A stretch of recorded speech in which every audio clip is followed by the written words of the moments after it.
The Military Writings of Leon Trotsky. Volume 2, the year 1919. How the Revolution Armed. Converted to ebook format by Collective Yakov Perlman, from the online version of The Military Writings of Leon Trotsky, Volume 2, 1919, available at Trotsky Internet Archive on February 2013. Contents. 1. Author's Preface. The external situation of the Republic in the spring of 1919. 2. Order out of chaos. 3. At the fronts. Problems of building the army. The organization of the Red Army. 4. An appreciation of the state of the Red Army. 5. A contribution to the 8th Congress of the Russian Communist Party. 6. Our tasks. 7. Immediate problems in building the army. 8. Guerrillaism and the regular army. 9. The situation at the front. 10. Concluding remarks. 11. Our immediate problems. 12. More equality. 2 commanders and commissars. 13. Order number 75, Gryazov. 14. Order number 82, Moscow. 15. Order number 97, Kozlov. 16. Steel and gold. 17. Order number 118, Voronezh. 18. Order number 121, Voronezh Station. 19. Commanders must know how to obey orders. 20. A.P. Nikolaev. 21. About the military specialists, from the archives. 22. The Red Army as seen by a White Guard. 23. Concerning those former officers who are still in the camp of the Whites. 3. Going over to the militia system. 24. The militia program and its academic critic. 25. Building the Red Armed Forces. 26. Theses on going over to the militia system. 4. Desertion and tribunals. 27. Woe to deserters. 28. Deserters help Kolchak. 29. Established Soviet deserters. 30. Concerning military tribunals. V. Military Science and Publications. 31. Profound verbiage. 32. It is necessary to rearm. 33. What sort of military journal do we need? 34. First reading book, is it worth reading? The Southern Front. The Red Army's offensive towards the Ukraine and the Don. January-May 1919. 35. A severe purge is necessary. 36. It is time to finish it. 37. Order number 76, Balashov. 38. Telegram to the headquarters of the 16th Division on the occasion of the death of Comrade Kikvich. 39. Order number 80. 40. Our Southern Front. 41. Revolt in the rear. 42. Order number 98, Kupiansk. 43. For Soviet coal. 44. Lessons from the Ukraine. 45. Order number 99, Izium. 2. Denikin's offensive. May-August 1919. 46. Southern Front, pull yourself together. 47. Order number 100, Bogacher. 48. The Ninth Wave. 49. The Makhno Movement. 50. Talk with representatives of the Kharkov Press. 51. Order number 105, Kharkov. 52.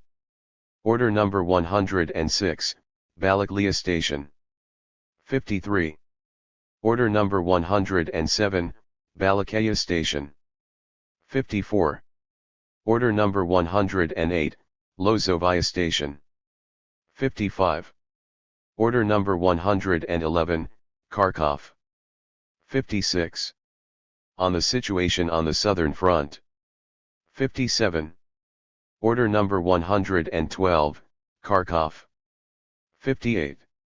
Order number 113. 59. The threat to Voronezh and to Kursk. 60. Once more on the lessons from the Ukraine. 61. Order number 119, Kursk. 62. The causes of the defeats on the southern front. 63. Green and white. 64. Order number 122, Voronezh. 65. The east and the south. 66. Finish it before winter comes. 67. Criminal demagogy. 68. Order number 126, Samorodino Station. 69. The harvest and the war. 70. Reality and critical chatter. 71. Order number 129, Kremenkung. 72. There must be order. 73. Order number 130, Kremenkung. 74. Order number 131, Kremenkung. 75. Order number 132, Korenivo Station. 76. Order number 134, Penza.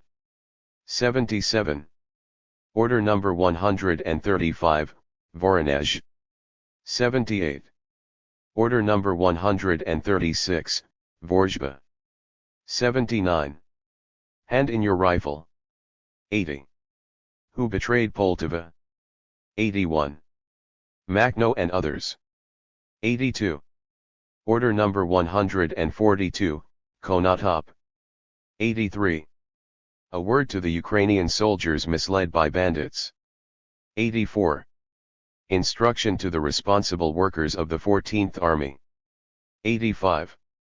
The 14th Army and its commander. 86. August in the Ukraine. 87. The 10th Army. 88.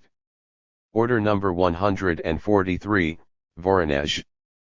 3. Mamontov's raid, the Mironov affair, the Red Army's second offensive in the Ukraine. August-December 1919. 89. Round them up. 90.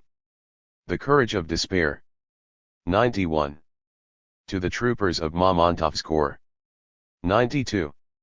Order number 146, Tula. 93. Order number 147, Orel. 94. Workers and peasants, get out and round them up. 95. Do we need guerrillas? 96. No entry for adventurers, careerists, and rogues. 97. Proletarians, to horse. 98. The local Soviet Home Guard. 99. Order number 149, Tambov. 100. Order number 150, Radishchevo. 101. Colonel Mironov. 102. The lesson of the Mironov affair. 103. Guiding principles of our immediate policy on the Don. 104. Plan for operations on the southern front. 105. Tula Steel. 106. Greetings to the Revolutionary War Council of the Southern Front. 107. A great victory. 108. Order number 174, Moscow. 109. Order number 180, Moscow. The Eastern Front. Kalkak's Offensive. March-April 1919. 110. To the Communists on the Eastern Front. 111. Order number 87, Saraypul. 112. The Eastern Front. 113. To the Urals. 114. A spring that will decide. 115. What does Kolchak want? 116. The fight for the Volga. 117. What is Kolchak hoping for? 118. What does Russia need? 119. Behind the smoke screen. 120. Order number 90, Vyatka. 121. The task of the Eastern Front. 122. To all citizens of Vyatka province. 123. Order to the Third Arm, Vyatka. 124. What you do quickly. 125. Don't waste time. 126. Russia or Kolchak. 127. Once more, don't waste time. 128. Order number 92 to the troops on the Eastern Front. 129. The beginning of a turn. 130. Order number 94, Kazan. 131. Order number 95, Vyatskye Polyeni. 132. A great test. The fight for Petrograd. 133. Order number 79, Yamburg. 134. Finland and 13 others. 135. Petrograd will defend itself from within as well. 136. The blow struck at Petrograd. 137. The fight for Petrograd. 138. Order number 155, Petrograd. 139. Before the turning point. 140. Order to the Red Army defending Petrograd. 141. The turning point. 142. The first blow. 143. Order number 158, Petrograd. 144. Order number 159, Dietskoy Silo. 145. Order number 160, Petrograd. 146. Tanks. 147. Order number 161, Petrograd. 148. Order number 162, Petrograd. 149. Order No 162A, Petrograd. 150. Petrograd, October 1917 to October 1919. 151. Order number 163, Petrograd. 152. Will the Finns intervene? 153.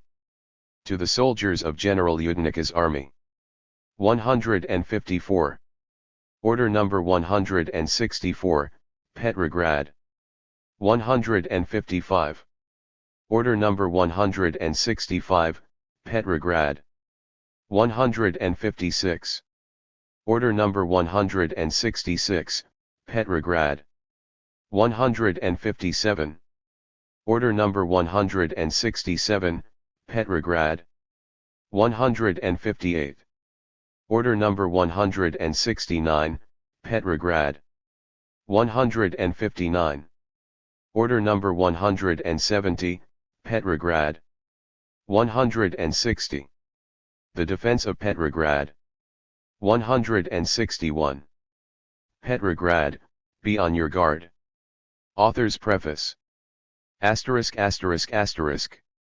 This book covers 1919, the year that was hardest for us and was the richest in military events. The reader will not find in this book any sort of connected evaluation of our work in the sphere of military organization or, still less, a history of the military operations. It is merely a collection of documents and materials. So far as I can judge, the collection is full enough, perhaps even too full, there is no lack of repetition, some of the orders are of formal rather than material interest, and so on. But it would really not be appropriate to make any changes in the present publication, while providing no coherence. Such changes would at the same time deprive the documents of what is their principal significance, namely, their documentary character. There is a prejudice to the effect that revolutionary armies are created by means of agitation, this being the impression formed by persons who see the matter from outside.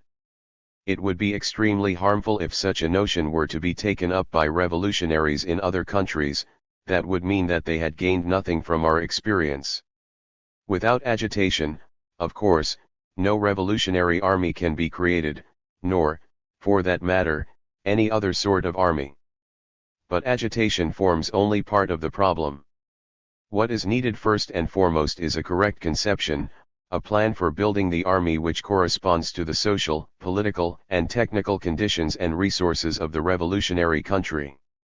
Only on this basis can agitation, which explains to the working population and to the army itself the aims and tasks of the army's work and struggle, develop a great force of comradely relations, devotion to duty and fighting enthusiasm.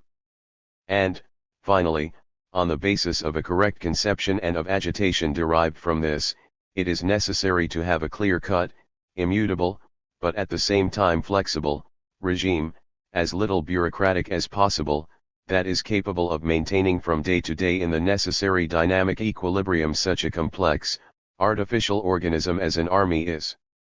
These are the three factors of success, which themselves, in their turn, undergo change in the course of building the army. The conception becomes more and more deeply thought out, agitation becomes more and more concrete, the regime becomes more and more precise. But woe if, in this process, the regime starts to get overgrown with the rubbish of red tapeism. Agitation, just because it is agitation, that is, because it is expressed in articles and speeches, finds fuller reflection in the documents included in this book than does any other aspect of military work. The reader must keep this firmly in mind, in order not to fall victim to the above-mentioned prejudice about the allegedly all-embracing significance of agitation. In the military sphere more than in any other, the word merely supplements the deed. L. Trotsky. January 8, 1924. External situation of the Republic. Order out of chaos 1. ******. German soldiers are hastening back to their own country from all the countries into which the criminal will of the German aggressors had cast them. On their way home these soldiers are fallen upon by newly formed Polish regiments, disarmed, and sometimes massacred. The Anglo-French and the Americans have grasped Germany by the throat and, looking at their watches, are counting her feverish pulse. This does not prevent them from demanding of the German government that what remains of the German forces should engage in battle with Soviet Russia, to stop her from liberating the lands that were occupied by German imperialism. The Belgians, whose country was only yesterday being crucified by German imperialism, are now seizing purely German provinces of the Rhineland. Halfway to beggary, cleaned out by their own thieving rulers, the Romanians, whose capital has been, turn and turn about, the booty of the Germans and of the Anglo-French, are themselves grabbing Bessarabia, Transylvania, and Bukovina. American troops from across the sea are awkwardly perched upon our cold and hungry north, wondering why they have been brought there. The streets of Berlin, that city not long ago so proud of its iron order, are awash with the bloody waves of civil war. 2 French troops have landed at Odessa. 3, though extensive areas of France itself are occupied by American, British, Australian and Canadian forces, who treat the French like the natives of colonies. Restored after nearly a century and a half of suppression, Poland, in a sort of ardent impatience, is involving herself in war with the Ukraine and with Prussia, and provoking Soviet Russia. 4. The American President, Wilson, patently a sanctimonious hypocrite, a Tartuffe in pious Quaker guise, travels around blood-drained Europe as the highest representative of morality, as the messiah of the US dollar, chastising, pardoning and deciding the fates of nations. Everyone asks him in, welcomes him, pleads with him, the King of Italy, the traitor Mensheviks who rule in Georgia, humble, ingratiating Shademan, Clemenceau, that mangy tiger of the French petty bourgeoisie, all the fireproof safes of the City of London, and even the midwives of Switzerland. With his trousers turned up, Wilson strides through the puddles of European blood and, by grace of the New York Stock Exchange, which did so well to place the last stake in the European lottery, unites the Yugoslavs with the Serbs, estimates the price of the crown of the Habsburgs, between 2 pinches of snuff rounds off Belgium at the expense of plundered Germany, and meditates whether or not to dispatch orangutans and baboons to save Christian civilization from Bolshevik barbarism. Europe resembles a madhouse, and at first sight it seems the inmates themselves do not know from one half hour to the next whom they are going to cut up and with whom they are going to make friends. One lesson, though, stands out irrefutably from the troubled waves of this chaos, the criminal responsibility borne by the bourgeois world. Everything that is happening in Europe now was prepared over centuries past by the structure of the economy, the state relationships, the system of militarism, morality and philosophy of the ruling classes, the religion of all the priests. The monarchy, the nobility, the clergy, the bureaucracy, the bourgeoisie, the professional intelligentsia, the masters of wealth and rulers of states, these it was who prepared the incomprehensible events that are causing the old civilized and Christian Europe to resemble so closely a lunatic asylum. Europe's chaos is chaos only in form. What it essentially expresses is the highest laws of history, which are destroying the old in order to create the new in its place. The population of Europe are now embattled, using exactly the same rifles, in the name of different tasks and programs which reflect different epochs of history. Fundamentally, they amount to these 3: imperialism, nationalism, communism. This war began as a conflict between the great capitalist vultures for the conquest and partition of the world. It is this that constitutes imperialism. But, in order to get the many-millioned masses to fight, to set them against each other, to sustain a spirit of hatred and frenzy in them, ideas, or sentiments, were needed that were close to the masses, deceived and doomed to slaughter. The idea of nationalism served as this hypnotic agent at the disposal of the imperialist bandits. The mutual tie between people who speak the same language and belong to the same nation is a great force. This tie was not felt when people lived a patriarchal life in their own villages or provincial districts. But the further bourgeois production developed, the more closely it united village with village, the province with the town, the more did the people who were drawn into this whirlpool come to value a common language, that great medium of material and spiritual community. Capitalism strove to consolidate itself first of all on a national basis, and engendered many national movements, in fragmented Germany, in dismembered Italy, in lacerated Poland, in Austria-Hungary, among the Balkan slavs, in Armenia. By means of revolutions and wars the European bourgeoisie solved somehow or other, through tearing and patching, some of the national tasks.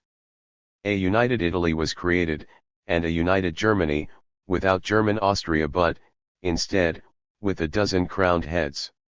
The peoples of Russia were clamped together in the steel vice of Tsardom. In Austria and in the Balkans fierce struggles continued between nations that, while doomed to live in close proximity, were unable to establish peaceful forms of coexistence.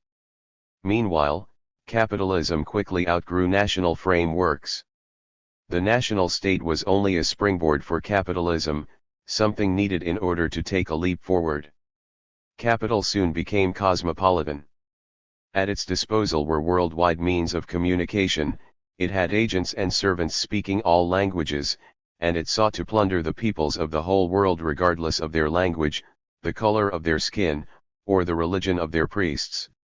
At the same time as the middle and petty bourgeoisie, and also wide circles of the working class, were still breathing an atmosphere of national ideology, capitalism developed into imperialism, into the striving for worldwide domination. From the outset, the world slaughter presented a menacing picture of imperialism coupled with nationalism. The powerful clique of finance capital and heavy industry succeeded in harnessing to its chariot all the feelings, passions, and sentiments fostered by national ties, unity of language, common historical memories and, above all, life in common within the national state. As they stepped forth onto the high road for plunder, conquest, and extermination, the imperialists of each of the contending camps knew how to inspire the masses with the notion that what was going on was a fight for national independence and national culture. Just as the bankers and large-scale manufacturers exploit the small shopkeepers and the workers, so imperialism, without exception, brought nationalist and chauvinist feelings and aims under its sway, pretending to serve and to safeguard them. From this terrible psychological battery the Great Slaughter was powered and kept going for 4.5 years. But communism appeared on the scene.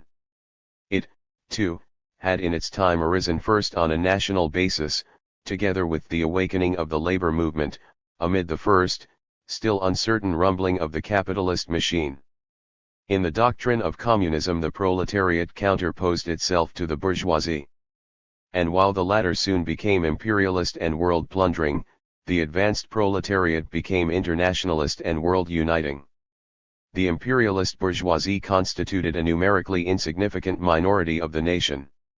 It maintained itself as the ruling and dominating power so long as it was able, by means of the ideas and sentiments of nationalism, to hold in bondage the broad masses of the petty bourgeoisie and the working class. At the other pole, the internationalist proletariat was a minority. It rightly hoped to wrest the majority of the people from their spiritual slavery to imperialism.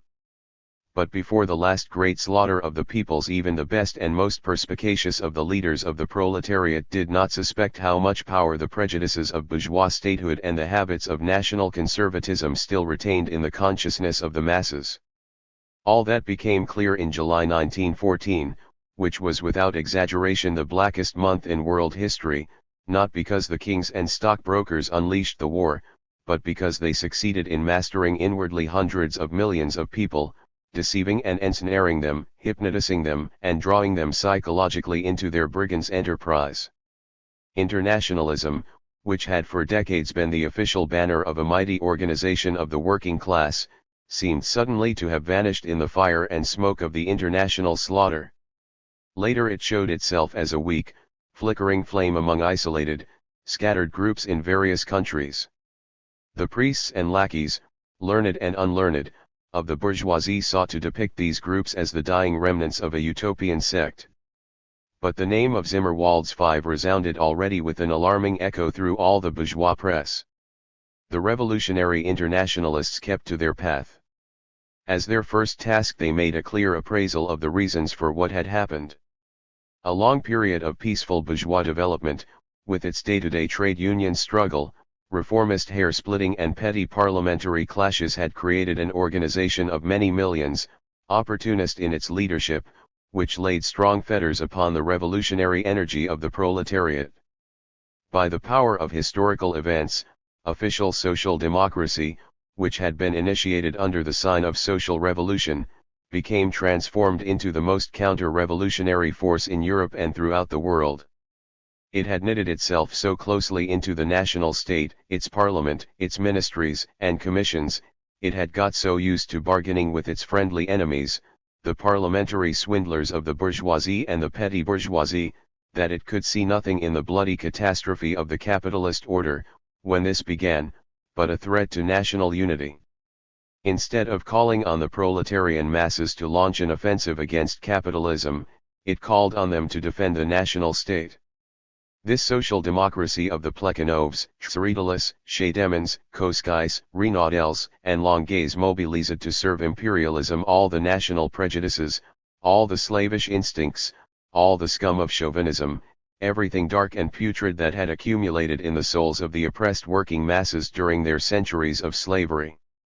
To the party of revolutionary communism it was clear that this gigantic historical blackmail was bound to end in a frightful crash for the ruling cliques and their lickspittles.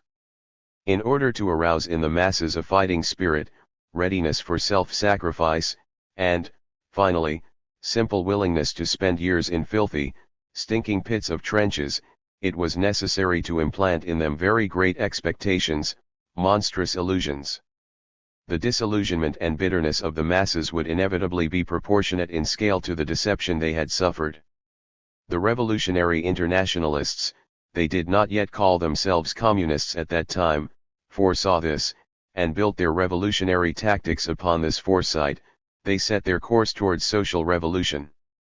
The two conscious minorities, imperialist and internationalist, declared war to the death upon each other, and before their rivalry emerged onto the city streets as open civil war, it matured in the minds of millions and millions of working people. These were no parliamentary conflicts, which even in the best moments of parliamentarism had been found to have only a quite limited educational effect. Now, the entire people, right down to its most ignorant and stagnant depths, was gripped in the steel claws of militarism and dragged by force into the very whirlpool of events. Imperialism was confronted by communism, which said, "You are now really showing the masses what you are and what you are capable of, and next will come my turn." The great contest between imperialism and communism will not be decided by reform legislation, by parliamentary votes, or by the strike bulletins of trade unions. Events are being inscribed with iron, and every step of the struggle leaves bloody footprints. This fact alone predetermines that the outcome of the struggle between imperialism and communism will not be found along the road of formal democracy. To decide the basic questions of social development by way of universal suffrage would necessarily mean, in present circumstances, when these questions are being put point blank, suspending the battle between mortal class enemies and appealing to arbitration by those in between, mainly petty bourgeois masses that have not yet been drawn into the struggle, or have taken part in it only half-consciously. But precisely these masses, deceived by the big lie of nationalism, exhausted by war, distracted, seeking only a way out, experiencing the greatest variety of contradictory moods, these masses cannot appear as authoritative arbiters in the eyes either of imperialism or, still less, of communism, or even in their own eyes. To put off the settlement of the argument until the troubled in-between masses have come to themselves and drawn all their conclusions from the lessons of the war, how can that be? Artificial pauses are possible in contests between athletes, in the circus ring, or at the parliamentary tribune, but not in civil war. The greater the tension reached in all the relations, all the needs, all the calamities resulting from the imperialist war, the less the objective possibility that is left for waging the struggle within the limits of formal democracy, by simultaneous universal raising of hands. In this war you, imperialism, have shown what you are capable of, but now my turn has come. I shall take power into my hands and show the still wavering, still troubled masses what I am capable of, whither I am leading them, what I want or am able to give them. This was the watchword of the October insurrection of communism, this the meaning of that terrible war that the Spartacists declared on the bourgeois world in the streets of Berlin. The imperialist massacre was ended by civil war. The more thoroughly the capitalist war taught the workers to handle a rifle, the more resolutely do they begin to use the rifle for their own purposes. However, the old bloodbath has not yet been liquidated. Here and there, fresh bloody conflicts are still breaking out along the line of nations and states, threatening to give rise to a new conflagration. At the very moment when communism is already celebrating its first victories and has every right not to be frightened by particular defeats, the yellow tongues of imperialist flame are still breaking out from beneath the volcanic soil. Poland, which yesterday was still strangled, dismembered, torn, and drained of blood, is now, in a last, belated intoxication of nationalism, trying to seize Prussia, Galicia, Lithuania, and Byelorussia. But the Polish proletariat is already building its Soviets. Serbian nationalism is seeking a robber's satisfaction for former humiliations and lacerations in territory inhabited by Bulgars. Italy is seizing Serbian provinces. The Czechs, only just escaped from under the German Habsburg heel, and drunk with the pseudo-independence offered them by the mighty sharks of imperialism, are raping the towns of German Bohemia and attacking the Russians in Siberia. The Czech communists are sounding the alarm. Events are being piled upon events, the map of Europe is altering incessantly, but the most profound changes are those that are taking place in the minds of the masses. The rifle which yesterday served national imperialism is today, gripped by the same hand, serving the cause of social revolution. The American Stock Exchange, which long and artfully kept the European bonfire alight, so as to enable its bankers and industrialists to warm their hands at those flames, has now sent to Europe its chief salesman, its supreme broker, the honey-tongued rogue Wilson, so as to take a closer look and see if things have gone too far. The American billionaires were laughing not long ago into their shaven chins, rubbing their hands the while. Europe has become a madhouse, Europe is exhausted, ruined, Europe has been transformed into a graveyard of the old culture. We shall now pay a visit to its ruins, we shall buy up its best monuments, we shall give generous tips to the most august scions of all the European dynasties. European competition will die out, industrial life will finally move over to us, and the profits of the entire world will begin to pour into our own American pockets. But this gloating chuckle has now begun to stick in the throats of the stock exchange Yankees. Amid Europe's chaos, an idea of order is raising its head, ever more commandingly and powerfully, the idea of a new, communist order. In the turmoil and confusion of the bloody conflicts, imperialist, national and class conflicts, the peoples that have been most backward from the revolutionary standpoint are slowly but steadily drawing level with those whose first victories are already behind them. Out of the prison house of peoples that was Tsarist Russia, with the liberation of Riga, Vilna, and Kharkov, a free federation of Soviet republics is arising in our time, before our very eyes. 6. There is no other way out, no other path, for the peoples of Austria-Hungary and the Balkan Peninsula. A Soviet Germany will join this family, which, a month sooner or later, will also include among its members a Soviet Italy and a Soviet France. The transformation of Europe into a federation of Soviet republics is the sole conceivable solution to the demands for national development of the peoples, great and small, without prejudicing the centralist needs of economic unity, first of Europe and later of the whole world. In their day, bourgeois Democrats dreamt of a United States of Europe. Those dreams found hypocritical and belated echo in the speeches of the French social patriots in the early stages of the last war.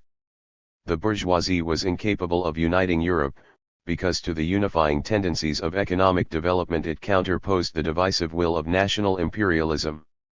In order to unite the peoples it is necessary to free the economy from the fetters of private property. Only the dictatorship of the proletariat can ensure the requirements of national development within their natural and legitimate limits, and coordinate the nations in a unity of cooperation in labor, and this will be a federation of Soviet republics of Europe on the basis of free self-determination by all the peoples inhabiting it. There is no other solution. This union will be directed against Britain, if that country lags behind the continent in its revolutionary development. Together with the Soviet Britain, the European Federation will direct its blows against the imperialist dictatorship of North America, until the time comes when the transatlantic republic ceases to be the republic of the dollar, until the triumphant grunting of the New York Stock Exchange changes into its death rattle. Bloody chaos still reigns in Europe. The old is mingled with the new. Events are piled upon events, and blood is poured out upon blood. But out of this chaos there is emerging ever more resolutely and boldly the idea of communist order, from which the bourgeoisie will not be saved either by its Versailles treaties or by its mercenary bands, or by its volunteer lackeys of compromise and social patriotism, or by the great transatlantic protector of all the imperialist murderers. Already it is not the specter of communism that is haunting Europe, as it did 72 years ago, when the Communist Manifesto was written. It is the ideas and hopes of the bourgeoisie that are being turned into a specter, while communism marches across Europe in flesh and blood. January 13, 1919. Balashov. Supplement to Pravda, January 26, 1919. Endnotes.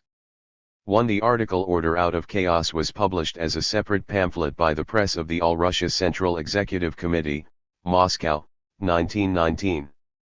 2. The reference is to the January 1919 revolt of the workers and soldiers of Berlin. This revolt was caused by the treacherous policy of the Social Democratic government of Ebert and Schiedemann. In reply to the government's order dismissing the Berlin police chief, the Independent Social Democrat Eckhorn, the workers held mass demonstrations. Next day a general strike began.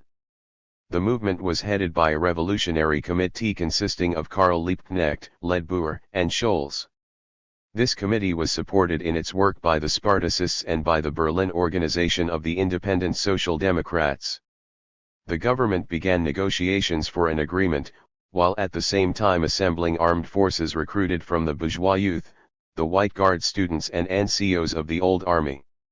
On January 11 under Niski's leadership, the bloody suppression of this revolt began. On January 15 Karl Liebknecht and Rosa Luxemburg were killed by officers who were escorting them to prison. 3. The landing of French troops at Odessa at the beginning of January 1919 took place in accordance with the general plan for Allied aid to Denikin. Foreign and Russian capitalists were interested in the industry of the Donbas and Caucasia.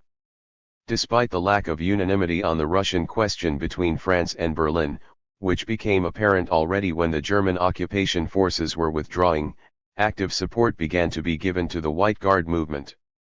At the beginning of January the Allies unloaded some 6 million shells at the port of Novorossiysk, a large number of aeroplanes at Sebastopol, and 30 tanks at Odessa. During January and February a squadron of French, British, Italian, and Greek naval vessels arrived at Odessa and Sebastopol, bringing units of Allied troops destined for garrison service and the guarding of railway lines. Ships both naval and commercial began regularly plying between the ports. The French general Franchet d'Espire was appointed commander-in-chief of all the Allied troops in Russia. 4. After the departure of the German troops from Polish territory, the leader of the Polish legionaries, Pilsudski, was proclaimed head of the Polish state. Owing to the evacuation of a large number of big factories to Russia, the Polish working class was scattered and weakened. This circumstance enabled Pilsudski to set up without difficulty a bourgeois government headed by Morochowski, which at once took up a markedly militant attitude towards the Soviet government. Already at the time of the negotiations at Brest, Comrade Trotsky proclaimed recognition of Poland's complete independence. Our government approached Morochowski with a proposal to establish diplomatic relations. The Polish government protested against the establishment of Soviet power in Lithuania and Belarusia. On January 2, 1919, our Red Cross mission was fired on by agents of the Polish government. At the same time, on Poland's western border, conflict flared up in eastern Galicia, Austrian Silesia, and East Prussia. Austrian Silesia was certainly on Poland's western border, but East Prussia lay to the north, both are included in present-day Poland, and eastern Galicia, now included the Ukraine, was on its southeastern border. 5. On the Zimmerwald Conference see Note 106 to Volume I. 6. After the revolution in Germany, the German troops occupying Estonia, Latvia, Lithuania, Belarusia, and the Ukraine rushed back home to Germany. The Red Army, meeting no resistance, began to advance westward and southward. Between November 25, 1918 and January 10, 1919 our forces occupied, in the west, Pskov, Narva, Vinsk, Minsk, Yuriv, Riga, and Mita.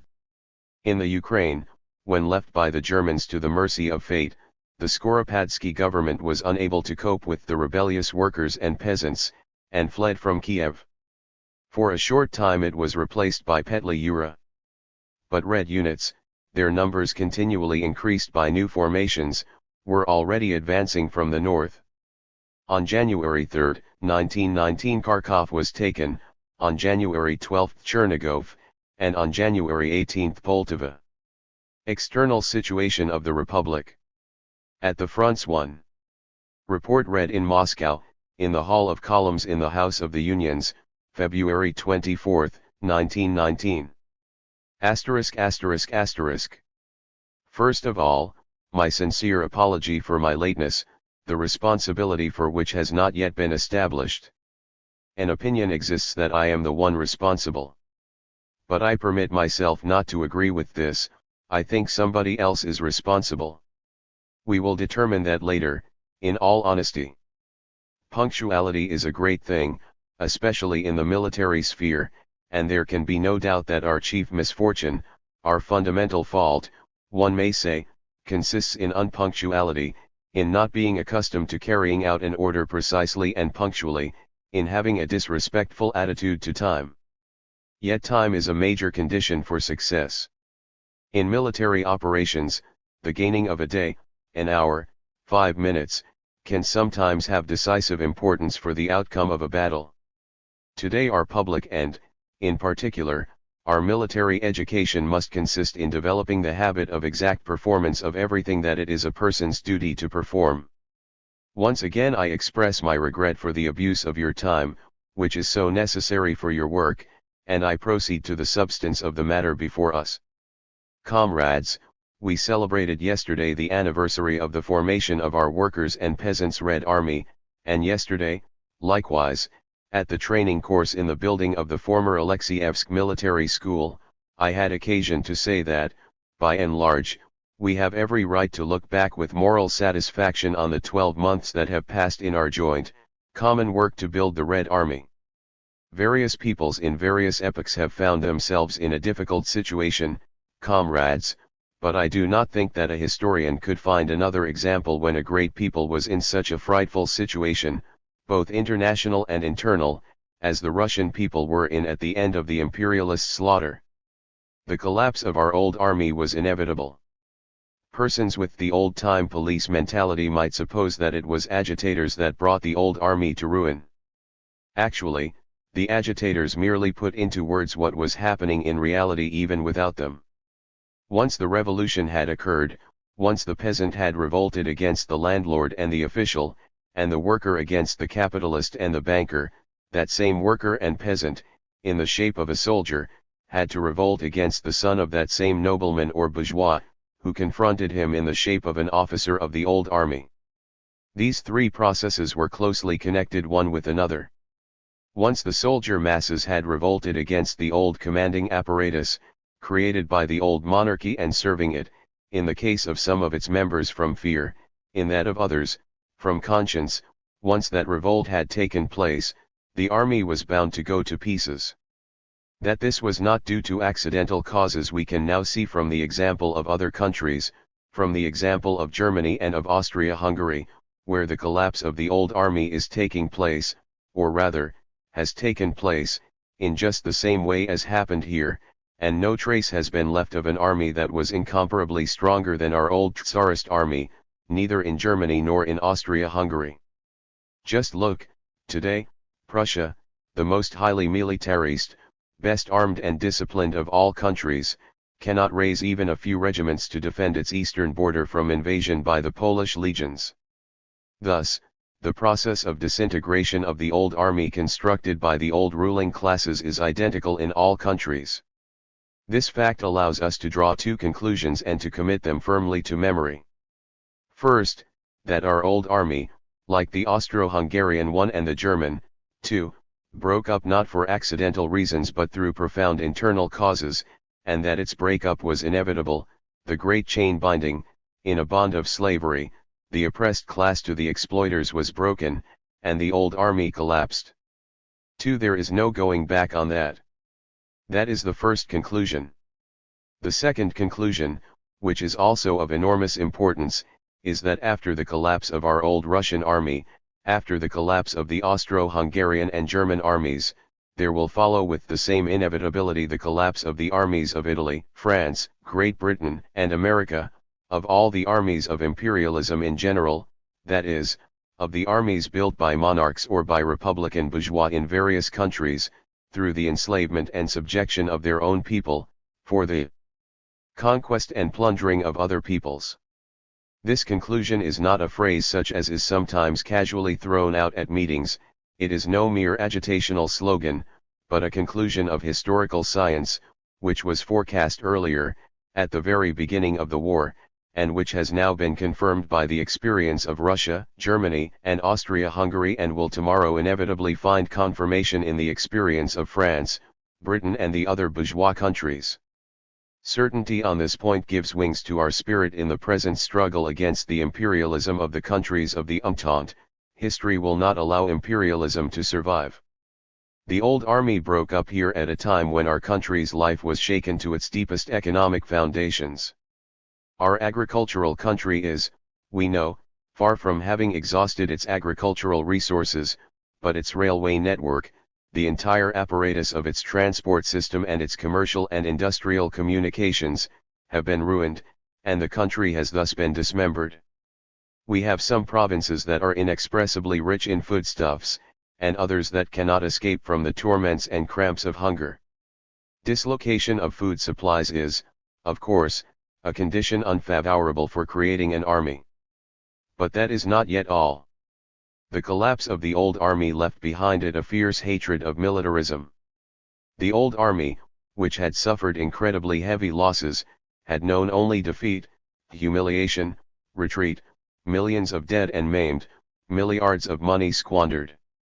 It is not surprising if this war left in the people's minds a passionate revulsion against militarism, against everything to do with war. And it was under those conditions, comrades, that we began to create an army. If it had been our lot to build it on virgin soil, there would have been greater hopes and possibilities from the very outset. But no, we had to build the army on a soil covered with the filth and blood of the old war, a soil of want and exhaustion, in a situation where hatred for war and militarism held millions and millions of workers and peasants in its grip. That was why many people, not only enemies but friends as well, said at that time that the experiment of forming an army in the next few years here in Russia would remain fruitless. We replied, there can be no room for doubt. Neither Germany nor France nor Britain will wait for decades, therefore, whoever says that the Russian people will not create an army for itself in the next few months is saying that history has finished with the Russian people, and their corpse is doomed to be torn to pieces by the kites of West European imperialism. Naturally, the Soviet government and the party which is in power, the Communist Party, could not accept that nothing would come of these efforts. No, we did not doubt that the army would be created, if only it were given a new idea, a new moral foundation. There, comrades, was the whole heart of the matter. An army is, of course, a material organization, put together, to a certain degree, in accordance with its own internal laws and armed with those instruments of technique that are provided by the state of industry in general and, in particular, of military technical science.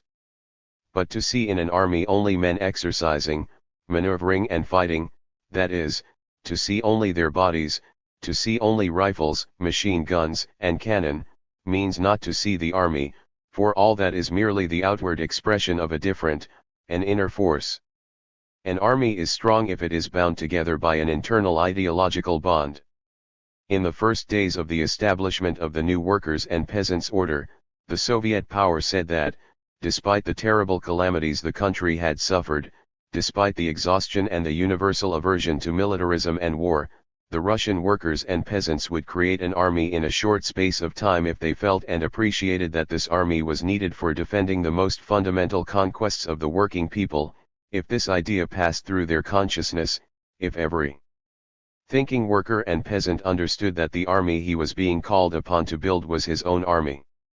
It was from this standpoint that at that time we also evaluated the Peace of Brest-Litovsk. 3. We signed that peace treaty knowing that there was no other way out, for we had no strength. But at the same time we said, from this experience every worker and peasant will become convinced that the Soviet government has found itself obliged to make the most far-reaching concessions so as to win a respite, even if only a short one, for the exhausted people, and if, after we have honestly and openly offered peace to all the nations and after we have agreed to the most burdensome concessions, if, after all that, we are attacked, then it will be clear to everyone that we do indeed need an army. At first this awareness took possession of the working masses only gradually. Many of you served, in the past, in our regiments of the first period, and you will remember what those regiments were like at the beginning of last year.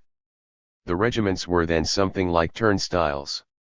Under the slogan of voluntary enlistment there entered the ranks of these regiments, to be sure, some very conscious and courageous workers. But others also came in who were people simply unable to settle down anywhere, Ex-soldiers who had found no application for their capacities, often adventurers, seekers after easy pickings. The regiments were not fighting units, and many times it happened that, when a regiment was sent into battle, it disintegrated at the first moment we were having shown to us from every angle the unmilitant mood of the masses. Even some old military specialists, old generals, came to the conclusion that the Russian people were, generally speaking, not a warrior people, and that the experience of the last war had demonstrated this fact once again. From another angle, the practical obstacles were pointed out to us, the lack of commanding personnel and, finally, the lack of the necessary equipment, especially artillery. And we really were cut off from everything and surrounded by obstacles. But when the workers and peasants were placed face to face with the danger of the complete crushing and dismembering of Soviet Russia, then there appeared the will to create an army, and also that very fighting spirit which some had said was alien to the Russian people. In the past, the fighting spirit of the Russian soldier, that is, in the main, of the Russian peasant, had been passive, patient, all-enduring. They took him from his village, put him in a regiment and drilled him, they sent the regiment off in a certain direction, and the soldier went with his regiment, he shot, slashed, chopped, and died, with each man individually unaware of why and for what he was fighting. When the soldier began to reflect and criticize, he rebelled, and the old army disappeared. To recreate it, new ideological foundations were needed. It was necessary that every soldier should know what he was fighting for. That was why this terrible threat of destruction was a necessary precondition for the re-establishment of our army. We summoned the best, most advanced workers of Petrograd and Moscow to all our fronts at the time of our greatest disasters, in the summer of 1918, and in this graphic way we forced the mass of the workers and peasants to understand that what was at stake was a matter of life or death for our country. After that, approximately in August 1918, came the turn that saved us, a turn which began not in the rear, comrades, we are even now very far behind the front, but at the front.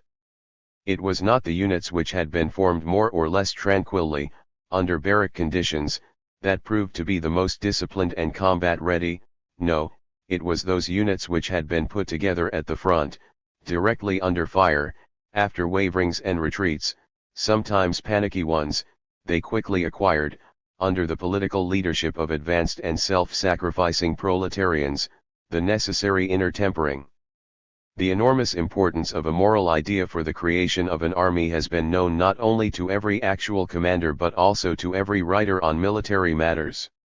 You read in school textbooks, too, that an army can be strong only if it is bound together by some great idea. But that concept became a cliché in the old military manuals, and many of the professors who readily repeat the phrase about an army being strong through a moral idea, through its spirit, are often unaware of what is the moral idea, the spirit of our present army.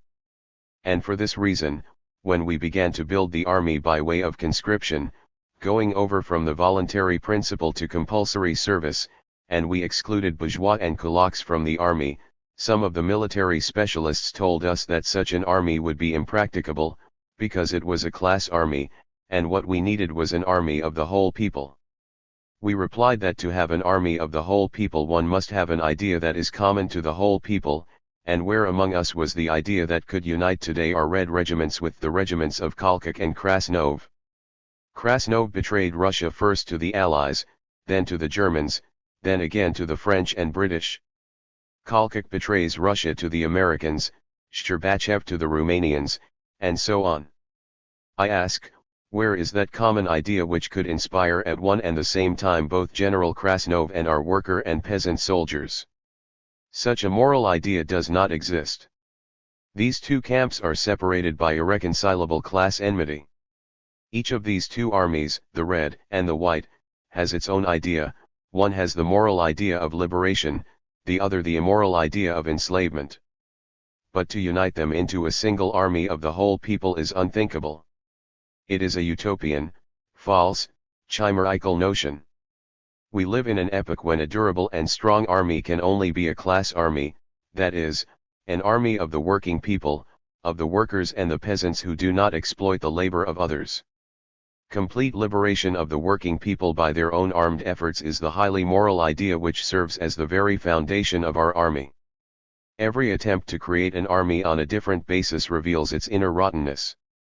Hetman Skoropadsky, who, happily, already belongs to the realm of the past, counterposed to our class army his own army composed of Ukrainian farmers possessing not less than 25 desiatins of land. He mobilized the kulaks, the bourgeoisie. But the Constituent Assembly, of blessed memory, tried, in the Urals, at Ufa and in Siberia, to build an army not on the class principle but as an army of the whole people. Thus we have before us, as in a chemical experiment being carried out in a laboratory, 3 armies: our own Red Army, which conquered the Kulak army of Skoropadsky in the Ukraine, an army that proved to be insignificant, and the Constituent Assembly's non-class army of the whole people, which disintegrated. All that remained was Kolchak's counter-revolutionary army, and the Constituent Assembly men, the Right SRS, were forced to desert their comrade in arms and flee to us, to the territory of Soviet Russia, to seek hospitality here. For and if we are able to offer them hospitality and protect them from Kolchak, it is only because we have built not an army of the whole people, mixing fire with water, but our own workers' and peasants' Red Army, which has secured the freedom and independence of Soviet Russia. In building our army we kept firmly to the class principle as our basis, to a purely class army which is filled with the idea of labor, of struggle for the interests of labor, and is vitally linked with the working masses of the whole country. These are simple facts, simple ideas, but at the same time they are fundamental and unshakable. Without them our army would never have been created. For, in the conditions in which we built it, comrades, in this worn-out country, after the imperialist bloodletting, what was needed was the clearest, most indisputable and sacred idea, which would touch the heart of every worker, in order that it might become possible for us to build the army. A terrible danger loomed up before us, as you recall, late in the summer of 1918. In the west the Germans had occupied not only Poland, Lithuania and Latvia but also Belorussia, and a considerable part of Great Russia was under the heel of German militarism. Pskov was in German hands. The Ukraine had become an Austro-German colony. In the east the revolt of the Czechoslovaks took place in the summer of 1918. It was organized by the French and British but, at the same time, the Germans told us openly through their representatives that, if this revolt approached Moscow from the east, the Germans would move on Moscow from the west. From Orsha and Pskov, we found ourselves literally between the hammer of German and the anvil of Anglo-French imperialism. In the north, the summer saw the landing of Anglo-French forces at Murmansk and Archangel, and the threat that they would advance to Vologda. At Yaroslavl a White Guard revolt broke out, organized by Savinkov on the orders of the French ambassador Nolens, with a view to enabling the Allied forces to link up, through Vologda and Yaroslavl, with the Czechoslovaks and White Guards on the Volga, by way of Vyatka, Nizhny Novgorod, Kazan and Perm. That was their plan.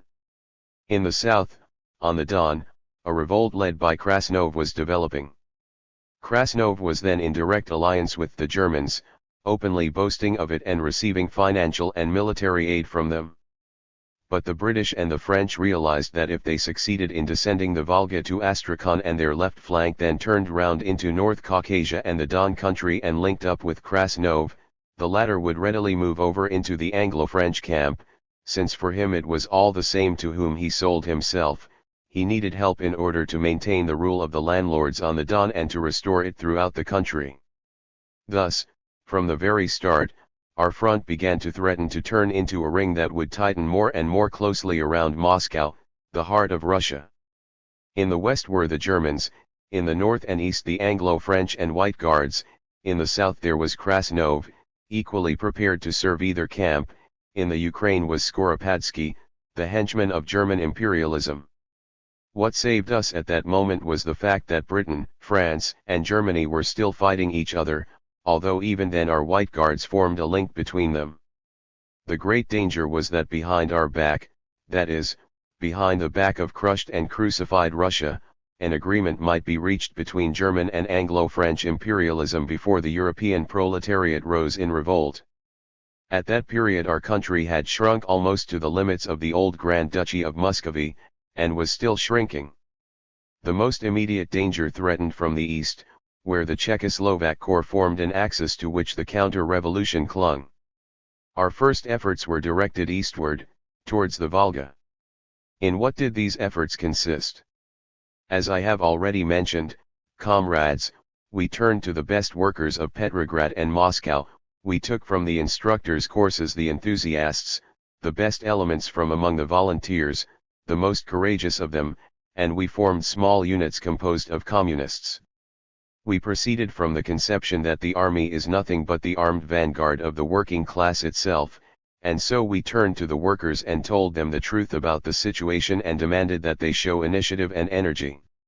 Under the blows of our enemies, before Simbirsk and before Kazan, despite the fact that we had, perhaps, a certain superiority in numbers, we retreated, sometimes in a panicky way, because on the other side was superiority in training and knowledge, and also superiority in fury and hatred on the part of the property owners, deprived of their property, against the workers and peasants. Army.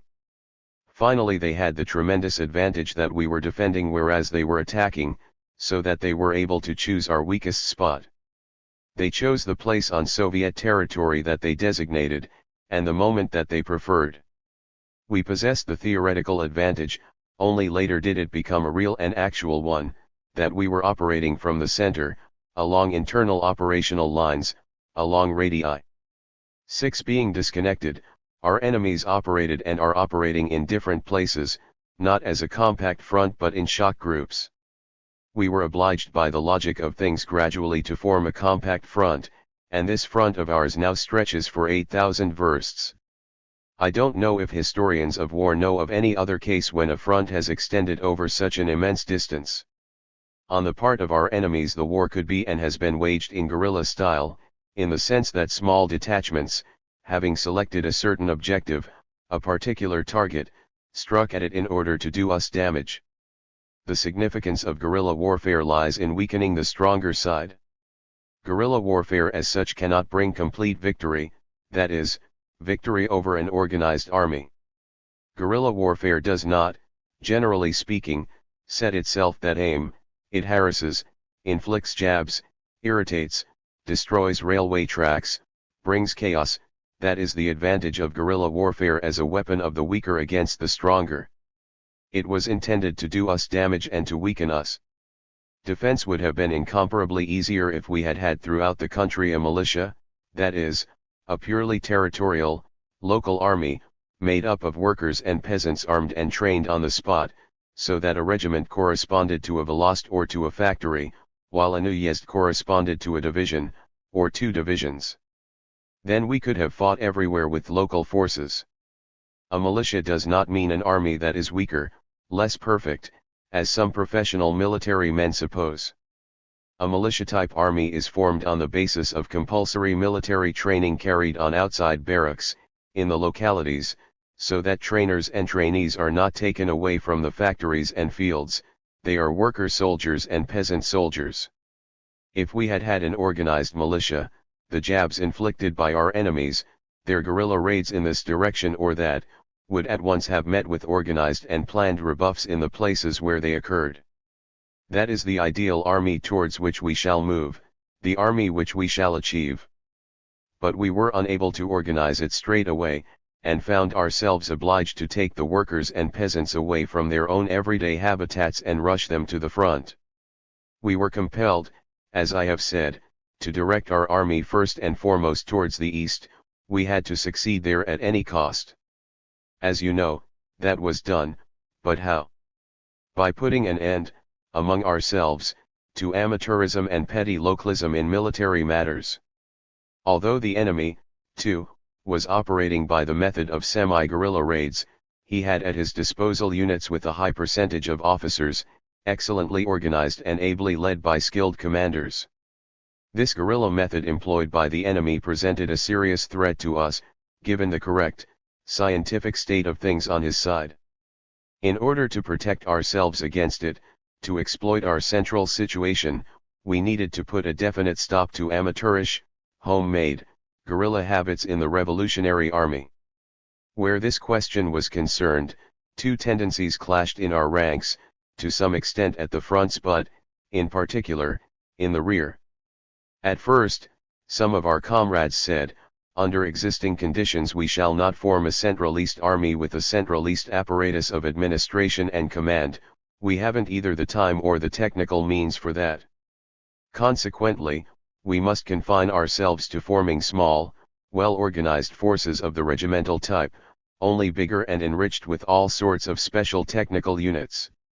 That was the original idea of very many comrades, separate forces, each consisting of 2, 3, or 4,000 soldiers, appropriately combining the different arms.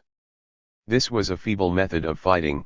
If it was not possible to finish the enemy off, to wipe him from the face of the earth, what we could at least do was to worry him and do him some damage. The Germans were stronger than we were in the period when they launched their offensive, and all we could do was to throw our detachments against them so as to hold up their advance and make guerrilla raids into their rear. But we were unable to stop at that.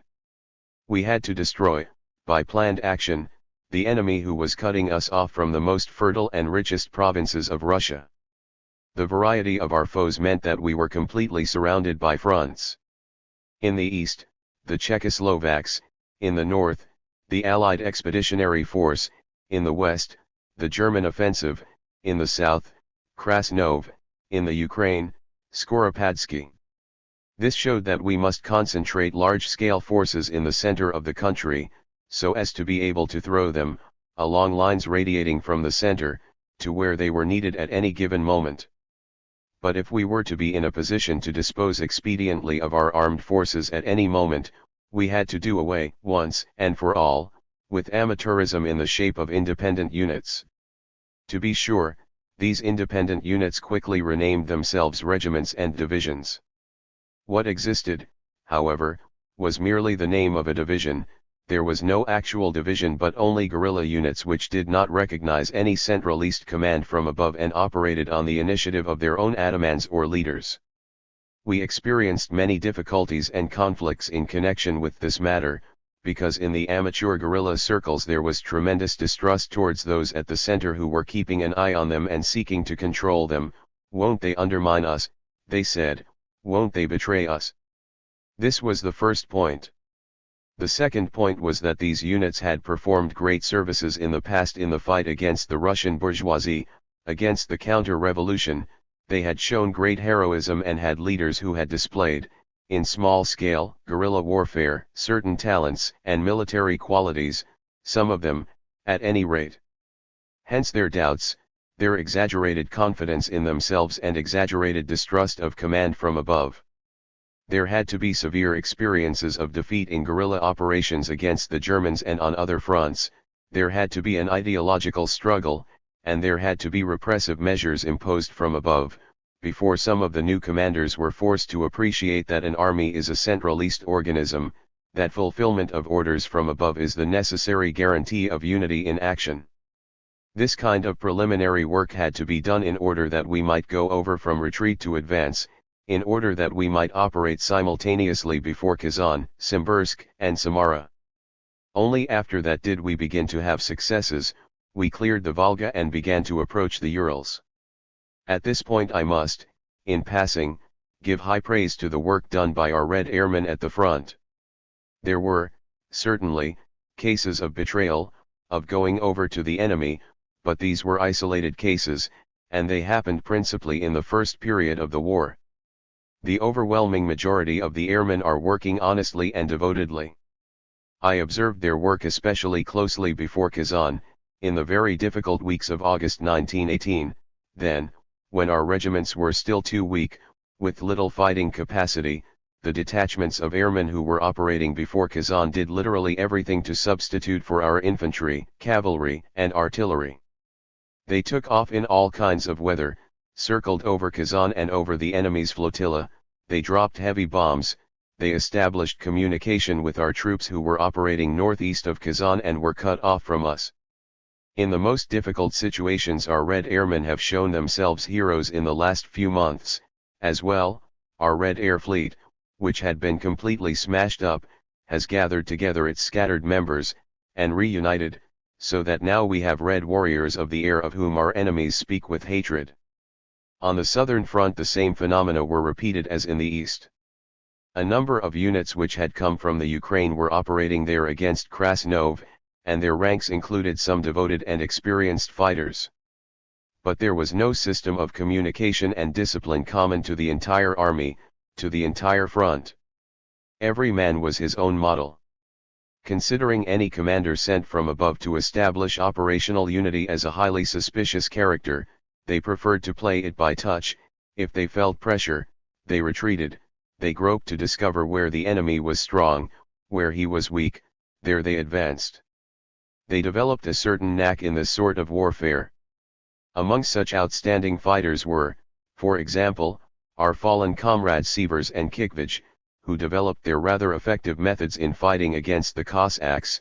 They knew how to track down, to take evasive action, to throw back, to turn the flank, to smash. But all this was within the limits of small skirmishes, bringing with them small successes or small failures. And the struggle, after all, was going on for months and demanding colossal sacrifices, without any real changes being effected in the situation. After the influx of the best workers from Moscow, Petrograd, and other places into the south, the mass of the Red Army men learned under their leadership that what was being waged was war to the death, and so they closed ranks and pulled themselves together. But that was still not enough. We needed to re-educate the commanding personnel, whom we had recruited from three sources. There had been mobilized, on the one hand, commanders from among the regular officers, and, on the other, we had the new commanders already mentioned, who had learnt their trade as leaders of guerrilla detachments. Finally, we were producing our own Red officers. Most of these proved to be excellent soldiers, reliable leaders for the future, but at first they lacked experience, and so they could fill only the lower positions of command. At best, they could be platoon commanders, or, in rare instances, company commanders. There were many cases when Red officer comrades, after spending a certain time in a position of command, applied to be given permission to fight as rankers for a few weeks. Although very worthy workers, they lacked battle experience. The former NCOs who passed through the instructors' courses had an immense advantage over them in that they had already obtained that experience. By and large, the Red officers are excellent material, and we have succeeded in getting from among them in these last 3 months many good junior commanders. The old regular officers, a considerable number of whom were mobilized, have provided many conscientious workers and experienced commanders.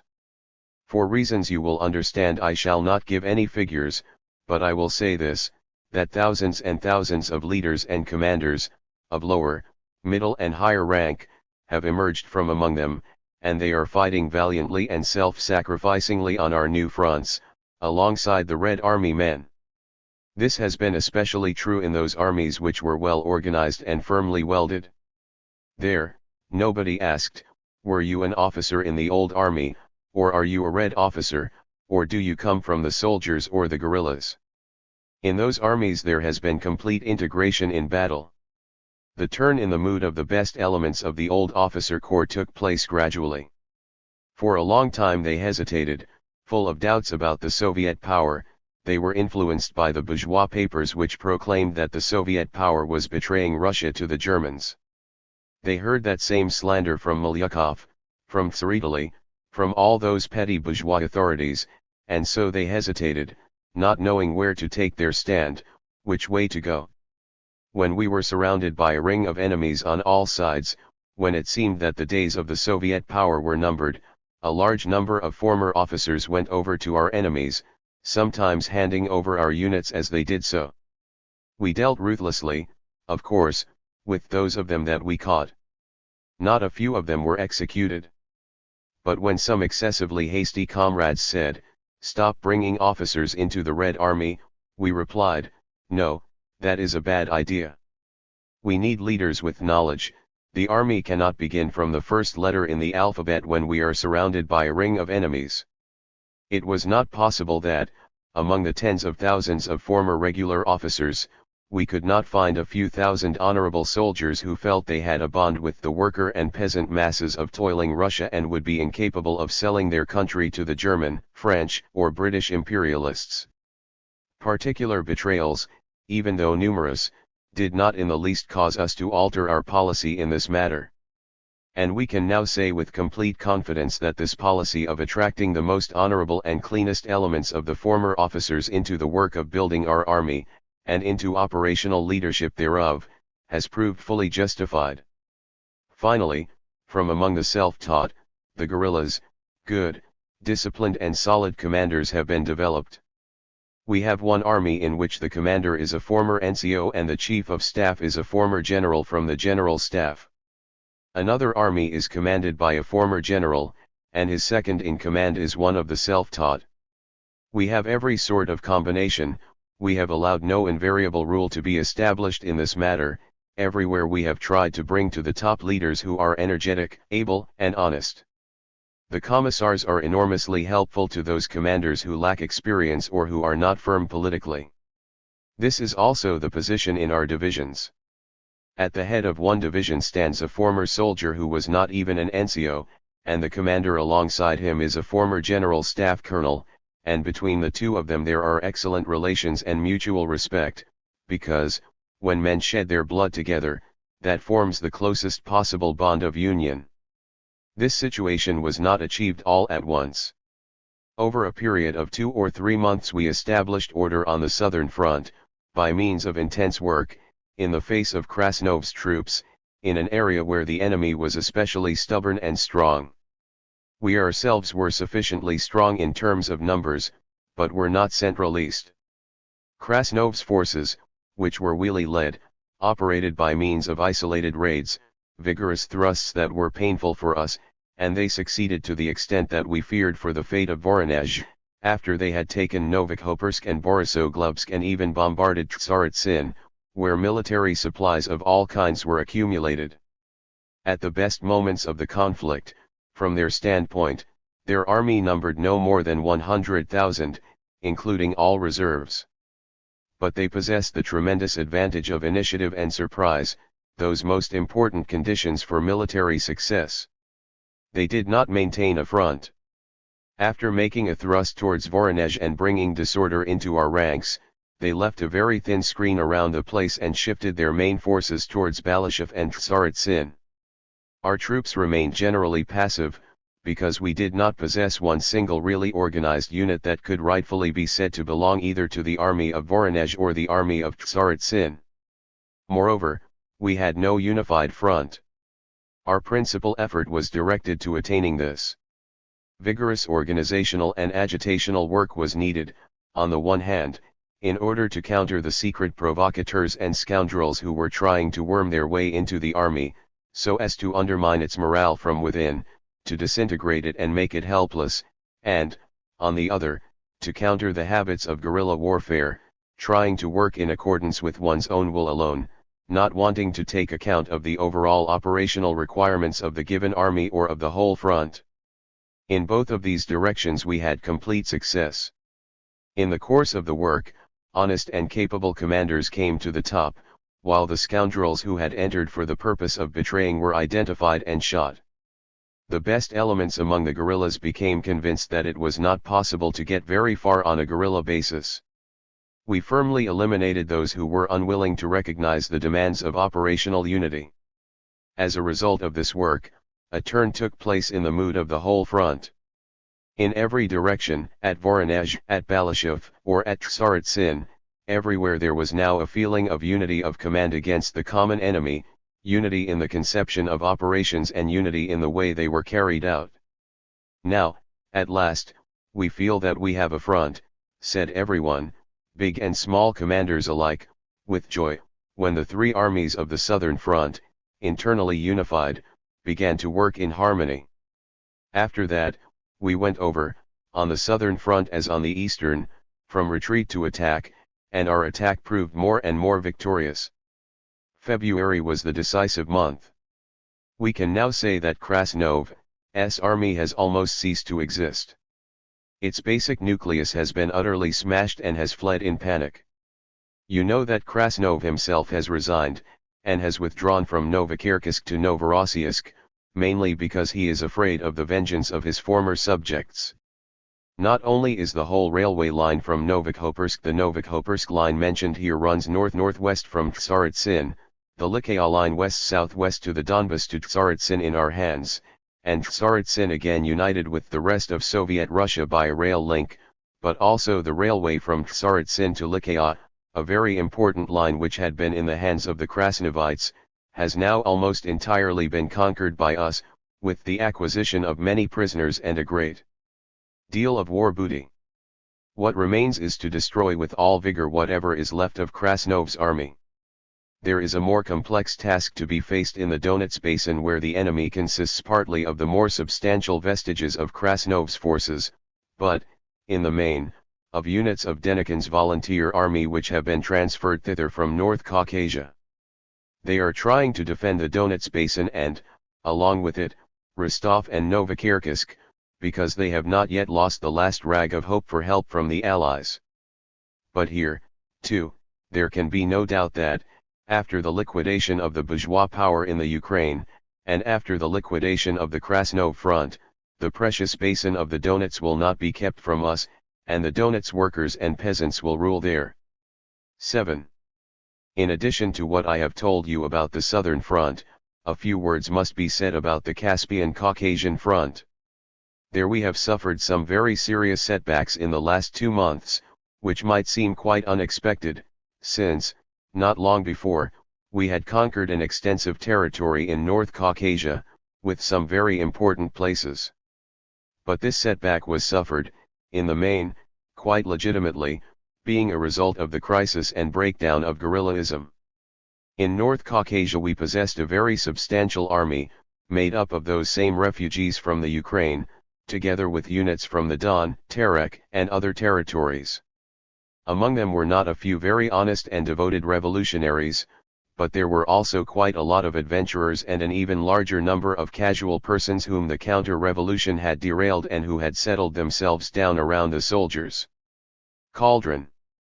The habits of guerrilla warfare, unfamiliarity with precise, formal organization and correct, formal relations, became established there more firmly than anywhere else, owing to remoteness from the center.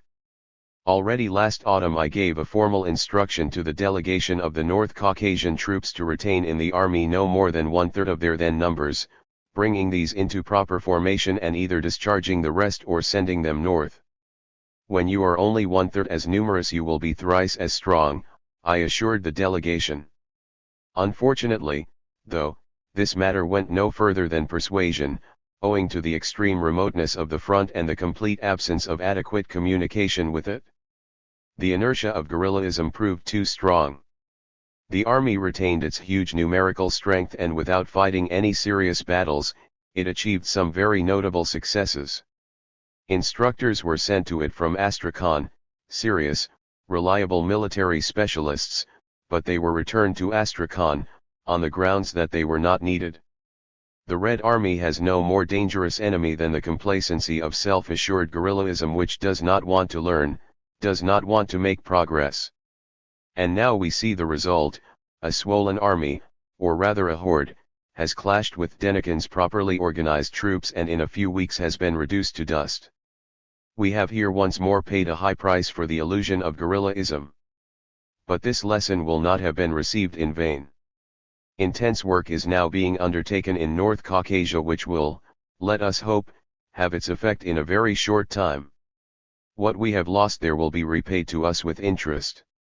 On the northern front, comrades, after our loss of the Murmansk and Archangel areas, we have remained relatively passive. True, in recent weeks we enjoyed a success, with the capture of Shenkursk. This was a glorious, even though minor, page in the history of our struggle. In very difficult conditions, in which the enemy, in his own words, considered it impossible to move up so much as a field kitchen, our soldiers, clad in white overalls, working through the frozen night, dragged a 6-inch gun along on sleigh runners, penetrated deep into the enemy's rear, and forced him to flee from Shenkursk. They took prisoners and a great deal of booty and drove the enemy 80 to 90 versts back towards the north. All that, however, amounted only to a partial success. In general we remain passively defensive on our northern front. 8. With a front 8,000 versts long, we should have had, in order to conduct an active strategy, to maintain a numerous army here, there, and everywhere. But we do not possess such an army.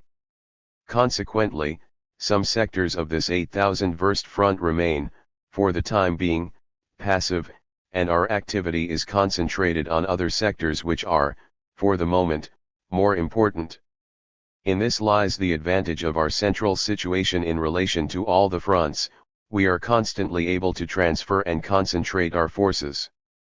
But this advantage was created and realized only after we had set up the Revolutionary War Council of the Republic, with a single commander-in-chief for all fronts, after unity of command had been established on all fronts, and unity of command in the armies on each front.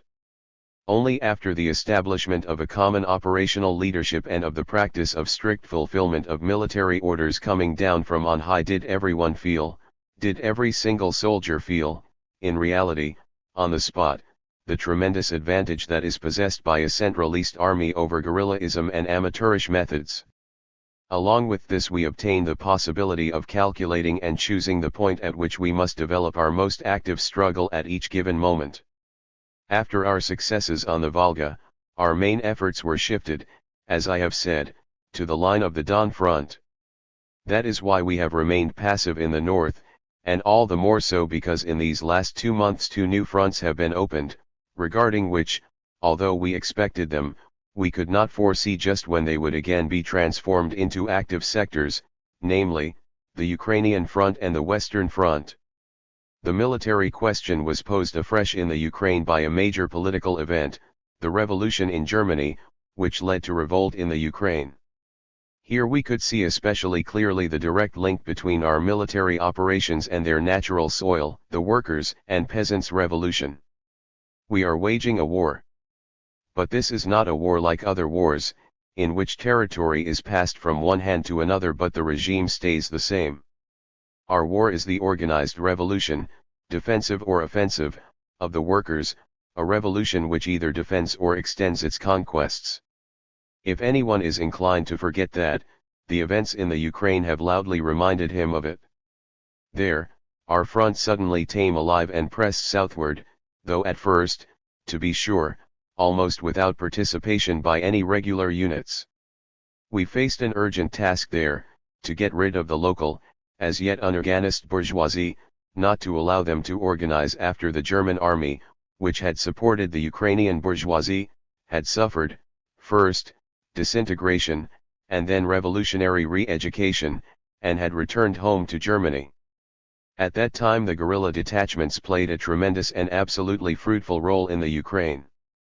There as elsewhere, of course, from early on, more regular units of the Soviet forces made their appearance, and the guerrillas increasingly operated like a satellite around a planet. They began to group themselves around the regular units which appeared there in response to the appeal of the Ukrainian workers and peasants, and the Ukrainian command has now been assigned the task of uniting the guerrilla detachments into established units, regular divisions. And this work is going ahead in the Ukraine with great success, because the military executives there possess the advantage of our 1 year's experience. They have learned a lot from our mistakes and our achievements. One way or another, though, the Ukrainian front has diverted comparatively large forces, mostly, of course, Ukrainian troops. 9. It was in these circumstances that we were faced by the activation of the Western Front. In the West, military operations were comparatively few and involved few losses. There, what chiefly counted was our agreement with the German soldiers, who opposed the German commanders in a revolutionary spirit, and our direct fraternization with the German soldier communists. All this, though, was accompanied by armed clashes wherever the German White Guards or local bourgeois elements opposed us with armed force. As a result of these combined military and political operations, we cleared a very extensive territory in the West. But our task there is far from finished. The bourgeoisie of the Western Zone recovered from its first impressions, awoke from stupor, and with the help of Western Europe, Britain and France, and to some extent Germany, succeeded in getting together some sort of units with which it threatened, on the one hand, Yamburg, and, on the other, Pskov, and tried to create a threat to Riga. In Estonia, the Soviet Estonian army is being combated not only by the Estonian White Guards but also by the Finnish bourgeoisie and even by small detachments of Swedes, along with German and Russian White Guards. In short, there is a whole international, the White Guard International, over there in the countries adjoining the Baltic Sea, operating with the support of the British Navy. 10. If we had allowed this front to get stronger, a considerable danger might have developed there, and a few weeks ago it might have been said that this danger was indeed present. I spent the last few weeks on that sector of the front, and I beheld there again the same picture that at times I had observed on the other fronts. We could not detach tempered units from the other fronts, weakening those fronts in order to send these units to Estonia, and so what went thither were younger units, hastily put together from recently mobilized peasants, who had not yet had experience of battle and had not yet been subjected, either, to political work, and these units scattered at once under the first serious blow from the enemy. As always happens in such cases, there were some direct betrayals. For example, in the division which fought in the Narva direction, a regimental commander led part of his regiment into surrender, so that, naturally, the other half fled in panic. In short, we had there, a month and a half or 2 months ago, the situation that had been seen on the other front 6 months ago.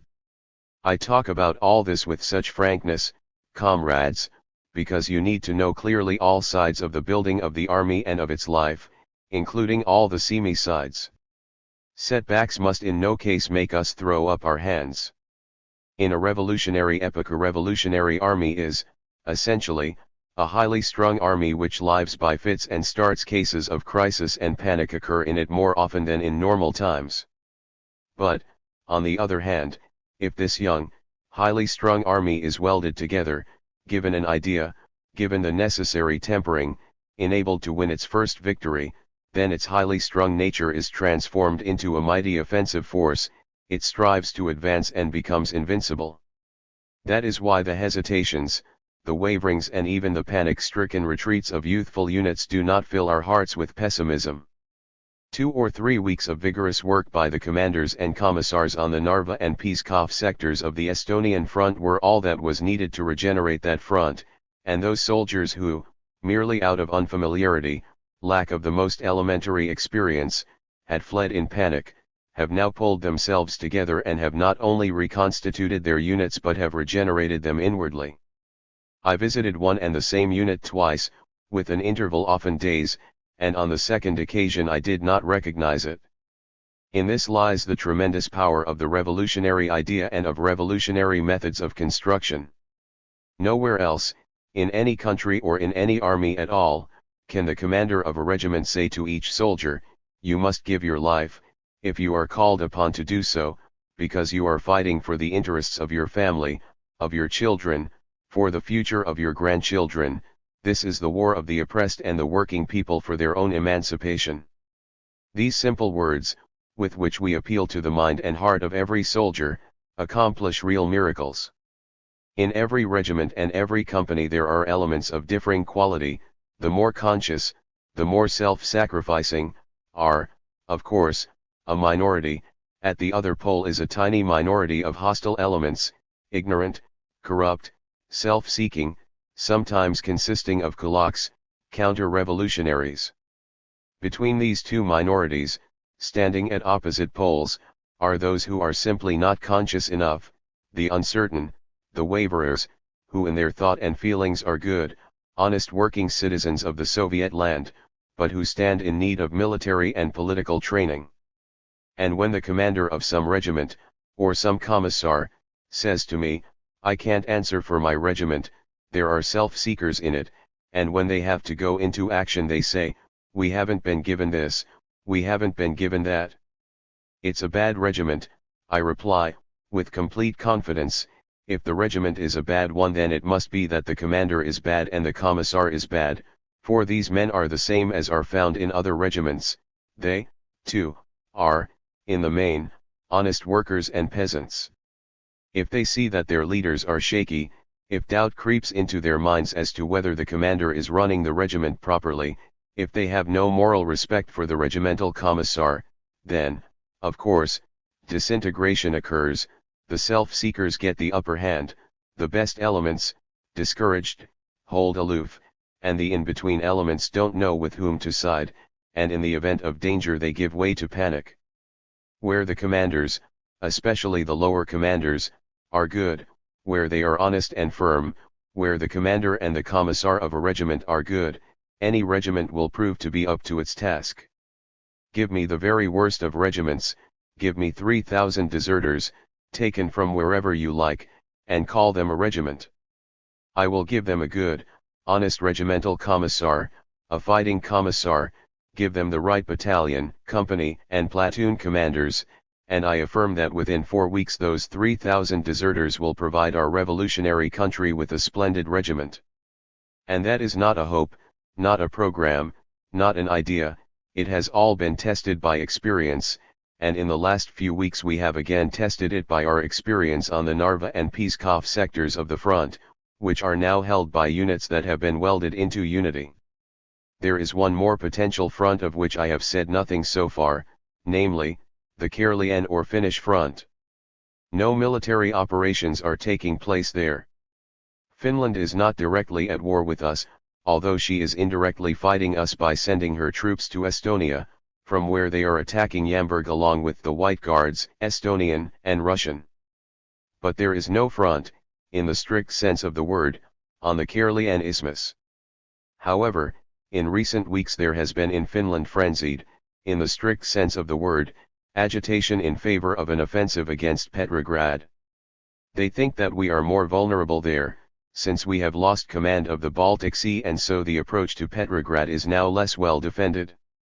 When it was in power last year, the working class of Finland was Petrograd's best shield. But now, for the time being, the bourgeoisie rules in Finland, and their leader, Mannerheim, a former Russian general, has in recent months and weeks been carrying on an agitation for an attack on Petrograd, and the Finnish and Swedish bourgeois press has been saying that Petrograd can be taken with one short, sharp blow, by a raid, for which task, they say, it would be enough to assign just 1 or 2 divisions. Furthermore, General Mannerheim has ordered his forces to hold maneuvers close to our frontier, at Terihoki, and the Finnish bourgeois press has openly written about this in a challenging tone. There has been, of course, no great alarm in Petrograd on this account, for it is comical and absurd to talk of the Finnish bourgeoisie, which barely managed, with the help of Hohenzollern bayonets, to cope with the revolution of the Finnish working class 11, the bourgeoisie of a country with a population of no more than 2.5 millions, being competent to do battle with revolutionary Soviet Russia. Nevertheless, profound indignation was aroused among the workers of Petrograd by the idea that the Finnish White Guards, whose swords are still wet with the blood of the Finnish workers, should dare to threaten the working class of Petrograd, our red, revolutionary capital. In reply to Mannerheim's maneuvers, we held our own maneuvers on our border with Finland. We called on everyone to rally to the defense of Petrograd. The greatest and most ardent response to this call came from the comrades who are attending the military training courses in Petrograd. At their unanimous request, the normal activity of these courses was suspended, and all these cadets were formed temporarily into a mobile unit of superb quality. We held a review of this unit on the former Palace Square, now called Uritzky Square, and in this review there took part an officer of the French army, Captain Seydoux, who has broken with his government, with the French military mission, in order to defend the Soviet power, and is now working in our military inspectorate. This Captain Seydoux, standing beside me and looking at our young future Red officers and their splendid military bearing, the enthusiasm written on their faces, the inspiring orderliness of their ranks, said with delight that this was one of the most sublime spectacles he had ever seen in his life, adding, "How sorry I am that the French military mission, headed by General Niesel, is not here. If they were to see your future Red officers, formed into this fighting unit, they would say to their government, beware of attacking Russia. Russia is not defenseless, she has her own Red soldiers and officers." And to these cadets, these young Petrograd comrades, I promised that if Petrograd were really to be threatened from Olonets, Olonets is a town near the eastern shore of Lake Ladoga, northeast of Petrograd, where fighting took place between the White Finns and Red Army units supported by the Red Ladoga Flotilla, Karelia, or the Yamburg Front. The task of meeting this threat would be allotted to them. They would be the first in the defense of Red Petrograd, and they responded to this pledge as befits honorable soldiers of the revolution. They assumed this responsibility with joy, and, in particular, they carried out splendidly the maneuvers in which they took part. But what happened? What happened was that Mannerheim's fearful enterprise ended in a big fiasco. He moved a few echelons up to our frontier, but the White Guard Finnish regiments held a meeting. Oh, horror! At Terryhoki. Terryhoki is now, under the name Zelianogorsk, included in the Leningrad region of the RSFSR, at which they declared, "You are leading us not to maneuvers but to war with the Red Army. We are ready to defend ourselves, but we don't want to attack Petrograd." And Mannerheim had to pull his echelons back. In his maneuvers there eventually took part no more and no less than 2 companies. Thus, this experiment ended in a miserable collapse. The next day, or the day after, an interview with General Mannerheim appeared in the papers, in which he said that for international and other considerations the attack on Petrograd would be put off till the spring. Consequently we can wait more or less calmly on that front until spring comes. As for the terrible General Mannerheim, it is appropriate to recall where he is concerned the expressive phrase of our famous satirist Saul Tykov-Shchedrin, "He promised great bloodshed, but actually he ate a siskin." It was like that with General Mannerheim. He promised to seize Petrograd with one short, sharp blow, but actually he found a couple of companies to carry out maneuvers near Terryhoki. Should, however, the position of the Finnish bourgeoisie, or pressure on them by Anglo-French capital, compel them to launch an offensive against Petrograd, then, of course, we would have a new front. There can be no doubt that in that case we should not restrict ourselves to defensive measures, but would ourselves strike a short, sharp blow at Helsingfors, for the Finnish working class is waiting for help to come from the Red troops of Petrograd. At the Petrograd instructors' courses, when they learned of Mannerheim's order for an offensive, the Finnish cadets, they have their own military school, asked to be sent to the front against that hangman. Besides these cadets we have some fine units consisting entirely of Finnish workers. What is even more instructive is that fact that of the 17,000 men compulsorily mobilized by Mannerheim, along with the bourgeois guard, according to his own Finnish bourgeois press, 90% are Reds. True, our Finnish comrades say that this is an exaggeration, that the army contains not 90% but only 70% Reds. But even that is quite enough. It is not for nothing that Mannerheim is refraining from arming the conscripts. An offensive by the Red forces against Helsingfors would be supported with enthusiasm by the whole Finnish working class.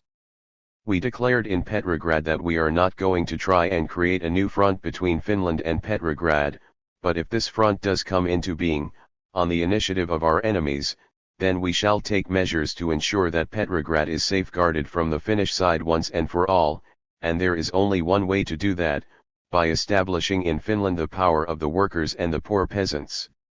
Summing up the position on our fronts, it can be said that the situation is completely favorable. The work that has been accomplished by the Red Army is colossal. In August 1918 our military situation was most difficult. It was the time of the fall of Kazan. After that, in the course of 7 months, the Red Army cleared an immense territory, about 130 uyezds and 28 provinces, with a total area exceeding 850,000 square versts and a population of 40 millions. In terms of area, that is equivalent to Italy, Belgium, and Greece put together, and in population it is equivalent to France. According to the information supplied by the All Russia General Staff, on which I rely, the towns in the provinces recovered were 166 in number, while the non-urban inhabited localities exceeded 164,000. Among the more important towns I will name to you, on the western front Pskov, Riga, Vilna, Minsk, Gomel, Chernigov; on the southern front, Kiev, Poltava, Kharkov, Yekaterinoslav, Alexandrovsk, Kupiansk, Bakhmut, Lugansk; on the eastern front, Kazan, Simbirsk, Sызrань, Samara, Ufa, Orenburg, Uralsk. From the economic standpoint, the region Lugansk-Bakhmut-Slavyansk-Nikitovka is of enormous importance, for its deposits of rock salt, coal, mercury, and gypsum. Also important are the Ufa-Orenburg area, and the provinces of Vyatka, Kazan, Samara, and Orenburg, with their deposits of iron ore, and the area of the Samara Bend, with its asphalt deposits. In the recovered portion of Yekaterinoslav province there are very important metallurgical works. Finally, the line of the front has reached Krivoy Raj, which is rich in iron ore deposits. On the eastern front we have occupied a number of factories of great military importance, such as the Ijevsk and Fotkinsk works in the Samara area, and on the southern front the cartridge factory at Lugansk. Finally, the taking of Orenburg opens the door to Turkestan, from which we can get the cotton needed for our textile industry. The whole of the east and south are rich grain-growing areas. This is the territory that the workers' Red Army has traversed and won for workers. Russia. 12. Comrades, we cannot conclude from all this that our task has been completed. No, far from that. Today the Soviet power is putting forth every effort to secure peace as soon as possible, even at the price of burdensome concessions, for nothing can be more burdensome for our worn-out and starving people than this dreadful war that has been forced upon us. A year ago we signed the Peace of Brest-Litovsk in order to win a breathing space for our people and our country. The breathing space was too short, for at once we had enemies coming at us from the other side.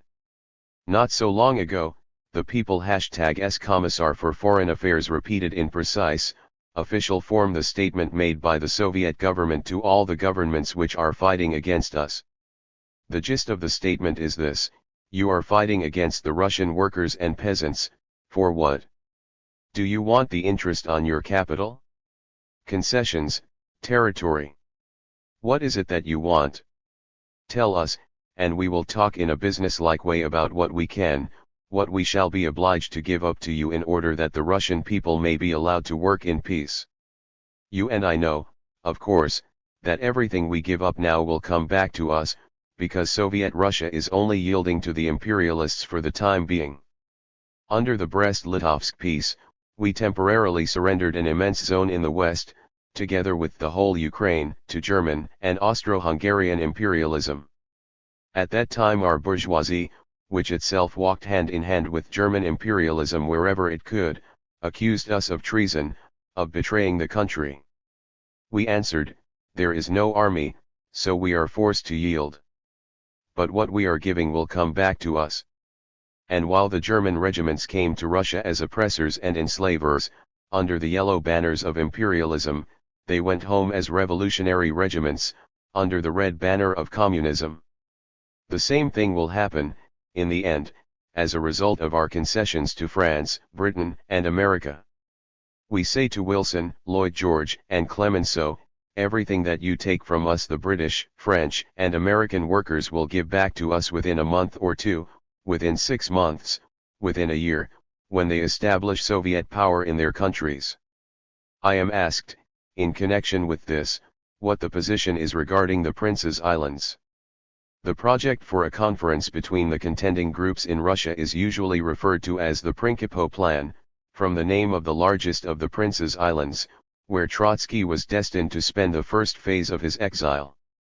The Turkish name for the group is Kızıl Adalar, and for Principe Biocata. The Prince's Islands are, as you know, islands in the Sea of Marmora, to which the Anglo-French and American imperialists were going to invite us for negotiations concerning the fate of Russia. They decided, of course, to invite not only the Soviet government but also all the other so-called governments, white and black, which have not yet managed to perish because they are supported by foreign imperialism. Krasnov replied that he would not attend a conference with Bolsheviks. He gave this reply very proudly a few weeks ago, but now he himself has had, as an exile, to leave his Don and seek refuge in Novorossiysk. The Constituent Assembly men were previously fighting against us, but now they have come to seek refuge and protection on our territory. The same fate awaits Kolchak as Krasnov. We have declared that we are ready to go to the Prince's Islands, and before the whole world we shall explain there what it is that keeps us in power. We have never been supported by foreign bourgeois governments and we have not sought such support, but, on the contrary, have categorically rejected it. All our enemies, Krasnov, Skoropadsky, Vyutov, Denikin, Petliura, all were kept in power exclusively by the support of the foreign bourgeoisie. We have stood and we are standing on our own feet. And we are ready to say that, and to prove it, anywhere at all, in Moscow or over there, where they are, on the Prince's Islands. But they themselves, apparently, have changed their minds, or are hesitating, about whether to invite us to that spot, perhaps because they know that the negotiations at Brest-Litovsk rendered great service to the cause of the German Revolution. We are not worried about what they decide. If they decide to convene the conference on the Prince's Islands, we shall go there, and we shall continue there the work we did at Brest-Litovsk. If they change their minds and decline to hold the conference, we shall wait. With every day that passes the number of these bogus white governments in Russia is lessening, for the Soviet power is scraping them off the face of the earth. As regards the Prince's Islands, they do not attract us, if only because of their princely name. Perhaps, while these gentlemen are pondering, we shall find our own, Soviet islands to which we shall convey imperialists from all countries, but not at all for the purpose of negotiations. At present, however, today, Soviet power does not prevail in France, Britain, and America, and we openly announce that we are ready to buy off the beasts of prey and hangmen who have put a knife to the throat of Soviet Russia. That means, comrades, that our war is in the full sense of the word a war of revolutionary defense. They are attacking us, we are defending ourselves. Even in relation to Little Finland, with its great crimes, we are not taking offensive measures, we forbear because we know that time is working for us. The policy of peace is the policy of the Soviet power. But this policy of peace is not a policy of surrender, a policy of yielding the conquests of the revolution to its mortal foes. No, the policy of peace presupposes readiness to defend to our last breath the conquests of the revolution, if ever the enemy attacks them.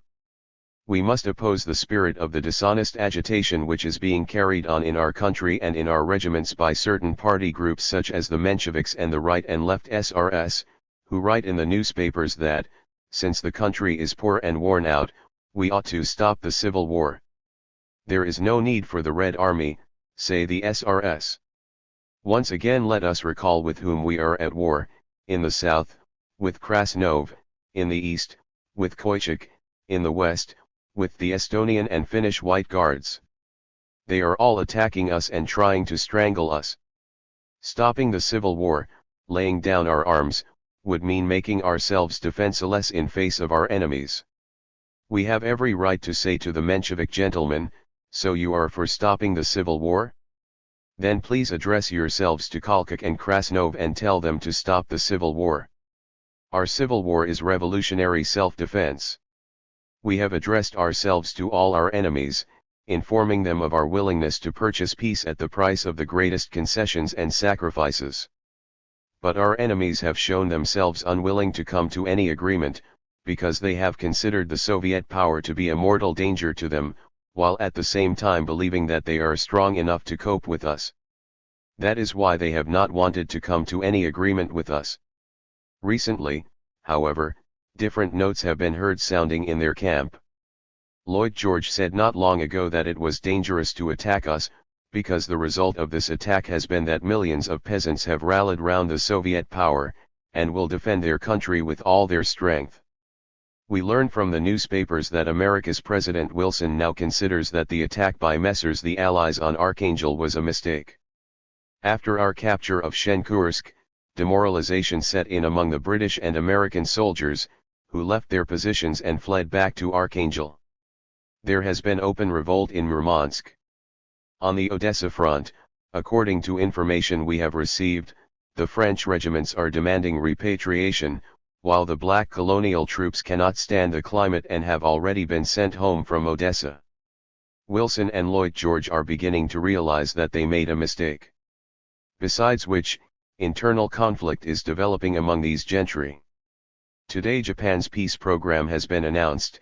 While not calling for Eastern Siberia to be handed over to her, Japan insists that no single country shall have any preference or special concessions in Siberia. This means that these gentry have been forced to limit their aggressive lusts where Soviet Russia is concerned. Why? Because we have become stronger than we were, and they have grown weaker. Under very difficult conditions we have created a strong army, while their armies are breaking up all over the place. And this is happening to their rear as well. Consequently, our international situation has become better in all respects. But this conclusion must not give rise to complacency, to carefree relaxation. No, we have no right to rest on our laurels. The worldwide slaughter is far from having been liquidated, and may burst out again with terrible flames, in the east, on the initiative of Japan, in the north, on the initiative of Britain and America, and in the south and west on the initiative of France, Romania, and Poland. Attempts may yet be made to strike us a mortal blow, from this direction or that, at Petrograd or at Moscow. The bourgeoisie is moribund. But the convulsions of a dying organism are very violent. The sting of a dying fly is very painful. The bourgeoisie is still dangerous. We need to fear the final blow that it may strike. We need to be strong. We need good regiments. We need a good, militant, youthful body of commanders. That means you, comrades. At the moment we have as yet no need to tear you prematurely from your school benches and fling you to the front before your course is finished. We are sufficiently strong to be able to let you peacefully continue with your military training behind the shield provided by our front. But what is required of you is an absolutely conscientious attitude to your work. Our army is a workers' and peasants' army, but that does not mean an ignorant, naive army. No, this army does not reject military science and military technique. On the contrary, our proletarian and mujik army must be equipped and trained in accordance with the last word in military science. Each one of you, after undergoing a short course here, and then having obtained a certain amount of battle experience at the front, must apply himself again and again to military studies, at the military academy or at the school for general staff cadets which we are opening. Fate has compelled us to concern ourselves with military matters. Since we have to be soldiers of the revolution, a debt of honor enjoins us to be well-informed, all-round educated soldiers. We shall work, and we shall study. In our red regiments you will now find that the demands made upon you are greater than they used to be. We already possess some commanders, and the soldiers have had experience. Consequently, newcomers to the commanding personnel are subjected to higher requirements. You will need to be adequate to the expectations of the soldiers whose fate is entrusted to you as commanders.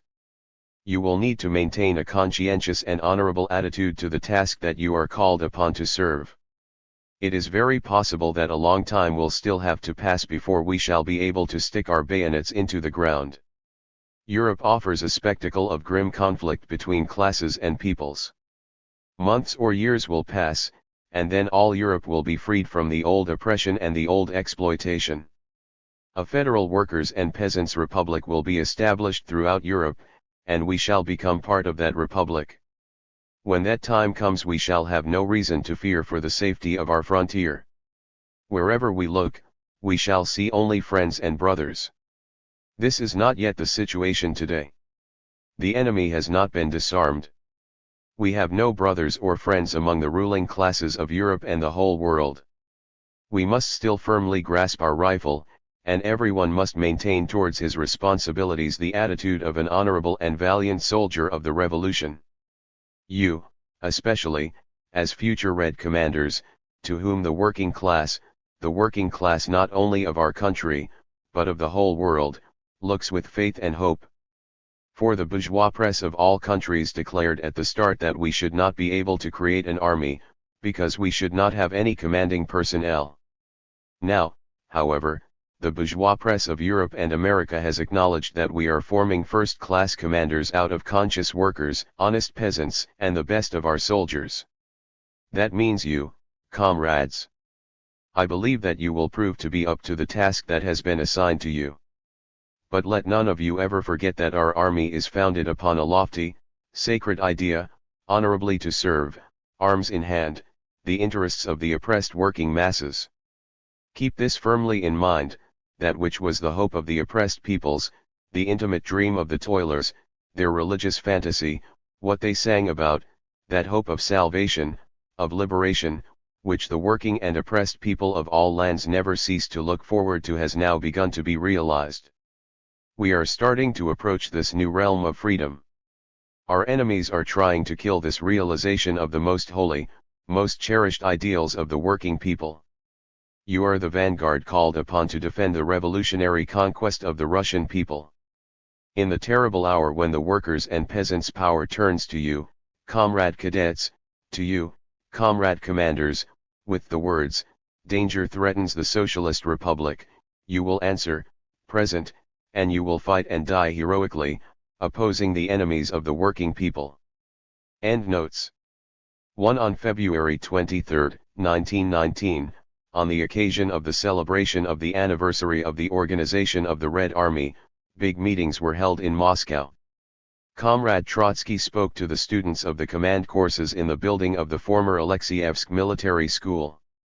On the following day, February 24, he delivered his report at the fronts, in the Hall of Columns of the House of Unions, to a gathering of the cadets from all the courses in Moscow. This report was published as a separate pamphlet by the publishing house Sovetský Mir, Moscow 1919. 2. The disintegration of the German army began with the troops which occupied the Ukraine and our western borderlands. The November Revolution in Germany hastened the process, which developed under the influence of the revolutionary movement in Russia.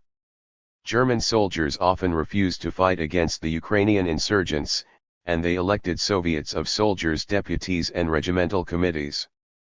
The revolutionizing of the occupation forces had a considerable effect on the breakup of the German army as a whole.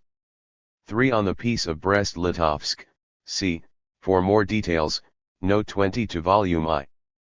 4. On the transformation of the Army of the Constituent Assembly into Kolchak's Army and on the fate of the supporters of the Constituent Assembly, see below, Notes 70 and 71. 5. On the revolt by the Czechoslovaks and the struggle against them, see Volume I, pages 273-305 and Note 79. 6. The advantage enjoyed by the side which operates on internal operational lines consists in the possibility of combating, unit by unit, at the most favorable moments, the enemy's advancing forces. Mobility and vigor in action always enable such a situation to be exploited beneficially. During the World War, Germany, making use of her dense railway network, offered a brilliant example of action along inner operational lines. The basic feature of the operational conditions in which the Red Army found itself during the Civil War was complete encirclement by its enemies. This theoretical advantage was made practical as soon as we had organized a centralist apparatus for directing military operations, when we became able to use all the country's forces and resources, railways, fortified areas, etc., in short, from the time when our army became a regular army and the whole country was transformed, materially and morally, into an armed camp. 7. The Donets Oasis did not manage to hold out on that occasion. After concentrating the volunteer army in the Kuban and Caucasia, Denikin launched a vigorous offensive against the left flank of the southern front, the 10th Army, at Tsaritsyn. Our forces, weakened by the enemy's uninterrupted attack, held out only with difficulty. The appearance of substantial masses of cavalry in our rear compelled the 10th Army to fall back northward. On May 19, 1919, Denikin began his offensive against the right flank of our front, at Yazovka. Makhno's brigade, which held this sector, did not stand up to the blow, and the enemy's cavalry broke through the gap thus made. Despite their strong resistance, the Donets workers had once again to suffer, for 6 months, the rule of the Whites. For more details on these events, see the section The Southern Front. 8. On the loss of the Archangel and Murmansk regions, see notes 74 and 78 to Volume 1. By January 1, 1919, the British Expeditionary Force had been joined by American and Italian forces and by detachments of Serbs, former prisoners of war. Besides seizing the territory and riches of our north, the Allies kept trying to break through to the Urals and the Volga, to link up with Kalkuk. By January 1, the enemy, who had already taken Shenkursk, was 70 versts to the north of Vologda. Our 6th Army was at this time assigned only defensive tasks. However, this army not only beat off the enemy but also sometimes inflicted severe defeats on the White Guards. Our first success was the capture of Shenkursk. Under very difficult topographical conditions, knee-deep in snow, spending the night under the open sky in 37 degrees of frost, the Red Army men stormed Vysokaya Gora and drove the enemy out of the fortified positions that he held. In the course of a single month, down to the middle of February, our army advanced 150 to 200 versts. The time for decisive operations had not yet arrived. 9. At the end of December 1918, the Ukrainian Soviet government had the following regular troops at its disposal: 1 infantry division commanded by Kropyvyansky and another commanded by Osum, the latter also including a Red Cossack regiment. 10. On the clash between our units and the White Guards in Estonia at the beginning of 1919, see below, note 76. 11. On the civil war in Finland, see note 25 to volume I. 12. For the situation at the front at this moment, see map I. Problems of building the army. I. The organization of the Red Army. An appreciation of the state of the Red Army. Answer to questions put by a representative of the Soviet press. Asterisk asterisk asterisk. You ask me about the general state of the Red Army. I must at the very outset tell you, as a representative of the Soviet press, that the tone in which the Soviet press talks at present about the Red Army seems to me not quite correct. Undoubtedly the Red Army has already rendered great services. But to speak of it as invincible is as yet premature. Revolutionary policy must be profoundly realistic.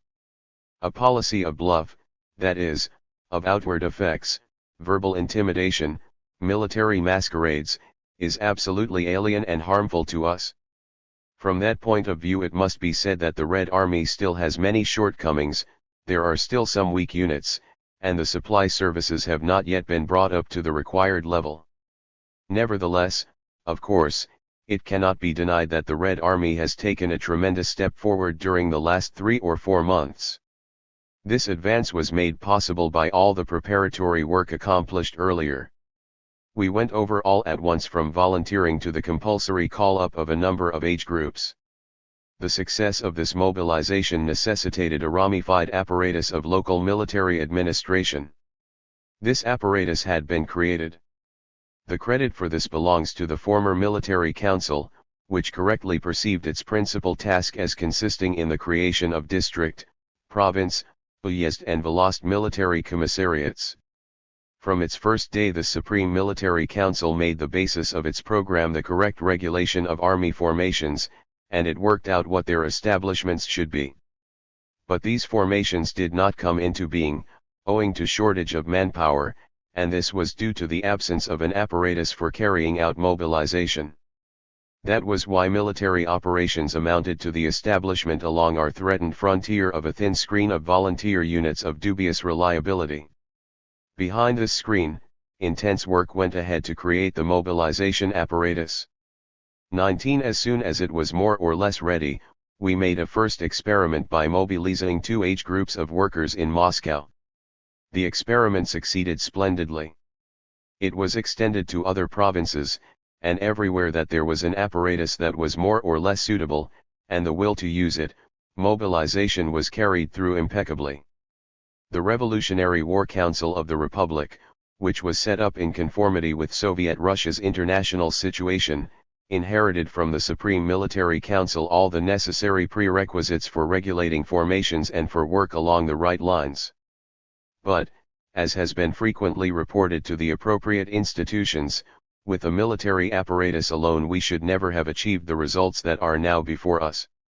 The mortal danger hanging over Soviet Russia placed the War Department at the center of attention for the Soviet power and all Soviet institutions, and resulted in a powerful influx of first-class Soviet forces into the ranks of the War Department, especially into the field institutions and field armies. One has to have observed the process of improvement of the unreliable units and training of the young ones in the army at the front in order to appreciate the huge, really decisive importance of the infusion into the military apparatus of the revolutionary will to secure victory at any cost, and it was just this will that was contributed by the revolutionary Soviet executives, the old communists, who put themselves at the disposal of the army. True, it must be mentioned here that a certain proportion of the executives who have appeared at the front recently are not up to their task. And that is not surprising. Among the many thousands of commissars, organizers, and agitators there could not but have percolated through some dozens, sometimes hundreds, of people who arrived where they were by accident, even some careerists who had attached themselves to the communist banner. At the front they encounter the strict discipline which is called for by the military situation and which keeps everyone aware that, out there, it is not an amusing game that is being played but a war that is being waged to the death. Obviously, those accidental guests of ours, with their false communist passports, experience very great dislike for the way things are done at the front, and often they try to spread their own sentiments among those around them, and to introduce these sentiments into the rear. The political departments of the armies and fronts, which are headed by highly experienced and reliable comrades, are tirelessly digging out and eliminating such undesirable elements from among the communist executives. Communist cells have been formed in the Red Army units, and they play an immense role in the education of the army. Here too there have been, to be sure, and are still observable, defects and misunderstandings. Some soldiers imagined that the title of communist entailed privileges, and we saw an influx of such privilege seekers into the cells.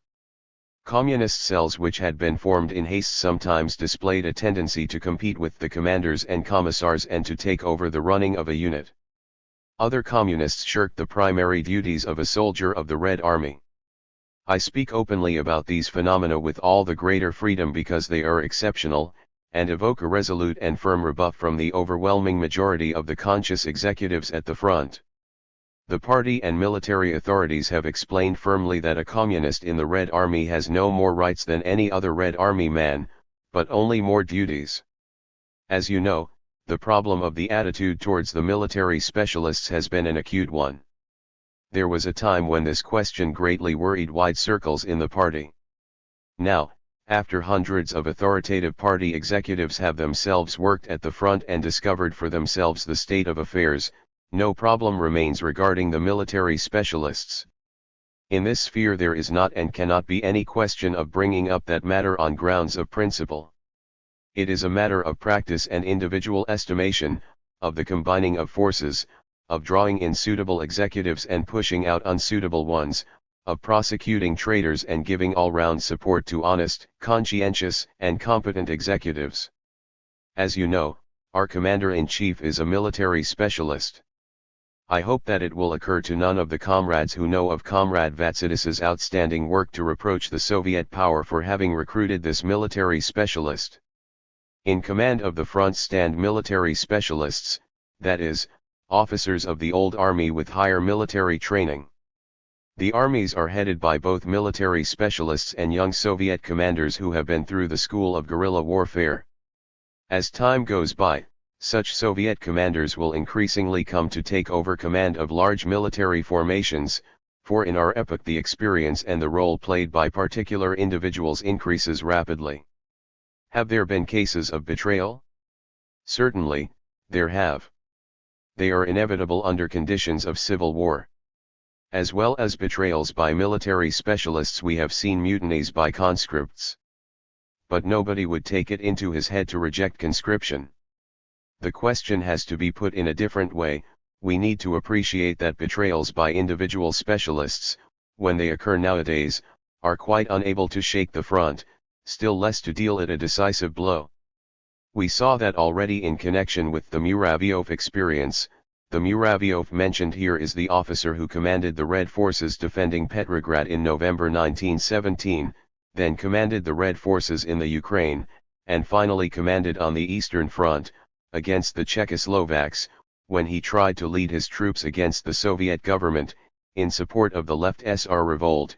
He was shot by his own men when our army was as yet incomparably weaker than it is today, and was not distinguished for its steadiness. This is not, I repeat, a question of principle, of counterposing an anti-officer line to an officer line. That is misunderstanding and childishness. We need to select good executives from everywhere that they are to be found, to place them in the appropriate positions, to coordinate experience with revolutionary will, and by so doing to strive for the results that we need. A few months ago we formed the Central Supply Administration, and put old military workers at its head. Things didn't work out, even though there were, alongside the military specialists, some old party workers acting as commissars. The former lacked the will to succeed, while the latter did not have the necessary understanding of the requirements inherent in the task. But during these 13 months of the Soviet regime, military work at the province and district level has already trained new specialists for us. Today, for example, we have appointed to head the Central Supply Administration a party executive who has behind him a serious record as an organizer. 20. On the other hand, it must be said that, in the process of joint work, a number of military specialists have become fully linked with the Soviet power and even with the party.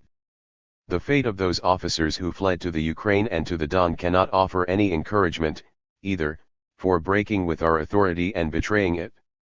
On the Don and with Denikin, officers serving in the ranks make up entire companies and battalions, which are surrounded by an atmosphere of hatred from the working population, and know that they can expect no quarter. In the Ukraine the officers have besmirched themselves by entering the service of Skoropadsky and Wilhelm, and they are now left without support and will perish if Anglo-French aid does not reach them in time. Meanwhile, that section of the officers who from the very outset placed themselves at the disposal of the government of Soviet Russia has enjoyed every opportunity to work for strengthening the country's military might.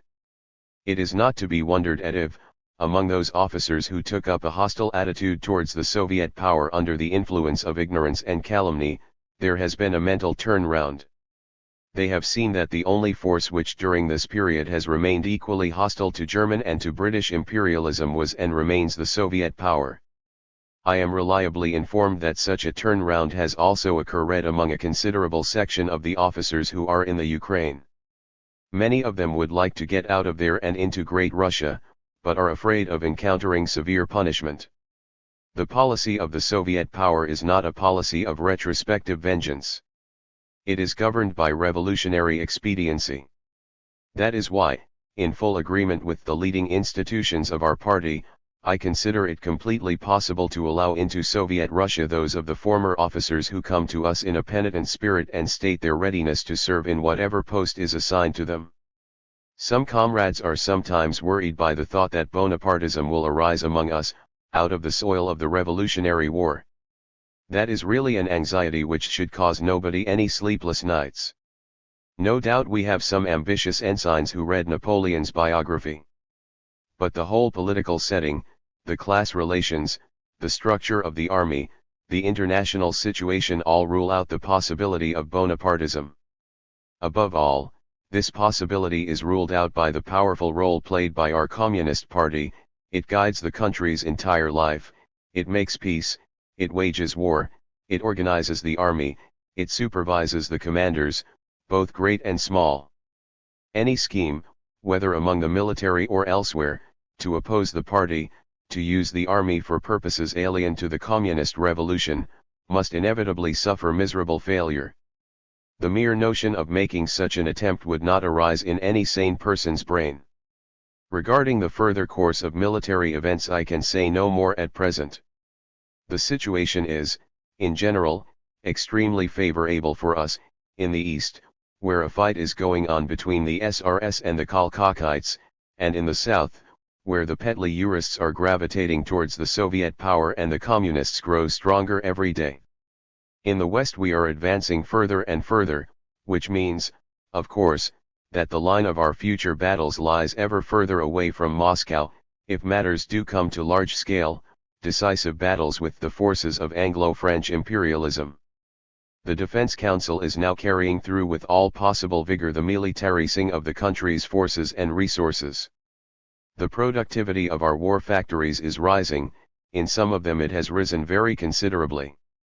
We have undoubtedly become richer than many suppose in the matter of supplies. We need to mobilize our wealth. In particular, we need to collect in the small arms at present held by the population. This is now being done. In the rear there are many formations which will be hurled into battle at the decisive moment. Our shortcomings are many, our tasks are immense, but we have every justification for looking to the future with confidence. That is all I can tell you. End notes. 19 on the screens, see note 48 to volume I. 20. The Central Supply Administration of the Red Army was formed on June 1, 1918. All the main supply administrations and institutions were placed under its authority. The Central Supply Administration was headed by a council consisting of a chief supply officer, who was a specialist, and 2 commissars. This form of organization lasted until December 1918, when, with the appointment of Comrade Meslock as head of the Central Supply Administration, the principle of one-man management was introduced. Problems of building the army.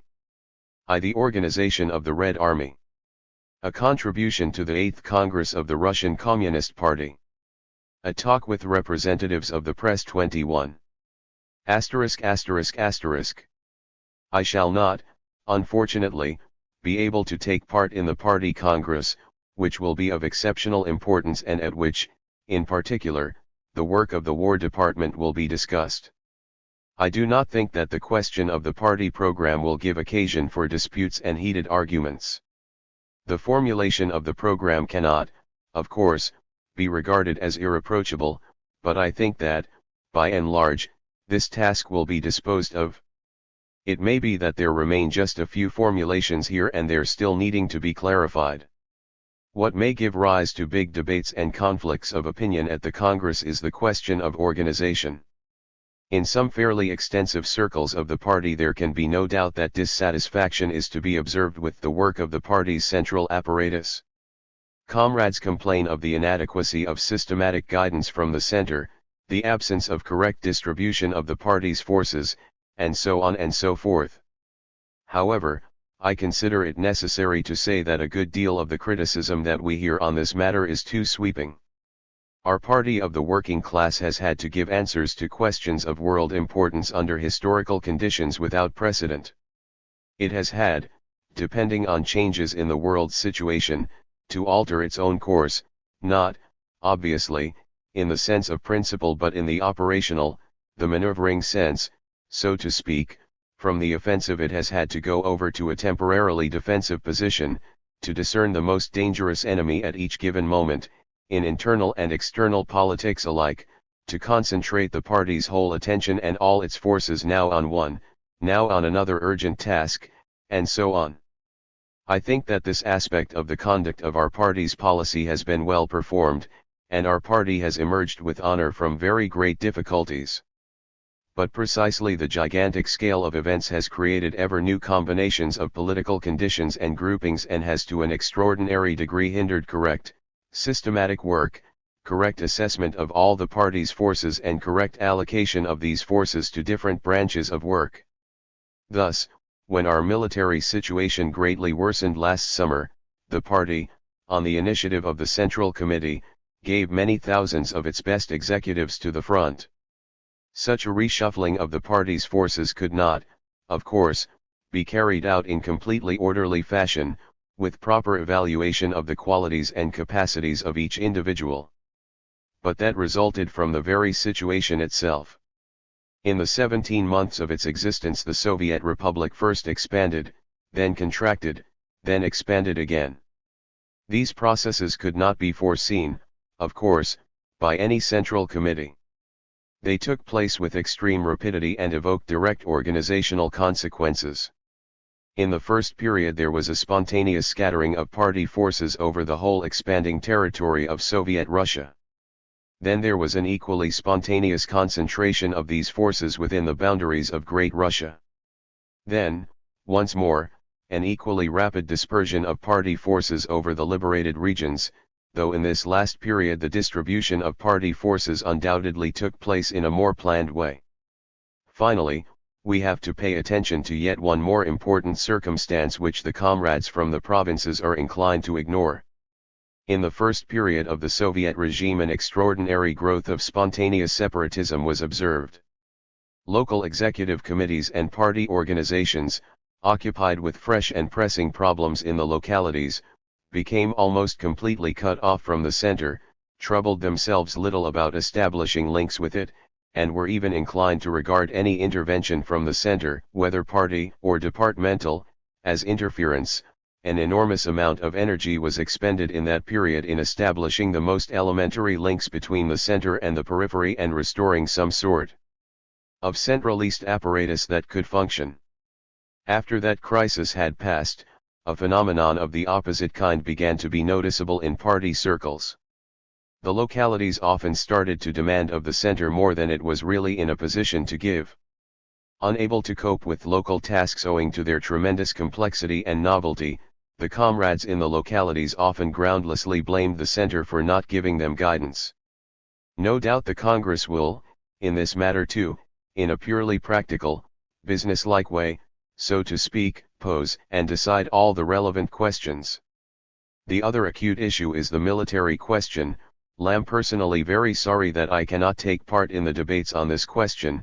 With the Central Committee's approval, I'm again leaving for the front. But I feel no disquiet regarding the decision that the party may take where further work in building the army is concerned. By force of circumstances we were obliged to concentrate our main efforts, most of the party's executives and a considerable share of the country's material resources in the War Department. Thanks to the intense work that we were compelled by those circumstances to carry out, we acquired great experience in building the army.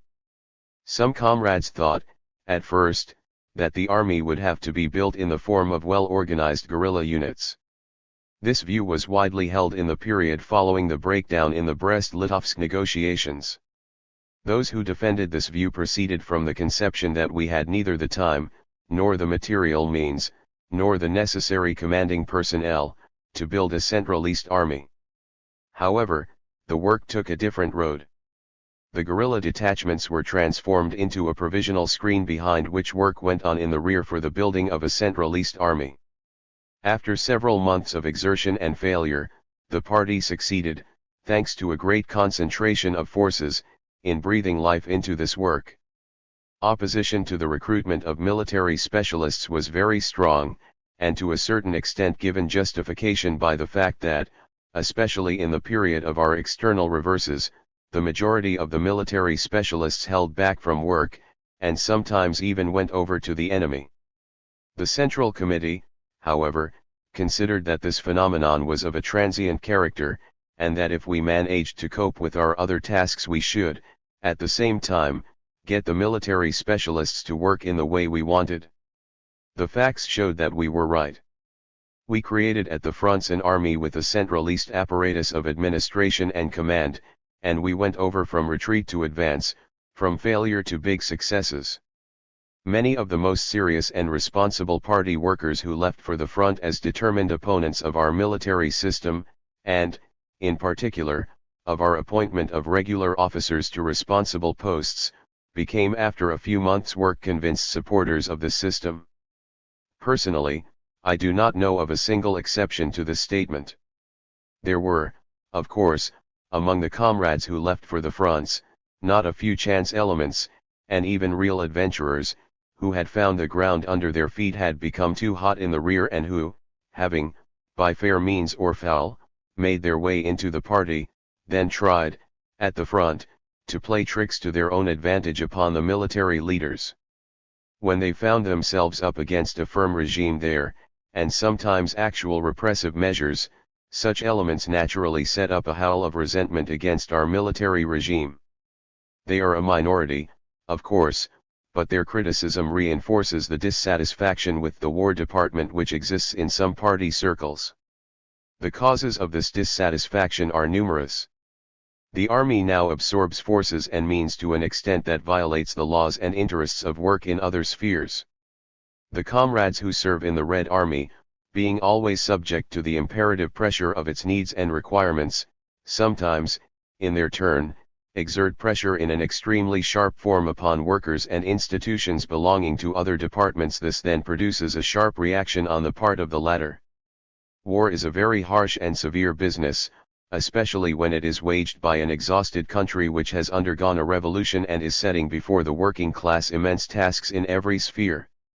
Discontent with the fact that the army and the war are exploiting and exhausting the country seeks ways of expressing itself, and is far from always directed to the right address. Since it is not possible to deny the need for the Red Army and the inevitability of waging the war that has been forced on us, all that is left is to attack the method and the system.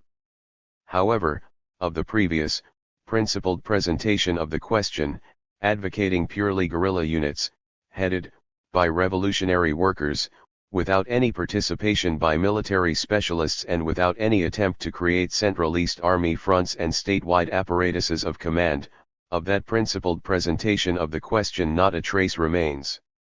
For example, the criticism expressed in the resolution from the Urals Regional Committee is abstract, fortuitous, and shapeless in character, and amounts, if the committee will pardon my saying so, to a mild grumble. The military specialists, they claim, are needed, but we should act, so far as possible, as though we did not need them. We ought, they claim, to create a body of Red commanders, as though the War Department were not already doing this. It would be a good thing if the Congress were to ask the Urals Regional Committee just how many Red officers it has contributed, what is the percentage of communists among the Red officers from the Urals, what is the quality of the units formed by the Urals Regional Committee, and in what way these are superior to the Red regiments formed in other places. It must be said, in all conscience, that this superiority would not be apparent. I have more than once had to put it to our comrade critics from the left, if you consider that our method of formation is bad, create for us one single division by your methods, choose your commanders, show us your way of carrying on political work. The War Department will help you by providing all the resources you will need. Such an experiment, even if it succeeded, would, of course, be far from possessing demonstrative force, because they might be able to find a choice complement of both Red Army men and commanders for a single division. In any case, though, our critics might have learned something from trying this experiment. But alas, I have met no desire among them to take up this challenge, and criticism has shifted from one question to another, keeping up its irritated tone but remaining, in general, absolutely abstract and formless. En route *. March 17, 1919.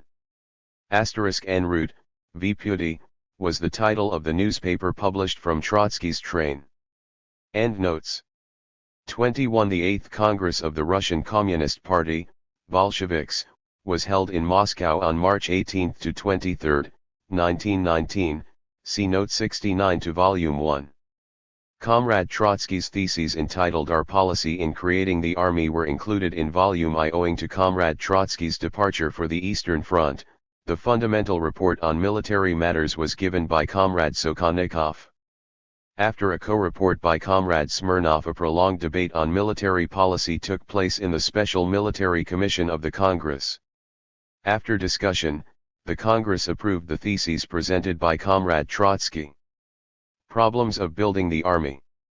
The organization of the Red Army. Our tasks. Interview given to Arista correspondent. *******.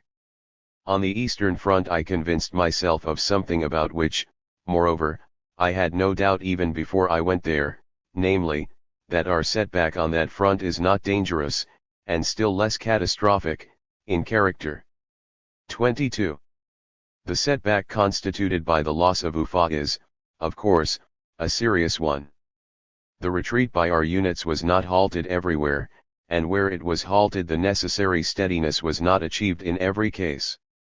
However, if we consider the conditions in which our war is being fought, we should rather be surprised that we do not suffer isolated setbacks more frequently than we do. We are fighting on a front 8,000 versts long. Our army has grown quite large, but if we take into account the incredible length of the front, it is clear that we are compelled to stretch our military manpower to an extreme extent. The reinforcements that we send are often, so to speak, semi-finished, in need of further processing, and before they become integrated into the organism they may for a certain period even weaken it. The question of reinforcements is now the most important sphere of work for the military authorities. The army at the fronts has been defined and established, the cadres have been formed and tempered in battle. It is necessary, therefore, to keep the numbers of the fighting armies up to the required level. Their losses in dead and wounded and, most important, through illness, are rather large. At the same time, the reinforcements must be of the right quality, from both the military and the political standpoint. The sources from which reinforcements are drawn are the holding units in the rear. All the human material passes through them. Consequently, we must keep these holding units at the proper level, both militarily and politically. It has to be said plainly that the political side is lagging badly here. The reasons for this are known. All the political workers are overburdened with all manner of Soviet work, and the result is that agitation is very much neglected, not only in the countryside and in the army, but even among the workers. The agitation and education sections are not coping with their task, and cannot cope, since they do not possess the necessary forces. The best agitators are filling various responsible posts. There remains another method, drawing into the work the party organization as such, that is, obliging every responsible political worker, regardless of the post he occupies, to perform work in the sphere of agitation and enlightenment, both generally and, in particular, in the army. Some extremely light-minded people who are unable to forget anything and don't want to learn anything continue to say that the reinforcements are poor politically because the work of formation has been handed over entirely to military specialists. But that is the purest nonsense. It is precisely at the head of the local military administrations in the rear, the commissariats in the uyezds, provinces, and districts, that more or less responsible political workers have been placed. Under the new establishments, the military specialists have simply been turned into technical assistants. 23. Thus, all power is in the hands of the political worker who acts as commissar. Blaming the shortcomings in political work on the military specialists simply means indulging in enervating gossip. Our task now is to create a firm nucleus of conscious workers in every holding battalion. This will be, so to speak, a leaven which must be safeguarded, and expended only in proportion as it naturally increases. Around this nucleus the less conscious elements will crystallize. All experience testifies how important it is not to allow alien class elements, which in practice means kulaks, into the army. Here, however, we come up against the difficulty of defining the line that distinguishes the middle peasant from the kulak. This question will be decided quite differently in different provinces, depending on the local conditions of economic life. but the military commissars, acting on their own, cannot decide this question. We touch here, generally speaking, on the fundamental question of our policy towards the middle peasant. Since this question has been put on the order of the day as the most important one, both in practical life and in the decisions taken by our leading institutions, there can be no doubt that practical methods for distinguishing between a middle peasant and a kulak will be laid down as fully as is necessary for the guidance of local workers. And this will make it possible for us to keep kulaks out of the Red Army and to oust them from the sphere of military training. Among the causes that have influenced the lessening of staunchness on certain sectors of the front, I cannot refrain from pointing to the itch to criticize which has seized hold of some comrades. I do not at all mean to imply that criticism of military policy is impermissible, or even undesirable. It is both permissible and desirable, although up to now nobody has offered any criticism that has substance to it. They merely catch up with the work of the War Department several months late, and, retaining their itch to engage in criticism, try to find, so to speak, new points at which to apply it. What is certainly impermissible, though, is that political workers who do not share the viewpoint of our military system, or who merely feel a vague hostility toward it, should be allowed to work at the front. An army is not a discussion group, and this is especially the case when it is an army engaged in battle with the enemy. We need workers who believe in their work and are competent to perform it, without looking over their shoulders, or sideways, otherwise it will not prove hard to loosen up even the very best of armies. If, I repeat, we keep in mind the length of our front and the extent of the territory over which the Red Army has fought its way during the winter, the prolonged preparation our enemies have carried out for their simultaneous spring offensive, the link between this offensive and the carefully prepared revolts, to which the left SRS have contributed their experience of illegality and their illegal apparatus, we can say with complete confidence that the army has stood up splendidly to the united onslaught of our enemies. I hope and believe that the period immediately ahead will see successes for us. March 27, 1919. Kazan, Moscow. Endnotes. 22 On the situation on the Eastern Front at this time, see below, Note 70. 23 During the existence of the Supreme Military Council and in the first period after the organization of the military commissariats, see Note 48 to Volume I, the latter were headed by military specialists, each of whom was flanked by 2 commissars.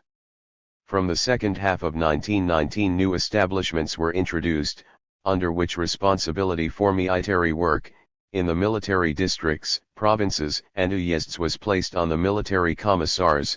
Military leaders from among the specialists were appointed to work with them as technical assistants.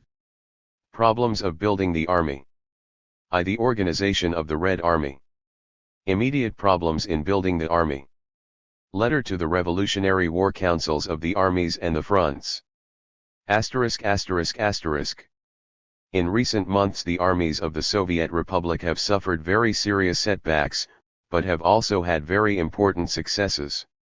Our setbacks have been due, if we leave partial factors aside, to one fundamental cause, inadequacy in the supply services, which has prevented us from sending reinforcements to the front in good time.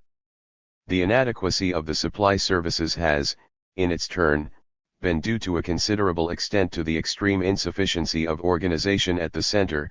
The Central War Procurement Council has sometimes come under the War Department, sometimes under the Supreme Economic Council, while the Extraordinary Supply Committee has stood between these two departments, lacking its own apparatus, and the Central Supply Administration is concerned with distribution, and has no organizational link with the procurement organs. Now, under the influence of the severe lessons we have been taught, an organization has been set up which, provided it is vigorously and completely set in motion, will give the desired results.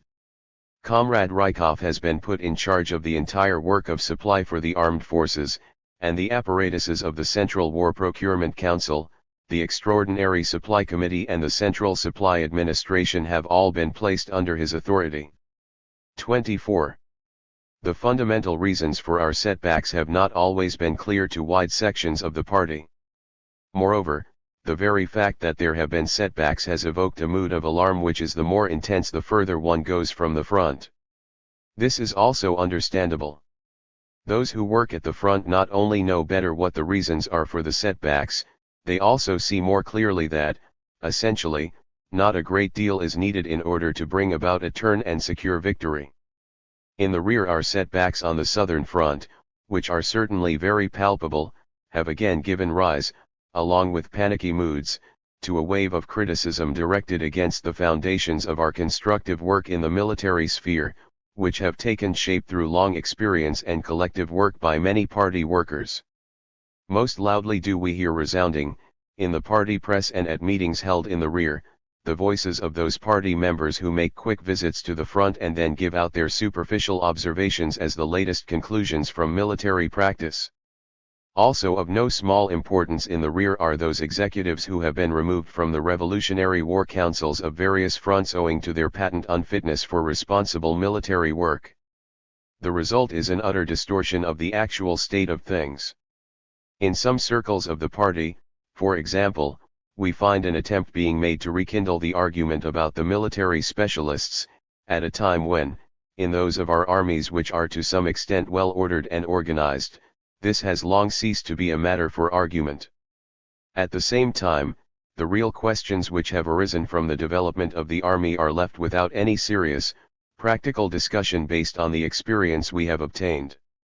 The desire expressed by the Congress for periodical conferences of responsible party workers active in the War Department is extremely difficult to satisfy, especially at the present grave moment. Such a conference would possess significance and authority provided that it was attended by the most responsible workers, but it is quite impossible to take them away from the front in these critical days and weeks. Direct exchange of views between the most responsible workers in the Army can be accomplished to some extent through written communications in the form of reports, resolutions, and so on, where the most important and urgent questions relating to the construction of the Army are concerned. The present circular deals with some of these questions. Problems of supply. Experience has shown that unification of each front. The term front is used in this work both in its usual sense and in that of the group of forces responsible for a certain front. More or less what is called in British military terminology an army group is effective, in the main, operationally. In the supply and political spheres the armies lead a life that is actually, to a considerable extent, independent of the front command. Attempts to secure an excessive degree of centralism in these spheres have up to now led to unfavorable results. Our railways work too slowly for it to be possible for us, relying upon them, quickly to maneuver military freight from the center of a front. For this reason, supply to the armies of a front cannot be based on front depots. The decisive role is necessarily played by army depots and reserves. The task of the front supply organs must therefore consist not in actually concentrating material reserves under their control and distributing them as required, but in ensuring that each army has in good time the supplies that it needs for a protracted period, and in establishing in every army a reliable, business-like, enterprising supply apparatus which can independently issue all supplies with the necessary accounting and the appropriate economy. In other words, the role of the front supply organs is predominantly that of middlemen and that of supervisors and inspectors. While not aiming at excessive centralism in front supply work, we need to establish at the front some organs of guidance, vigorous and possessed of initiative, whose task will consist in setting up a mechanism of army supply which can ensure rapid and timely provision of footwear, rifles, grease, and cartridges from army stores to the soldiers who need them. We must eliminate, at all costs, the criminal red tapeism of the army supply organs and the barren bureaucratism which has succeeded the chaos which previously prevailed, not replacing but merely supplementing it. Indents go up from company level through regiment, brigade, and division to army, taking an extremely long time, and the equipment asked for is sent down through the same channel by which the paper went up. Meanwhile, the units which asked for the supplies in question have changed their composition, have been transferred, dissolved, attached to different formations, and soon. As a result, the boot never reaches the soldier's foot. We must ensure that the Army supply organ has before it a clear picture of the entitlements and deficiencies of every unit, a picture continually checked through tours made by its inspectors, and through operational and political reports. The Army supply organ must itself direct the through goods trains and columns carrying the appropriate equipment to the units most in need of this, the transport to be accompanied by clerks who can issue the necessary articles on the spot and see to the relevant bookkeeping. We have to make the supply chiefs look out for a soldier's barefoot or empty bandolier, so as to see to it that the former is shod and the latter replenished, without waiting passively for the indents to come up and busying themselves with paperwork that takes no account of the mobile character of the war, which calls for rapid initiative and mobility on the part of the Army Supply Administration. To give the Army Supply Service a wide degree of independence, to place substantial stores at its disposal, to teach it to use this independence in the interests of the cause and to punish severely all sluggishness, bureaucratism, and uneconomic expenditure of public property, that is the task of the front supply administration and of the center which stands behind it. With this kind of regime the army units will need to resort much less than now to bagmanship. Bagmanship alludes to the illegal, speculative activities of the bagmen, persons who set out from the towns into the countryside, equipped with bags, in order to buy grain privately and then sell it at inflated prices in the towns. Trotsky is saying that, owing to the deficiencies in the regular supply service, army units were having to engage in this kind of activity in order to feed themselves and other such forms of supply. Nevertheless, taking account of the volume of the requirements of our 9 regimental divisions, 25 the inadequacy of means of transport and the variety of places in which the divisions have to operate, we need to allow for the fact that no foresight on the part of the higher organs can exempt the divisional apparatus from the necessity of satisfying some requirements through independent procurement activity in the localities. This type of activity is at present semi-legal and sometimes illegal in character, and for that very reason it often goes beyond the limits of strict necessity. This also applies to the borrowing of equipment from the depots of different institutions, mainly, of course, those of the War Department, when moving along the front line or during a retreat. Insofar as independent procurement operations on the spot, or borrowing from local depots and stores without the appropriate authority, are due to urgent need, this kind of activity cannot, of course, be subjected to regulation. Nevertheless, it can and must be legalized and brought to order through the working out of general instructions governing these matters. We have to instill in unit commanders and commissars, and in the local authorities, the realization that, while maintaining absolute respect for centralism and proper form, they must put the interests of the cause first and foremost, and in those cases in which it is obvious what these interests are, independent initiative must be exercised by the appropriate command, acting with the appropriate Soviet authorities, on their own responsibility. Thus, when our forces withdrew from some uyezds of Kharkov, Kursk, and Voronezh provinces, the nearest command did not take the decision to requisition the horses which it needed so badly. In the localities, the commissariats referred to the absence of permission from the district to take this action. As a result, the horses were left for Denikin's men who used them to chase the Red Army forces still further off. In justification of this disgraceful conduct, some commanders and commissars mentioned their fear of being court-martialed for arbitrary conduct. A penalty should be imposed for this sort of passive washing of hands, a penalty not less severe than that for arbitrary squandering of public property not justified by circumstances.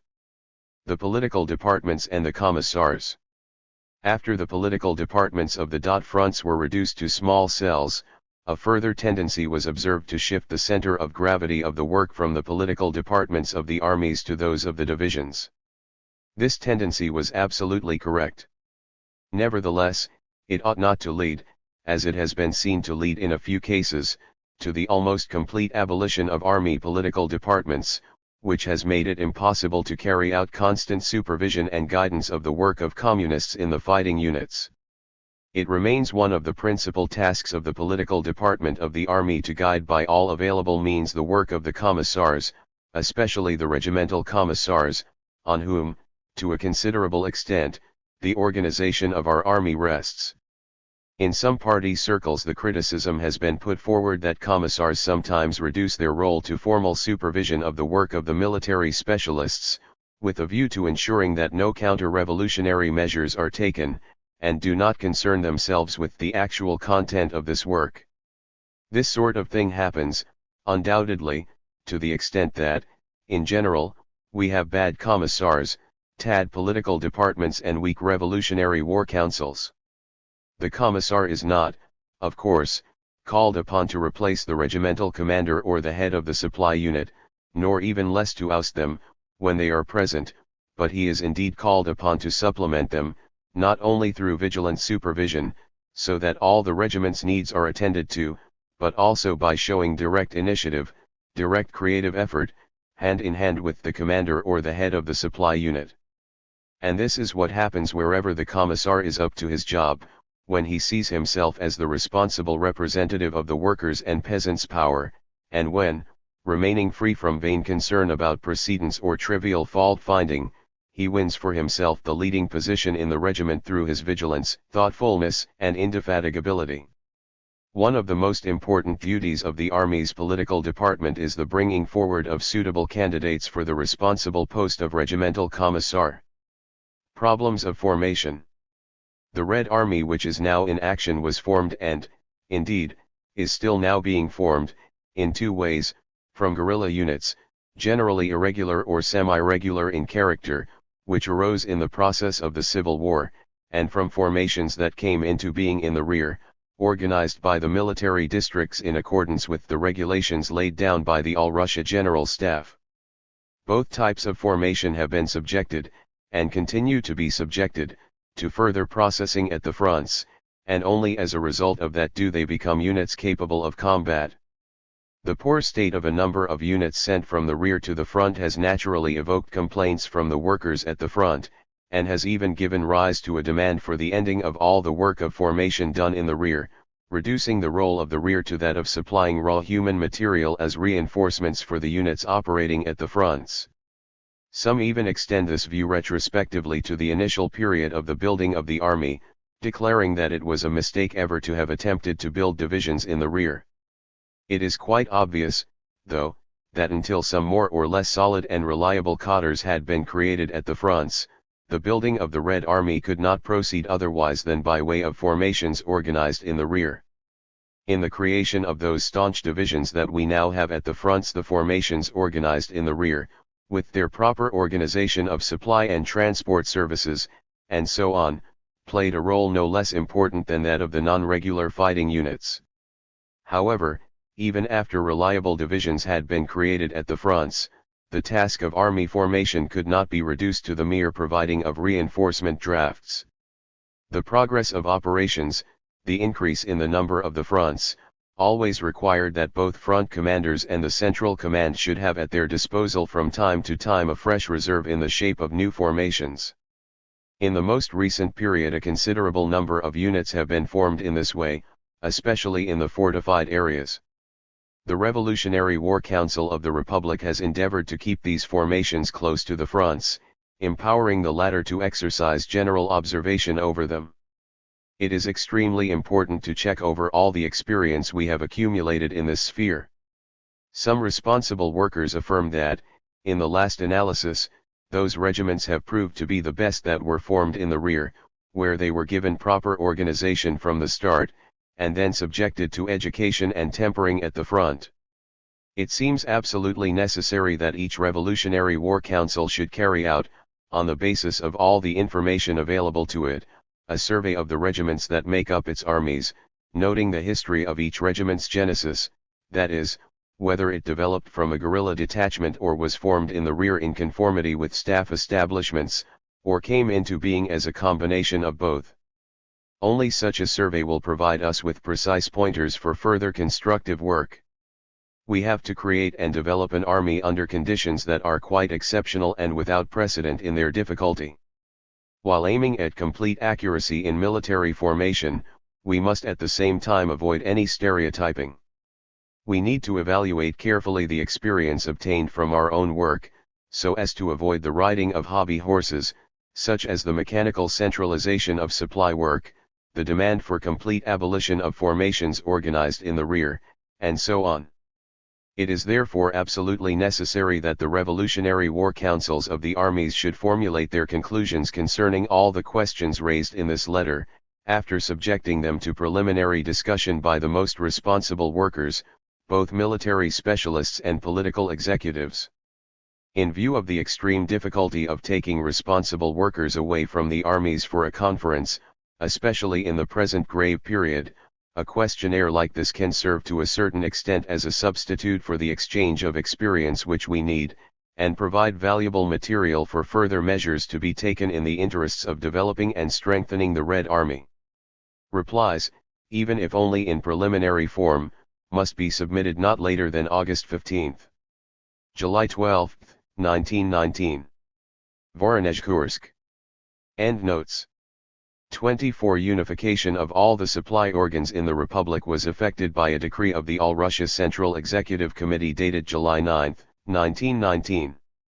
The principal provisions of this decree were as follows: in order to unify the entire work of supplying the Red Army, apart from the supply of products furnished by the People's Commissariat of Food, and to increase the productivity of factories working for defense, and also the speed and accuracy of the distribution of articles of supply, both in the rear and at the front, the All-Russia Central Executive Committee has decided, 1. To appoint Comrade A. Rykov as Extraordinary Plenipotentiary of the Workers' and Peasants' Defense Council for supply to the Red Army and the Red Navy, 2. To include the Extraordinary Plenipotentiary of the Defense Council in the membership of the Revolutionary War Council of the Republic, 3. To subordinate all the supply organs of the People's Commissariat for Military and Naval Affairs, central and local, in the rear and at the front, together with the Extraordinary Commission for Red Army Supply and the Central Department for Army Procurements, with all their local organs. To the Extraordinary Plenipotentiary of the Defense Council, on whom are conferred unlimited powers to appoint, dismiss, arrest and prosecute all officials subordinate to him or concerned with the work of army supply. 25. The establishment laid down in Order No. 220 provided for a large quantity of means of transport. An infantry division was to have 6 L2 vehicles for food transport purposes alone, not counting 184 vehicles for each infantry brigade and the regimental transport. In reality, the quantity of means of transport available was much less than that laid down in the establishment, and this caused great difficulty in the organizing of supply to military units. Problems of building the army. The organization of the Red Army. Guerrillism and the regular army. In the struggle against the disintegrating insurgent movement, a certain confusion of concepts has occurred which may subsequently lead to serious practical inconveniences. This applies especially to the concept of guerrillism. In articles in our newspapers and in speeches this has of late come to be identified usually with absence of discipline, Makhnovism, Grigorievism, banditry, and so on. And yet guerrillism, which coincides to a considerable extent with the concept of small-scale war, constitutes, if not as a legitimate offspring, then as a legally adopted child, an element in official military doctrine. While war, generally speaking, has as its aim the overthrow of the enemy, small-scale war, guerrilla, has the task of causing difficulties to the enemy and doing him damage. From the angle of the organizing of operations, small-scale war is characterized by a large degree of independence of the separate units. Semi-spontaneous insurgent actions such as we have seen in the Ukraine always include a guerrilla element. But guerrillism by no means always signifies the action of spontaneously arisen unarmed or poorly armed detachments. Guerrilla warfare can be a method of operation for thoroughly well-formed mobile units which, for all the autonomy they enjoy, are strictly subordinate to an operational headquarters. In fighting now against the Makhnov movement in all its manifestations, including the pseudo-communist ones, we do not, of course, reject the necessity and expediency of guerrilla activity. On the contrary, we can say with confidence that this will assume increasing importance as the war goes on. Certain critics have frequently charged our method of waging the war with ponderousness, contrasting to this the need for a lighter, more flexible, more mobile strategy, allowing greater independence to separate mobile units. Proceeding, amongst other things, from this notion, Tarasofrodionov, see his laughable theses in Voyennoye Dialogue, A. Tarasofrodionov, a brigade commander during the Civil War, became a writer after 1921. His novel about the Chaika, Chocolate, 1922, appeared in an English translation in 1933. He was among the accused in one of the trials of the late 1930s and either died in prison or was executed in 1938. Has argued that it is unnecessary and even harmful to recruit military specialists whose thinking has become petrified in the concepts and practices of positional warfare.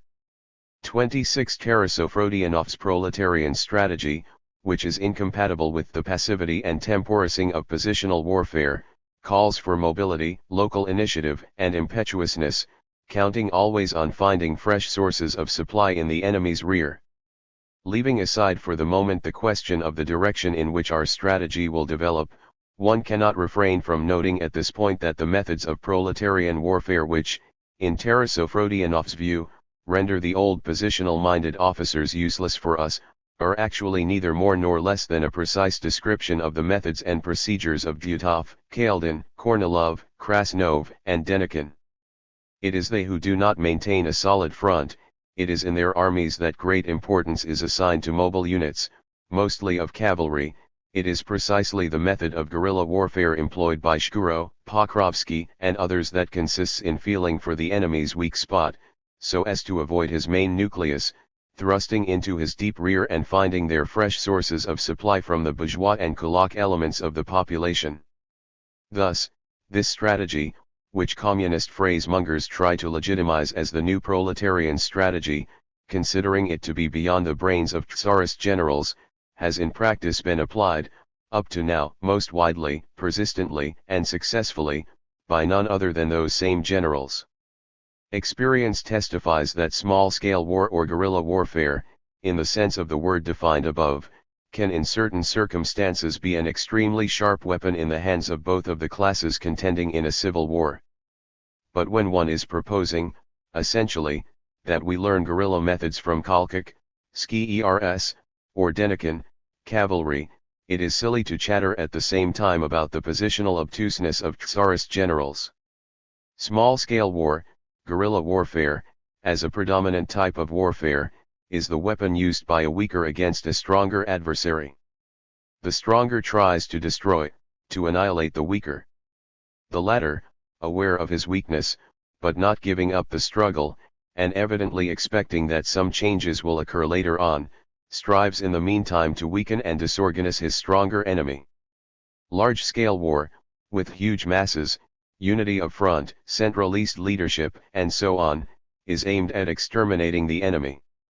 Small-scale war, light, mobile units operating with a considerable degree of independence of each other, is aimed at weakening and tiring out the enemy. Dutov, Krasnov, and Denikin counted for a long time on getting help from outside. Their task was to hinder the Soviet power, not to let it have any rest, to cut important regions off from it, destroy railway communication with the borderlands, and prevent the development of broad, planned economic work. The natural method of the weaker side was small-scale war. The Soviet power has been all the time, and is still, the stronger side. Its task, to crush the enemy so as to free its hands for socialist construction, has not altered since the day that Soviet power arose.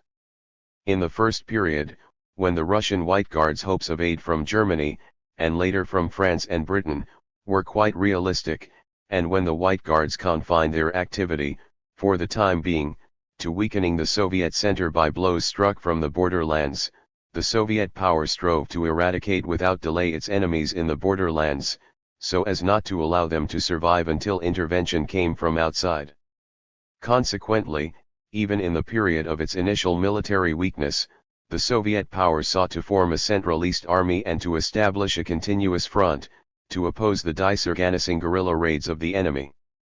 Thus, it was precisely the political position of the proletariat as the ruling class that led it to adopt the more ponderous forms of military organization, In contrast to the Tsarist generals who, as rebels, focused their experience and ingenuity upon the development and application of mobile, guerrilla, small-scale warfare.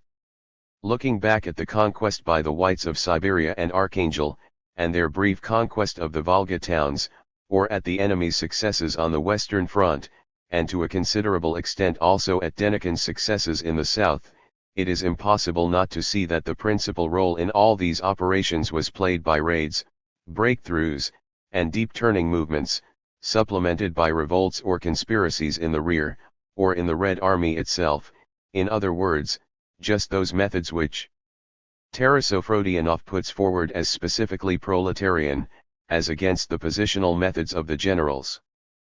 But here it must be said that, the less hope that remained for direct intervention from Europe, and the more seriously that Denikin's own successes developed, like Kolchak's earlier, the more noticeable it became that both of them tried to form a more or less continuous front and a centralist administration of large military groupings, that is, to go over from small-scale warfare as the main form to large-scale warfare, which is merely supplemented by the raids of small-scale warfare.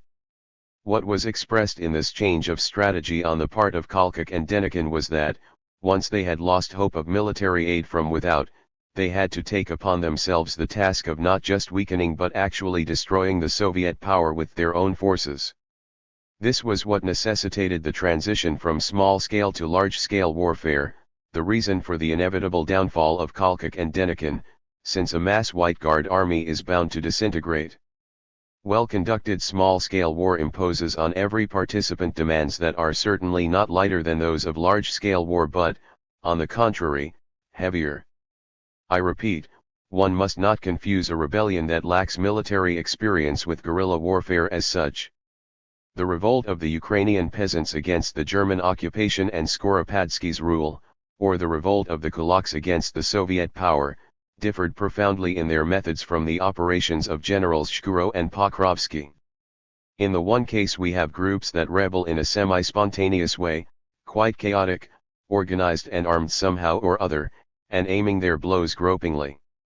In the other case we have properly organized units, everything well thought out down to the last detail, with a big percentage of trained men, officers, with well-adapted equipment and armament, and carrying out well-calculated military operations, free of any element of adventurism. It is quite clear that what we have here are two profoundly different categories, which cannot simply be fitted into the pattern of general strategy and proletarian strategy, as Tarasov wants to present them, but which represent different conditions, different stages in the Civil War, and are at different moments a weapon wielded sometimes by one or the other of the contending classes and sometimes by both at the same time. Our Red Army arose from Red Guard detachments and rebel peasant detachments, which only later were brought together for more or less thorough formation in the rear. The Red Guard and peasant detachments were able to achieve successes only in the period of the first stormy revolutionary upsurge of the working masses, when general confusion and dismay reigned among the almost unarmed possessing classes. Unified operational leadership could be given to the Red Guard and rebel detachments only to an extremely limited degree. The operational lines were in fact the lines along which the revolution itself developed. The detachments advanced along the line of least resistance, that is, in the direction in which they encountered the greatest sympathy and cooperation, where it was easiest to stir up revolt by the working masses. In that period the command could not set itself independent operational tasks, and was, in the main, not free to choose the direction of its blows. It could only unify to a certain extent the pressure exerted by the detachments, which advanced almost like the waters of melting glaciers rolling down mountainsides. If we conceive guerrilla warfare as a method of light, swift maneuvering and sharp thrusts, it is clear that the rebel detachments, through their very primitiveness and the extreme inexperience of their fighters and commanders, were least of all suitable for genuine guerrilla operations. Contrariwise, it was much easier for Denikin, who had at his disposal a large number of regular officers, allegedly forever in the grip of positional obtuseness, to form well-constructed mobile detachments capable of carrying out precise and absolutely responsible enterprises of a guerrilla character. It would have been the purest nonsense if our central command, hypnotized by the patterns of positional warfare, had not sought from the very start to bring more flexibility and initiative into operations and to accord an adequate place to cavalry raids, but in the initial period all our efforts in that direction came to grief on the inadequacy of trained human material. Guerrilla operations call for very high qualities on the part of commanders, from the leader of the unit down to the senior soldier in one of its sections, and a high level of military training among the rank and file. It was just this that we lacked. Besides which, we hadn't enough cavalrymen and saddle horses. If we see mobile warfare as the speciality of the working class, which is a one-sided view, and see cavalry as a necessary factor in mobile warfare, which is quite right, we shall have to recognize, not without surprise, that cavalry flourishes most successfully in what are precisely the most backward parts of the country, on the Don, in the area of the Ural Host. The Ural Host were the Cossacks of the river Ural, also known as the Yaik, which runs southward from the Ural Mountains into the Caspian Sea in the steppes of Siberia, and so on. A whole series of the most outstanding of our foes, such as Kornilov, Tyutov, Kaldin, Krasnov were cavalrymen. The same situation was to be observed over half a century ago, in the Civil War in North America, where the reactionary, slave-owning southern states enjoyed a tremendous superiority in cavalry, and, in accordance with this, and also with the generally higher level of training of their numerous commanders, were distinguished by incomparably greater capacity for maneuvering and initiative than was possessed by the revolutionary and progressive Northerners. 27. The shortage of cavalry, an arm most difficult to train, obliged our command to try to create a mounted infantry that would be capable of mobile warfare, but owing to the low level of the infantry units and the shortage of saddle horses, this task was not accomplished, either, during the first period of the Civil War. Newcomers to Marxism are trying to deduce from the aggressive psychology of the proletariat, in one breath, its military organization and its class strategy. In doing so, alas, they fail to notice the fact that to the aggressive character of a class there does not always correspond a sufficient number of cavalry horses.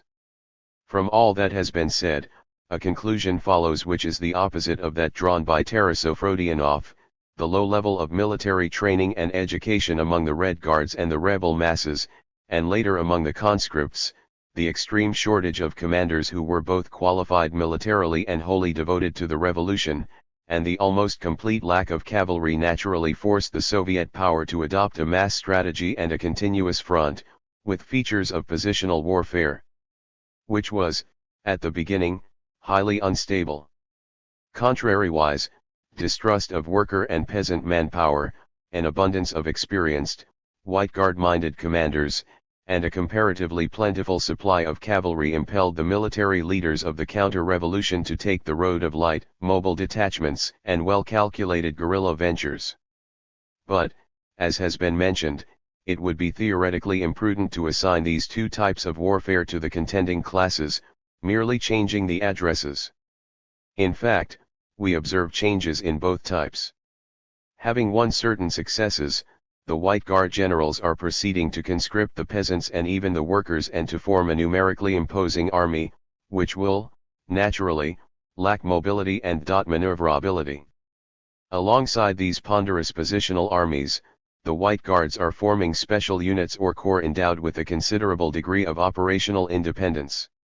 On the other side, the Red Army, too, in the process of many months of intense struggle on various fronts, with a great variety of natural conditions and operational situations, has trained within itself a number of excellent units with seasoned and enterprising commanders. The efforts of the first period to create guerrilla detachments resulted only in laying down an establishment for a maneuvering battalion, but they did not produce mobile detachments really competent to perform guerrilla tasks. We now possess all the prerequisites for such detachments, although even now we are having to overcome substantial difficulties in creating a cavalry force. These difficulties will get fewer the further we penetrate into the Orenburg steppes and the faster we advance into the Don country. Introducing greater mobility and initiative into the fighting activity of the Red Army is now much more feasible than was the case a year or 6 months ago. But in this sphere we are in need, to a considerable extent, of learning precisely from the Tsarist generals, and, moreover, from those who are fighting on the other side of the barricade. In conclusion, it can be said that, as a result of protracted civil war, the military methods of both camps are drawing closer together. While we are now giving very close attention to the creation of cavalry, the enemy, who long since followed our example by carrying out mass conscription, has begun to form his own political departments, agitational centers, and agitational trains. We observed the same rapprochement in the methods and procedures of both camps in the imperialist war, as well. When they fight one another for a long time, enemies come to learn from each other, they scrap what in their practice has proved useless and master what they were at first lacking in. But without in the least belittling the importance of technique, organization, or operational leadership, in all these spheres, as I have said, a certain equalization is taking place. We can say with complete confidence that, in the last analysis, the outcome of the struggle will be decided by whose agitational centers prove to be the stronger, that is, by whose idea proves the more convincing for the masses of the people and capable of uniting them in that spiritual bond without which no army can exist. But on that matter there is no room for doubt. Along our front moves the train named after Lenin, Comrade Kalinin's train. Kalinin traveled along the southern front in an agitprop train. V.M. Purishkevich, an extreme reactionary politician of the Tsarist period, was with the White forces in the south at this time, editing a newspaper in Rostov-on-Don. Along theirs moves the train of Purishkevich. The outcome of the struggle is predetermined. All that is left is to hasten the victory, by not departing from the road taken, by not getting caught up in pseudo-proletarian doctrinarism, but learning from life in whatever form it appears, even in the form of enterprising Tsarist generals. July 24, 1919. Kremenka Gromodant ***. The journal Voyennoy Dialo, number 25, 54. ***Romodan is the junction of the Gomel-Kremenkug and Kiev-Poltava lines. Voronezh-Kursk. Endnotes. 26 Comrade Tarasofrodianov's theses were published in 2 issues of Voyennoy Dialo, NOS 17, 18 and 19 of 1919, under the title, Building the Army. There were 20 theses in all. Here are a few extracts from them.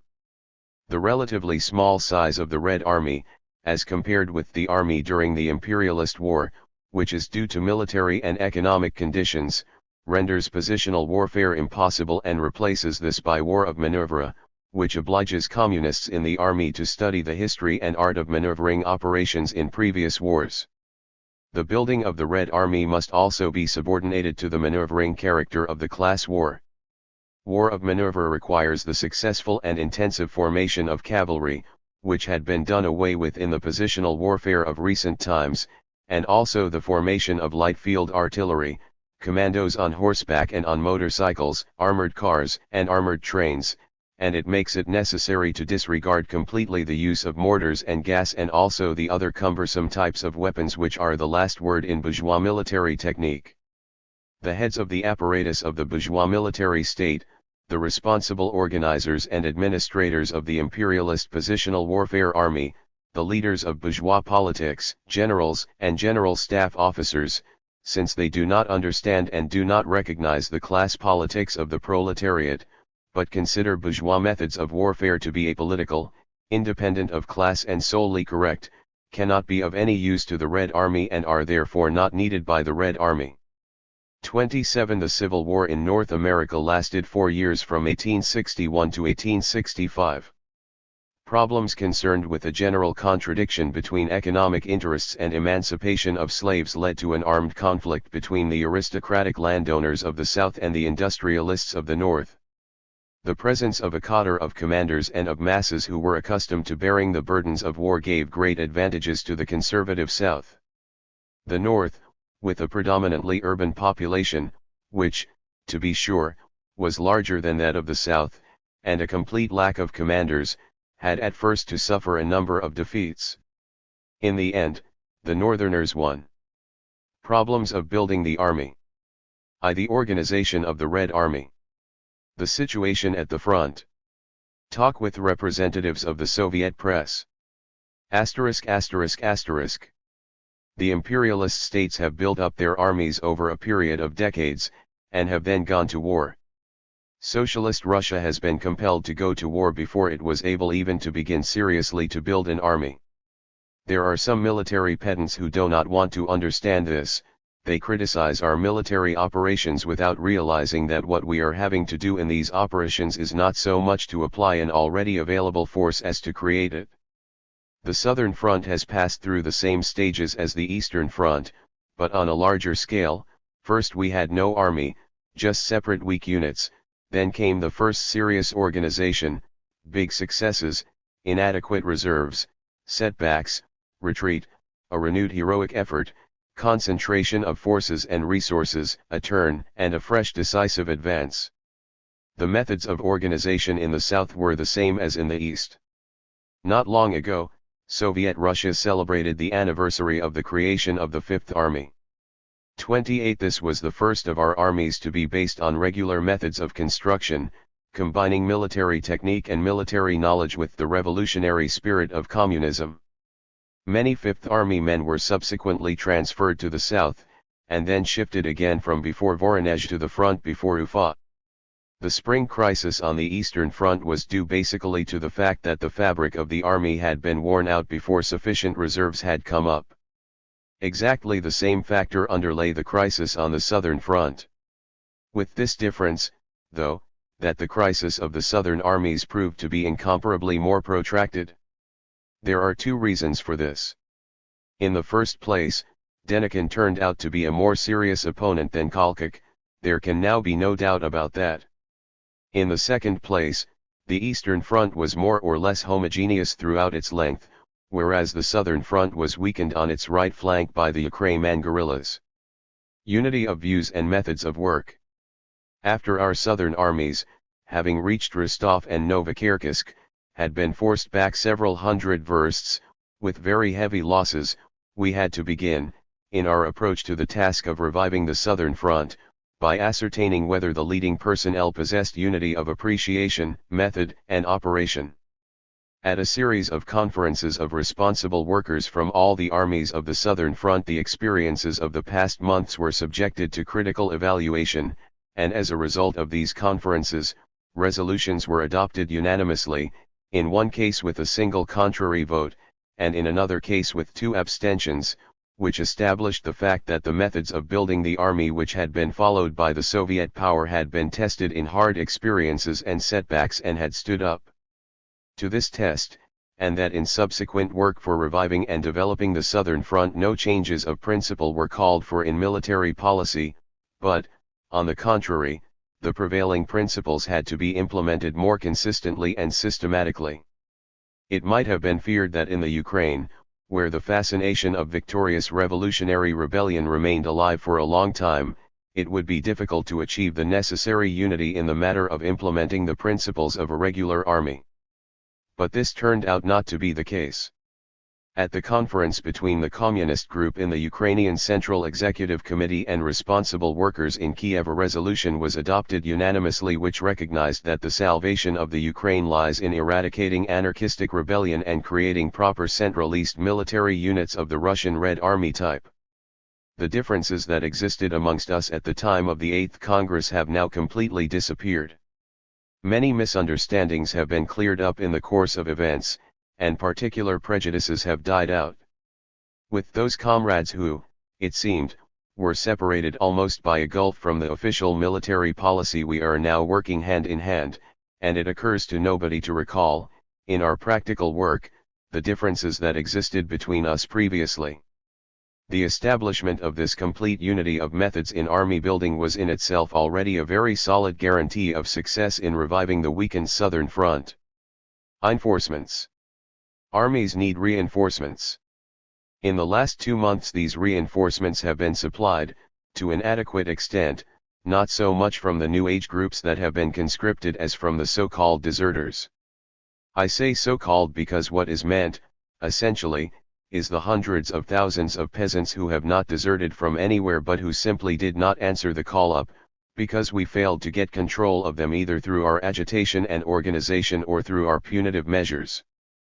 The planned struggle against evasion of military service, under the pressure of Denikin in the southern provinces, brought about, as is known, a mighty influx of draft dodgers into the Red Army. They arrived in a very good mood, regarding themselves not as deserters but as volunteers, tried in every way to make up for their delay in arrival, and have already provided us with tens of thousands of excellent soldiers. There can be no doubt that the course adopted towards the middle peasants favored this development. Supply. The most difficult question was that of supply. Undoubtedly, a great deal of loss was suffered where this was concerned owing to the extremely vague way in which the problem was conceived at the center. Under the influence of the lessons of events, we took a step forward, bringing the former Extraordinary Commission for Red Army Supply close to the Central Department for Army Procurements of the All-Union Economic Council and the Central Supply Administration, the distributive organ of the War Department. This was a step forward on the road to creating a People's Commissariat of Army Supply, with a firmly organized centralist apparatus and the same regime of strict discipline as in a military organization.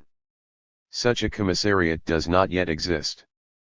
The Central Department for Army Procurement works with far less intensity and precision than are needed. But I have no doubt that Comrade Rykov, who now bears the responsibility for all the work of Army Supply, will get the necessary results.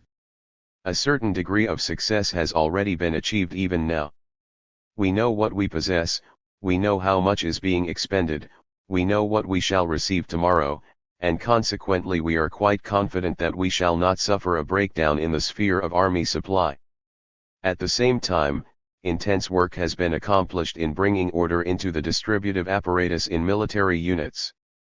Much remains to be done in this sphere.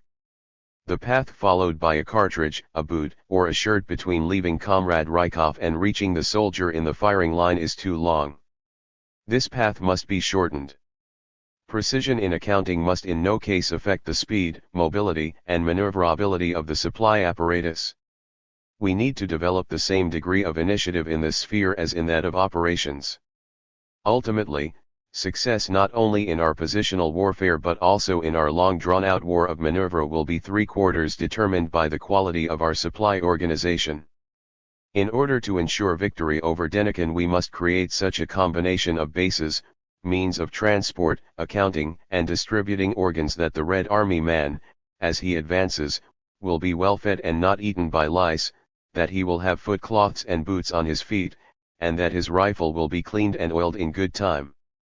And substantial success has been achieved in this direction.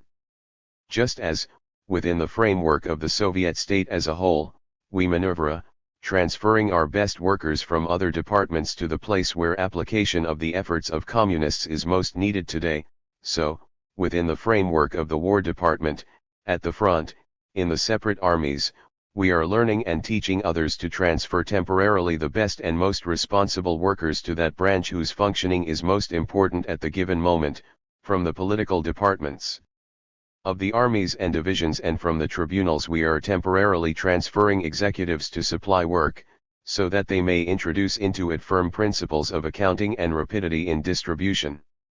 Holding units. The holding units are the reservoir from which the active armies are reinforced. The crisis on the Eastern Front was, in its time, a crisis of reinforcements which, in turn, was to a considerable extent the result of inadequate holding units. The same thing has now been repeated on the Southern Front. As in the spring in the East, so now in the South, we have made every effort to develop our holding units and bring them up to the proper level. From the purely theoretical standpoint, it would be right for these holding units to be concentrated in the hands of the military districts of the rear, under the control of the General Staff.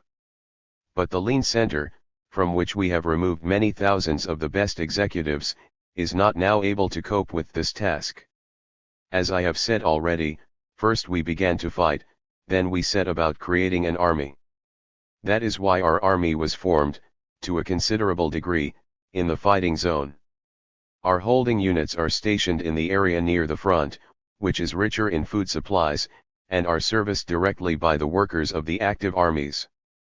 In order to form an opinion of a particular army, it is enough to get better acquainted with its holding units.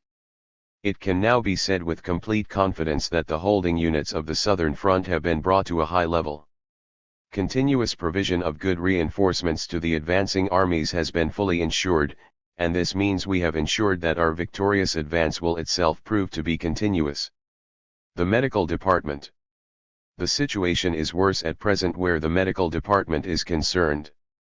Besides organizational shortcomings, for the removal of which measures have been taken by agreement with the People's Commissariat of Health, the blame for the bad situation of the medical department lies with the passive attitude maintained towards this matter by the Soviet organizations and the institutions of the party and the trade unions. Bourgeois states which possessed colossal resources at the beginning of the imperialist war found themselves unable to cope on their own with the provision of aid to the wounded and sick soldiers and resorted to enlisting the cooperation of the public's initiative. The impoverished proletarian state needs to a still greater degree the cooperation of Soviet voluntary initiative. We need to develop the widest agitational and organizational work in the country, under the slogan of Aid to Sick and Wounded Red Army Men. We must organize a Day of the Wounded Red Warrior. Committees for aid to sick and wounded Red Army men must be formed in every place of any size. Thousands of communists, and especially communist women, must be brought into the medical apparatus. A roster of Soviet organizations must be arranged, to cover the railway stations, so as to check on the trains carrying wounded that pass through them. A sharp and attentive Soviet eye must be kept on the military field hospitals.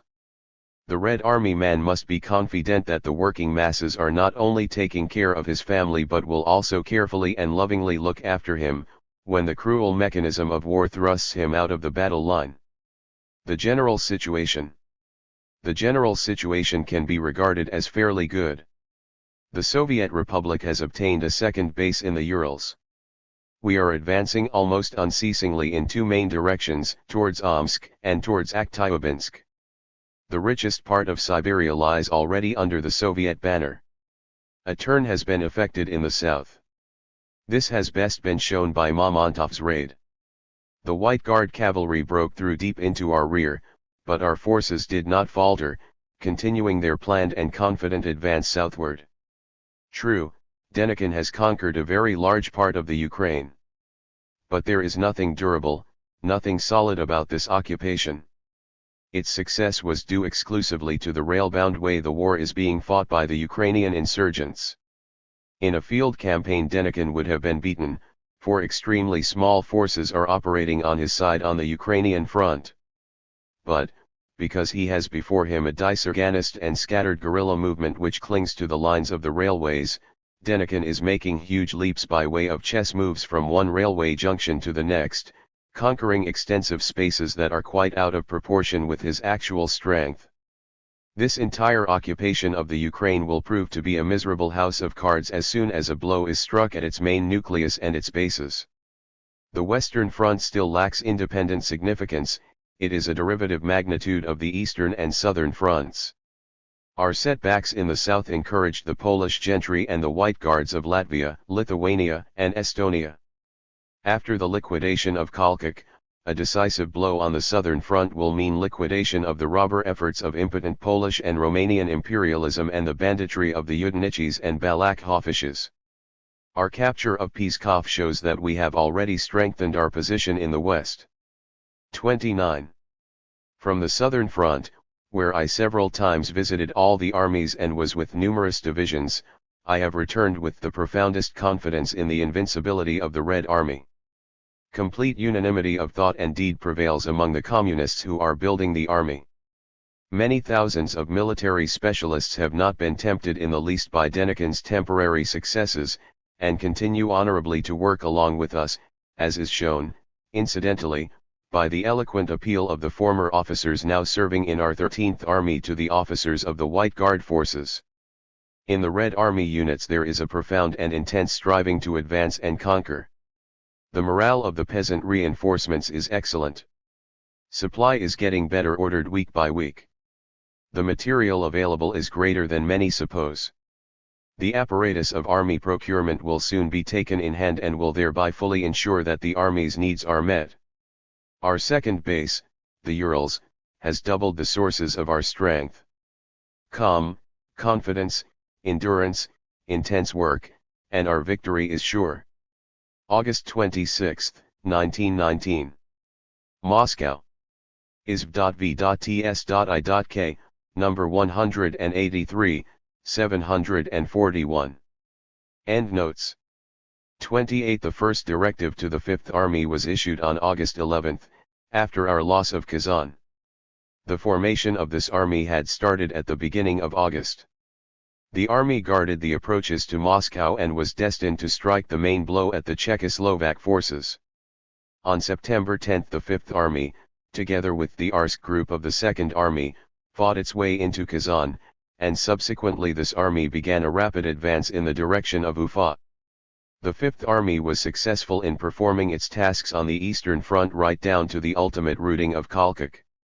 29. On Yudenika's first offensive and its failure, see Note 76. Problems of building the army. The organization of the Red Army. Concluding remarks. At the Conference of Representatives of the Central Directorate of Higher Military Schools and the Command Courses, October 14, 1919. A substantial amount of the discussion was taken up with enumeration of our economic shortcomings, and it must be said that the picture drawn is a pretty miserable one. To a considerable extent, these shortcomings are to be explained and excused by the pressure of objective conditions which it is not in our power to correct in a short time, and which will be put right when we have liquidated the Civil War and go over to peaceful economic and cultural construction, when of course, the need for command courses will be less than it is now. All the same, among the shortcomings and defects listed, extremely scandalous are those the blame for which lies entirely with the relevant supply organs, particularly and especially with the Beleading administration. That our authorities in charge of Beleading were good for nothing has long been no secret so far as I am concerned.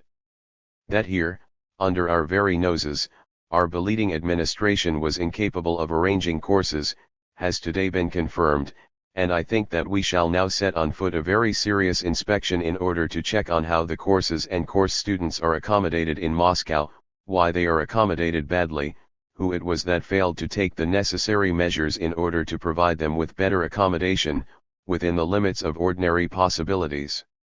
We shall set up a commission here, composed of representatives of the Central Directorate of Higher Military Schools, the Defense Committee, the Army Inspectorate, the State Control Commission and the Moscow Chaika.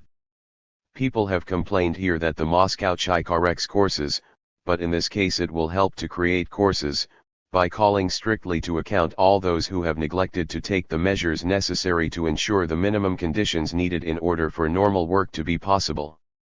As regards textbooks, we shall see to it, as has already been done where the military academy is concerned, that the necessary measures are taken by the Central Supply Administration. It must mobilize all the textbooks we possess, and must make the provision of textbooks either its own responsibility or that of the Central Directorate of Higher Military Schools, and do this not just on paper but by providing all the resources needed. As regards rations and fodder, all the problems will be practically solved by the transformation of Moscow, in a certain sense, into a fortified area. The food situation promises to get better for the whole country, because in the Volga area and further, beyond the Urals, where Kalkuk reigned for a long time, the peasantry are showing themselves extremely generous in the collection of grain, and the autumn grain procurement operation of the People's Commissariat of Food has been crowned with success, exceeding all expectations, so that there is hope that the food situation will improve. The biggest scandal is the delay in monetary payments. We have brought this matter up more than once.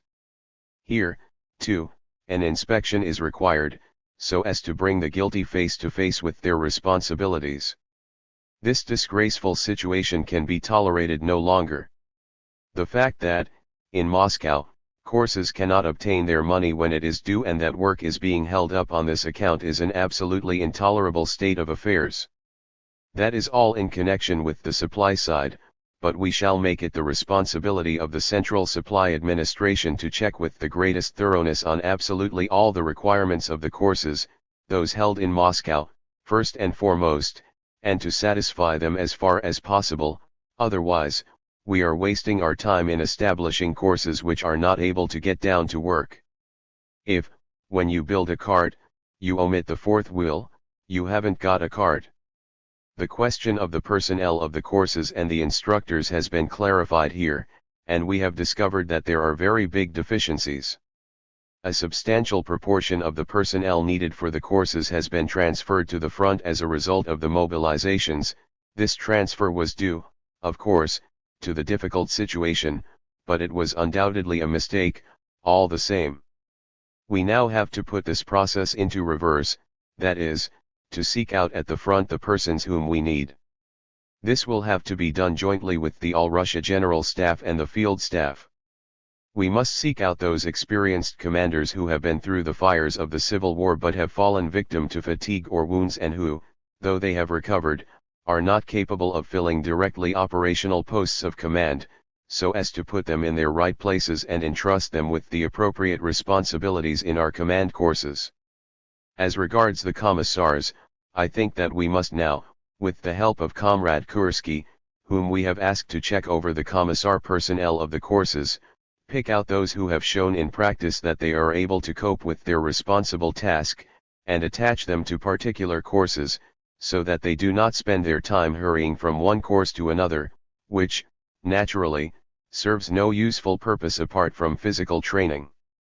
As regards the courses themselves, the makeup of the student body, I think that it has been rightly said here that the time has come for us to stop bringing on these courses comrades who are completely unfamiliar with military matters.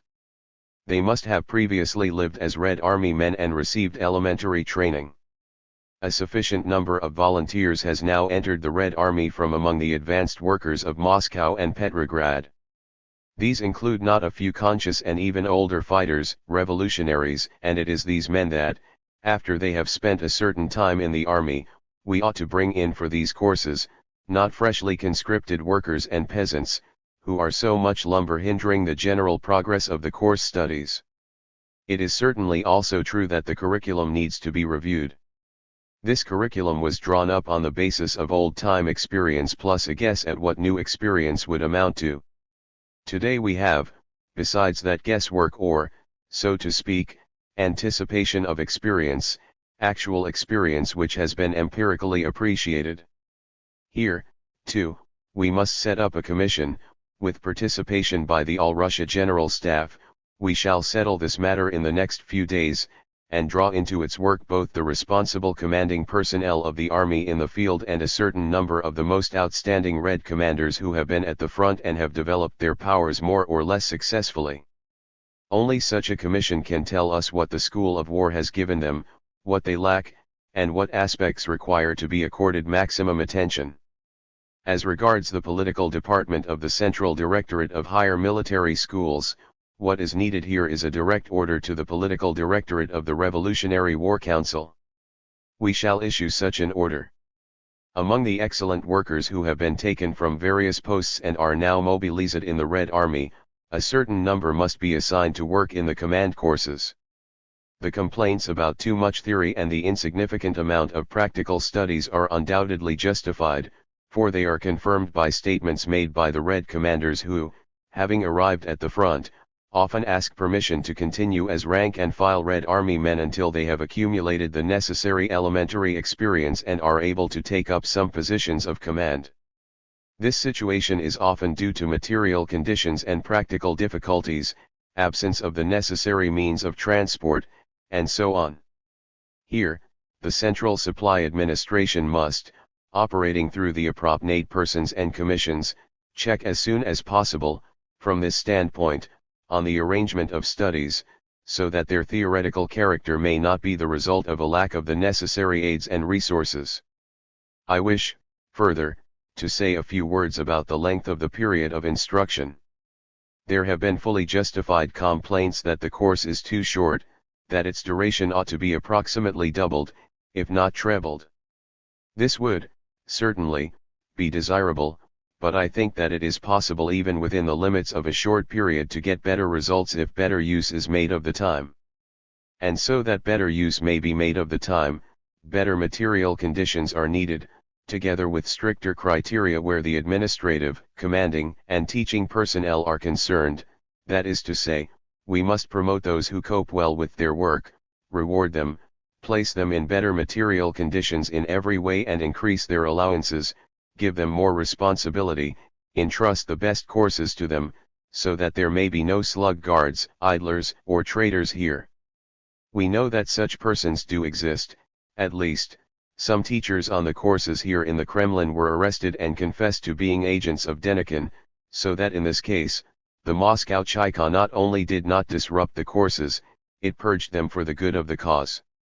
Consequently, if we examine the commanding personnel closely from the standpoint of the energy they show, their zeal in relation to their work, it is necessary that the conscientious and energetic ones among them be given a certain degree of material and moral satisfaction. I fully support the proposal which has been made here for increasing the pay of the teaching and commanding staff of the courses and improving their material conditions, but not on an equal basis, with a certain gradation, rather, so that, as I said, the best among them are paid and rewarded better than the others. For this to be done, of course, we shall need a measure of inspection and surveillance. Supervision will be required. One of the comrades said that it is not necessary that a specialist be invariably appointed to be in charge of courses. I do not think we have any such hard and fast rule. What we need is somebody who will work well. If a specialist runs courses well, looking after all aspects of the work, we can leave him in charge even without a commissar. If a commissar works well, we will give him a specialist as his assistant, or remove the specialist altogether. It is time that the courses went over to the system of one-man management. In the case of those courses where the commissar has shown himself a man with a firm hand as organizer, we must say to him, you shall be the one in charge here, and, if you need a specialist, you will be assigned one as an assistant. If the man in charge copes well with his task, he should be given complete authority. Where two men work well together, complementing each other, both should be left in post. It was mentioned here that the course students are not homogeneous from the military standpoint. There are former NCOs and there are young workers and peasants who have never handled a rifle. However, along with better selection of teaching staff and more careful employment of them, we really need to form the students into groups for study. We must form separate groups on the courses, enabling the more successful of them to finish earlier, while the less successful are allowed an extension of their period of study. In this matter, the person in charge of the courses must be permitted to develop his own initiative, under supervision, of course, by the Central Directorate of Higher Military Schools. It is obviously stupid to make competent NCOs of the old army proceed in step with some village lad of 19 who has to be taught the ABC of military matters. Naturally, they cannot be put on the same footing. And, within the bounds of Moscow, we must carry out a redistribution. To some courses must be sent men who have had military experience, while other courses are reserved for the less well prepared, who must be allowed a longer period of study. Initiative is called for in this sphere. It may be that some students will need 5 or 6 months, others less. If matters are arranged so that a certain proportion of the students complete their course in 3 months, I think it should be possible, once the well-prepared have been separated out, to agree to a lengthening of the other courses. I think this problem deserves to be worked on. About the question of the fronts. Here, I cannot entirely agree with the view that the fronts are disrupting the courses. The fronts complain that they are sent poorly prepared material, unsuitable for the actual forms of warfare. On the Eastern Front this spring we were harassed by soldiers on skis. Our commanders were completely unprepared for that. In the South we have cavalry. In the North the war is being fought in defile, with a huge deployment of artillery and use of engineering personnel and materials on an enormous scale. Thus, where we are concerned, every single front has its special features, and special features such as the late war did not possess, because in the old positional warfare all kinds of forces and materials were used on all sectors of the front. We have some excellent commanders on the northern front, but if we were to transfer them to the southern front they would lose their bearings, at first. In the north one of these commanders is accustomed to conquering inch by inch. The British have brought up a colossal quantity of artillery. In the south we see guerrilla warfare being waged on a huge scale. A quite different training is required. What could be done about this? We propose to the commanders of the armies and the fronts that they take certain already organized courses under their wing and introduce into them the modifications that ensue from the conditions of their own particular front. The first experiment was carried out with the Third Army, which was fighting in the Perm direction. The proposal made was as follows. The courses would continue to be courses, the general curriculum would remain unchanged, but the army was given the right to introduce those changes which were derived from the peculiarities of its own front. The army would divide the students into groups, each bearing the number of a division, so that the students knew in advance that they would be joining the Third Army, one group going to such and such a division, another to a different one, and from time to time the instructors would take a group to visit its own division. In this way the students would gradually grow into their respective divisions, becoming used to them. All the Red commanders would enter the Third Army, and even the specific divisions previously indicated to them. That was the idea. It is necessary, evidently, to check on what the armies do with these courses. If the armies cannot make suitable use of them, we shall take the courses away from them, with ignominy and a reprimand. But some armies are showing very great enthusiasm and alive, creative spirit in this matter. For checking on this, here again there is no other means but inspection by a commission of the Central Directorate of Higher Military Schools, the Field Staff, the Political Directorate and the All-Russia General Staff. This commission will have to see what use the armies have made of the courses assigned to them. Orders have been given that the courses be developed, provided with everything they need and placed on a better ration scale, for the fronts and the armies are better off than the rear. If this is not done, if transfer of a course to control by an army proves detrimental in its effects, we will take the course away from that army and give it back absolutely to the Central Directorate of Higher Military Schools. Also brought up here was the question of the Moscow Brigade. I think that we must now set up a conference between representatives of the Central Directorate of Military Schools, the Moscow Defense Committee, and the divisional staff, and come to an agreement that the forming of the course students into a single special brigade, and its inclusion in the division, should not affect the normal work of the courses, defining strictly the extent to which they are to be subordinate, and to whom. I think that such a conference can achieve all the results needed. It must be said that, in so far as this arrangement will entail participation in maneuvers, war games, and so on, it will be of very great educational value. When, in Petrograd, on the frontier with Finland, we included the course students in a combined force and organized a war game on that frontier, this proved to be a very good thing. The course students were happy about it. Especially useful was the big discussion of the war game that was held after it was over, with all the courses taking part. All this was very important, because here the shortcomings of practice could to some extent be made up for. But in any case, whatever use is to be made of the composite brigade in the period of preparation for positional warfare in Moscow, let us hope that it will not have to be put into practice. This can be clarified through an exchange of views, and I shall insist emphatically that it must not become detrimental in any way to the progress of studies.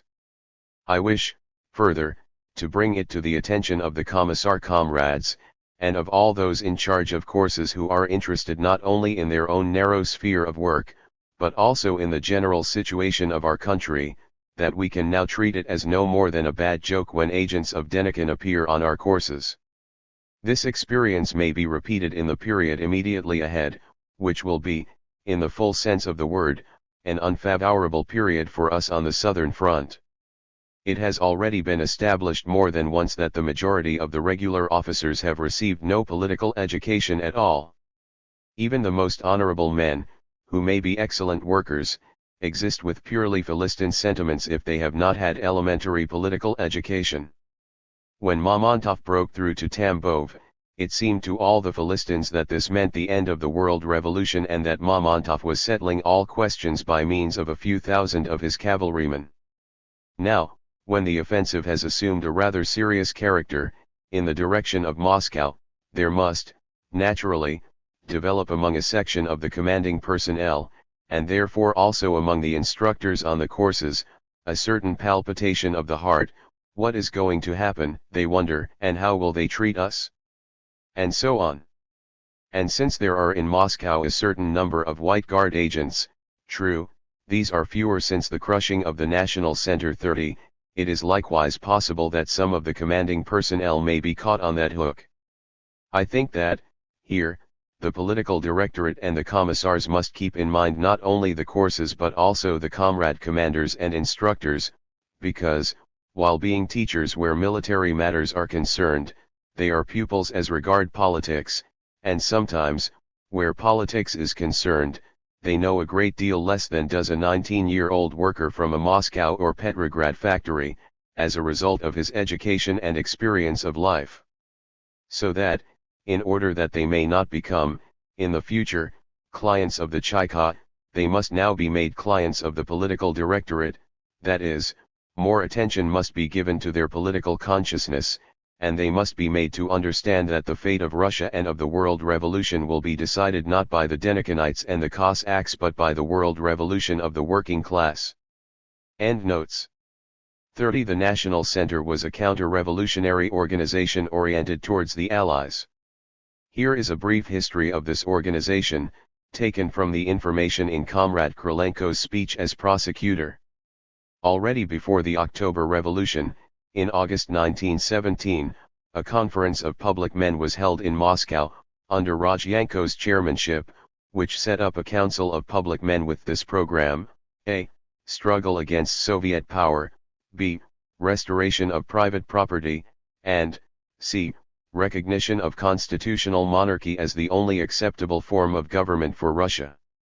In March 1918 two counter-revolutionary centers were formed in the Soviet Republic at about the same time, a right-wing center, under the overall leadership of the former Minister Krivoshein and Professor Novgorodtsev, and a left-wing one, the so-called League for the Rebirth of Russia, which brought together popular socialists, right SRS, the Yedinstvo group and right-wing Mensheviks. As a result of a split on the question of the Brest Peace, a section of the activists of the right-wing centers formed a new associated, the National Center, which leaned towards the Allies. The offensive by Kolchak and Denikin aroused hope in these organizations that the Soviet power would soon fall, bringing together delegates from the Council of Public Men, the National Center and the League for the Rebirth of Russia. This group was linked with Denikin and with a military organization in the city of Moscow. All these organizations were discovered in August 1919 and their case was heard before the Supreme Tribunal of the All-Russia Central Executive Committee between August 16 and 20, 1920. The accused in this case were Shchepkin, Leontiev, Urasov, Professor Kaptarev, Professor Melganov, V.I. Razanov, S.A. Kotlyarevsky, Kishkin, D. Protopopov and many others. The majority were sentenced to be shot, but a section of them later benefited from an amnesty, their sentences being changed to various period of imprisonment and detention in a concentration camp. Problems of building the army. The organization of the Red Army. Our immediate problems. Speech at the Conference of Political Workers in the Red Army, December 12, 1919. ******* The problem of one-man management has acquired central importance. I suppose it is because this is a new problem. There are not a few tasks that are a great deal more urgent for us, and more important from the practical standpoint, than this one, the importance of which, though great, is such at present only from the standpoint of principle.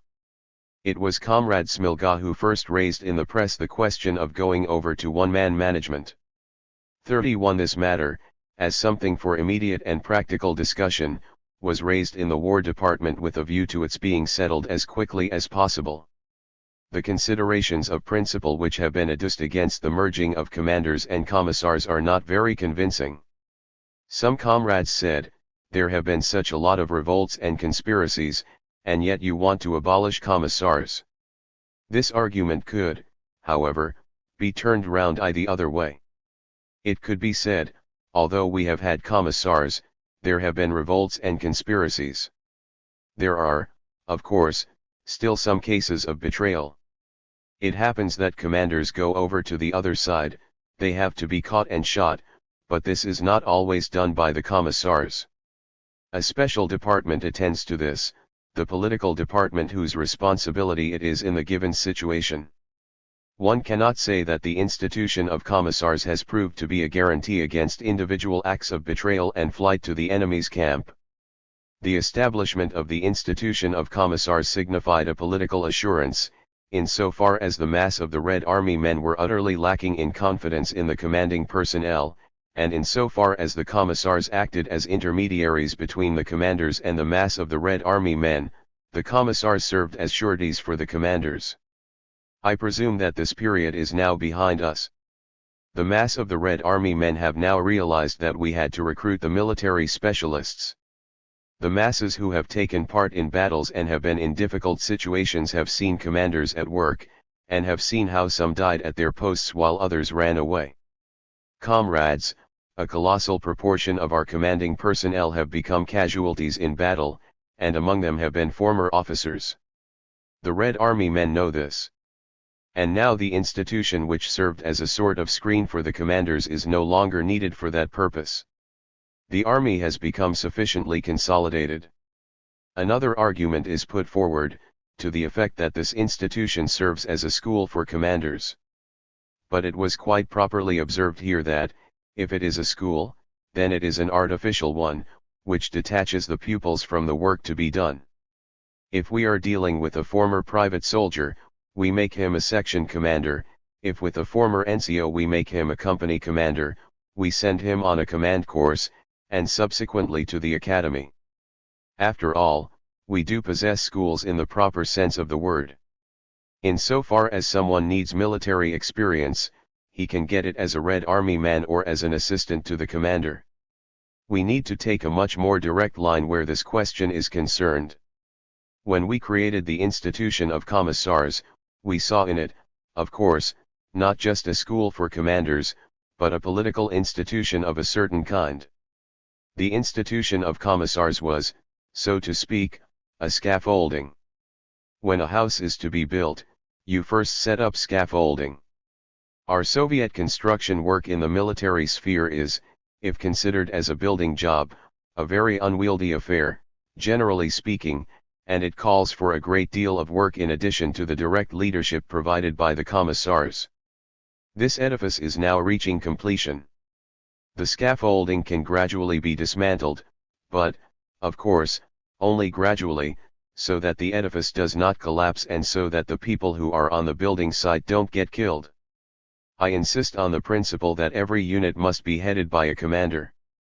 One must not bisect the personality of the commander.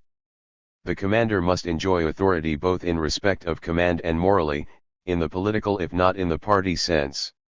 It would, of course, be ideal if he enjoyed authority in the party sense, too, but if he has moral political authority, so that the mass of the Red Army men know that this commander will not deceive or sell them, then that is quite sufficient.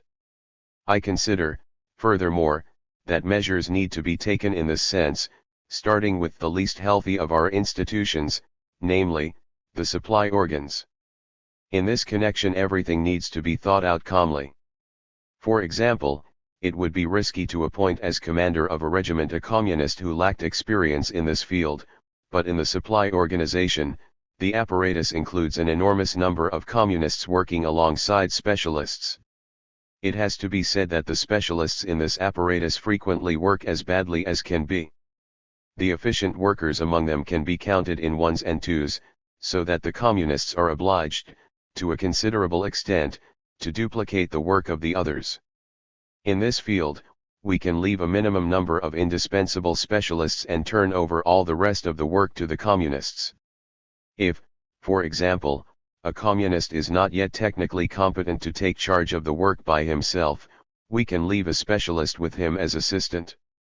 If the specialist is a very good worker, but there are no grounds for trusting him completely from the political standpoint, one can always arrange for him to be kept under observation.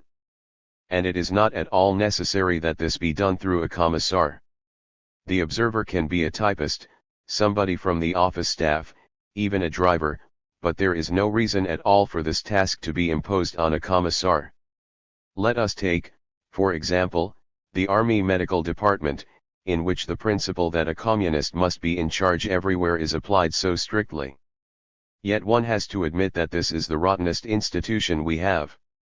In any case, comrades, I ask you to believe that we are not indulging in any leaps where this problem is concerned. I am against issuing an order that, where the commander is a communist, the communist commissar is to be removed. Such a decision would cause great embarrassment both to the commissars and to the specialists. What, for example, about those commanders who are neutral or who joined the party only yesterday? Who is to decide whether or not they need to have commissars attached to them? Moreover, I want to direct attention to some practical problems which must play a very big role here. The first fundamental problem is the insignificant number of our bayonets as compared with the overall number of conscripts. We have mobilized millions, but our bayonets are numbered in hundreds of thousands. Somehow, an enormous number of soldiers have slipped through our fingers. In this sphere, our fundamental task is to establish a stricter system of registration. We must introduce service books for the Red Army men, so that it may be known what each man has received and what he possesses. Commissions for combating desertion have been introduced by order in our armies, commissions each composed of a commissar, a commander, and a commissar from the political department. These commissions come under the Central Commission on Deserters. The provision of a service book for each Red Army man is a very important measure towards ensuring that all Red Army men are registered. Later, we issued an order that the Revolutionary War Council of an army, or the commander and the commissar in each division, were to keep a sharp eye open to ensure that there were no superfluous men kicking their heels about the place. Groups without any definite assignment are frequently formed in our localities, and there are a very large number of such groups. We have mobilized several millions, and we still have to call up the 1901 age group, and the next period of mustering for checking will give us something, but that is not enough. Battles lie ahead, and we must learn to have a more economic attitude to our human material, because otherwise we may miscarry through internal difficulties of an organizational character. First and foremost, we need to achieve, in a word, a more correct correlation between the number of bayonets and the number of conscripts. We must not allow a single conscript anywhere to loaf about in idleness. Then, we need to set up a leading organ charged with looking after army property. We are now supplying the army better than we were doing a year or 6 months ago. We all acknowledge that this is so, but the expenditure of material that takes place in the army goes beyond our resources. The figures of the indents made by the Central Supply Administration or the Central Army Procurement Department are fantastic: tens of millions of pairs of underwear, many millions of overcoats, boots, for example, 3 or 4 pairs of boots per year per man. This is not normal. Such excessive expenditure goes on everywhere without any supervision, and so we need to establish a good regime in the company and the regiment.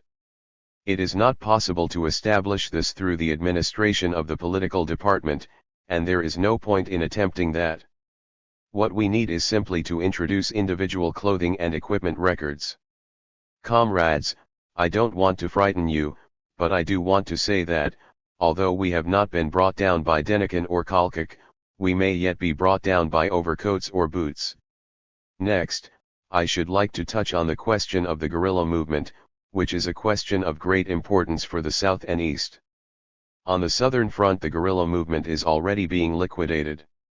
A certain opportunism has been shown where the guerrilla movement is concerned, and this has recently done us some harm.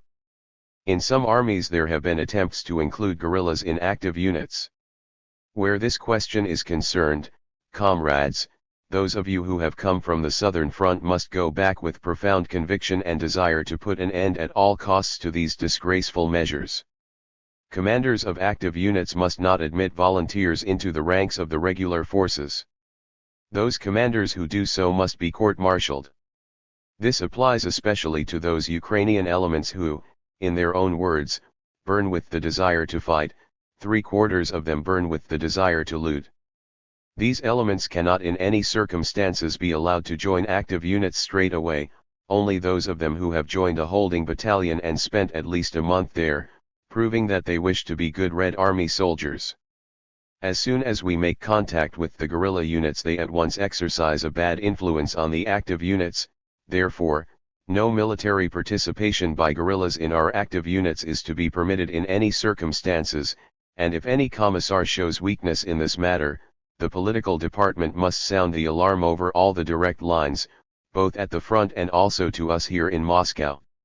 Such occurrences are impermissible, and no guerrilla units must regard this as an insult, but must understand that this is our rule, that nobody is allowed to join the Red Army unwashed and unkempt.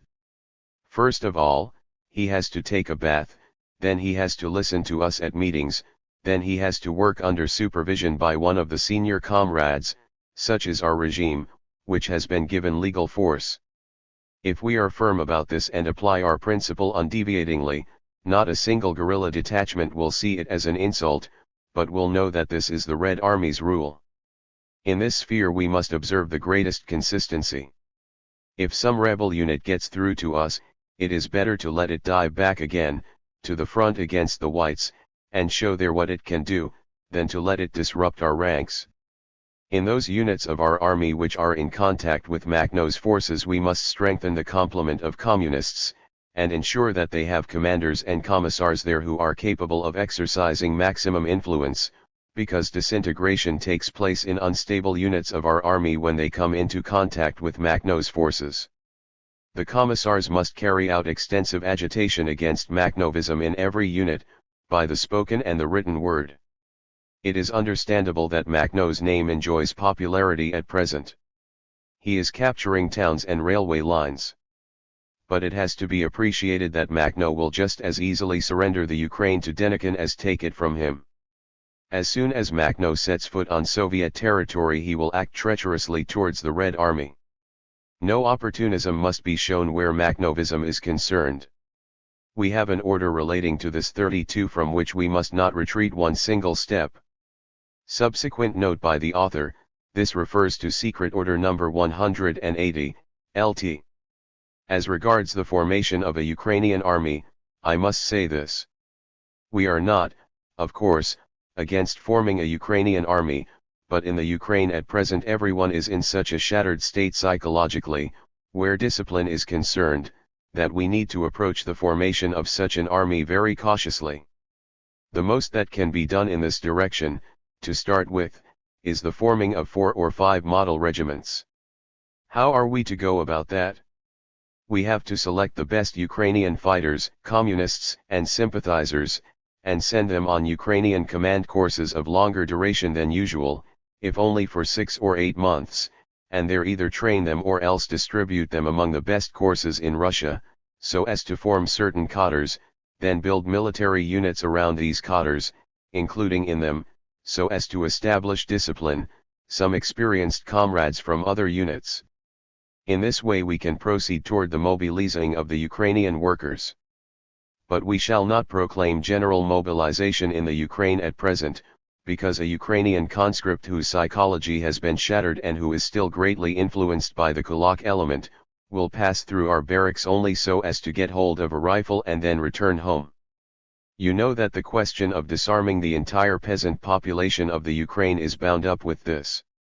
It may be that we shall have to organize the most reliable cadres of the garrison troops, the battle police and the special assignment forces, singling out particular individuals, and use them to disarm the whole population in the area where the army is operating. We must, all of us, give our most serious attention to this matter. Now we must say something about the question of the feeling of military ambition. Our army is too anonymous, and our Red Army men and our commissars are too little seized with military ambition. Our military censorship has reached such a pitch that the newspapers always write about the N Army, the N Regiment, the N Unit. When I was in Petrograd I issued an order to the 7th Army. A military censor, a woman, as it happened, informed a representative of the newspaper Petrogradskaya Pravda, "I am closing you down for disobeying Trotsky's order. You mentioned the 7th Army in your paper. But, after all, Yudenik has taken many thousands of prisoners, and they know very well not only the numbers of our armies but also the number of every division and every regiment. We shall have to request the military censorship to give us a little constitution, so that we are allowed to make mention of our major military operations." Of course the Revolutionary War Council of an army realizes very well that, if it has a new unit, then this fact must be concealed, but, if an army has been holding a sector for 6 months, the enemy knows quite well that he is faced on this front by the 26th Division or the 28th, and it is senseless to write the N Division when we ought to be popularizing the 28th Division, so that every soldier will strive to uphold the honor of his own division, while another division will strive to equal its achievements and distinguish itself. After all, this is a perfectly legitimate feeling of emulation. Popularity is necessary.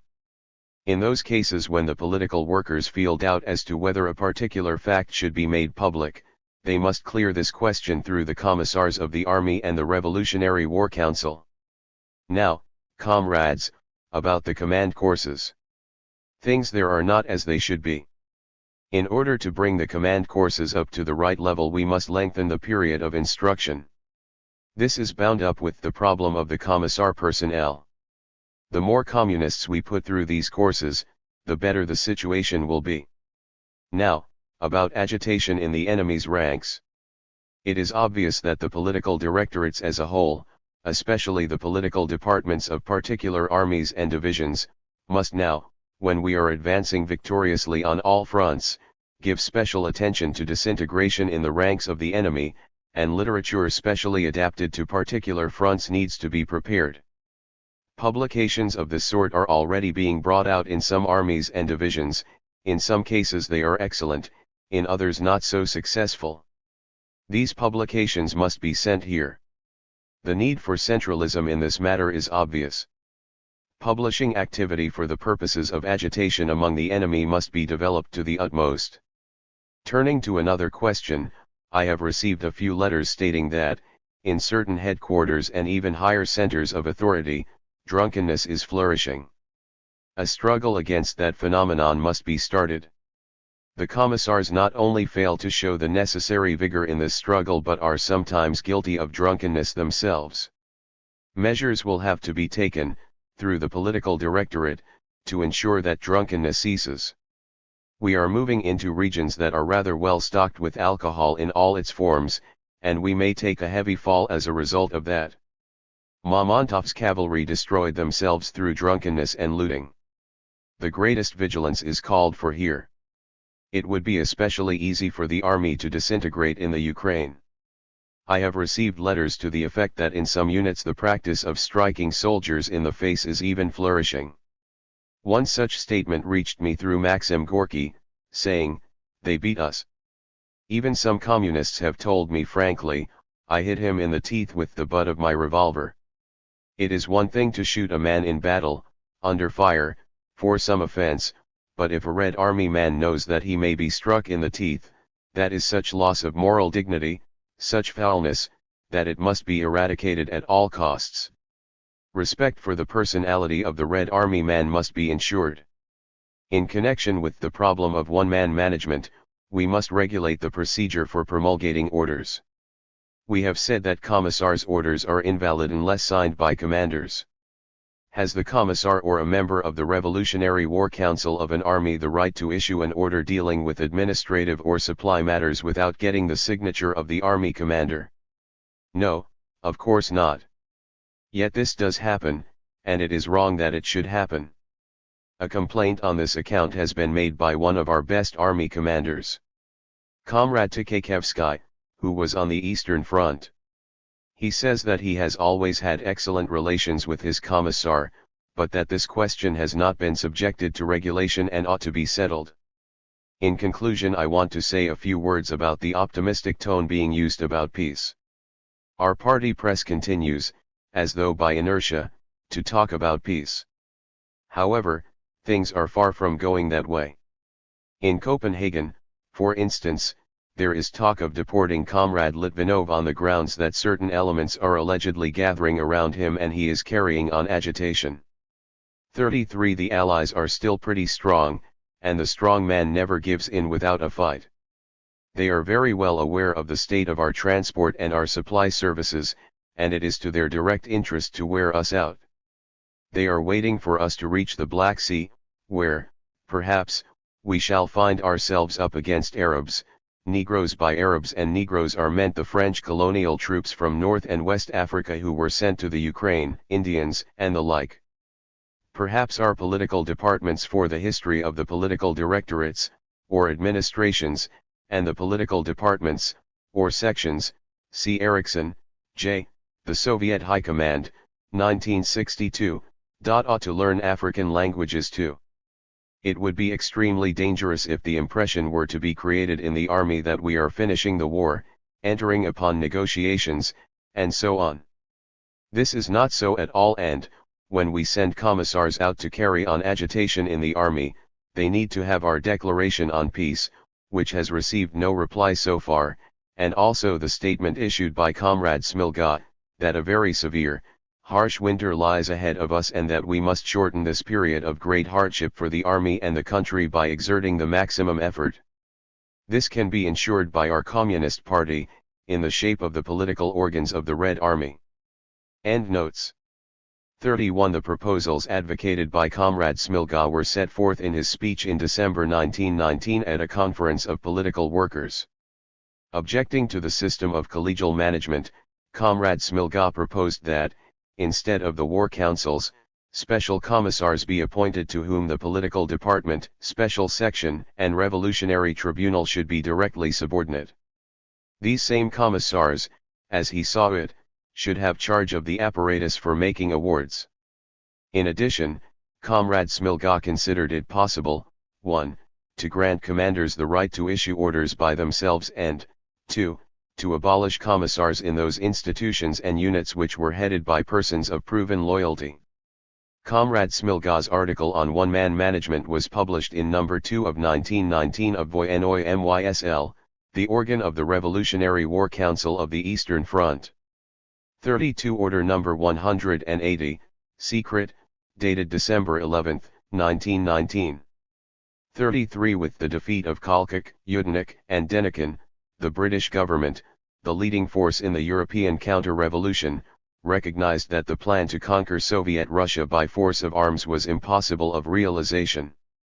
Our government turned its whole attention already at the December 1919 Congress of Soviets to considering the problems of restoring the ruined economy. It was in December 1919 that Comrade Litvinov began his negotiations with O'Grady, the British government's representative in Copenhagen. Problems of building the army. The organization of the Red Army. More equality. Letter to the Revolutionary War Councils of the fronts and the armies and to all responsible workers in the Red Army and the Red Navy. ******. The communist order signifies equal or, at least, similar conditions of existence for all members of society, regardless of the work they do or the difference in their abilities. We shall move towards this goal as soon as our society becomes richer and as, at the same time, the grossest and most unjust survivals of the old order are eliminated. We are now living in a transitional epoch. Old habits and practices still have great power over men. Also, the material goods necessary for life are in extremely inadequate supply. We are forced to apply, where the distribution both of means and of forces is concerned, a system of priority, that is, to guarantee workers and material resources first and foremost to the most important branches of state activity. This is the reason for the privileged situation which is undoubtedly enjoyed in Soviet Russia by our military organization. The slogan "All for the Front" meant and continues to mean the weakening of local Soviet, party, and trade union institutions, the weakening of educational work, the weakening of the supply of food to the workers, both men and women, so as to guarantee to the armed forces of the Soviet Republic everything they need. In this way it has come about that for a worker to be put on the Red Army's ration scale means his attaining something like an ideal which is beyond the reach of most people. The working class and the revolutionary section of the peasantry understand what the Red Army means and the need to meet its needs first and foremost. If that consciousness did not exist, the Red Army would not exist, either. We are reassured of the readiness that there is to support the Red Army with everything it requires every time that we test it, whether by forming volunteer reinforcement squadrons or by collecting warm clothes, and so on. Nevertheless, the mass of workers, living on hunger rations, cannot but watch closely that the army shall not demand for itself more than is actually necessary, and that all supplies for the army shall be actually delivered to their proper destination. Since, in this respect, of course, all is not well, there exists among the worker masses a natural dissatisfaction with the irregularities, injustices, and abuses of some of the organs of the War Department. To this must be added the fact that inequality exists within the military organization, inequality which in some cases is quite explicable and unavoidable, but which in other cases is not at all due to necessity, but is excessive and sometimes downright criminal. Every Red Army warrior fully accepts that the commander of his unit should enjoy certain privileges as regards lodging, means of transport and even uniform.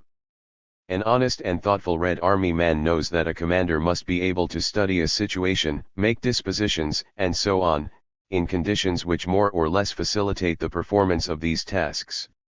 If the commander catches cold, or in any other way falls ill, that has repercussions for the unit that are much more serious than sickness on the part of a rank-and-file soldier, however brave he may be.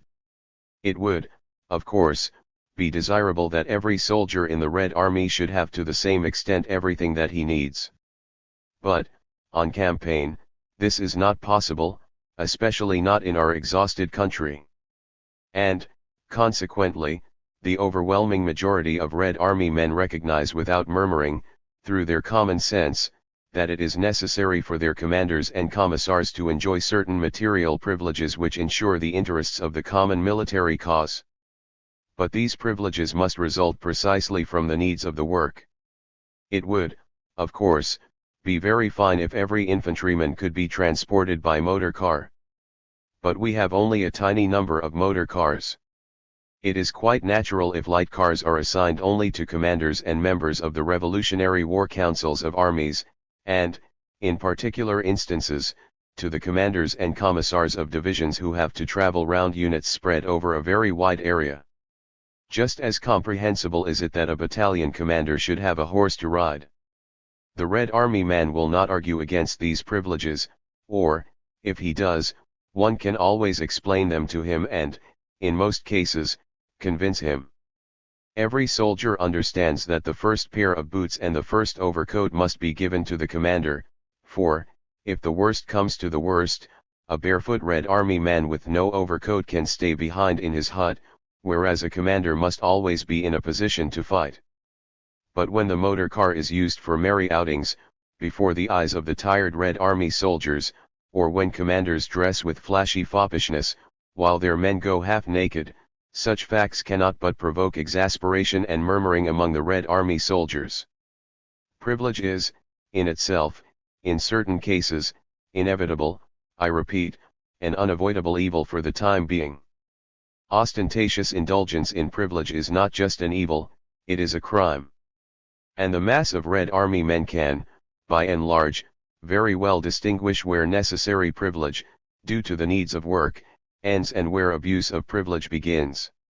Especially demoralizing and disintegrating in its effect on the army is any utilization of privileges which is connected with violation of the established regulations, decrees and orders.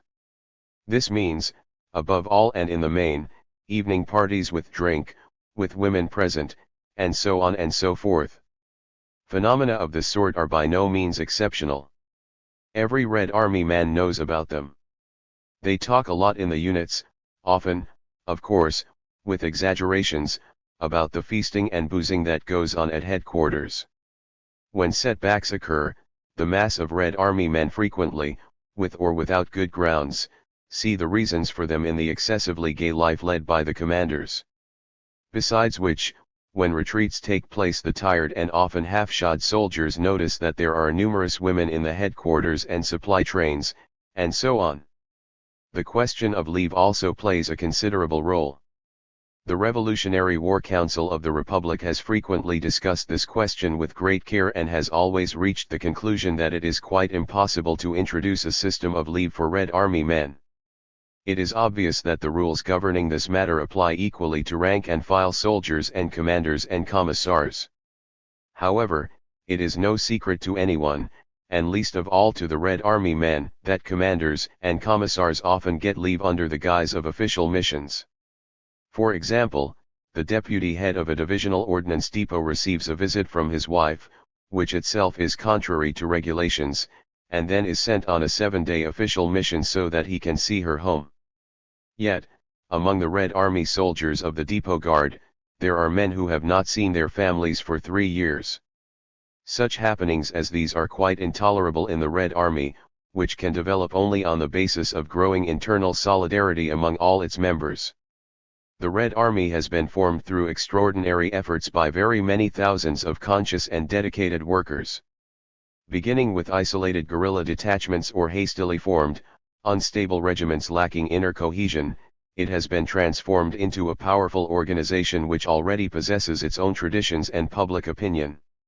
Those Red Army men who have fought with the army for 2 years and more have learned and are teaching younger comrades how to understand both the positive and the negative aspects of the army's organization, the legitimate and illegitimate privileges enjoyed by the commanding personnel, and so on. In the Red Army, the best soldier does not mean at all the most submissive and uncomplaining.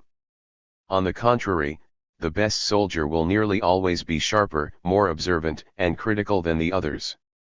By his courage and resourcefulness he will, of course, acquire prestige among the Red Army men, and by his critical comments, based on facts that are accessible to all, he will pretty often undermine the prestige of the commanders and commissars in the eyes of the mass of the soldiers. To this it must be added that counter-revolutionary elements, agents of the enemy, make conscious and skillful use of the circumstances I have mentioned in order to stir up discontent and intensify antagonism between the rank and file and the commanding personnel. There can be no doubt that the heart of our army is absolutely sound. But even the soundest organism needs to protect itself, for, otherwise, harmful phenomena may undermine it. Our party's last conference put on its agenda the question of mutual relations between the summit and the base and the need to bring them closer together through comradely ties. 34 This task must, as a whole, and even first and foremost, be put before the leading elements in the army. The army cannot, of course, be compared to a party organization. An order must remain an order and military discipline must remain discipline. But the formal power of orders will be the more indestructible, the more fully that the advanced forces in the army succeed in eliminating the most abnormal phenomena, softening the inequality that exists, and bringing the summit and the base closer together. In view of the immense importance, from the standpoint both of principle and of practice, of the problems raised, I request the Revolutionary War Councils of the fronts and the armies to discuss what measures can be taken to eliminate abnormal and unhealthy phenomena from the life of the Red Army. It would be desirable to convene conferences on this problem, to be attended by the most responsible workers in the armies and divisions. The guiding principles for such a conference could be, I think, formulated roughly as follows. Without setting ourselves the impossible goal of immediate elimination of all and sundry privileges in the army, to reduce these systematically to the actually necessary minimum. To eliminate as quickly as possible all those privileges which are not in any way derived from the needs of the service and which inevitably offend the Red Army men's sense of equality and comradeship. To reaffirm in full force the existing orders and regulations concerning leave, official missions, prohibition of entry by women into the areas where the army is operating, prohibition of spirit use liquor, and so on. The Revolutionary War counsels themselves to take the lead in combating breaches of the regulations and orders referred to pay careful attention to all complaints from Red Army men regarding wrong and unjust actions in the sphere of supply, illegal privileges and indulgences for some at the expense of others. In those cases in which guilt and ill will is clearly revealed, to bring the guilty to public trial in the presence of representatives of the interested parties, with wide publicity given to the sentences passed, along with the appropriate commentary. To watch carefully that counter-revolutionary provocateurs do not stir up discontent through fictitious rumors about all sorts of privileges and advantages enjoyed by the commanders and commissars, and, in cases where clearly malicious spreaders of such rumors are discovered, to bring them to public trial in the presence of delegates of the interested parties. To intensify supervision of the work of the supply organs, strengthening them and in every way increasing the effectiveness and precision of their work. To intensify the work of political education. I request you to inform me through the proper channels, as soon as possible, about all the measures you take, and also about your views on the problem posed, so that I may report to the Central Committee of the Party and the Revolutionary War Council of the Republic. October 31, 1920. Endnotes. 34. The All-Russia Conference of the Russian Communist Party, Bolsheviks, held at the end of September 1920, took place against a background of serious defeats on the Polish front. After a long discussion of this question, the conference decided to try for peace with Poland so as to concentrate all forces on the fight against Rajul. A very important item on the agenda of this conference was the question of the tasks of party work. After discussion about relations between the leading circles of the party and its rank and file, a resolution was worked out which contained a number of practical measures for improving the state of the party and combating abuses, excesses, and bureaucratism. At this conference the first members of a party control commission were elected, on a provisional basis, until the party congress, and the tasks of such a commission were defined. Problems of building the army. 2 Commanders and Commissars. Order number 75. By the Chairman of the Revolutionary War Council of the Republic and People's Commissar for Military and Naval Affairs, January 10, 1919, number 75, Gryazov. Gryazov is the junction of the Kozlov, Michyurmsk, Voronezh and Orel-Tsaritsyn, Volgograd, lines. The internal service regulations require that commanders obtain precise knowledge of the soldiers under their command, keeping close track of their daily lives, education, development, military actions, mistakes, and merits. Commissars are in the same way required to keep careful observation of the life of all the soldiers in their respective units. The principal task in this sphere consists in enabling fresh forces to develop and bringing forward youthful talents from among the mass of the soldiers. Among our soldiers there are many capable, resourceful, courageous men. Many of them sometimes lack only the education and training needed to occupy a position of command with dignity and honor. Such capable and industrious soldiers must be singled out, given the opportunity to study, sent on instructors' courses, and promoted to positions of command. Up to now this work has been done on a scale that is quite inadequate. I invite the Revolutionary War Councils of all the armies to pay special attention to this aspect of the work, to direct regimental commissars and commanders, acting through all battalion, company, and platoon commanders, to draw up special lists of soldiers who by their work have put themselves in line for positions of command, to correct these lists on the basis of experience, and to insert in them notes concerning the special characteristics, abilities, qualities, and knowledge possessed by each of the soldiers whose names are being put forward, and to send these lists monthly to the Revolutionary War Council of the Army, which will pass them on to the Revolutionary War Council of the Republic. Problems of building the army. 2 Commanders and Commissars. Order number 82. By the Chairman of the Revolutionary War Council of the Republic and People's Commissar for Military and Naval Affairs, March 2, 1919, Number 82, Moscow. A necessary elucidation of the internal service regulations of the Workers' and Peasants' Red Army. Asterisk asterisk asterisk. The internal service regulations which have been established as obligatory for the Red Army as a whole say nothing about the rights and duties of commissars. In order to prevent any misunderstandings and incorrect interpretations, it is necessary to provide the following indications. Commissars play a tremendous role in the building of our army. It can be said with complete confidence that we should not have had an army capable of fighting had it not been for the heroic, self-sacrificing work of the commissars. At the same time, it is perfectly clear that the institution of commissars is not a permanent institution, but has arisen from the transitional character of the present epoch in the building of the army.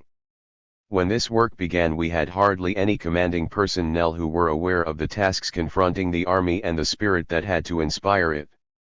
This situation made it necessary to split into the organs of administration and command in the army.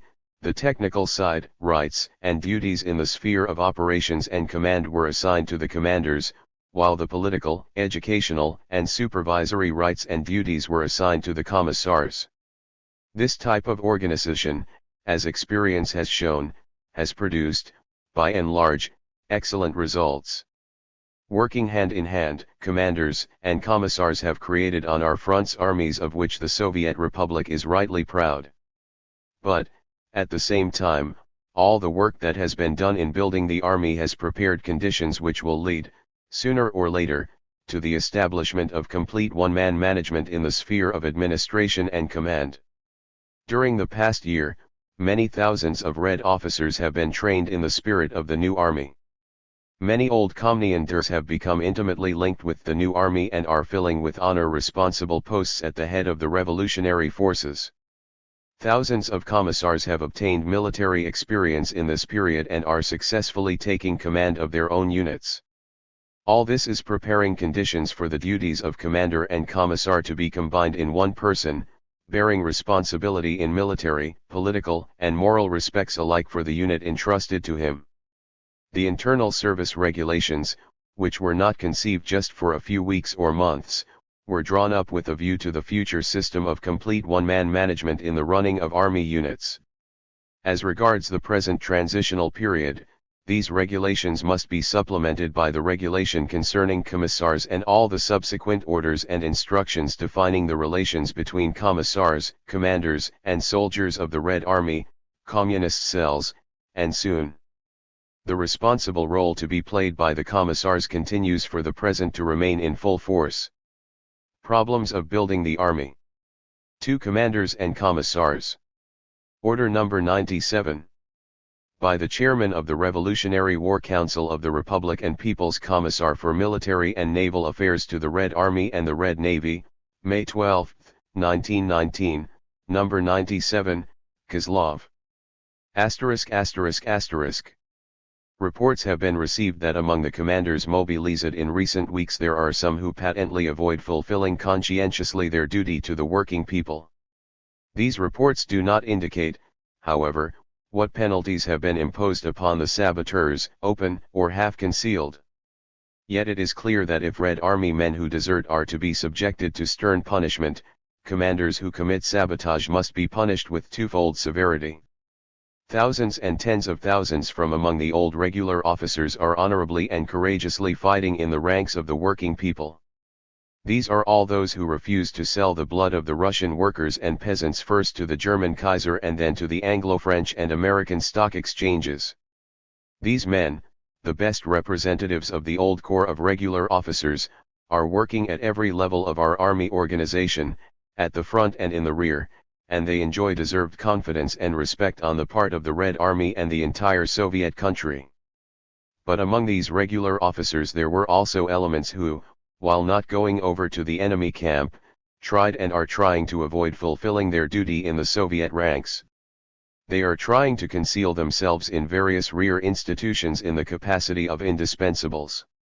And when a mobilization measure thrusts them into the ranks of the army, they do everything they can to avoid work, responsibility, and danger.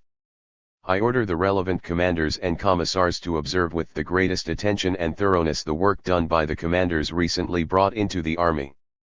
The field staff is to work out, in agreement with the All-Russia General Staff, a scheme of credentials reports on the members of the commanding apparatus.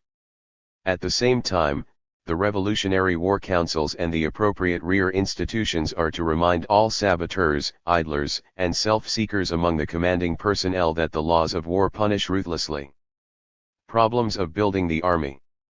2 commanders and commissars. Steel and gold. On the problem of acts of treachery in the Red Army.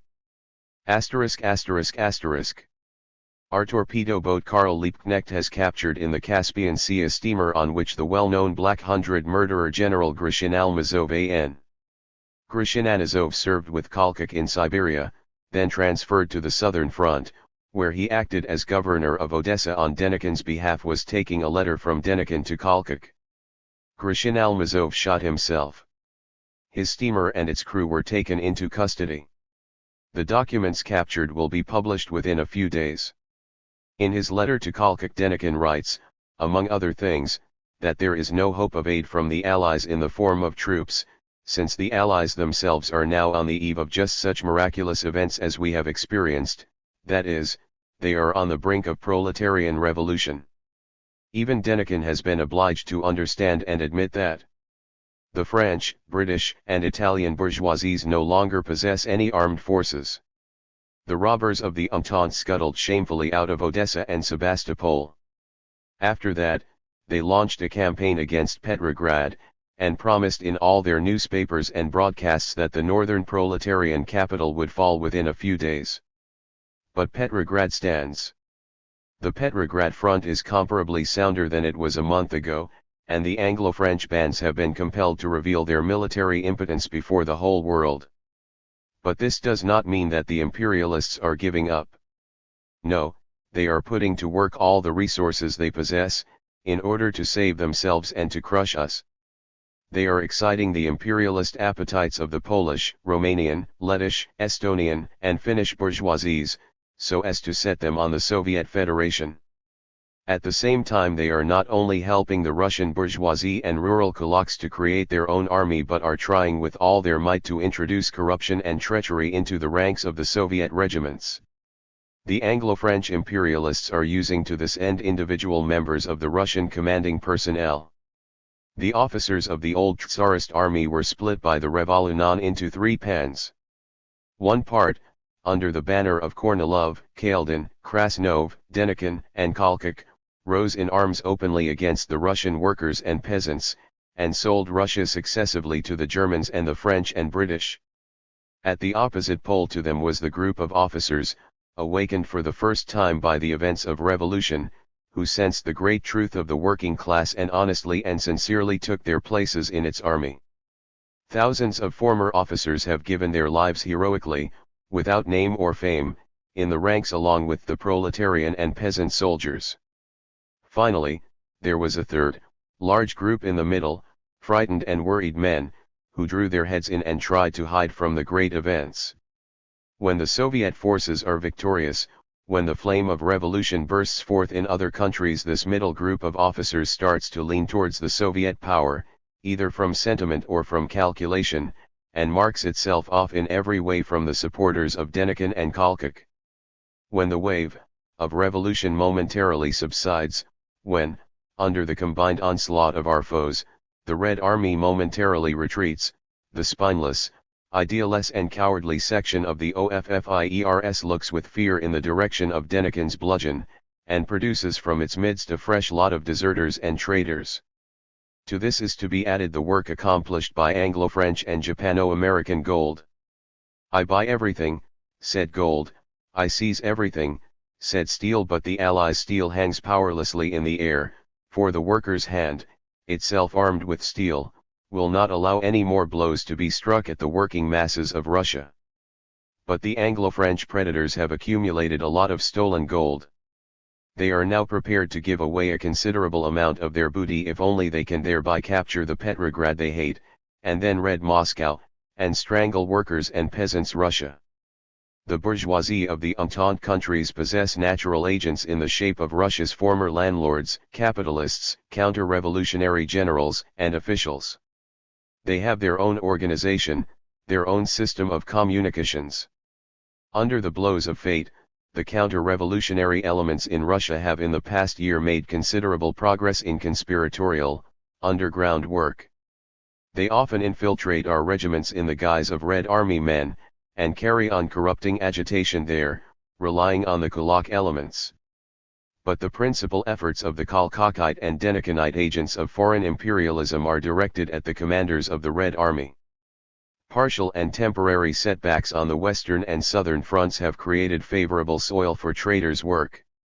Without political views, the so-called non-party officer, unable to keep his bearings amid great events, soon loses his nerve and, when he sees that we have suffered defeat on this or that sector of the front, and hears of defeats on other sectors, he easily draws the conclusion that all is lost.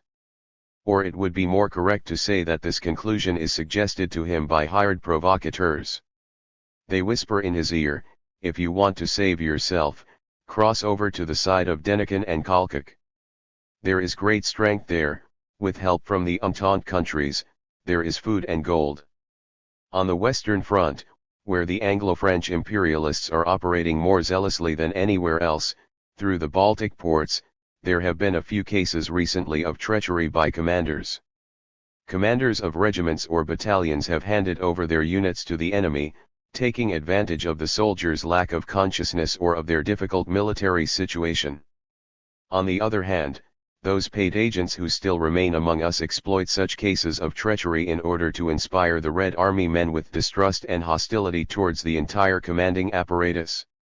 On the right they say, "Officers, go over to Denikin, Kolchak, Mannerheim and Hilier."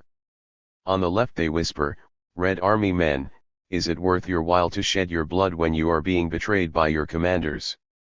The Polish General Hilier commanded a Polish force fighting against the Germans in France during the World War, which returned to Poland after the armistice and fought against the Bolsheviks. All the imperialist armies are now breaking up and decomposing. The Red Army alone is holding together and growing, despite partial setbacks. We see this not only from the example of Russia but also from the experience of Hungary, where, after a series of defeats, the armed proletariat has thrown back its enemies and is pressing them even harder.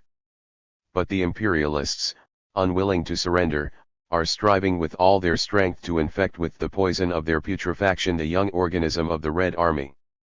Vain efforts. Of course, the treachery of particular commanders does substantial damage to the army. But these cases cannot seriously shake its might. The military apparatus created by the working class is flexible and tough enough to cope with the last convulsion of the dying beast. Treachery will be crushed by the united forces of the soldiers, the commissars, and the commanders themselves. Those who are concerned first and foremost in this matter are the overwhelming majority of the honorable commanders. This majority, who already have so many services to the Soviet country to their credit, will not allow isolated scoundrels to drive their poisoned splinters into the body of our army and spread panicky suspicion of the commanding apparatus as a whole. Shoulder to shoulder with the commissars, our commanders will expel from their midst the wretched hirelings and traitors. The extensive influx of communists into the army must at once raise the level of its consciousness. And in the last resort it is on the consciousness of the workers and the advanced peasants that all the intrigues of our enemies have been and will continue to be broken. Agents of imperialism are trying to disintegrate our army. Closer to the Red Army masses, shall be our answer. We must send, not only from the center but also from the departments and administrations of the fronts, armies and divisions, the best workers we have, tempered communist proletarians, into the lower levels of the army, the regiments, battalions, and companies, those basic cells of the Revolutionary Army. Strain every nerve, dig deeper, tighten up, that is our program of action. A commander with an enthusiastic attitude to his work will be devoted to the army, and will not be bought. A commander who is indifferent and careless is either a traitor or a candidate for treachery. He must be cast out ruthlessly. The commissar is the political leader and inspirer of a regiment. The soldiers and commanders are his responsibility. He watches over the interests of the workers' revolution. And if a commissar is not like that, he must be removed at once. The communist cells must be checked and purged again and again in the light of experience in the struggle. This has been our road up to now. This it will remain in the future as well. We shall merely redouble our efforts now that temporary setbacks on two fronts are causing fresh outbreaks of treachery. If the imperialists' brigand steel has not destroyed us, neither shall we be destroyed by the treachery of Anglo-French gold. 1. June 17, 1919. Voronezh, Kursk. En route, number 54. Endnotes. 1. Trotsky's metaphor is taken from a poem by Pushkin. Everything is mine, said gold. Everything is mine, said steel. I buy everything, said gold. I seize everything, said steel. Problems of building the army. 2. Commanders and commissars. Order number 118. By the Chairman of the Revolutionary War Count of the Republic and People's Commissar for Military and Naval Affairs, June 27, 1919, number 118, Voronezh. I have frequently received requests from instructors who have recently been mobilized, asking that they be released and returned to the place where they were previously serving. These requests usually include a statement that the Soviet Republic will go to rack and ruin if the given mobilized instructor be not returned to the place where he was previously serving. Such requests and solicitations are out of place and essentially indecent. Every one of us, that is, above all, every Red Army man, would very much rather be working as a peaceful shepherd, blacksmith, weaver, or turner, and thereby contributing to promote the welfare and development of our country and of all mankind. But the predatory bourgeois enemy is trying to seize the workers' and peasants' country by the throat and strangle it. Under these conditions, every peaceful worker is obliged to defend the freedom, independence, and future prospects of the whirling people. The mobilized instructors must show an example of courage and staunchness in the struggle, and not try to shirk performance of their burdensome but inescapable military duties. I issue this warning: let nobody send me any more such requests, or I will publish the names of those concerned for everyone to see, as the names of citizens who are trying to become legalist deserters. 2. Commanders and Commissars. Order number 121. By the Chairman of the Revolutionary War Council of the Republic and People's Commissar for Military and Naval Affairs to the Red Army and Red Navy, July 9, 1919, number 121, Voronezh Station. *****.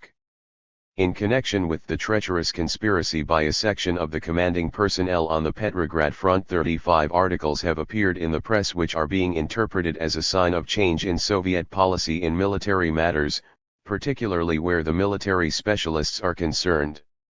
According to reports from the political workers, rumors of this kind are being extensively spread among the commanding personnel, and this is giving rise to feelings of alarm and uncertainty. I therefore consider it necessary to make clear that Soviet policy in military matters remains unchanged, for it is not the product of the fantasy of particular individuals or groups but results from the collective experience of many hundreds of thousands of workers and peasants. The honorable commanders of the Red Army, and they are the overwhelming majority, will, as before, enjoy the confidence and backing of the Soviet power, as its valued collaborators in most responsible posts. Endnotes. 35. A section of the commanding personnel of the Petrograd front organized a plot against the Soviet government at Kronstadt, Oranienbaum, Krasnaya Gorka, and Krasnoye Selo. Their organization was linked closely with Yudenik and set itself the aim of capturing Petrograd with the troops of the Northwestern Army. The plotters made contacts on two dreadnoughts, the Petropavlovsk and the Anzei-Pyrovizvana, and counted on their support, as well as on help from the British fleet. The leader of this revolt was Neklyadov, the commander of the Krasnaya Gorka fort. The premature launching of the revolt, the failure of the crews of the dreadnoughts to go over to the rebels, and the absence of British aid had the result that on June 12, 1919 only Krasnaya Gorka was held by the conspirators. After bombardment from Kronstadt, Krasnaya Gorka was retaken by a detachment of sailors on June 16. Problems of building the army. 2 Commanders and Commissars. Commanders must know how to obey.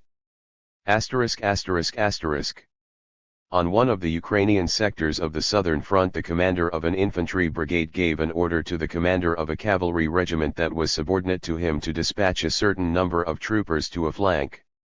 The commander of the cavalry regiment answered, "I have no cavalry for you, and you have a whole brigade of infantry."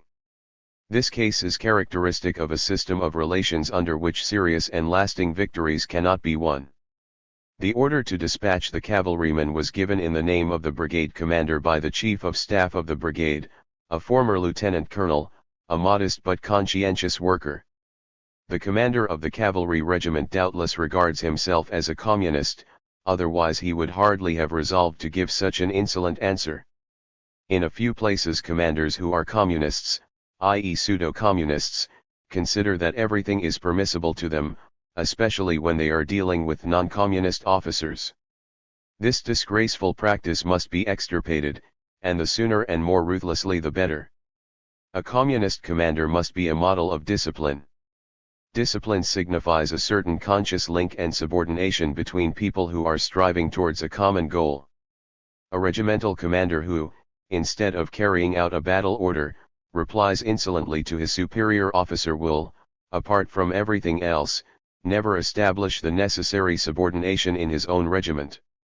Willful persons may frighten, but they are incapable of establishing firm control. Under the answer given by the commander of the cavalry regiment there was only his own signature. But where was the signature of the commissar? If there had been a good, disciplined commissar in that regiment, he would not only have refused to sign an order so incompatible with proper organization, he would have demanded that the regimental commander immediately carry out the battle order. Had the regimental commander refused, he would have arrested him on the spot. Evidently, in the present case, the commissar was not available, but the commander of the cavalry regiment, regarding himself as a communist, did not conform to any regulations and infringed a battle order without even informing the commissar about this. Perhaps, though, there was no commissar at all in this regiment, since in some places it is thought that commissars are needed only where there are military specialists. A gross delusion. There ought to be a commissar in every regiment. And supervision of certain commanders who, in words, are extremely revolutionary, is just as necessary as supervision of doubtful military specialists. A communist commander is always a most precious acquisition for our Red Army. Only he must be a real communist, that is, a man of duty and discipline from head to foot. However, we still have amongst our officers a considerable number of commanders who demand unquestioning subordination to themselves but are completely insubordinate towards their own immediate superior. Moreover, they justify this either by reference to their party-mindedness or to some sort of special mandate received from authoritative Soviet officials. Such pseudo-communists do more harm to the army than the worst traitors from among the White Guard officers.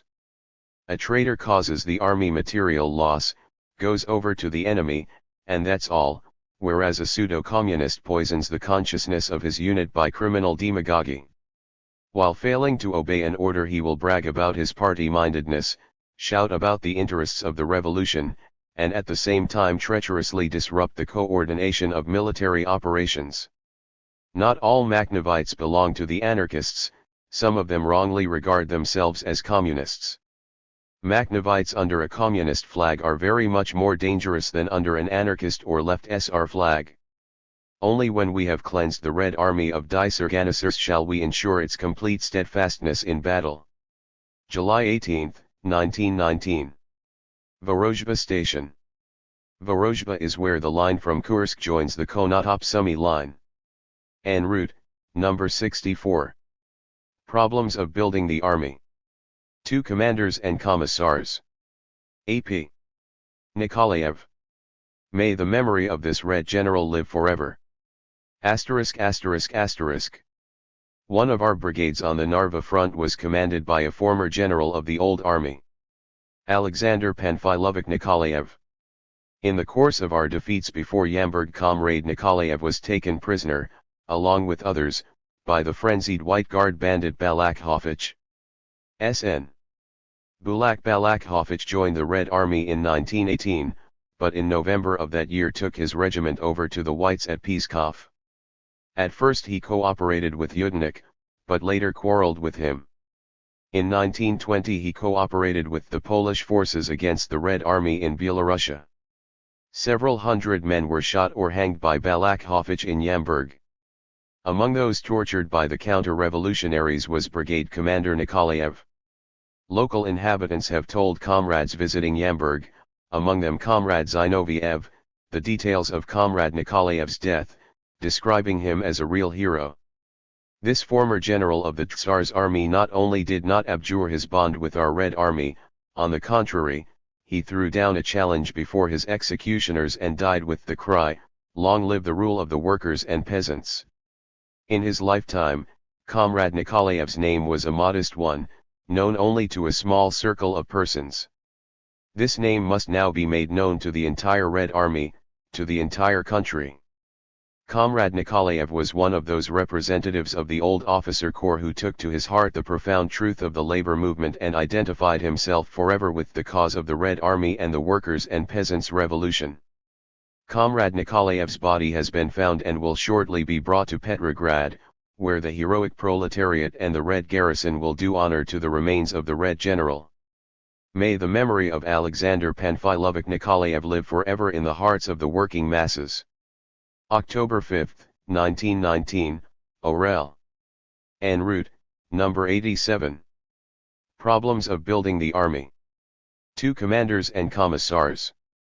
About the military specialists. *****. The second anniversary of the Soviet order is approaching, and this second anniversary finds us in the midst of a ferocious civil war. However, the past year has not gone for nothing. It has taught everyone who it is that is fighting and for what, the historical significance of the Soviet power. To everyone who is not blind, this year has shown that the Soviet power is no accidental and temporary happening, but the outcome of profound historical necessity. The overwhelming majority of the regular officers of the old army entered the Soviet epoch without knowing even the ABC of socialism. It is not to be wondered at if the first period of Soviet power brought very great confusion into the minds of these officers. The privileged and titled top ranks of the officer corps made skillful use of this confusion so as to draw the broad, democratic mass of the officers into White Guard conspiracies, revolts and so on, making them, like the peasants they conscripted, the cannon fodder of counter-revolution. The hostility and suspicion felt by the masses towards the regular officers was a natural consequence of the previous epoch, when every officer, regardless of his personal origin or political sympathies, had objectively, as an officer, to serve as a tool in the hands of the privileged classes.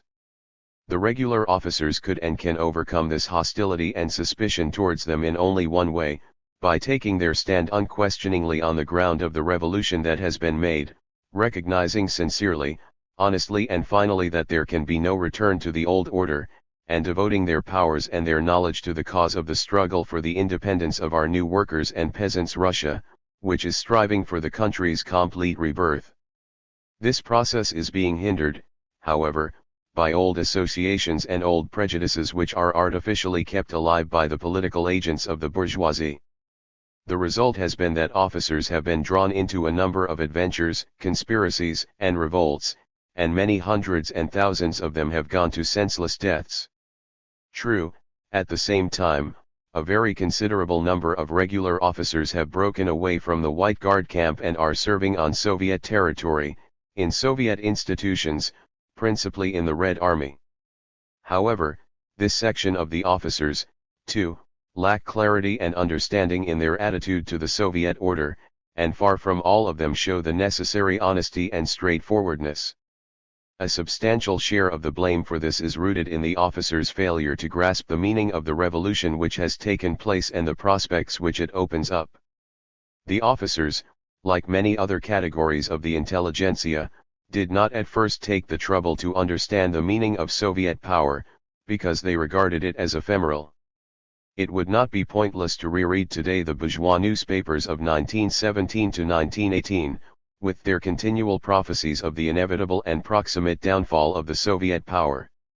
The offensive of Krasnov and Kerensky against Petrograd in October 1917, the revolt led by Kaldin, Alexeyev, Zhutov, and Krasnov, the offensive by the Germans after the first negotiations at Brest, the revolt of the Czechoslovaks, the Anglo-French occupation of the Murman coast and Archangel, the Japanese landing at Vladivostok, Romania's attacks, the Yaroslavl Rising, the Anglo-French landing on the Black Sea coast, all of these events, and many more, provided grounds for ever renewed, persistent forecasts of the near and certain collapse of the Soviet regime. And yet, during this period, how many changes took place, how many governments, not to speak of ministries, fell in other countries. The Soviet power not only stood firm amid this maelstrom of world events, it even became incomparably stronger than before. 2 years ago we began with small volunteer detachments, today we have a mighty army. 2 years ago we were opposed by mighty imperialist armies, but, since then, the German and Austro-Hungarian armies have left the stage, and the British and French armies are not only being demobilized, they are being disrupted internally, undermined by the spirit of revolt. Not for nothing did Denikin write to Kalkak that Britain and France have caught Russia's disease. Finally, in the most recent period, the prophecies of impending downfall of the Soviet power became especially frequent, owing to the difficult situation at the fronts. Only a few weeks ago, the southern front presented very great danger for us. The forces of the Polish bourgeoisie were advancing from the west through Smolensk and Mogilev towards Moscow. In the east our advance into Siberia had been halted and we had begun to be pushed back. Petrograd was threatened with mortal danger by Yudenik. These successes were achieved by our enemies thanks to the tireless work of British gold and British weapons.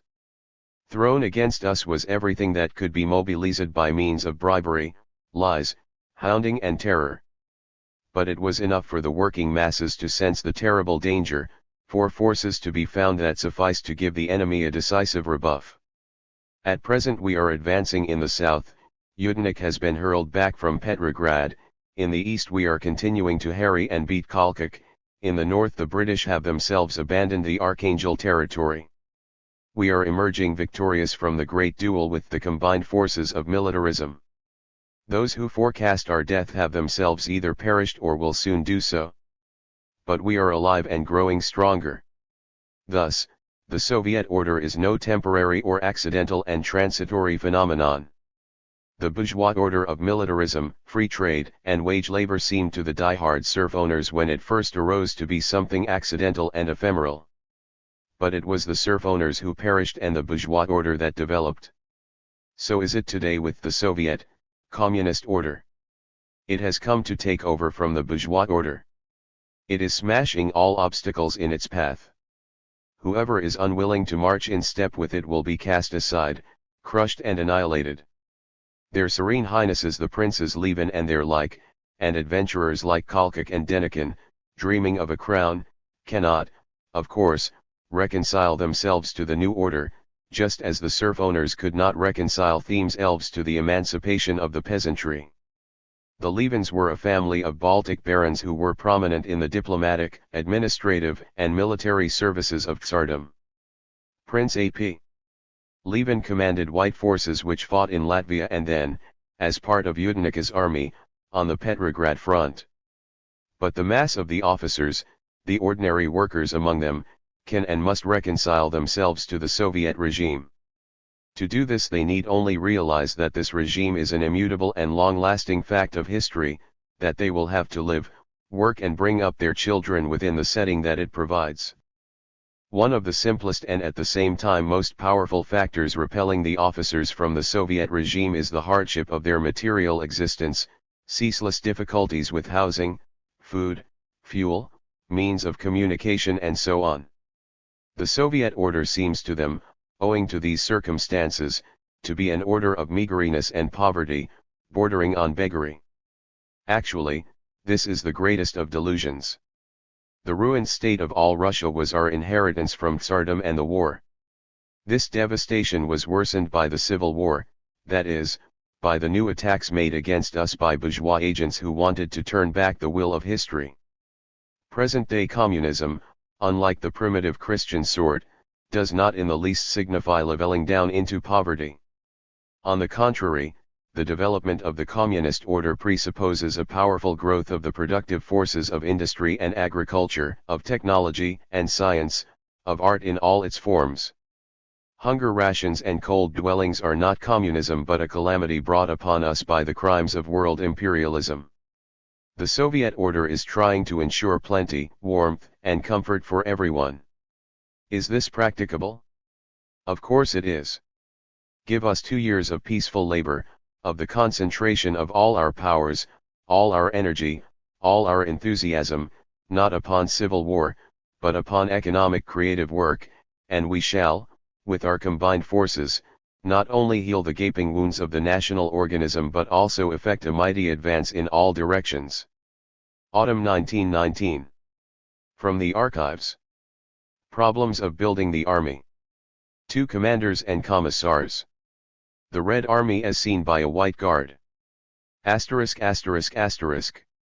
There has fallen into Soviet hands on the Eastern Front a report presented to the Kolkokite White Guard command by the former commander of a brigade in N Division, Kotomin, who went over to the Whites.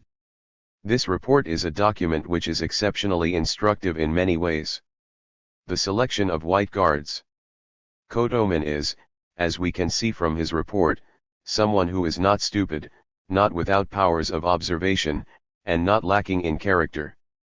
He is acutely hostile to the Soviet power. He does not state in his report what the reasons of principle are for this hostility of his, he feels no need for such reasons of principle. His hatred is purely organic, a class, social hatred. We do not know what Kotomin's own origins are, but it is perfectly clear that the way of life and habit of thought of the bourgeois noble milieu have saturated him through and through. The ideas of communism do not interest him. As will be clear to everyone, he quite fails to consider whether communism will be achieved, whether people will live better and more easily under the communist order, and so on. Instead, he firmly feels and knows that the rule of the Communist Party has done great harm to the privileges by which he and his like have lived and flourished, and he is filled with great hatred for communists, his hatred being the fiercer the more conscious, disinterested, and self-sacrificing a particular communist worker may be. Kotomin was a member of the League for National Rebirth. 36 He joined the Red Army. It is not quite clear from the report whether as a volunteer or as a result of conscription, with the aim of bringing disintegration into the ranks of the revolutionary regiments. It may be, though, that Kotomin is in this matter embellishing his past record for the eyes of the White Guard Command. Kotomin chose officers with a White Guard outlook for the headquarters of the brigade which was entrusted to him. Wishing to form my headquarters staff from former regular officers who were opposed to the Bolsheviks, and having information from the League for National Rebirth, of which I am a member and to which I applied in Tula, I at once engaged as Chief of Staff Lieutenant Colonel Nelidov, of the 10th Ingerman Land Regiment, who, while a member of the secret organization in Tula, commanded a battalion of volunteers. And, subsequently, Kotomin steadily recruited White Guards to his staff, and along with them sniffed out sympathizers in the headquarters above them. Antisemitism. In selecting the elements he needed, Kotomin at once came up against the commissars. In his report Kotomin very carefully singles out the Jewish commissars and demonstrates his hatred of them in the most emphatic way. It is worthwhile saying a few words about this question. The Jewish commissars are far from constituting such a big percentage of the total as is maintained in White Guard reports, leaflets, and newspapers. But it is undoubtedly a fact that the percentage is fairly high. Kotomin, like many other anti-Semites, sees the reason for the considerable number of Jewish commissars as being due to the special abilities and talents of Jews. He twice speaks of their great talent. Such an evaluation of the Jews certainly calls for no objection. It is a fact that the Jews are a predominantly urban people, and that they form a very high proportion of the town population. The Tsarist regime, which established very harsh conditions for the Jews, impelled not only the Jewish workers, like the Russian workers, but also petty bourgeois intelligentsia elements of the Jewish community to take the path of revolution. Among the considerable number of Jewish communists who have joined the party in recent times, there are quite a few the source of whose communism is not so much social, not so much a matter of class, as national. Kotoman cites the example of a brigade commissar, a Jew named SH, who knew how to fix it so that not he but another commissar was sent to the front with the brigade. According to our investigation, this did indeed happen. But Kotoman says nothing about SH having been summoned before a party court. The party knows no national differences, where either heroes or self-seekers are concerned. Note by Trotsky, these are, of course, not the best communists, and the organization of Soviet power relies not upon them but upon the Petrograd and Moscow workers who were steeled in the old underground. Anti-Semitism means not only hatred of the Jews but also cowardice in relation to them. Cowardice has big eyes, and it endows its enemy with extraordinary qualities which are not at all inherent in him. The socio-legal conditions of life of the Jews are quite sufficient to account for their role in the revolutionary movement. But it has certainly not been proved, nor can it be proved, that Jews are more talented than Great Russians or Ukrainians. Difficulties for traders. When the brigade arrived at Simbursk on April 18, Kotoman reports, Front headquarters appointed as chief of staff a Jewish communist who had graduated from the Red General Staff Academy, a very clever young man of 24 who had completed his studies at a neuropathological institute in Lausanne or Zurich. This Red General Staff officer was a highly undesirable element from my point of view, and I made every effort to get rid of him. Mature, clever, hard-working, cheekily defiant like all Jews generally, he eventually got on bad terms with everybody, and to my great joy I was able to get rid of him in the first days of June.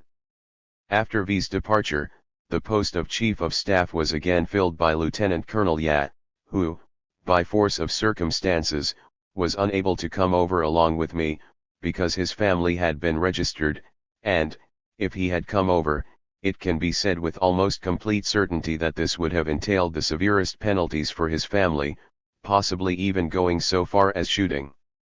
It must be noted that, in general, the situation of those regular officers who have family ties and who have joined the Red Army either voluntarily, in order to carry out a definite task, namely, the disintegration of Bolshevism, or as a result of conscription, is nightmarishly frightful. In connection with my going over, I had talks with the commander of my N regiment, Captain L, with the commander of X regiment, K, as well as with the Chief of Staff, Lieutenant Colonel Yat, and they are all dreaming only of the time when they will be in a position to join one of the volunteer armies. Because of their family ties, however, this going over will have to assume the form of their being taken prisoner, so that their families may not be subject to penalties. Nightmarishly frightful, as we see from Kotoman's words, is the situation of an officer who joins the Red Army with the innocent aim of disintegrating a unit, or of treacherously leading it under the exterminating fire of the enemy, or deserting it in a moment of danger and going over to the Whites. Treacherously attempting to kill hundreds and thousands of Red Army men, persons like Kotoman indignantly denounce the Soviet power which holds their families responsible for their treachery. The regular officers and the Soviet power. How does Kotoman estimate the attitude of the regular officers towards the Soviet power? Nearly all the regular officers, he says, with rare exceptions, are conscious and honorable enough to appreciate fully all the harm that has been done through the usurpation of power by the Bolshevik communists. They want with all their hearts to break with the Red Army and are its irreconcilable foes. However, this appreciation, obviously made because the White Command wants to hear it, is subsequently refuted by a number of facts and statements provided by Kotoman himself. True, Kotoman names a number of commanders who have gone over to the Whites or who have carried on vigorous activity aimed at disintegrating their regiments, but he also, in passing, mentions other examples. Thus, Divisional Commander V, when conversing with Kotoman, expressed the view that, if he is serving in the army, he considers it his duty to serve honorably, and concluded with the statement that he does not understand the non-party attitude, since he considers that the question must be posed thus, either with us or against us. And here we find the commander of a regiment, Staff Captain Ryakin, a knight of St. George, 24 years old, a very brave and resolute man who has recently taken over his regiment, definitely a dangerous man, for he serves with zeal, risking his life at every step. Thus, for example, with 150 soldiers of his regiment, when during the night of July 22 to 23 the village of Vertechinskoye Matlino was captured without a single casualty, either dead or wounded, he took prisoner 300 men of the 45th Regiment, captured 2 field kitchens and 5 machine guns. The regiment, although it includes many communists, is held together by Ryakin alone. The neighboring regiment is commanded by Captain L who, in Kotoman's opinion, is held back from going over to the Whites only by his family ties. Later, the report names a number of commanders and workers in the supply service who either went over or would have liked to go over to Kalkuk. But here we come upon Divisional Commander Captain Vinogradov, and his son, who is the divisional adjutant. They are definitely dangerous men, devoting all their energies to their work. Kotoman likewise describes 2 commanders of artillery sections, Mukhin and Bobrov, as definitely dangerous men, that is officers who are honestly and energetically doing their duty. There is, finally, a third type of officer described by Kotoman, an example of which is former Staff Captain N, who is not well trained from the military standpoint, and lacks resolution. He is wholly in the hands of his commissars and divisional staff, towards whom his attitude is extremely ingratiating. Along with this we find another such type, a former ensign, extremely irresolute and cowardly, but who knows how to keep on good terms with the command, and so stays in favor with them. We have no reason to object, such people do exist. In the concluding section of his report, devoted to general observations, Kotoman returns to the subject of the regular officers. All of them, he says, with extremely rare exceptions, are hostile to the Soviet power, but they must be divided into several groups. The first, which is the least important, consists of those who are actively combating Bolshevism in various organizations, or who are working in organizations or have voluntarily joined the Red Army and are trying in every way to disintegrate it and prepare it for a revolution. The second group is the largest, cowed and weak-willed, without resources and largely where they are through conscription. They work under unremitting surveillance by commissars and communists, and work fairly well, but without doing anything special, since in their hearts they dream only of the day when Bolshevism will have been eliminated in one way or another. A third group consists of officers who are so wearied by everything and so lacking in staunchness, that they are prepared to agree with any authority whatsoever, so as to be left in peace without their private life being disturbed. Later, though, Kotoman makes an extremely important correction to his own account of the political outlook of the regular officers. The feeling among the commanding personnel of units which have come from the rear to the front, he says, is in almost every case, without exception, exactly the same, a desire to go over to the Whites so as to be rid of the nightmare of the Bolshevik regime. The only factor that holds them back is their well-founded anxiety about their families, whom the Bolsheviks have registered, and so they all look forward impatiently to even the slightest push effected by the Whites, in order that they may go over, if only in the more or less camouflaged way of being taken prisoner, so as to safeguard their families. The feeling among the commanding personnel, including the regular officers, of the front-line troops is diametrically opposed to this, in view of their direct community of interest, as having earlier volunteered to go to the front, with the upholding of the Bolshevik power of Soviet Russia. Thus, Kotoman quite sharply contrasts the front-line officers with those from the rear who have been recently taken by conscription from various Soviet jobs and sent to join active service units. The difference noted in Kotoman's report undoubtedly does exist. In those units which have been at the front for a long time, the commanding personnel is made up to a considerable extent of volunteers who joined the Red Army in the first period of its formation. But, also, those commanders who were called up a year or more ago, in the conscription of officers, have mostly succeeded in becoming closely bound up with the Red Army and are to a greater or lesser degree filled with its spirit. The active White Guard elements have managed by this time to go over to the enemy, and, as a result, that section of the commanders drawn from among the regular officers of the old army who have been working in the Red Army for a year or more, and have passed through defeats and victories along with it, are an extremely valuable element, bound to the army not merely by considerations of pay and rations, but also by an inner spiritual bond, by shared efforts and shared sacrifices. Officers who, having established themselves in various peaceful occupations in the rear, stubbornly and persistently avoiding mobilization, find themselves mobilized all the same, are frequently in a bitter mood when they arrive at the front, and constitute rather favorable human material for the White Guards. Kotomin was on the Eastern Front with a brigade of that sort, formed in the rear and provided with officers conscripted in the rear. Kotomin's own generalization about the almost universal hostility of the regular officers to the Soviet power must therefore be taken as applying mainly to these men whose service in the rear has been disturbed, to their disquiet. The General Staff. Kotomin singles out the General Staff officers. It must be supposed, he says, that a considerable percentage of them belong to the League for National Rebirth, but there are certainly others who work for conscience's sake and render immense service to Bolshevism.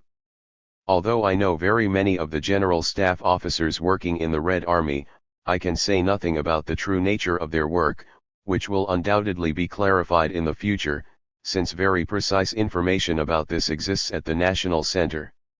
In general, it can be said that the majority of the old General Staff officers are installed in posts in the rear, with only the younger ones serving, either voluntarily or under compulsion, at the front. Kotomin's hope that it may be possible to effect a precise political registration of the General Staff officers with the help of the National Center is now out of date, as the Chika has effected not just a pretty complete registration of this National Center, but also its liquidation. The NCOs and the Red officers. The next category of the commanding personnel of the Red Army, writes Kotomin after concluding his account of the regular officers, consists of the junior commanders, up to the level of company commander, but at the front even the seconds in command of particular units are drawn from among former NCOs and even private soldiers. This category can be divided into two groups, a smaller one unconditionally devoted to the interests of communism, with which their personal interests are inseparably linked, and a larger, predominantly made up of conscripts, who are almost hostile to Bolshevism. Both groups of this category are poorly qualified from the military standpoint, and represent no particular menace. Among the commanding personnel of all categories there are also party members, or sympathizers, especially at the front, whose interests are merged to such a degree with the interests of Bolshevism that they must certainly be regarded as the most dangerous element in the Red Army. There are among the commanders also persons with a certain past, sometimes criminal, but these are gradually being eliminated from the army as a result of the Soviet power having recognized them as a dangerous element, not to be tolerated. As regards the so-called Red officers, the whole mass of them are men without education. Although they mostly belong to the party, they have little stability. Their average general and military training is below the level of that formerly acquired in a good regimental NCO school. In this appreciation, of course, the facts are refracted through the prism of a White Guard who has fled to the camp of Kalkak. We see, too, that Kotomin contradicts himself. Nevertheless, there are also some correct statements to be found here. It is undoubtedly the case that among the conscripted NCOs there is a certain percentage of kulak elements, whose proper place is in the rear levies and not in positions of command. Undoubtedly it is also the case that the conscripted NCOs in the units formed in the rear are far from always distinguished by the necessary battle readiness. However, many of these undergo complete regeneration at the front, producing numerous excellent commanders who are now at the head of very large formations, up to division and cavalry corps level, inclusive. Typical of the White Guard colonel is his contemptuous evaluation of the Red commanders.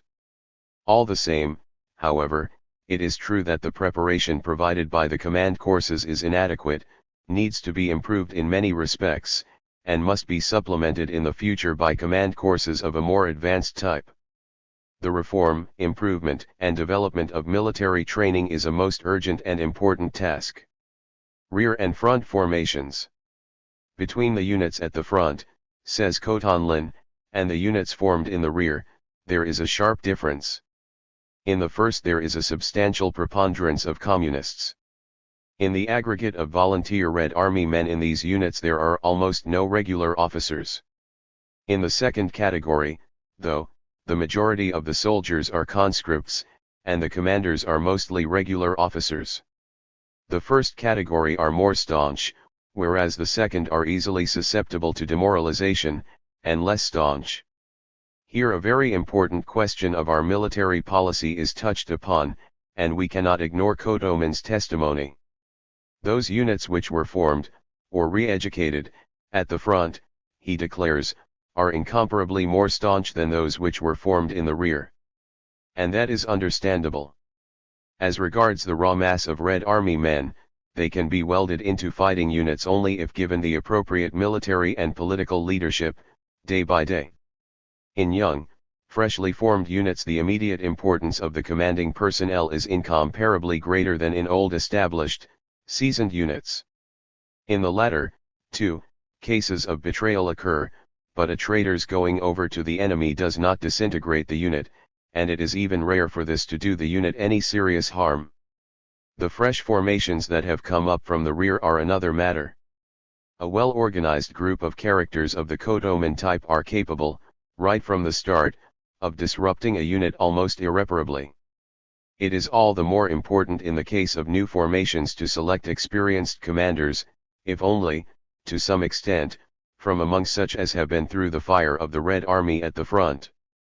Rear formations, if brought into action gradually, with the necessary precautions, especially where the commanding personnel are concerned, soon acquire the coloring of the military milieu around them and become combat-ready front-line units.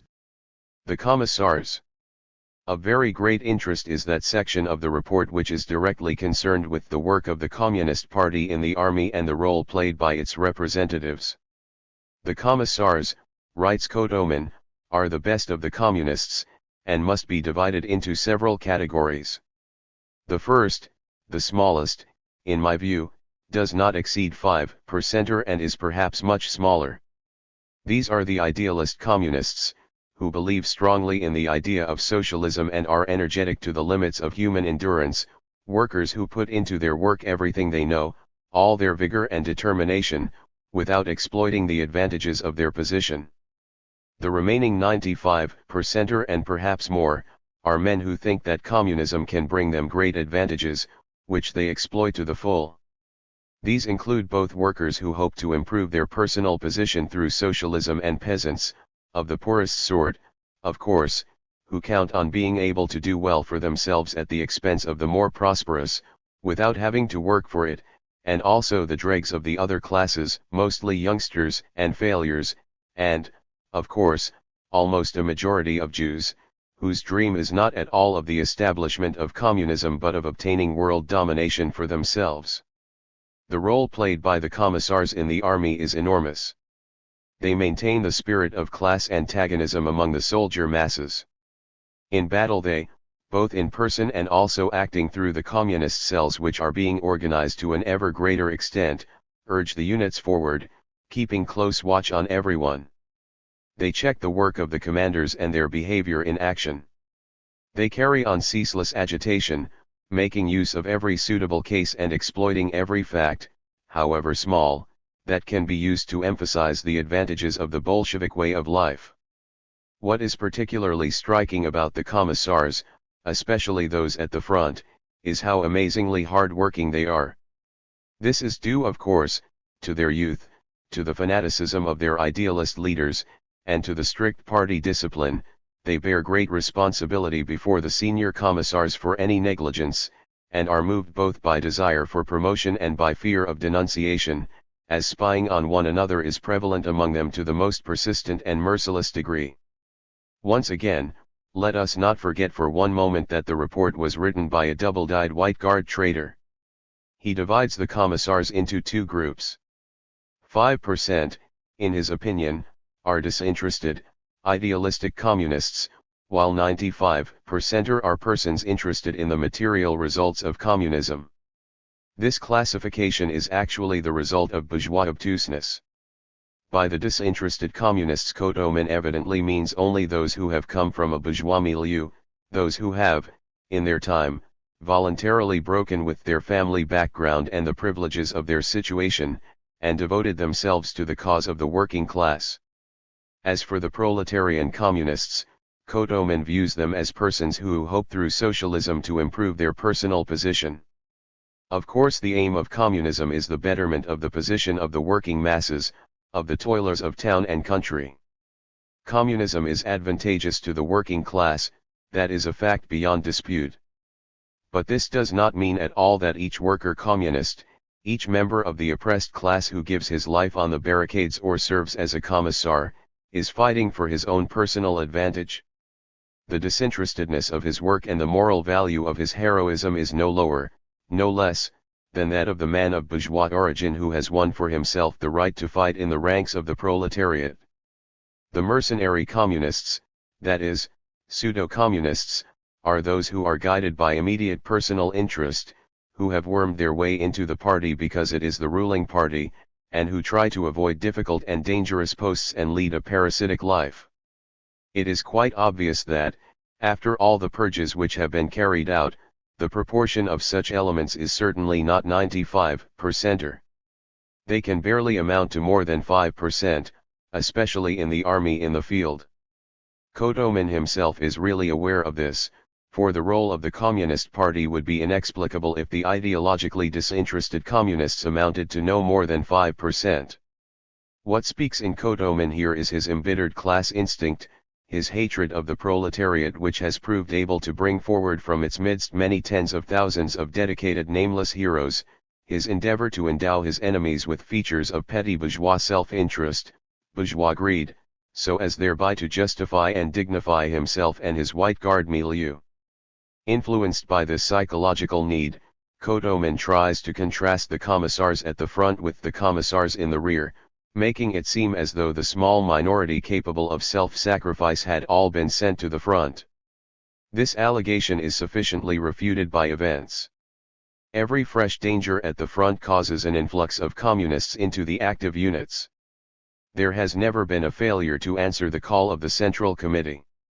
On the contrary, local party organizations have met their obligations twice and thrice over, and the places of those party members who have fallen are being filled by young proletarians who, in the atmosphere of party organization, soon acquire the revolutionary tempering they need. Petrograd remains a model in this respect. Mutual relations between commissars, commanders, and Red Army men. Under pressure from the center, says the report, and also, of course, through awareness that the communists cannot get by without the help of regular officers, the attitude of the commissars, especially the more conscious among them, and especially in recent times, has become more and more courteous, even to the extent of allowing the officers a certain degree of freedom in operational decisions. At the same time, along with this, secret surveillance, especially of the senior commanders, has been intensified, and has been taken to extreme lengths. For example, the commissars live in the same room with the men to whom they are attached, accompany them everywhere, and surround them, and all commanders generally, with devoted communists, so that every step taken by every member of the commanding apparatus is known precisely to the commissars and to the cells. At the same time, the commissars uphold the prestige of the commanders, strictly punishing even those commissars at lower levels who engage in demagogic attacks on the commanders. Striving to win full popularity among the soldiers, the commissars and communists do everything they can to draw the masses over to their side, through increases in pay, through giving the soldiers all manner of benefits and privileges, by making a tremendous effort, they are gradually getting the mass of the soldiers accustomed, so to speak, to the institution of commissars and ready to see in it their defender and protector in all matters. The prejudice that there formerly was among the conscripts against commissars and communists is gradually abating. This is due solely to the fact that the soldiers at the front are placed in very good conditions, and are constantly being electrified by the commissars with unrealizable promises, and, what is most important, to the fact that the whites are retreating, which they explain in accordance with what the communists say, by the strength and justice of the communist cause in the present war. Even in the white guard coloring given it by this renegade, the work done by the commissars and the communist cells appears before us in all its immeasurable revolutionary educational significance. That close bond which has been formed everywhere between honorable commanders and commissars Kotomin tries to represent as artificial politeness on the part of the commissars. Actually, close collaboration under wartime conditions often results in deep mutual attachment. How many instances there have been when, in connection with transfers, particular commanders and commissars have persistently asked not to be separated. The improvement in relations between commissars and commanders is due not so much to pressure from the center as to the mere fact of the selection of a large number of experienced, battle-tested commanders, to each of whom not only his commissar but every Red Army man under his command is dear. In various parts of his report Kotomin speaks of the prevailing antipathy of the conscripts, mostly peasants, to the very fact of conscription, and to the Soviet power.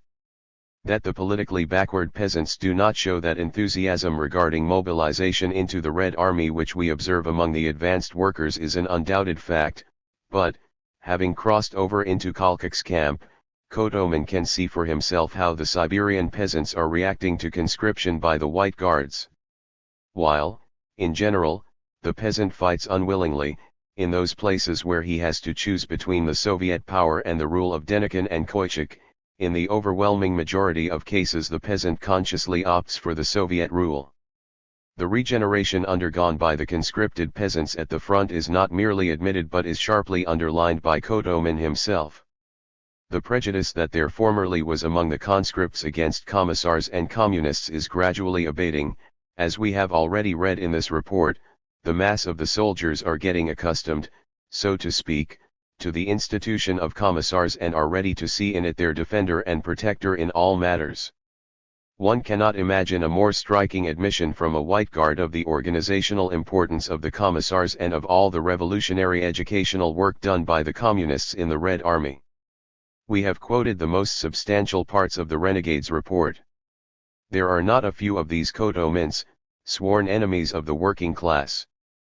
But the enemy often notices things that we ourselves overlook through familiarity. That is why careful study of the conclusions drawn by this White Guard report can be of considerable benefit to responsible workers in the Red Army. October 13, 1919. Moscow. isv.v.ts.i.k, number 231. Endnotes. 36 On the League for the Rebirth of Russia. See Supra, Note 30. Problems of Building the Army. 2 Commanders and Commissars. Concerning those former officers who are still in the camp of the Whites. ******. The attack upon Russia by the Poland of the gentry has finally revealed, even to the politically backward elements in the country, that the struggle being waged by the White Guard generals under the slogan of Russia One and Indivisible was and is a contribution to the plundering and enslavement of the Russian people by foreign aggressors.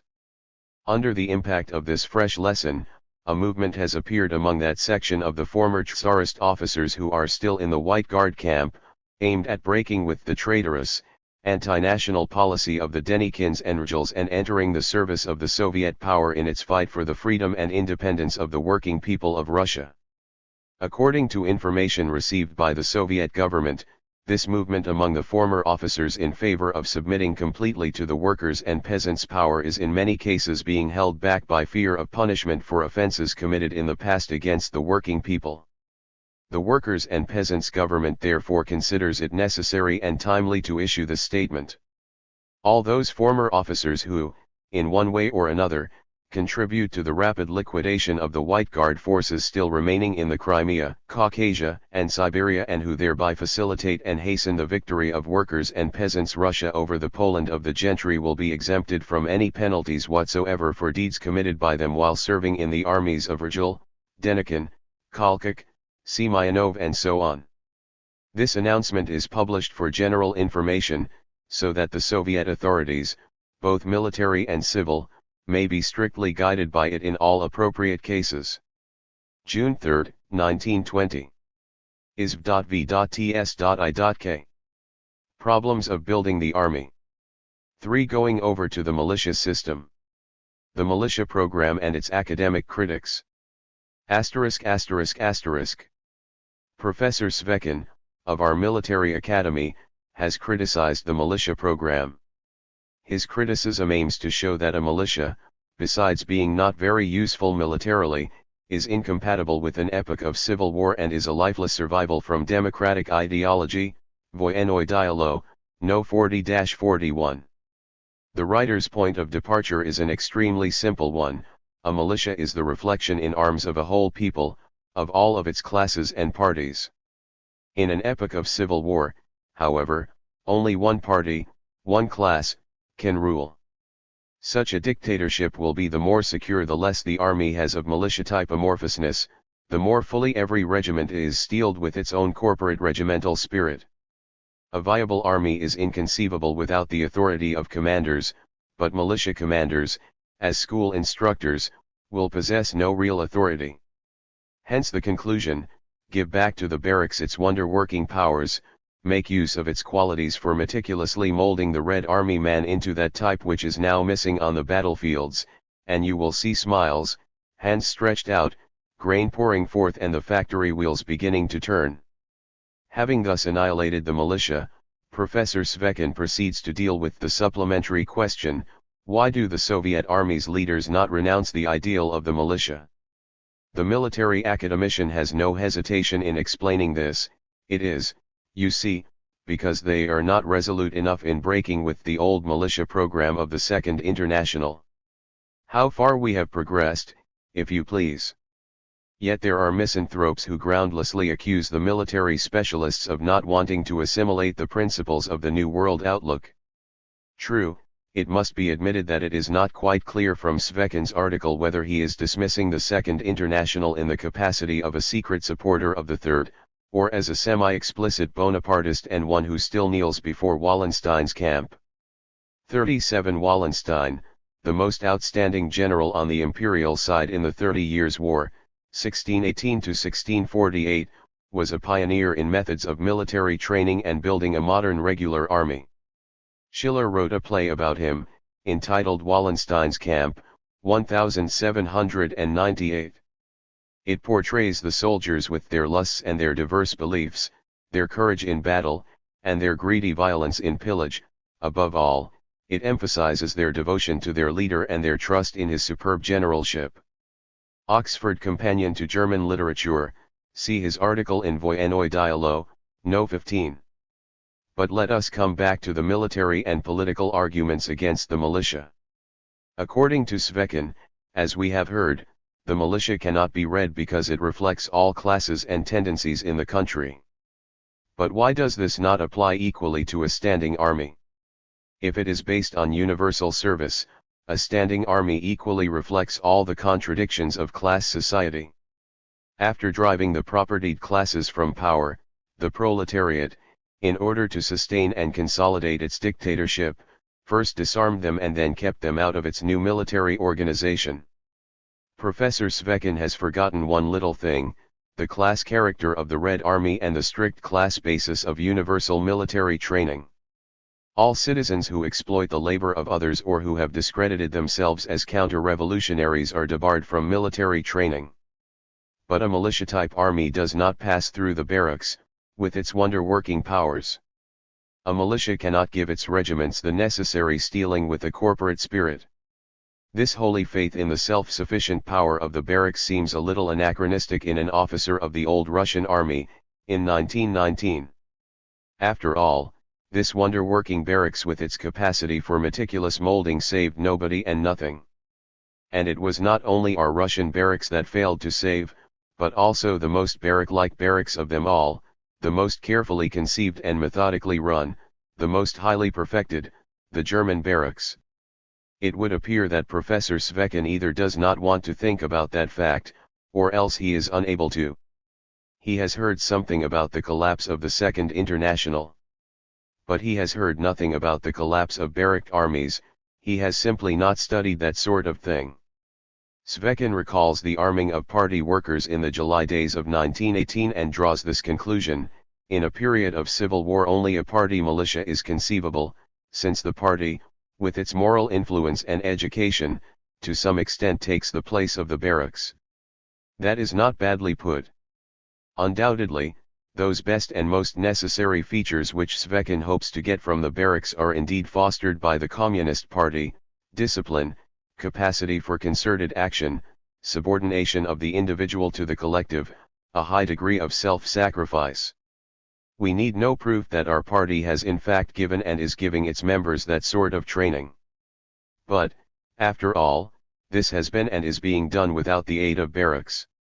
Furthermore, the party's methods are directly opposite to the methods of the barracks, which Svekin would like to perpetuate. The barracks is compulsory, whereas the party is a voluntary union in all respects. The barracks is hierarchical, whereas the party is an ideal democracy. The party selected its members in the hardest underground conditions, summoning them to self-sacrificing struggle, and neither promising nor giving them any reward.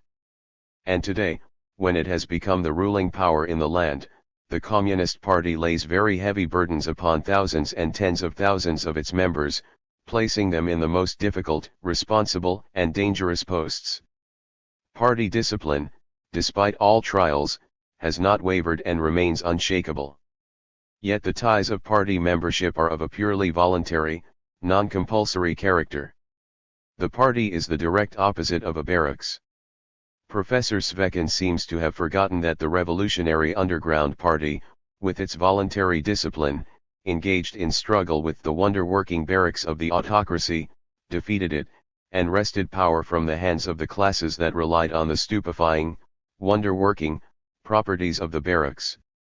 If it is not possible to introduce universal military training, this is true to the same extent and for the same reasons as it is not possible at present to engage in extensive economic and cultural constructive work. We have been obliged not only to postpone the organization of universal military training but also to close down Soviet labor schools. When, being attacked in my workshop, I seize hold of the barrel of a rifle I have not finished making, and use it to get rid of the bandit, that does not mean that the rifle is useless or is not needed for that purpose.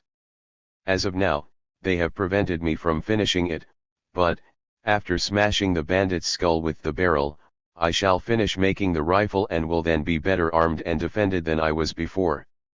In order to reconstruct our armed forces on militia principles and thereby to make them incomparably stronger, we need to gain a new, more or less protracted historical breathing space. This will enable us, in the sphere of building our armed forces as well, to apply more broadly, fully, and systematically that lengthier, deeper-going and more reliable method which Professor Svekin himself admits to some extent takes the place of the barracks, the method of communist unification and education. In the period of a new and more protracted historical breathing space, the present Red Army will produce excellent cadres for developing and strengthening universal military training and forming a militia-type army. Professor Svekin is right, of course, when he says that the party replaces the barracks only to a certain extent. The party, as a party, does not give its members military training, and we are talking specifically about the army. But nobody would deny that if 3,000 party members were to spend a month or two at a military school, the barracks, they would form a splendid regiment. Communists, conscious builders of a new world, have no need of the education given by the barracks. All that they need is military training, and since, owing to their ideology and receptivity, they quickly master whatever they study, their period in barracks would merely be equivalent to a short course at a military school. But the entire working class, the working people as a whole, are only the mighty reserves of the Communist Party. The backward strata will be raised up, and from them will emerge an ever larger number of conscious enterprising elements. The revolution awakens, teaches, educates. Ignorance and darkness are conditions unfavorable for a militia. But that is precisely the basic historical task of the Soviet power, to raise the working masses up from their vegetable existence half outside of history, to rescue them from that deadly darkness in which they have for so long been exploited, subjected to meticulous molding in those barracks that are being exalted as jewels of creation. If Professor Svekin thinks that the Communist Party has taken power in order to replace the tricolor barracks, the tricolor referred to here is the flag, white, blue, red in horizontal bands, of Tsarist Russia by a red one, that means that he has not mastered very well the programs of all three internationals. The objection that under a militia system the command would not enjoy proper authority strikes one by its political blindness. Has the authority of the present command of the Red Army been established in barracks? You can ask any competent officer about that. A commander's authority is based today not on the salutary hypnosis of the barracks but on the authority of the Soviet power and the Communist Party. Professor Svekin has simply overlooked the revolution and the enormous spiritual upheaval it has brought about in the Russian working man. To him, the ignorant, drunken mercenary, poxed and numbed by Catholicism, who served in Wallenstein's camp, the Parisian apprentice who, led by journalists and lawyers, destroyed the Bastille in 1789, the Saxon worker and member of the Social Democratic Party in the period of the imperialist war, and the Russian proletarian who, for the first time in world history, took power, all these are to him more or less the same cannon fodder to be meticulously molded in the barracks. But isn't that a mockery of the history of mankind? For a militia to be created, Svekin explains, it is necessary that there be no civil war. And for the creation of a standing army? Civil war begins with the breakup of the army, which did not result from the civil war but preceded it. Victorious civil war creates a new army, in its own image and likeness. But is civil war, in the narrow sense that Svekin gives it, that is, class war within the limits of one and the same nation, an inevitable law of social existence? Civil war signifies an acute period of transition to a new order. It is succeeded by the fully consolidated rule of the working class, which will, without interference from within, develop its economic and cultural work, eventually dissolving the old bourgeois elements into the organic texture of the new society, leaving no social soil for other classes, with their particular interests and claims. When it has fundamentally completed this task, the proletarian dictatorship will be dissolved without trace in the new communist order, that is, in a harmonious cooperative society which by its entire organization rules out the possibility of internal wars. The communist regime will thus have as little need of the barracks for educating its members as the primitive society of equal herdsmen and hunters had for ensuring the common defense of their pastures, their quarry and their families from an external foe. Between communist community life and the primitive hunting tribe there certainly lies a very long historical path, with all the gains that have been made along that path. But at each end of it we find something similar. The primitive tribe was not yet divided into classes, and communist society will have superseded class divisions. There was no antagonism in interests in the one, nor will there be in the other. Consequently, in a moment of danger, voluntary and conscious participation in struggle by all members of the community, trained in the arts of war, will be achieved in good time, without the need for any artificial corporate spirit. The development of the communist order will run parallel with the growth in the spiritual stature of the broadest mass of the people. What the party gave in the past, mainly to an advanced section of the workers, will be given increasingly to the entire people by the actual organization of society, with all its internal relationships. If the party has in this sense replaced the barracks, so that it has given its members the necessary cohesion and made them capable of self-sacrificing collective struggle, communist society will be able to do this on an incomparably vaster scale and higher level. The corporate spirit, in the broad sense, is the spirit of collectivism. It is fostered not only in barracks but in a well-ordered school, especially one which is connected with physical labor.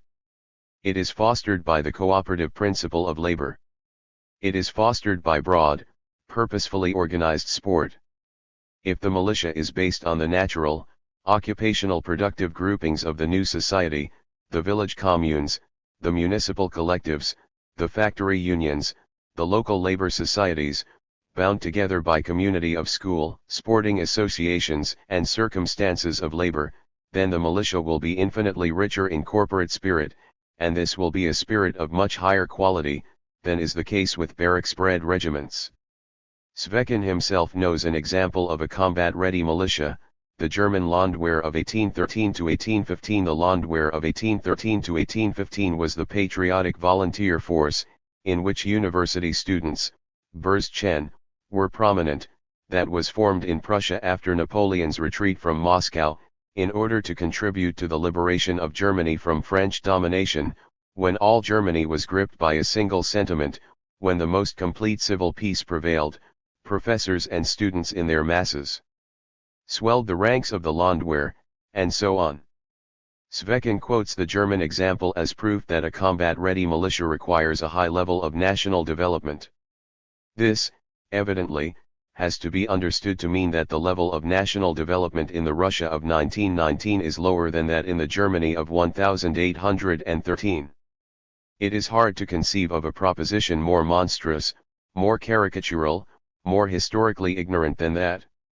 A few thousand German students have hidden from the military professor the ignorance, the darkness, the slavery both political and spiritual, of the worker and peasant masses of Germany at the beginning of the 19th century. And even those few Burzchen, with whom Svekin, because of his bourgeois intellectual cast of mind, identifies the German people, were in their development at an infinitely lower level than tens and hundreds of thousands of advanced Russian workers. True, the Burzchen knew Greek irregular verbs, but of the laws that govern the development of human societies they knew less than some professors at military academies. And that's murderously little. Professor Svekin is right in this respect, that in the Germany of 1813 to 1815 there was no civil war. The advanced elements of the bourgeoisie at that time reflected the interests of all the slumbering or semi-slumbering classes of the German people in the struggle against foreign conquerors. The war was a war of emancipation. The bourgeoisie played a progressive role. They enjoyed the support, active or passive, of the mass of the people. But reviving a ruined economy, restoring and developing industry, making its products available to the peasants, establishing proper economic exchange between town and country, providing the peasants with calico, horseshoes, doctors, agronomists, schools, that means establishing a most profound bond between country and town, bringing about the closest unanimity of the country's masses.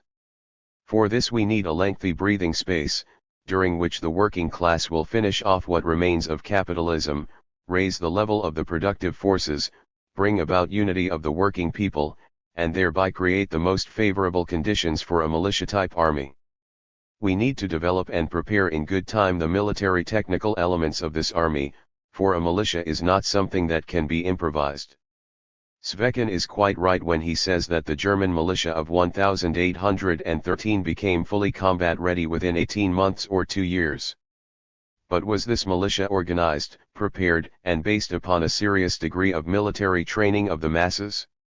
No, it was based entirely upon an upsurge, an improvisation. Whoever looks at a militia in that way naturally not have any confidence in its combat readiness.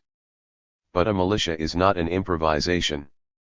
The communist militia and its precursor, the class militia, must be prepared and organized with all the thoroughness of a regular army. But in that case, what will this future army be for? After all, the Soviet government, as Svekin writes, with misplaced playfulness, has pledged itself not to wage any wars other than civil ones. Of course we have pledged ourselves not to wage aggressive wars of conquest and pillage, imperialist wars.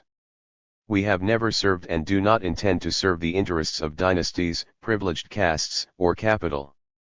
But that means that, having finished off the exploiters and established labor order in their own country, the working class of Russia will defend this new order with all their strength, heroism and enthusiasm against any attempts made upon it from without, and, if necessary, will go to the aid of a class risen in revolt in another country, so as to help them finish off their bourgeoisie.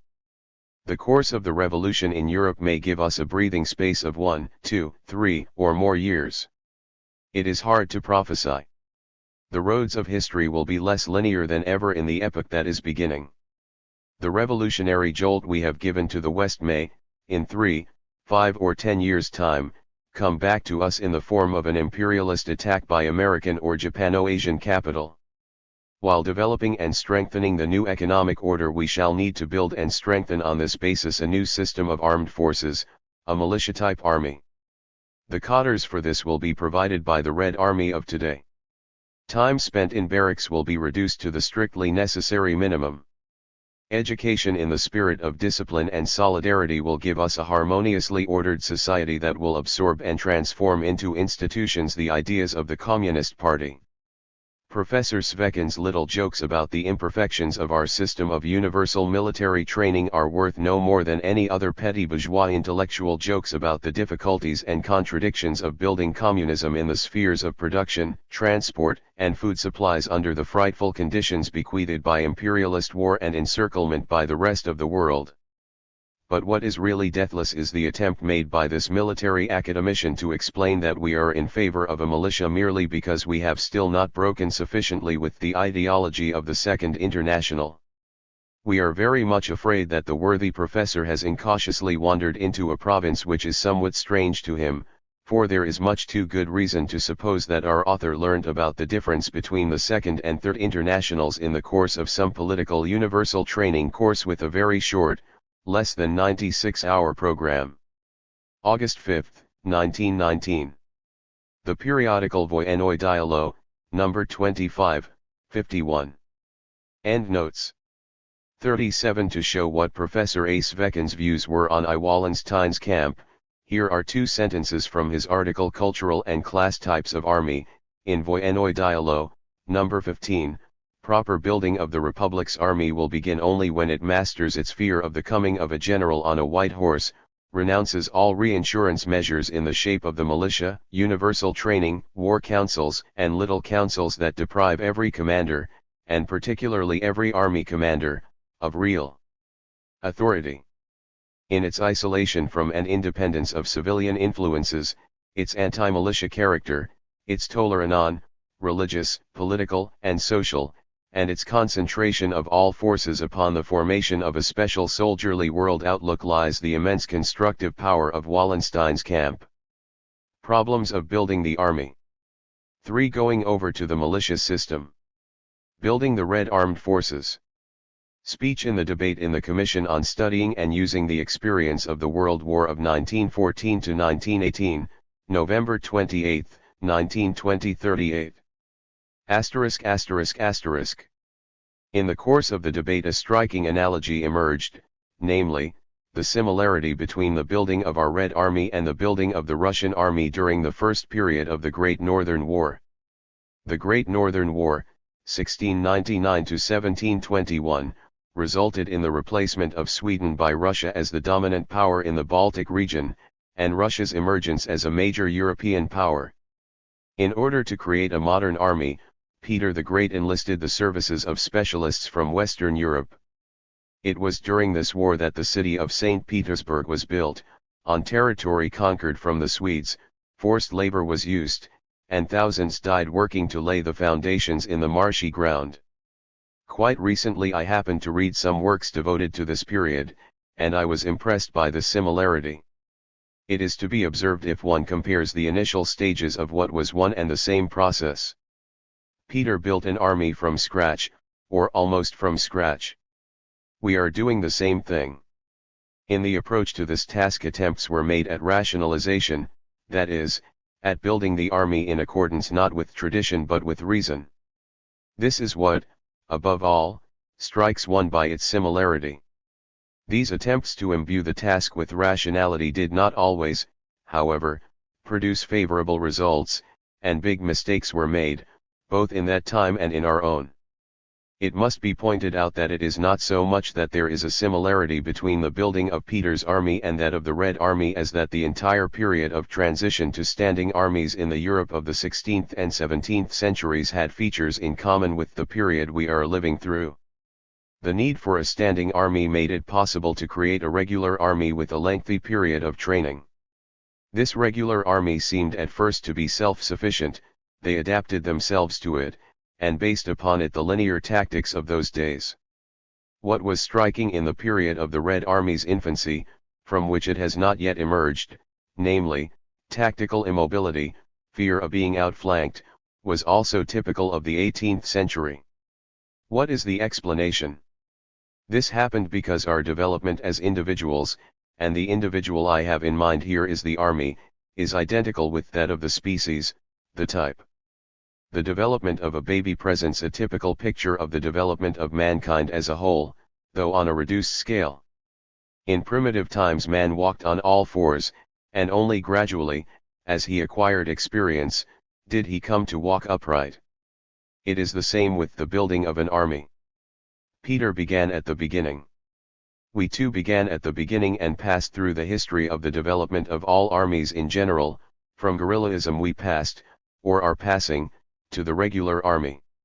It would be very interesting to trace through the ages, through the centuries, the development of the art of war and to distinguish the features typical of the transition from one age, one century, to another. From the scientific standpoint, a comparison between our epoch and that of the Great Northern War is not accidental or arbitrary in character, there is a scientific basis for it, even though within very narrow limits. This is explained by the fact that we are reproducing a certain phase in the development of Peter's army. One can observe, for example, a certain analogy as regards the attitude to specialists.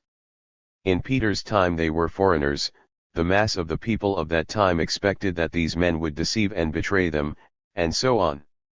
In the period we are living through, owing to the rupture that took place between the old army and the new, there has been distrust which has gradually disappeared as new military leaders, who have come from among the masses themselves, have felt the need to learn from the specialists and, as a result, to respect them. Under Peter the military commanders learned from the foreigners and, as a result, learned to respect them. Many such analogies could be drawn. I proceed to the question of how an army is to be built during actual war. This question was linked in the oddest way in some of the speeches made here with the question of a militia, with the word militia being used quite arbitrarily. One of the speakers identified militia with Makhnovism. It is possible to find similarity between our epoch and Peter's, but I cannot understand how anyone can compare Makhnovism with a militia. What is a militia? If we contrast it with a regular army, what are the features of the latter that we have in mind? Protracted training in barracks, a certain psychological cohesion, automatism. Since these did not exist in Makhno's forces, that means, it is said that they constituted a militia.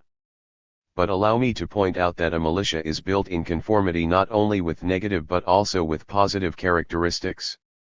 Let us look at it in another way. Figures were quoted here.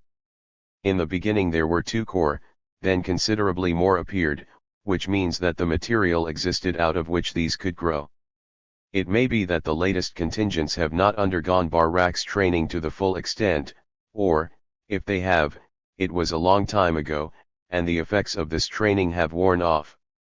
Consequently, what we have here is 2/3 militia. If you want to understand the concept of militia in a vague, Philistine sense, as meaning an army put together in haste, without passing through the barracks, you will be right. From that standpoint all the armies taking part in the imperialist war were militias, closely and organically based upon regular armies. What is it that we want? We want to form precisely the opposite of this, namely, a regular army based upon a militia. More than 3 million soldiers of the Tsarist army gave themselves up as prisoners of war. What sort of regular army is it in which such masses surrender? It is not a regular army, but the worst sort of militia, an incoherent herd of men with rifles in their hands. The best front-line regiments did not surrender, With them it was different. The bases, the cadres, proved too few, the army had grown beyond them. The limit to this growth during the World War was exhaustion of the nation's entire resources. The proposal was put forward here that we form 75 corps immediately, but it would be still better if we could transform the whole nation into a regular army and create another nation which would sustain this first nation. However, these are unrealizable dreams, a division of labor is inevitable. Somebody has to cultivate the land, to do the plowing, while somebody else does the fighting, or gets ready for war. Germany contributed the most where numbers in the army were concerned. France contributed even more in the last year of the war. And what happened? This very foundation proved inadequate, and in the first period of the war a division was made between active regiments and reserve regiments. A little later on in France, when the reserve regiments had become seasoned and combat ready, Joffre did away with this distinction. Those reserve regiments constituted an untrained mass, a militia in the everyday sense of the word. Thanks to the fact that the Germans had better railways, better barracks, and better schools, this militia was in their case considerably more useful than in ours, with our poverty and backwardness, the ignorance of our peasantry, and so on. What do we want now?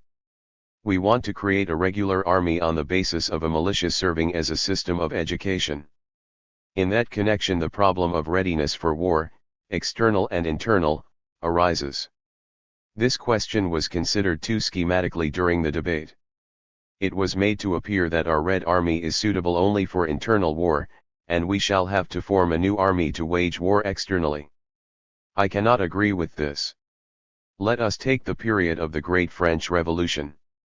The army was formed then almost in the same way as ours. I say almost because the change was not so profound. That revolution, radical, but bourgeois, only half demolished the old army, and the new army was formed by an amalgam with the old line regiments and on the basis of universal military service. It was formed in the first place to put down internal revolts. At the same time, however, the British made their landings, and the troops were sent to the Vendée to put down the revolt there, so that the army did not exist merely to perform internal tasks. At first the army was no good, as was to be expected, but in the process of internal struggle it developed, grew strong, and eventually conquered all Europe. Of course, both the army of the Great French Revolution and our army had to develop on the basis of a certain idea. This idea was intelligible to the leading circles, but it could also take hold of the deepest depths of the people. Gleb Uspensky describes an idealized type of the old-time soldier, Kudnik. In 1871 Uspensky visited Western Europe. It was the time of the Franco-Prussian War, and what he saw of this led him to write an article, entitled A Tender Conscience, in which he denounced what he regarded as the brutality and vindictiveness of the Prussian soldiery. He contrasted them with an ex-soldier of peasant origin, named Kudnik, who was ending his days as a bird-scarer in Uspensky's kitchen garden, and whom Uspensky presents as typical of Russia's soldiers of those days. If you ask Kudnik about the various peoples he has fought against in the Tsar's service, the Poles, the Hungarians, the Circassians, he speaks well of them all, and cannot understand why they revolted.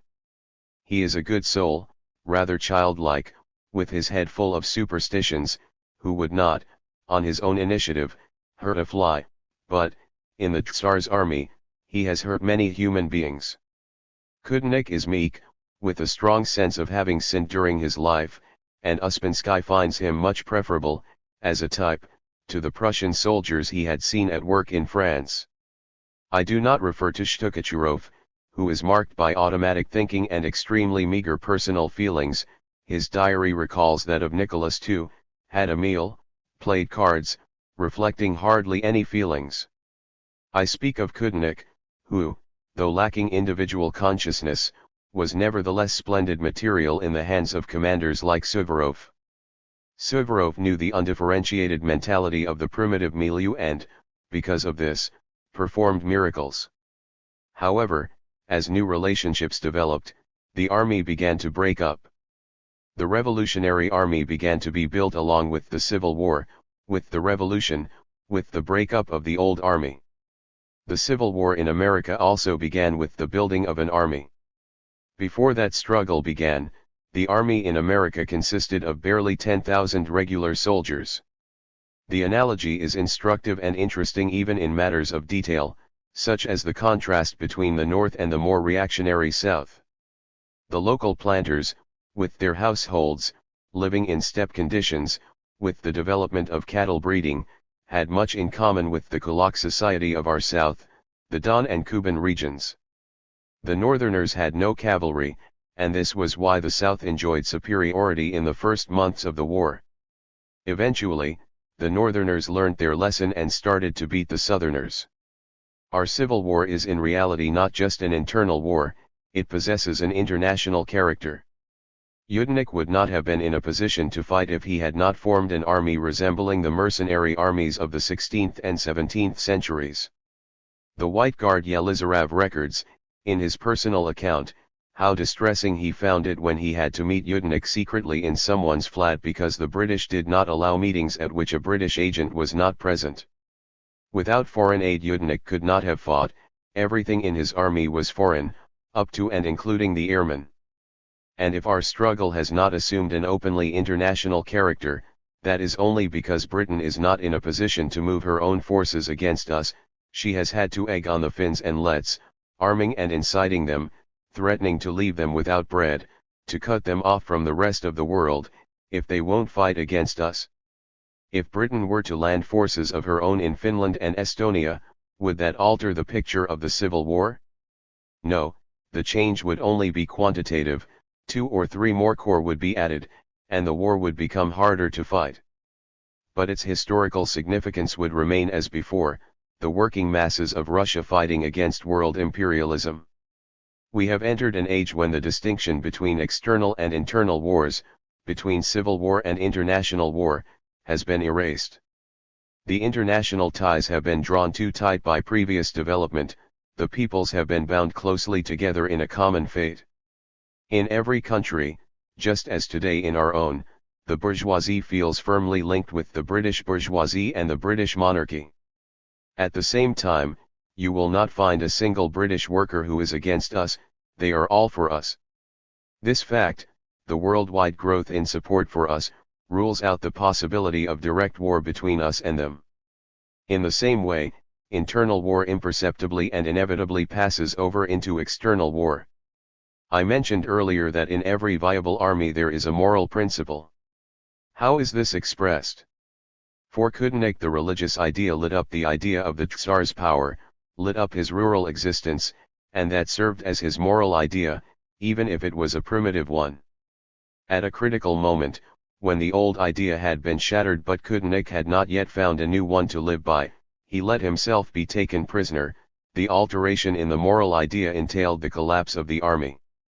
Only the presence of a new, fundamental idea made it possible to build the revolutionary army.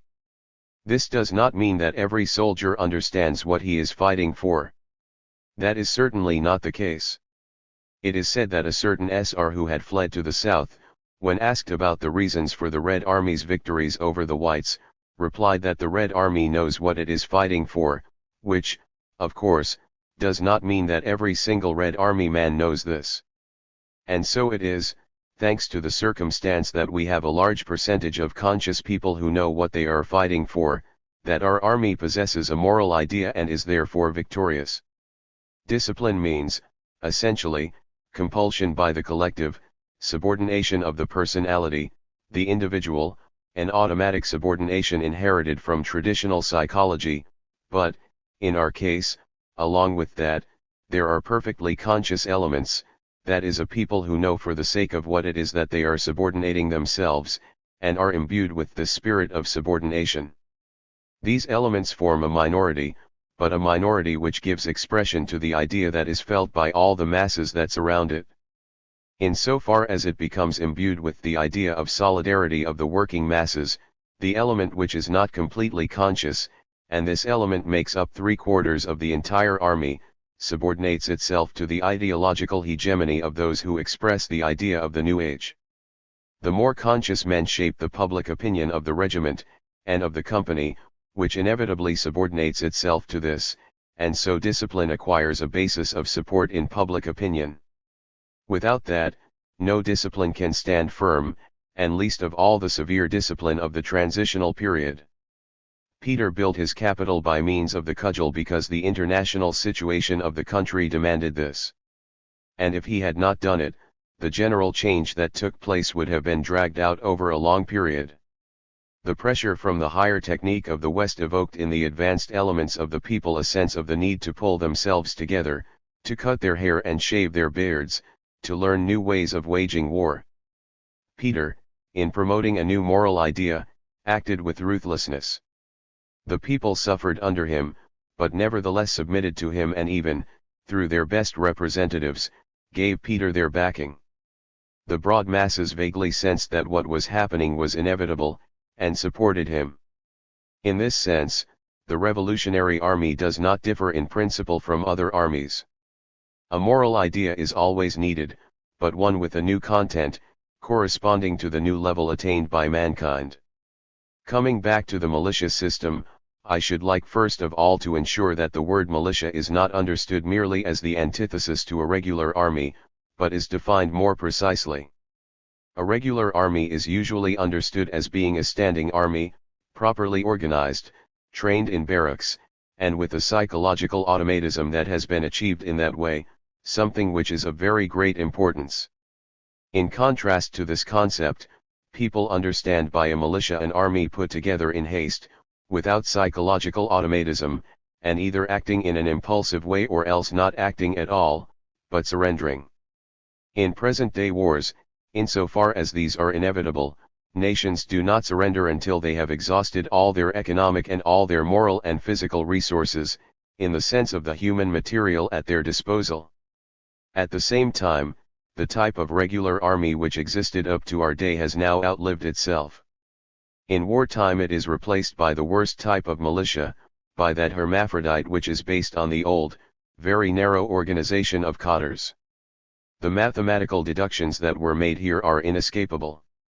On the one hand we need, as was said here, 75 corps, but if we are to form these corps in peacetime, we shall have to base them on a foundation of production which does not detach people for a period of 3 to 5 years from the economy and the production process, and that can be done only by bringing the regiment close to the field, the factory, the village, so that these constitute so many regimental, brigade and divisional districts.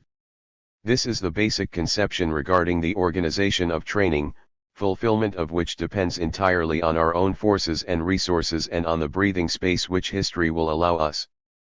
We shall work for perhaps 5 to 8 years on the new army, let us call it in the meantime just new, we'll put the militia hat on it afterwards.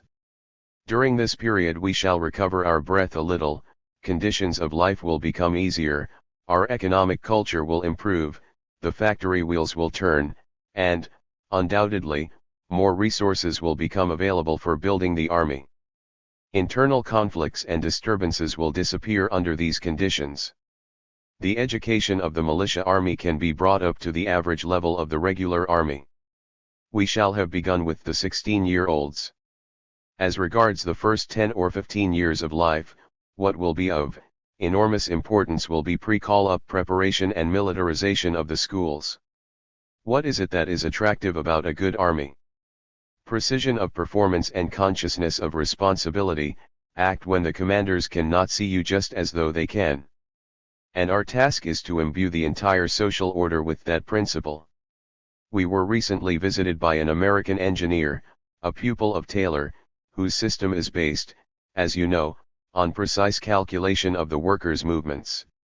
This principle would, of course, be of very great value in the army, upon this basic principle, on which all human culture is founded, namely, achieving the maximum results with the minimum expenditure of energy, all tactics are essentially based. Taylor's system plays a great role in America. The engineer I have mentioned says that the Taylor system can be fully developed only under the socialist order. This idea must also be introduced into military technique, into the army of the socialist state.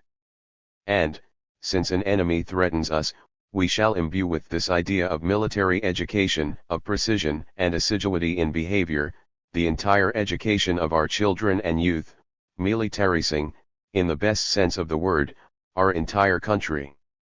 What does militarizing mean? It means inculcating the sense of responsibility and, therefore, forming the best type of cultured person. But it is said, if war is going to come within 3 years, we shall not succeed in doing this. I think that there are no grounds for such fear. If Britain cannot fight us now, in 3 years' time she will find herself in such hot water that all the Lloyd Georges and Clemenceaus will be scalded with it. She will be in no state to attack us. A great historical storm is going to break out within a few years, the thunder of which will then be heard by all. Perhaps the countries of the East will take up arms against capitalism in 10 or 15 years' time. That is problematical, but it may happen. If the Entente ends its war against us now, we shall gain a big respite. If they do draw us into war during the next 3 years, say, we shall not have finished building the militia. It is said that we shall not have completed the creation of the militia-type army, while we shall have lost the old one. But that is not true at all. We have to adapt the apparatus of the Red Army, its cadres, to the territory of our country, to the districts. When demobilization takes place we must have a definite plan, in conformity with a basic militia system, that is, we must select the best cadres, the sound and strong ones, and place them territorially so that they become the cadres of territorial units, in each of which will be included, and to which will be assigned, a definite number of citizens of the appropriate age groups, so that, when he is in the factory, a citizen may feel that he is a member of his own regiment. Does anyone suppose that, with our present poverty, we could maintain for 5 years a Red Army of the present size? Of course not. Not a single country, even one much richer than ours, would be in a position to do that. But we do possess this advantage, that we have already passed through an acute period, a period of revolution, and we are demobilizing soldiers who will not go out into the country as bearers of the idea of revolt and destruction, which is what will happen in Britain and France, but soldiers who, regardless of any disagreements there may have been in the Red Army, have demonstrated their moral superiority over the other armies that have arisen in Russia. These soldiers will arrive in the villages as a factor of order. The transition from mobilization for war to mobilization for labor will not be so very difficult. By means of these soldiers we shall mobilize industry and introduce universal labor service, and not just on paper but in reality. Why are we organizing universal training at the same time as a regular army? Because nobody has told us beforehand how long we shall have to fight. Consequently, all active work in our country, all cultural construction, has had to be carried on in accordance with the prospect that in 5 years' time, say, we shall be forced to fight on all fronts. Therefore, we have to be well prepared in every respect. The difficulties, under our conditions, will be of a territorial character. Our country is large, the communications are poor, the apparatus for mobilizing people is weak. This means that the enemy can invade before we have set our militia army on its feet. There are also technical difficulties, but these apply to the regular army as well. In the present state of the roads in Russia, mobilization would be so difficult that operations must always be planned on the assumption that the enemy has succeeded in invading us. The name Georges has been mentioned here. Let us trace his thinking on the matter of mobilization. To the ruling circles of France, Georges-Jean Georges's book L'Armée Nouvelle was published in 1910. It presented arguments in support of a bill for the reorganization of the French military system, which was printed at the end of the book, spoke more or less like this: Germany has the greater capacity for offensive war, while we have the greater capacity for defensive war, which may develop into offensive war. But, under these conditions, it may happen that the Germans will invade us. Much was written in the papers about the violation of Belgian neutrality. That was an episode of the war which was disagreeable for the peasants and workers living on the frontier, but it was nothing more than an episode in the overall perspective of the war. In general, said Georges, you should have in view the establishment in good time of a line of defense on your own, French territory. In accordance with the tempo of the organization of the militia army, this will be divided into districts. Work out how long the Germans will take to reach this defense line, and in what numbers they will arrive at it. Here they will be held up by local territorial corps, frontier units, and militia. All the remaining forces will be concentrated towards this line. That was, roughly, what Jors said. It was mentioned here that those who are to use special types of weapon will need longer periods of training. Under the militia system, these specialists must also go through a military school, let us call it a barracks. It will, of course, be a higher type of barracks. These military schools can be concentrated in the zone which is threatened. France did not listen to Jors, and replaced the 2-year term of service by a 3-year term. It turned out that with the 3-year term the total size of the army amounted to 360,000 men, a mere trifle, yet they thought that an army of that size would serve as the battering ram that would successfully solve the problem of achieving final victory. France lost her northern departments.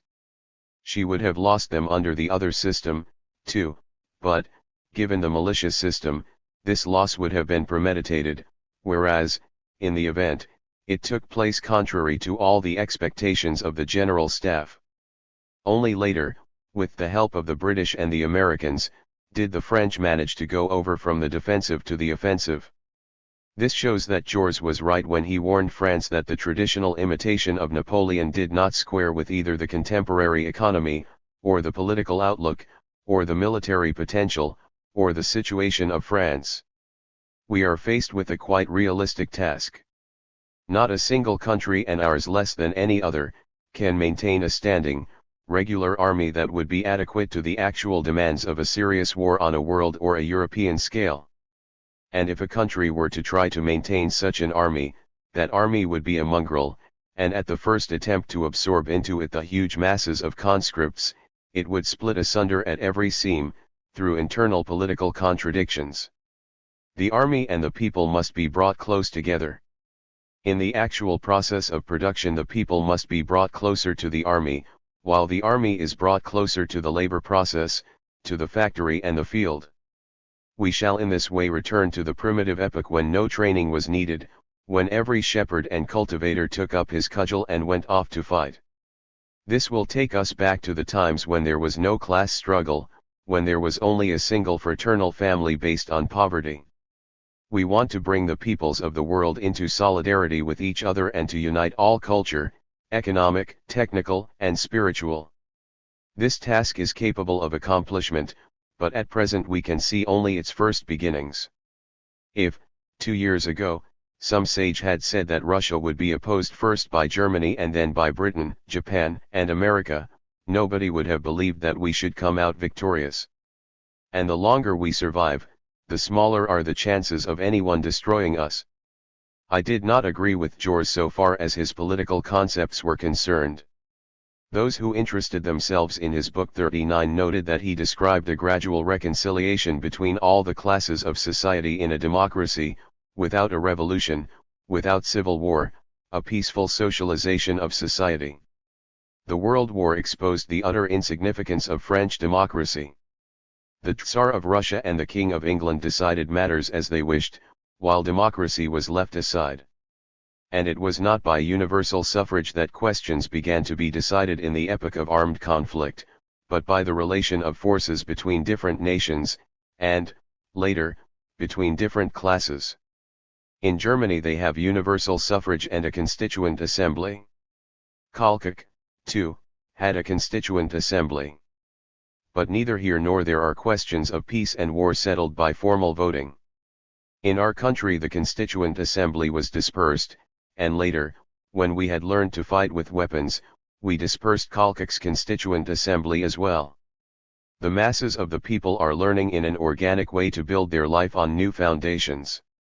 The organization of the army must also be adapted to this circumstance. At its foundation we place the workers, as being the most conscious element, and then the peasantry, starting with the poor peasants. It is them that we take as the sure support for the new idea, since the oppressed masses have always been the bearers of progress.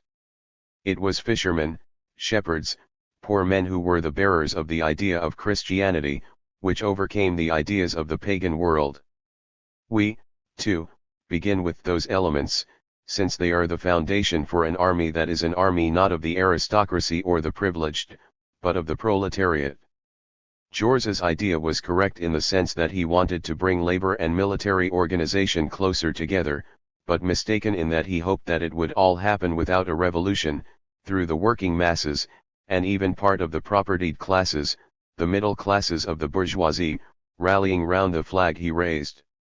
His aim was correct, his path utopian. This aim will have to be reached by a bloody path, if we want, within the setting of general historical development, to create something well constructed.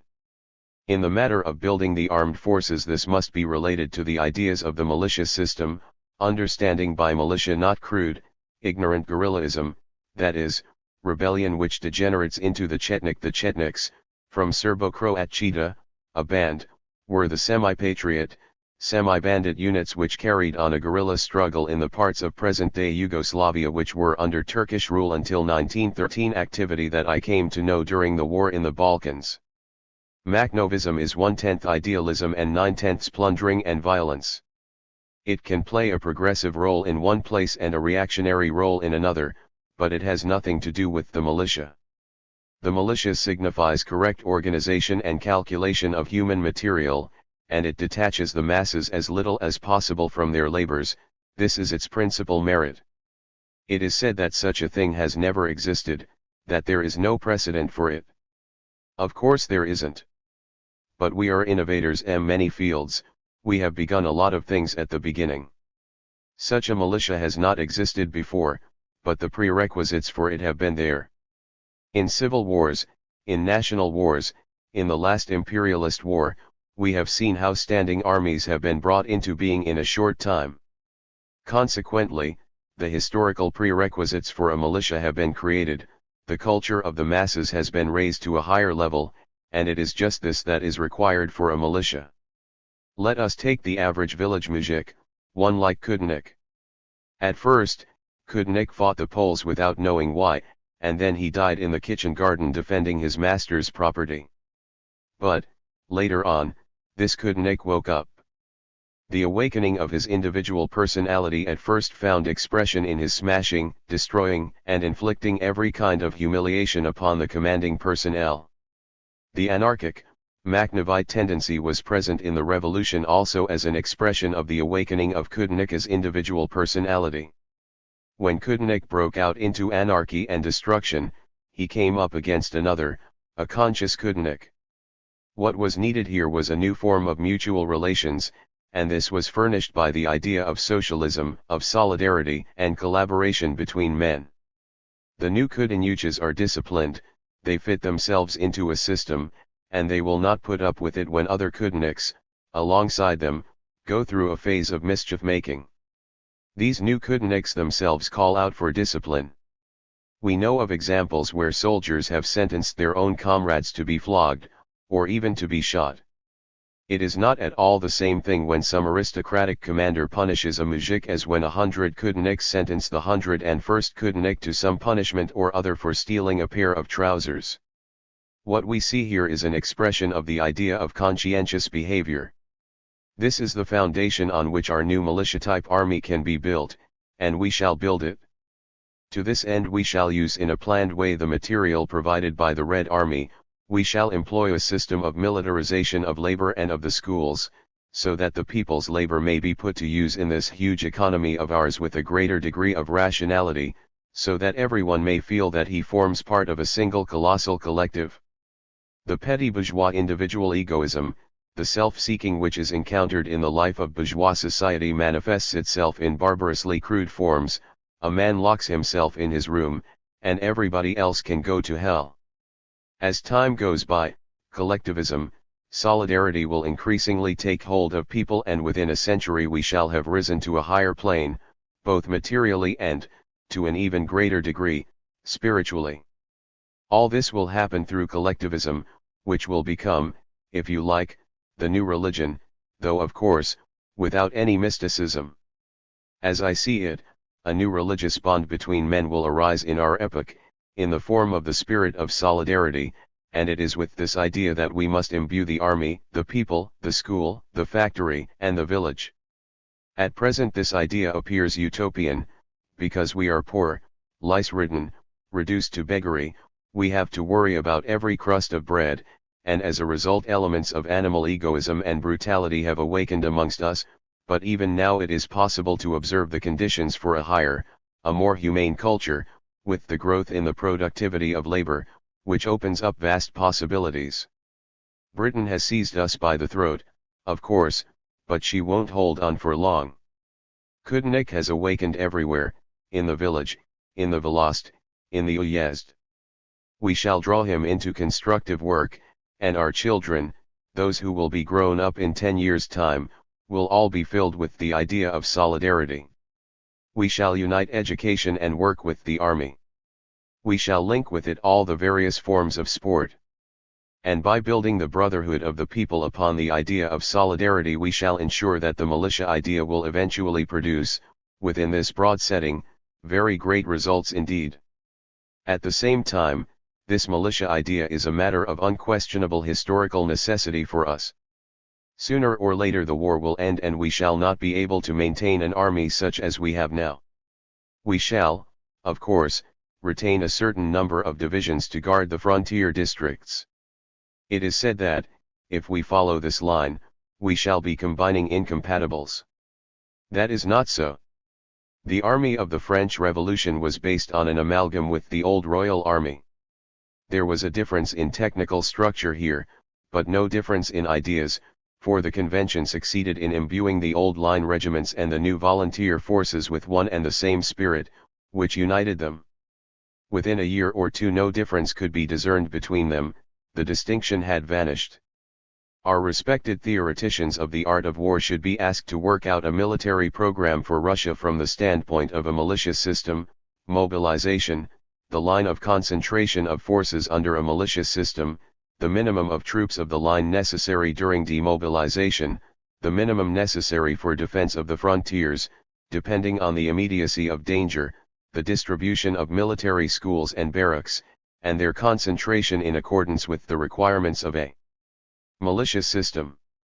These are problems of enormous importance, which call for theoretical elaboration so that they may be given practical solution. From the Archives. Endnotes. 38 The Commission on Studying and Using the Experience of the World War of 1914-1918 was formed at the end of 1918, under the All-Russia General Staff.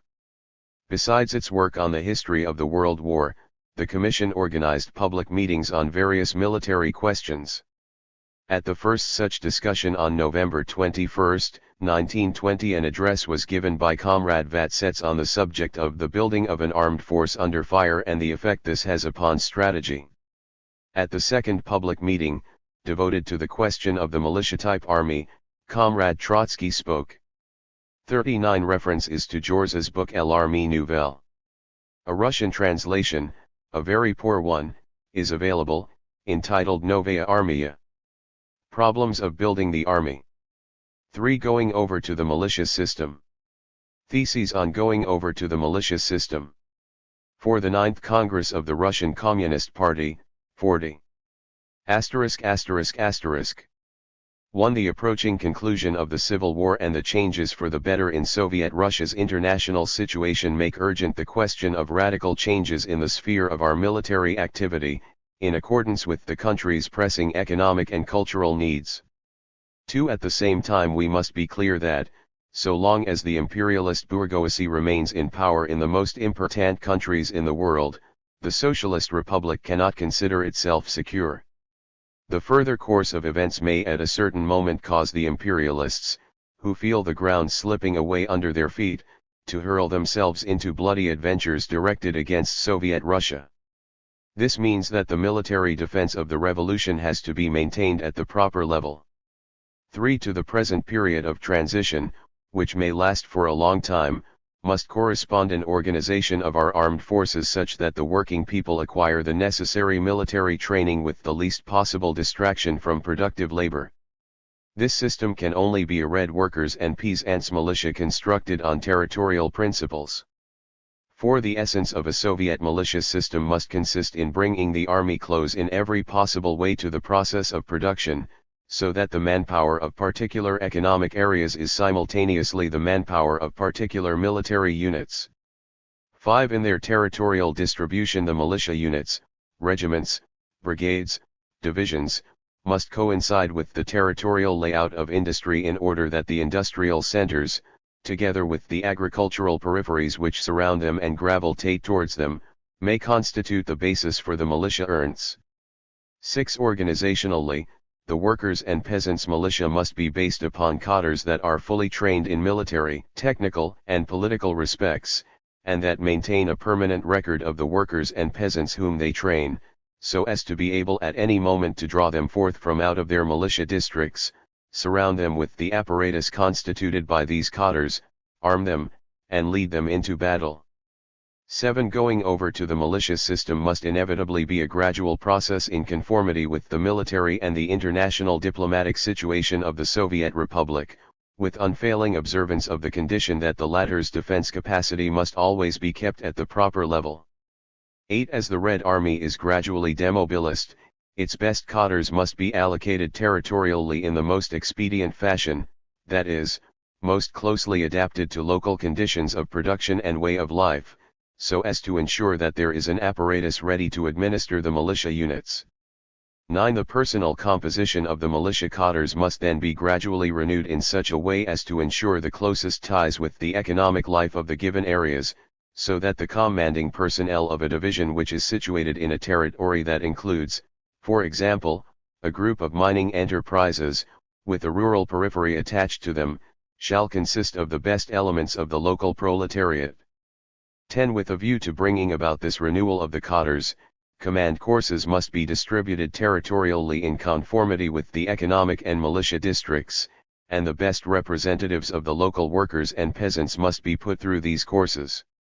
11. Military training on militia principles, which is to ensure that the militia-type army possesses a high degree of combat readiness, shall consist of pre-call-up preparation, for which purpose the War Department will work hand in hand with the Education Department, the trade unions, the party and Young Communist League organizations, the sport institutions, and so on.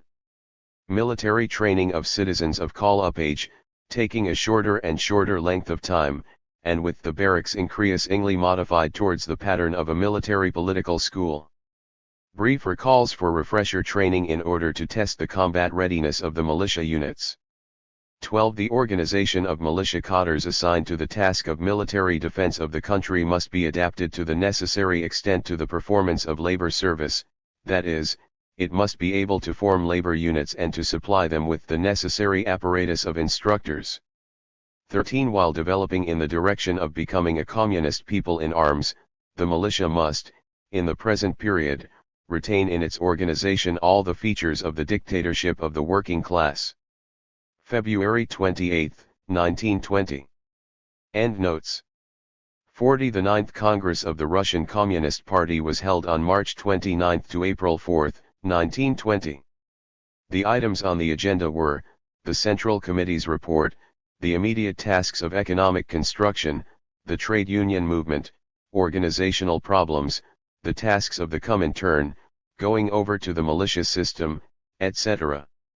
The theses were adopted by the Congress, together with the resolution, on the basis of Comrade Trotsky's report. Problems of building the army. 4. Desertion and tribunals. Woe to deserters. Asterisk asterisk asterisk. A deserter is a man who, in a moment of difficulty, abandons his comrades, seeking, above all else, to save his own skin. A deserter is a worthless member of the family of labor.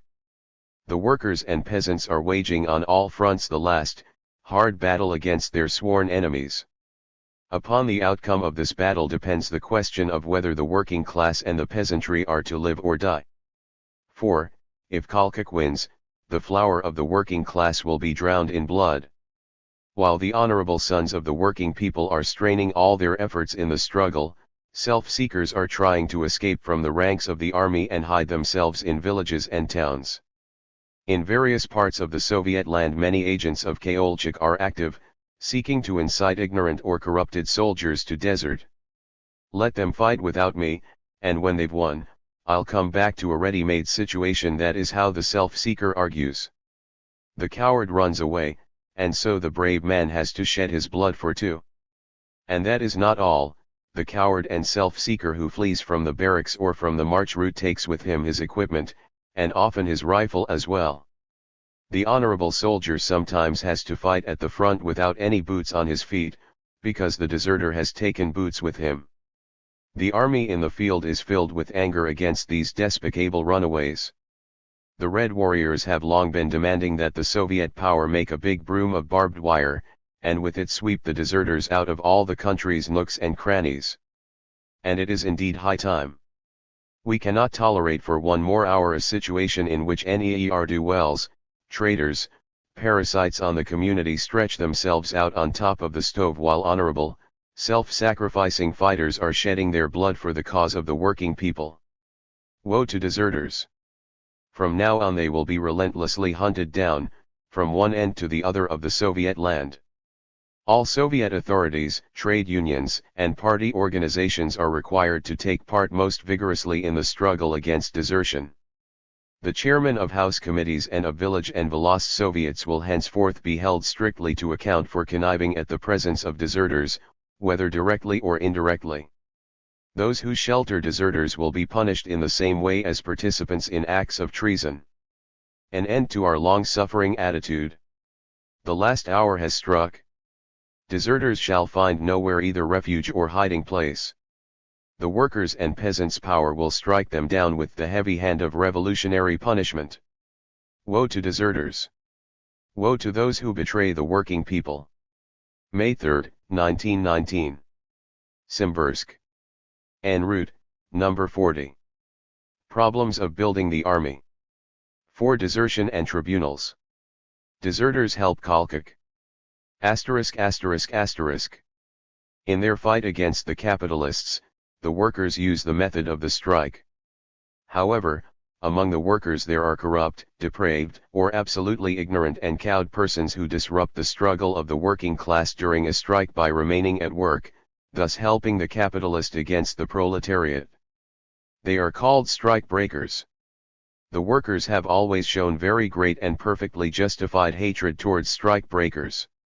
The worst of the latter, those who are consciously sold to the capitalists, have sometimes been thrown into blast furnaces or otherwise done to death.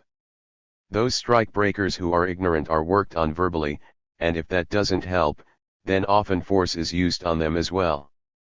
What strike breakers are in a workers' strike against the bourgeoisie, deserters are in relation to a fighting army. Our war is wholly and exclusively directed against the bourgeoisie. Our army is the army of the workers and peasants.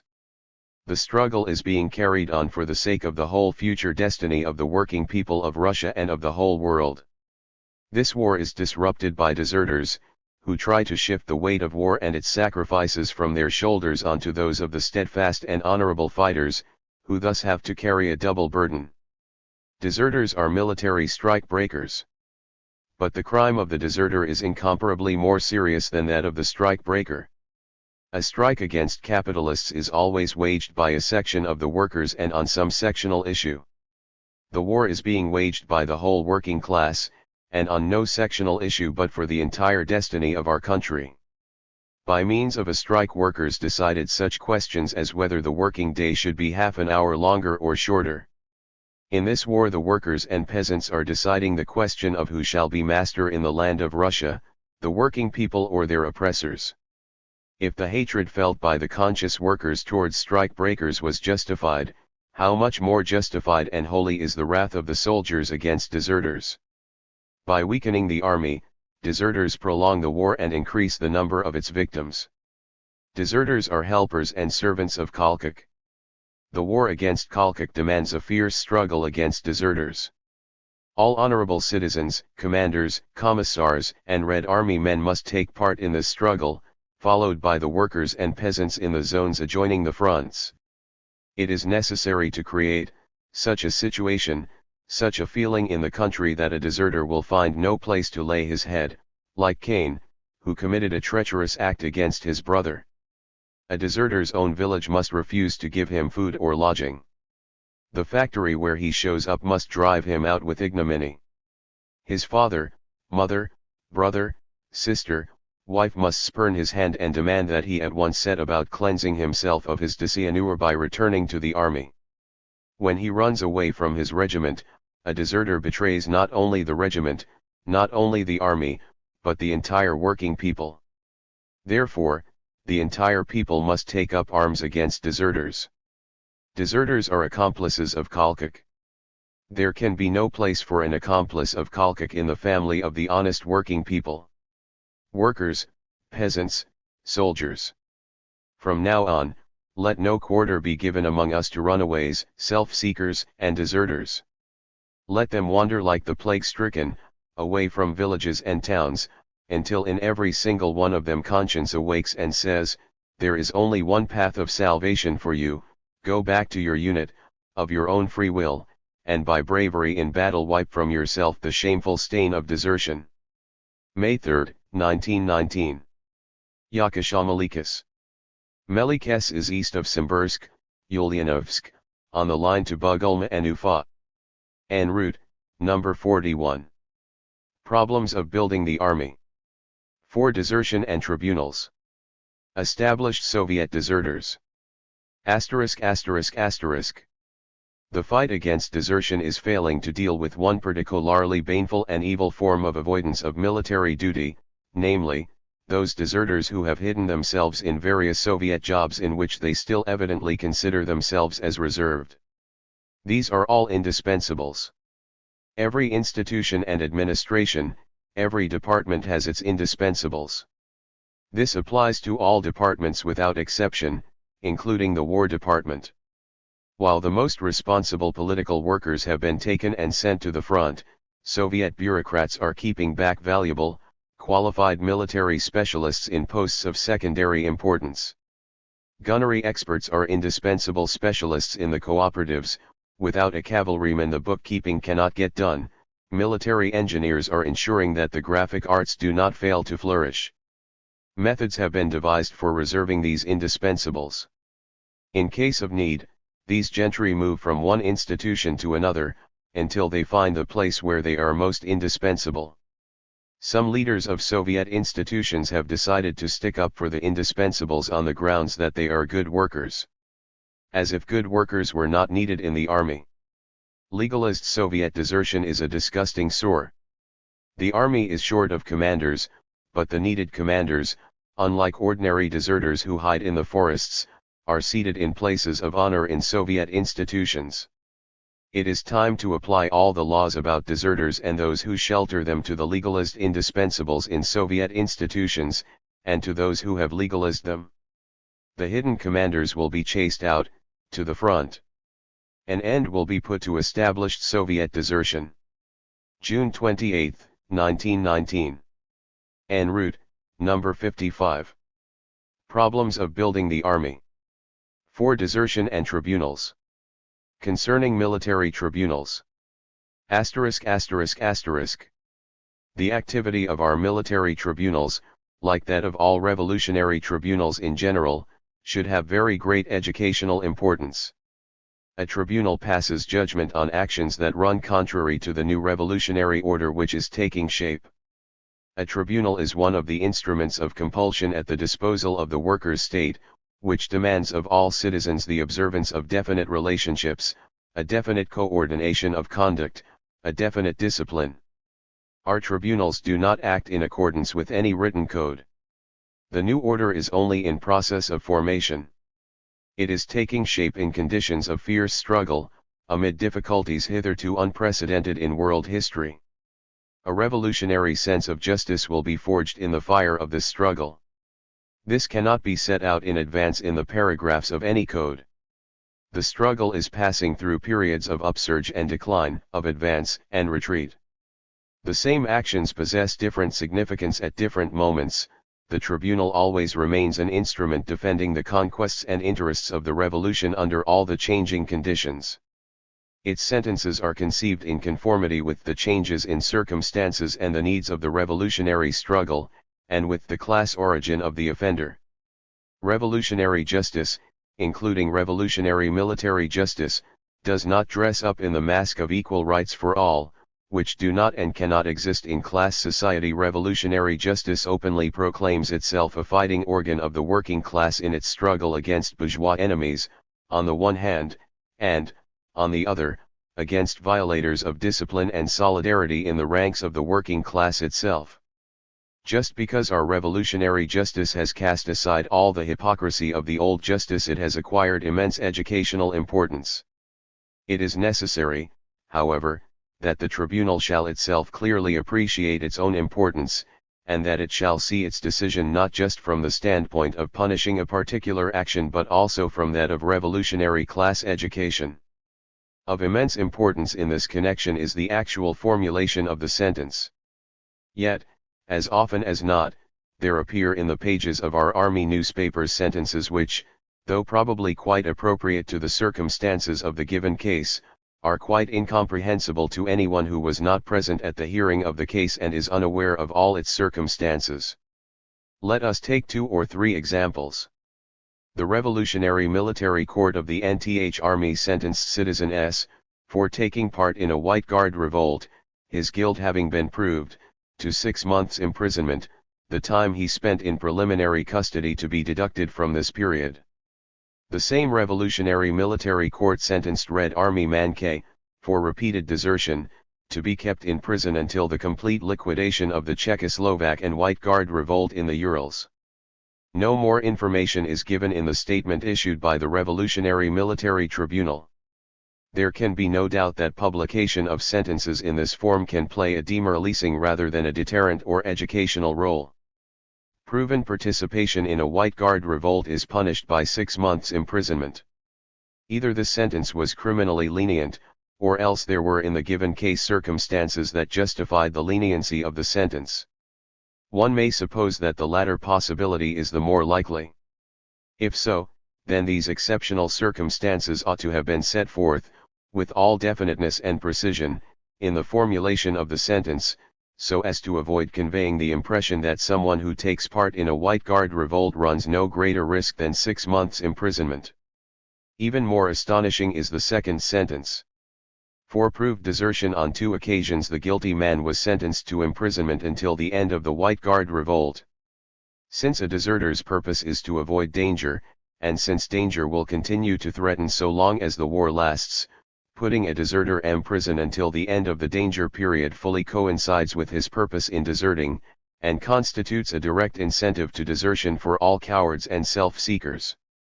Again, we must presume that in the given case there were some quite exceptional circumstances, for, let us repeat, a sentence of unheard of mildness was imposed for proved and repeated desertion. But if that was so, the actual text of the sentence should have stated, with all precision, the reasons that led the tribunal to impose so lenient a sentence. It is especially important that the tribunal should introduce into its sentences the idea that the punishment for one and the same offense will be heavier the higher the post, and therefore the responsibility, of the guilty person. In cases of desertion, of voluntary abandonment of a position, of non-fulfillment of a military order, and soon, a commander or a commissar must be punished with incomparably greater severity than a Red Army man, a company commander more severely than a platoon commander, and so on.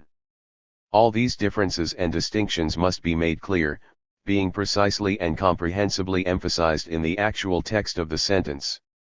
The same principle applies to communists. Membership of the Communist Party does not, of course, constitute an official appointment, but it does mean a definite political and moral situation which lays high obligations upon the one who assumes it. The citizen who joins the Communist Party thereby declares himself to be a conscious and active fighter for the cause of the working class. Entry into the Communist Party is a purely voluntary act, and, Consequently, every communist consciously and freely takes upon himself double and treble responsibility for his conduct before the working class. It is clear that a communist who is a deserter or a violator of discipline cannot justify himself by any reference to his ignorance, political blindness, and so on. All other circumstances being equal, a communist who commits a crime must suffer a heavier penalty than a non-communist, and this fact must always be made quite clear in the court's sentence. True, our tribunals, including the military ones, consist of workers and peasants, who, although, as a general rule, they do their work very well and pass sentences which are fully in accordance with the interests of the revolution, are lacking in formal education and therefore embody their sentences in writing in an extremely imperfect, sometimes absolutely unfortunate way. Yet this aspect of the matter, as we have tried to show, is of great importance. It is therefore necessary that, when a sentence is formulated, those who are composing it should have before their eyes not only the accused but also the broad masses of soldiers, workers, and peasants. A sentence must possess an agitational character, it must deter some while enhancing confidence and courage in the hearts of others. Only thus will the work of the military tribunal contribute to the interests of the Red Army and of the workers' revolution generally. April 23, 1919. Vyatka Glazovo. Glazovo is on the line between Vyatka, Kirov, and Perm, about halfway. En route, number 35. Problems of building the army. V. Military Science and Publications. Profound Verbiage. An English translation of part of Profound Verbiage appeared in Workers' Dreadnought, December 13, 1919. The journal Voyenoy Dialo, which carries many useful articles on special subjects, has not managed to find its spiritual equilibrium. And that should not surprise us. Events have taken place in the world arena, and especially in our own country which were far from having been foreseen by all the staff of Voyenoy Dialo. At first it seemed to many of them that it was impossible to make head or tail of all this, no criteria were applicable, and therefore the best line to take was to renounce all criteria and quietly wait and see what would come out of it all. As time went by, however, it began to become apparent that, amid the great chaos that the staff of Voyenoy Dialo had not foreseen, some features of order were emerging. Man's mind is, generally speaking, somewhat lazy and passive, and finds it easiest to grasp that which it finds familiar and which therefore calls for no extra thinking. That is the case here. Some military specialists who were, in the first place, sure that there would be a demand for their expertise, and who then noticed a number of familiar features in the new organization, immediately drew the rather hasty conclusion that there is nothing new under the sun and that they could therefore happily continue in the future to be guided by their old criteria. Furthermore, having concluded that everything in the military sphere would eventually come back to what prevailed earlier, these lovers of old-time ways, taking heart, decided that a restoration was also to be expected in the military milieu. In this connection certain contributors to Voyenoy Dialo have hastened to put forward general opinions of theirs which had long lacked an airing, primarily, on the theme of the place held by war and the army in the history of human development. Evidently they consider themselves specialists in this department as well. A fatal delusion. A good artillery or supply officer by no means always has a vocation for the philosophy of history. We will now demonstrate this by means of 2 or 3 examples. In No. 15-16 of Voyenoy Dialo we find printed in the place of honor an article by Citizen F. Herschelman entitled, "Is War Possible in the Future?" 41. Everything in this article is wrong, starting with the title. What the author does, essentially, is to raise the question, are future wars inevitable, and he comes to the conclusion that they are. On this question there exists, as is well known, a considerable body of writing. In our time the question has moved from the sphere of literature into that of most intense conflict, which is assuming in every country the character of overt civil war. A political party has come to power in Russia whose program has clearly and precisely characterized the socio-historical nature of past and present wars, and just as clearly and precisely define the conditions under which wars will become not only unnecessary but also impossible. No one requires citizen Herschelman to adopt the communist standpoint. But if a military specialist ventures to write about war in a semi-official Russian publication, not in 1914 but in 1919, it would seem that one might require him, at the very least, to show an elementary knowledge of the program which is our official state doctrine and constitutes the basis of our international and internal policy. But of this there is no trace.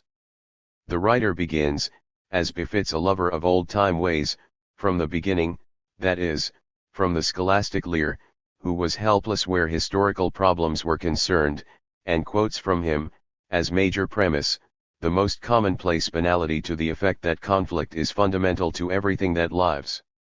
General G.A.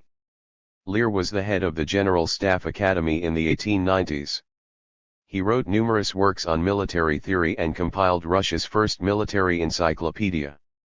This aphorism, based on a boundlessly wide interpretation of the word conflict, simply deletes the whole of human history, or dissolves it in biology without leaving any residue.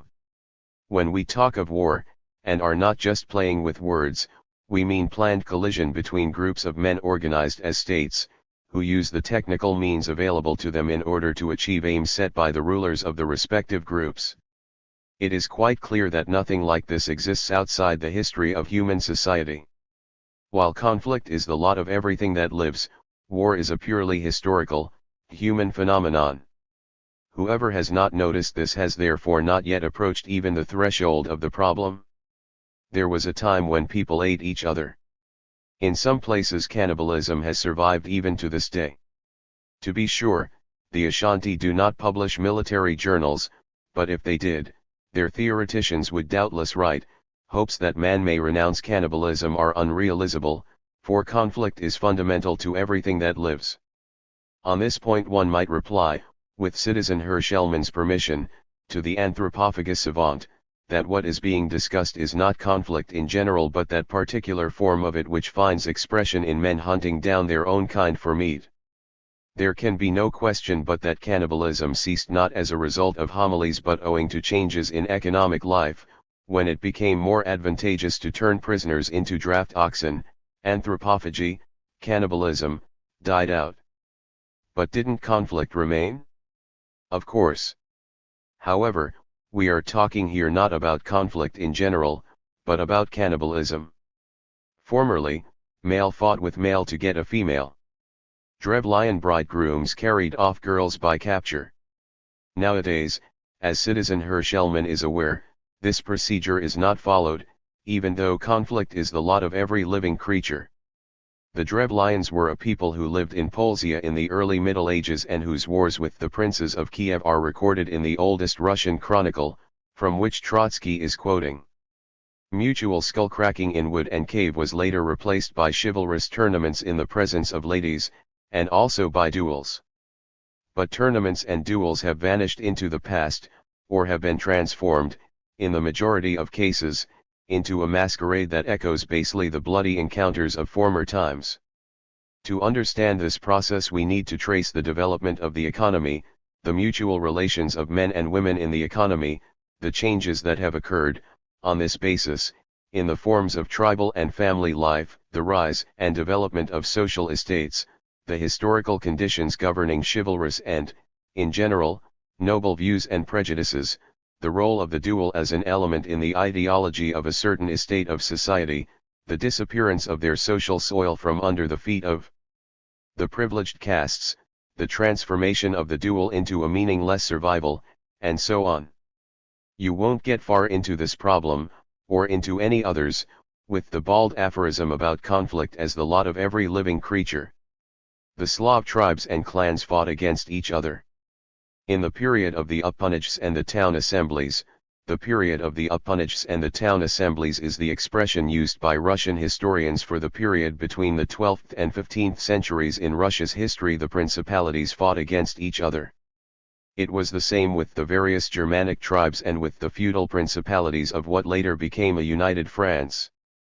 The bloody internecine struggles of the feudalists, the wars between province and between the towns and the forces of the knights appeared on history's agenda not because conflict is the lot of every living creature but because they were determined by the specific economic relations of a certain epoch, and they passed away with those relations.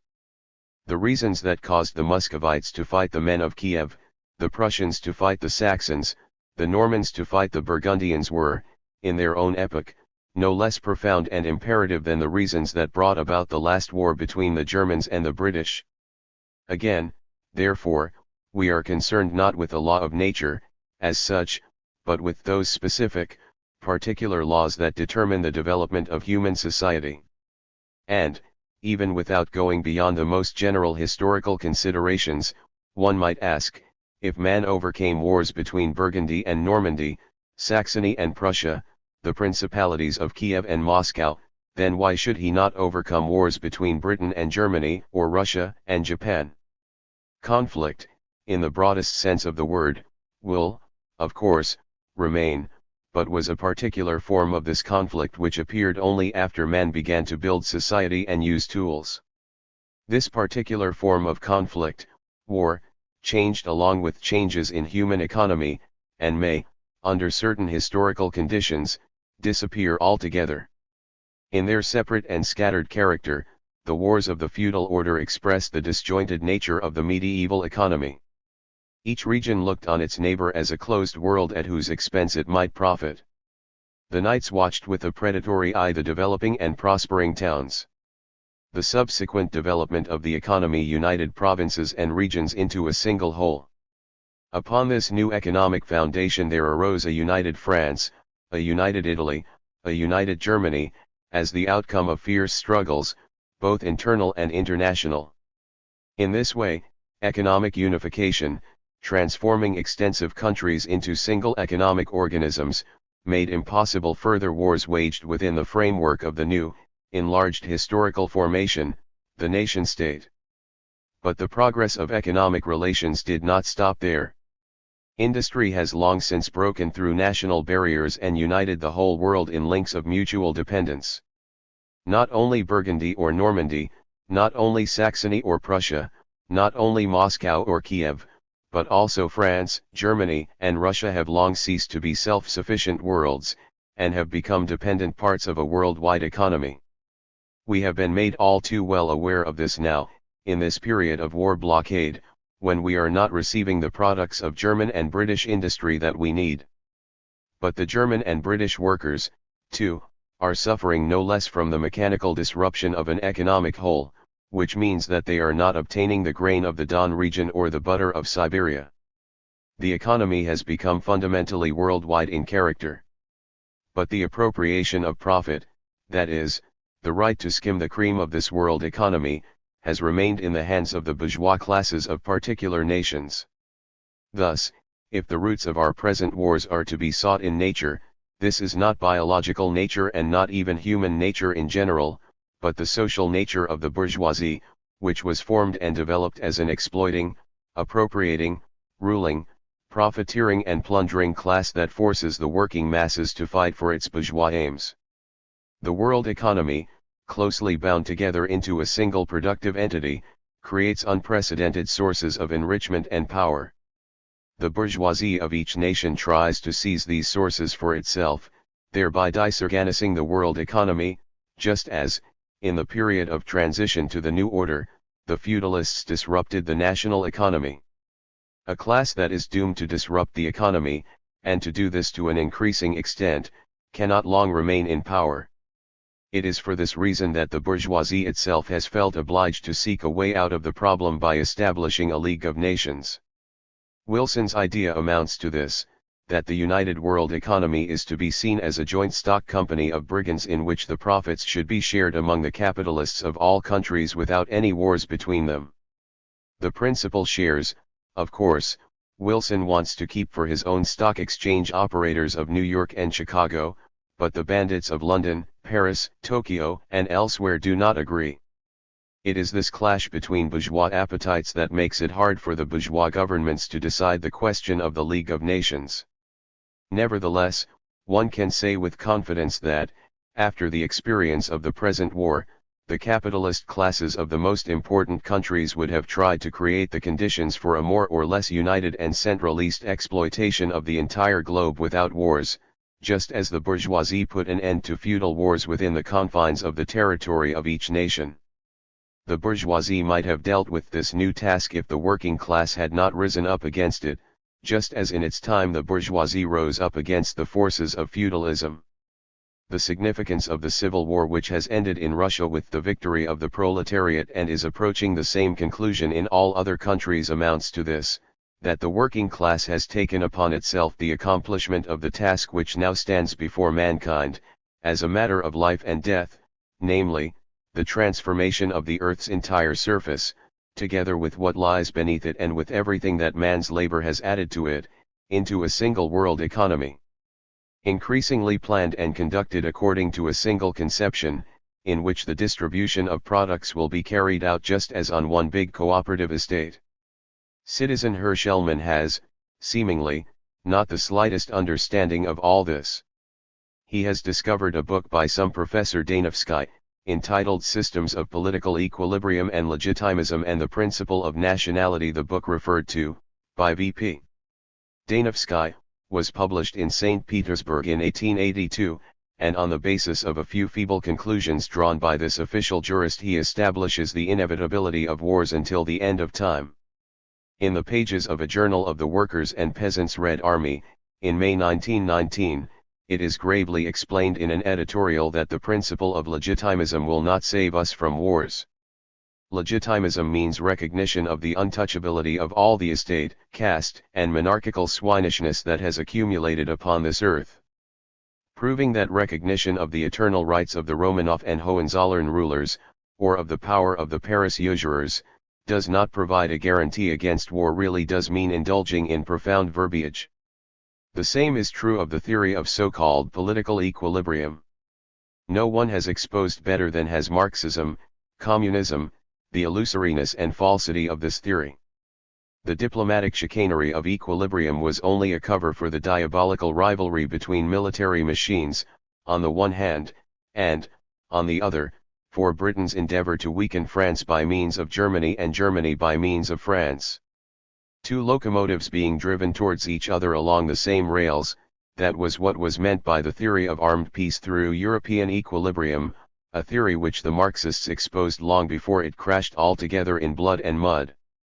Only petty bourgeois dreamers or big bourgeois charlatans can talk of the national principle as a basis for perpetual peace.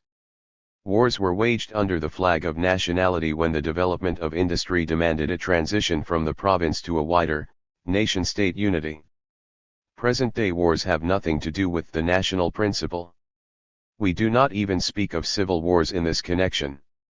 Kolchak sells Siberia to America, and Denikin is ready to make 3/4 of the Russian people slaves to Britain and France so as to be able to keep the possibility of plundering the remaining quarter. But in international wars, too, the national principle does not count. Britain and France are sharing out Germany's colonies and looting Asia. America is thrusting its paws into European affairs. Italy is annexing Slavs. Even half-strangled Serbia is strangling Bulgars. In every case, the national principle serves here only as a pretext. What is involved is world domination, that is, rule over the economy of the whole world. After subjecting legitimism, the theory of political equilibrium and the principle of nationality to superficial criticism, Citizen Herschelman has not even approached the question of the historical destiny of war. And yet this destiny is now being decided in practice. By driving the bourgeoisie from the helm of state and taking power into its own hands, the working class is preparing for the creation of a federal Soviet Republic of Europe and of the whole world, on the basis of a unified world economy. War has been and still is a form either of armed exploitation or of armed struggle against exploitation.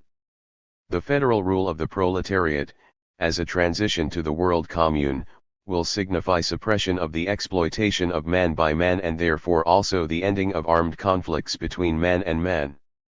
War will disappear just as cannibalism did. Conflict will remain, but it will be the collective conflict of mankind with the hostile forces of nature. Endnotes. 41. The main propositions put forward by Herr Schellmann in his article were as follows. The hope that war will cease is unfounded. War will not cease, because it corresponds too closely to human nature. Further, as principal proof that it is impossible to decide fundamental political questions without war, Herr Schellmann refers to the dogmatic historical work by Trotsky, The Systems of Political Equilibrium and Legitimism, and the Principle of Nationality. The three systems proposed for getting rid of wars have proved unsatisfactory, and the question of the possibility of preserving peace in a system of states has remained unanswered. Subsequently, Herr Schellmann acquaints the reader in detail with Trotsky's views on these three systems. July 10, 1919. Voronezhkola Desnaya. Voyennoy Dialo, NOS 23-24. Problems of Building the Army. V. Military Science and Publications. It is necessary to rearm. Advice to certain military specialists. ******. We have said more than once, and we are still ready to repeat, that we need military specialists. They are indispensable for our work, and we need them not only for the period until our own commanding personnel have matured, as some light-minded persons idly claim. No, the commanders who have joined the Red Army have mostly merged with it, become dissolved in it and in the Soviet Republic. But if we recruit officers of the former Tsarist army, this does not mean in the least that we observe a tolerant attitude towards all their inherited and acquired opinions and prejudices. Still less does it mean that we can watch passively while these opinions and prejudices are disseminated by them among the forces of the revolution. And yet attempts are being made to do just this. We have in mind not malicious counter-revolutionary agitation, against which we fight by means of repressive measures. No, what we are concerned with here are perfectly legal articles and books which are now being published, under the Soviet flag, by certain military specialists who sometimes even do not suspect, in the simplicity of their hearts, that they are engaging in mortal struggle against the basic principles of the Soviet power and the communist program. I have before me a collection of articles on discipline, published by the editors of Voyennoy Dialo. It would be hard to conceive a publication more inopportune, misplaced and lacking in internal discipline of thought. The collection is evidently intended for use in the Red Army, at any rate, so it would seem. For, if the collection was intended for the instruction of Denikin's army, the place of publication should have been Rostov or Yekaterinodar. However, it was published in Moscow, in Prechistenka, at the expense of the Soviet state. In the pedantic foreword, which smacks of the erudition of the Okakov period, the phrase the Okakov period, used to signify a remote period whose lessons are irrelevant to present-day problems, comes from Griboidov's play Woe from Wit, also translated as The Misfortune of Being Too Clever, written in 1823, in which the hero condemns fuddy-duddies whose ideas date from the period of the siege of Okakov, a Turkish fortress on the Black Sea. In 1788 we are presented with Spencer as an unattainable model. If Russia lacks her own Spencer, then let her read and study England's Spencer. Spencer was a typical bourgeois individualist, a sworn foe of socialism. His world outlook was saturated with bourgeois conservatism. In essence he was the senior philosophical clerk of the British bourgeoisie, looking at the world through the window of a bank in the city and imagining that the learned superstitions of senior clerks constitute laws governing the development of mankind. And the army of the revolutionary proletariat is being recommended to go to school under the bourgeois conservative Spencer. Later on, a whole banquet of Spencer's thoughts and aphorisms is set before us. In them we find a pharisaical satisfaction that a steady extermination of lower natures and the civilizing of those raised up from cannibalism and idolatry has produced philanthropists and peacemakers. Spencer means that the process of torture and imprisonment by means of which the bourgeoisie has exterminated the lower natures of unfortunate vagabonds and homeless proletarians has also, in the end, brought about that flowering of mankind which has been crowned by the philanthropists of the stock exchange and their philosophical salesmen. The stupid bourgeois does not guess that the bourgeois philanthropists for whom such a high price has been paid are, in their narrow self-interest, conceit, and egoism, more repulsive than the most inveterate cannibals. In the so-called philosophical section of this collection we find, secondly, the definition of discipline laid down by Bismarck. Discipline is the offspring of honor and is born to love the fatherland and be loyal to the father of the fatherland. By the father of the fatherland is meant, Hohenzollern. The Russian Red Army man and his Red commander originally offered a doctrine of discipline that was conceived by the gut wisdom of the Prussian Junkers and still is in the spirit of a nauseating Protestant Byzantinism. The sixth point calls for observance of respect for rank. All this is in the philosophical section.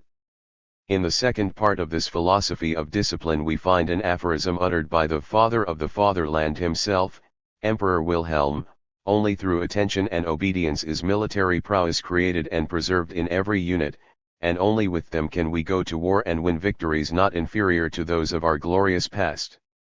Therefore, every soldier must show attention and obedience to all those placed over him, that is, to every officer and NCO of the regiment or the unit in which he serves, and must carry out with precision the orders that they give him. The profundity of thought is fully worthy of the crowned corporal. The brilliant style recalls the peel from a frozen potato. And this aphorism is put forward as an exhortation to the Red Army. On page 17 quotations are given, from Spencer and Tyler.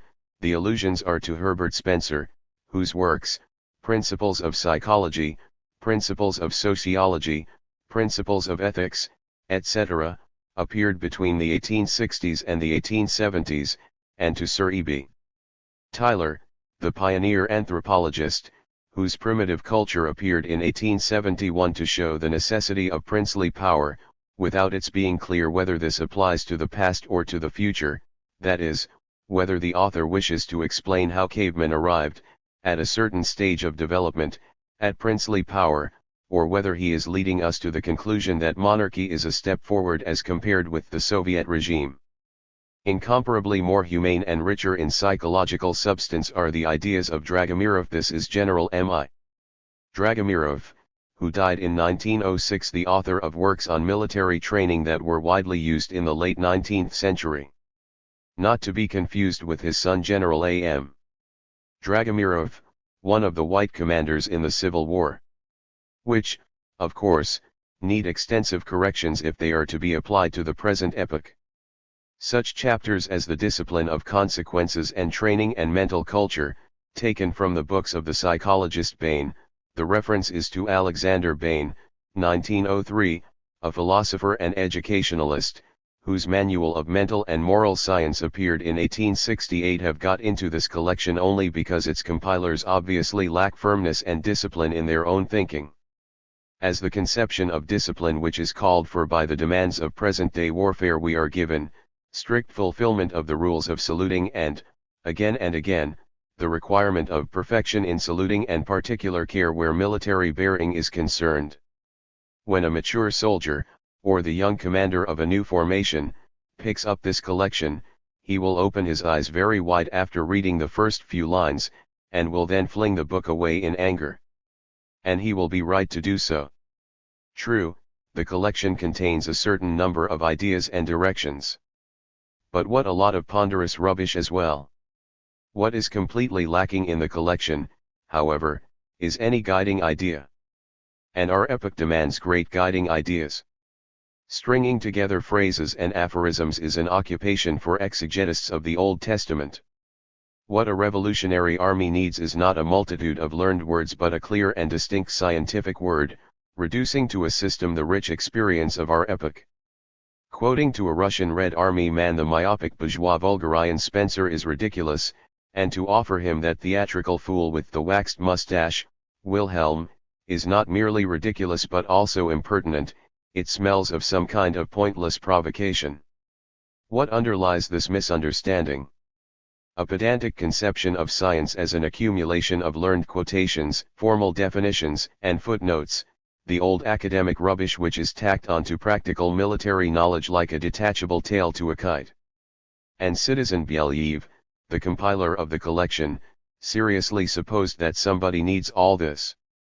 And this moth-eaten wisdom is offered by the editors of Voyennoye Dialogue, despite its stifling stench of naphthalene, to the most revolutionary army in the history of man.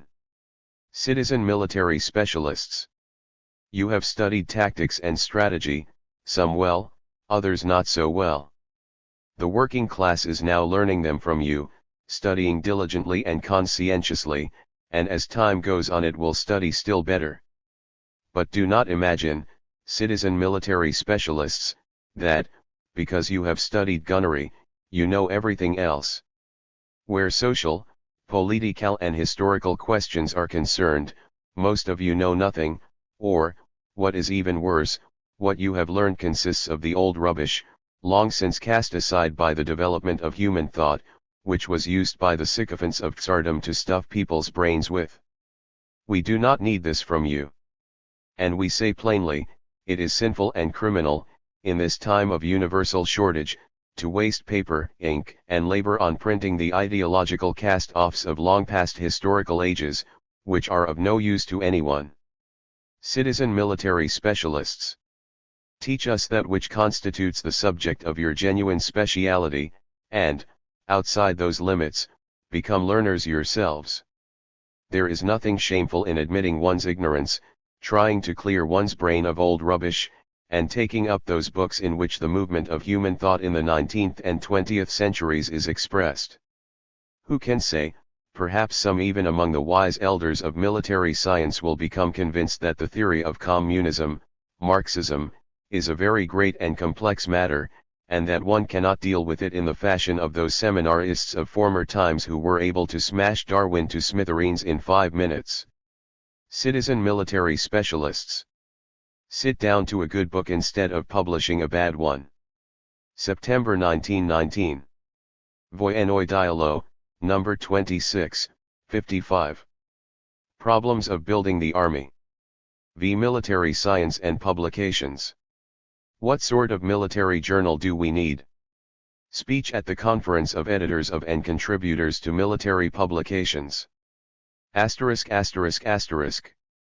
My proposal that the journals Krasny Officer and Voyenoi Dialo be merged into a single publication met with a strong protest from the military writers who contribute to Voyenoi Dialo. 42 Here at this conference we have heard a number of objections, which can all be reduced to one, namely, that a journal of military science ought not to be killed for the sake of a popular publication. But I did not propose anything of the kind. I have sufficient respect for military science, in so far as it deserves the name, that is, in so far as it generalizes accumulated military experience. However, it must really be military science, and a journal that claims to be a journal of military science must really perform its task, that is, must check the old conclusions of military science against current experience, in the social setting and historical circumstances of today. There is nothing, or almost nothing, of that to be found in Voyenoi Dialo. The gentlemen who write for it try to speak a timeless language and set forth some sort of timeless truths. To be sure, the editor of Voyenoi Dialo, list of articles in hand, claimed that the editorial board have responded to all problems. They have written about fortresses, about artillery, about company training, about German military doctrine and about much else. This list is very impressive, but it proves only that Voyenoi Dialo has written about military problems. Nothing more than that. The question is, though, how has it written about them? Military science is not geometry. And those few geometrical truths, of rather meager practical value, that were set forth by old Lear can hardly be supplemented by new timeless truths in the pages of Voyenoi Dialo. What we need today is direct and immediate participation by the journal in the work of forming, materially and ideologically, the Red Army that is now being created. On that process, however, the editors have turned their backs, or, at any rate, they have half turned away from it. The army of the Great French Revolution was formed by way of an amalgam. That word was common in the military political usage of those days. The old line regiments, with their old commanding personnel, were brigaded with new revolutionary units. This amalgam signified in practice the combination of old, accumulated experience with the new revolutionary heroic spirit of the popular masses, which found expression in the Revolutionary Army. A certain amalgam is taking place in our case too. True, our old regiments have not been retained and we have begun to create formations from scratch. But we have not rejected the old experience and the old specialists. On the contrary, we have recruited them. Many of them are working well. And a real amalgam, that is, a sort of chemical combination, is taking place with us, too, at the front, and very successfully. Our military publications ought to reflect this, ought to give expression to this process in the realm of ideas. Vol2 dialogue does not do this. That is its basic defect. The proposal was put forward here that, in order to secure closer connection between the work of publication and the Red Army, certain publishing departments should be subject to the heads of the corresponding central administrations. I am resolutely opposed to this suggestion. Such a connection would be purely mechanical, and I agree completely with Comrade Svekin that it would lead to a thorough bureaucratization of the work of publishing. To force the heads of administrations to theorize about their own practice, with which they have, up to now, not coped very well, is a quite unrealizable undertaking. Our central administrations are themselves most seriously in need of criticism, stimulation, ideological prompting. And if we allow them to conduct a journal, they will use its pages only to ratify their own profiles. Bringing them into participation in the journal is quite another matter. That is, of course, the editor's responsibility. Personally, as a reader, I was pleased to come upon the articles written by the old quartermaster Grudzinski about problems of supply. This specialist opposes the amateurish approach which is unwilling to study, and hopes to be able to solve all problems through intuition. The military specialist has good grounds for his discontent and criticism. But, alas, the articles written by the specialist did not justify my expectations in any way. I found in them a collection of quotations along with some passable jokes, which show that even in difficult situations a quartermaster retains his sense of humor. That was pleasing, but I found absolutely no practical, business-like criticism with a wide application. And yet what a rewarding and responsible theme we have here, the supply officer in conflict with the People's Commissariat of Food and the Supreme Economic Council. These are new and complex formations, in which the multiform process of socialist construction is being expressed, along with mistakes, deviations, a heritage of routine, lack of experience, and a search for new paths. It might seem that there would be no one better than an experienced quartermaster to make a principled and practical critique of the way the People's Commissariat of Food and the Supreme Economic Council work, from the angle of getting supplies for the army. The army is an organism which is in the highest degree demanding and imperative, its needs brook no delay. Consequently, all the defects that exist in all branches of the economy are felt most sharply in the sphere of the army's supply services. Our specialist quartermasters see the People's Commissariat of Food and the Supreme Economic Council as constituting a fatal misfortune that has fallen upon them and which has to be put up with. Instead of criticism, even if this should be of the most vigorous and cutting sort, we get either muttering, or silence, or jokes. That is what is wrong with Vol2 dialogue. The link that is needed with the Red Army is not a mechanical one, not one achieved by handing over some departments of the journal to the heads of administrations. The link needed is an internal, ideological, organic link. Take the question of the social composition of our army. We are building the army on a class basis. Has this question been subjected to investigation from the military standpoint? Not once. The German bourgeois economist Louis Brentano once made an analysis, based on the experience of the War of 1870 to 1871, of the comparative qualities of workers and the peasants in the German army, and came to the conclusion that the proletarians were superior from the military standpoint. Have our military specialists touched on this highly important question in their journal? Never.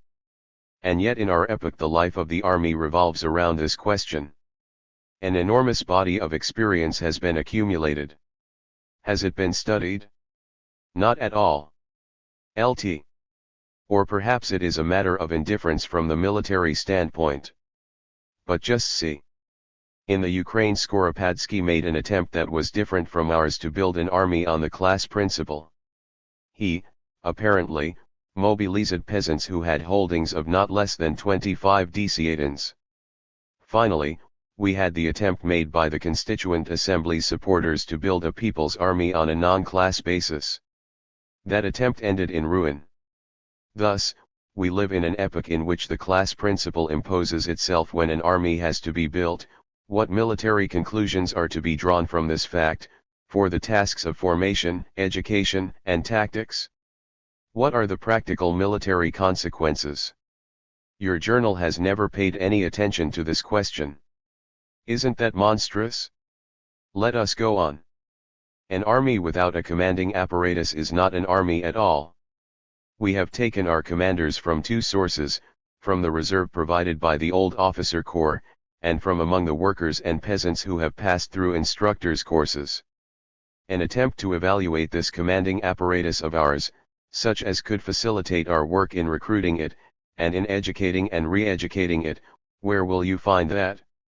It would be vain to look for it in the pages of vol2 dialogue. What about problems of technology, tactics, and strategy in the present war? You have barely touched on them. Of course you write about fortresses and about many other things. But the whole heart of the matter is, how to write. Nobody is asking for anything specially, artificially popular. That is not the point at all. You have to write as the subject requires. One must, of course, avoid the bureaucratic language or caste pedantry, but in the last analysis the popular character of one's writing depends on the scale of the subject, the complexity of the concepts and their interrelations. I repeat, however, that is not the point at issue. One can write about fortresses, about tanks, about the British Navy, about the new establishment of the Australian Division, from the standpoint of the internal requirements and tasks of the Red Army, that is, in an attempt to widen its horizon and enrich its experience. Or one can write as a detached spectator who sits down, looks around him, and writes about something or other. That's the trouble, the fact that many articles in vol2 dialogue are written in the tone of persons who are merely hanging about waiting for the rain to pass, and making a few notes, just for the record. One can, of course, look upon the whole revolutionary epoch, as a misunderstanding, or in the way that a pedestrian sees a rainstorm which obliges him to wait around under his umbrella. It is possible to sit down under one's umbrella for an hour or two, calculating that the weather will eventually change and enable one to fold one's umbrella and proceed on one's way. But, alas, one can't produce a journal in that state of mind. The very word journal comes from a word meaning day, and sufficient unto the day is the evil thereof. It is still possible, perhaps, to be a chief clerk at a headquarters, or an inspector of infantry, or even the commander of a division, a bad commander, of course, while in one's heart looking forward to the coming of something or somebody. But it is not possible to produce a journal in that mood. A writer, after all, deals entirely in pronouncements. He summons, teaches, generalizes, denounces, but whither can he summon people, if he himself is sitting things out under his umbrella? It is that mentality which is the main trouble with vol2 dialogue. Of course you write about fortresses and about many other things. But these articles make me think of the articles on fortresses that appeared in French military journals during the present war, in the period when all our Russian fortresses were falling. A feverish re-evaluation of the importance of fortresses then took place in the military press. Were fortifications of the old type still valid, or would they be ousted by fortified positions of the new entrenched variety? But those French articles were written from the standpoint of the fate of Verdun, of Belfort, and of the French fortresses generally, of their defense. In short, they were written from inside the French army and for the French army. Your articles about fortresses, however, are written like seminarists' writings, in general, without relevance to anything in particular. This is a sort of military geometry, a bad sort of geometry, which often resembles idle chat. One of the contributors to the journal, V. Borisov, declared here quite categorically that, however clever we might be, nothing would get done without a Chief of General Staff. And when the Chief of General Staff arrived, he would at once revive vojennoy dialogue, even if we had closed it down. But what is a Chief of General Staff? He is, don't you see, a certain individual who has to calculate, check and distribute everything and assign to everyone his place and importance. The author of the saying was supported by one of the journal's editors, Lebedev. Pardon me, please, but that philosophy of history can lead one into the depths of depression. Where are you to find this providential Chief of General Staff if you have no ideas about the General Staff, or, rather, no fundamental guiding ideas about how to form the army and put it into action? You turn your backs on all the problems of the actual life of our army, of the army which now exists and is growing. Sighings in honor of the Chief of General Staff who is to come and save you merely express your ideological helplessness. This is the passive Bonapartism of people who are utterly disorientated. I repeat, anyone who wishes to do so can sit in a hermit's hut under a tree, awaiting the coming of a Chief of General Staff. But that man sitting under a tree cannot conduct a military journal. The same persons pointed reproachfully to the fact that, as they alleged, we have only General Staff clerks, who sit by the telephone and write out urgent orders concerning reinforcements. But I say to you that these clerks at the telephone are incomparably more valuable for army affairs and, if you like, for military science, than are lifeless pedants who turn their backs upon history and look forward to the coming of a Messiah from the General Staff. Your pedantic disdain for the military work that history is carrying on now, before your eyes, found most striking expression in one of the notes that you added to my article on the military specialists, a note which, unfortunately, never got into print. I urge you very strongly to print all those notes. You say there that in the present civil or small-scale war, of course, one can permit oneself anything one likes, but it has nothing to do with science, for science has, in general, nothing to do with all that. But I say to you, military specialist gentlemen, that this is an utterly ignorant statement, and not from the political standpoint only, but, above all, from the military standpoint. It is not true that the Civil War has nothing to do with military science and contributes nothing to its enrichment. Quite the contrary. With the mobility and flexibility of its fronts, the Civil War offers immense scope for real initiative and real military creativity, and that is where the whole problem lies, achieving maximum results with minimum expenditure of forces. An analogy has often been drawn between the art of war and skill in chess playing. Allow me to make an excursion into the field of chess. Whoever has read the games of Morphy, the greatest of chess strategists, will know that these games are characterized by their perfection, regardless of whether Morphy was waging a big or a small war, that is, whether he had against him a player of his own standard or a layman. Morphy always displayed the same qualities and achieved his results with the minimum number of moves. P.C. Morphy, 1837 to 1884, American chess player. Morphy's Games, edited by J. Leuenthal, was published in New York in 1866. And that is the fundamental requirement of military science, which is binding equally upon the strategist of civil war. The last great war gave comparatively little scope for creativity, as was very soon revealed on the Western Front, in France. After that gigantic front has been established, between the Belgian coast and Switzerland, the war at once became automatic, with the art of strategy reduced to the minimum, and everything was staked on the card of mutual exhaustion, whereas our war, which is wholly an affair of mobility and maneuvers, presents opportunities for the greatest talent to be revealed in small-scale war. Whoever shows contempt for this war reveals utter ignorance and pedantry, and is, naturally, incapable of teaching anything to others because he cannot learn anything himself. Vojennoy dialogue is not, of course, a popular publication for the masses, aimed at the Red Army man. The Red Army man is, in general, the Soviet citizen who has been armed with a rifle in order to fight for his own interests. The Red Army man's ideological interests are satisfied through the pages of the general press.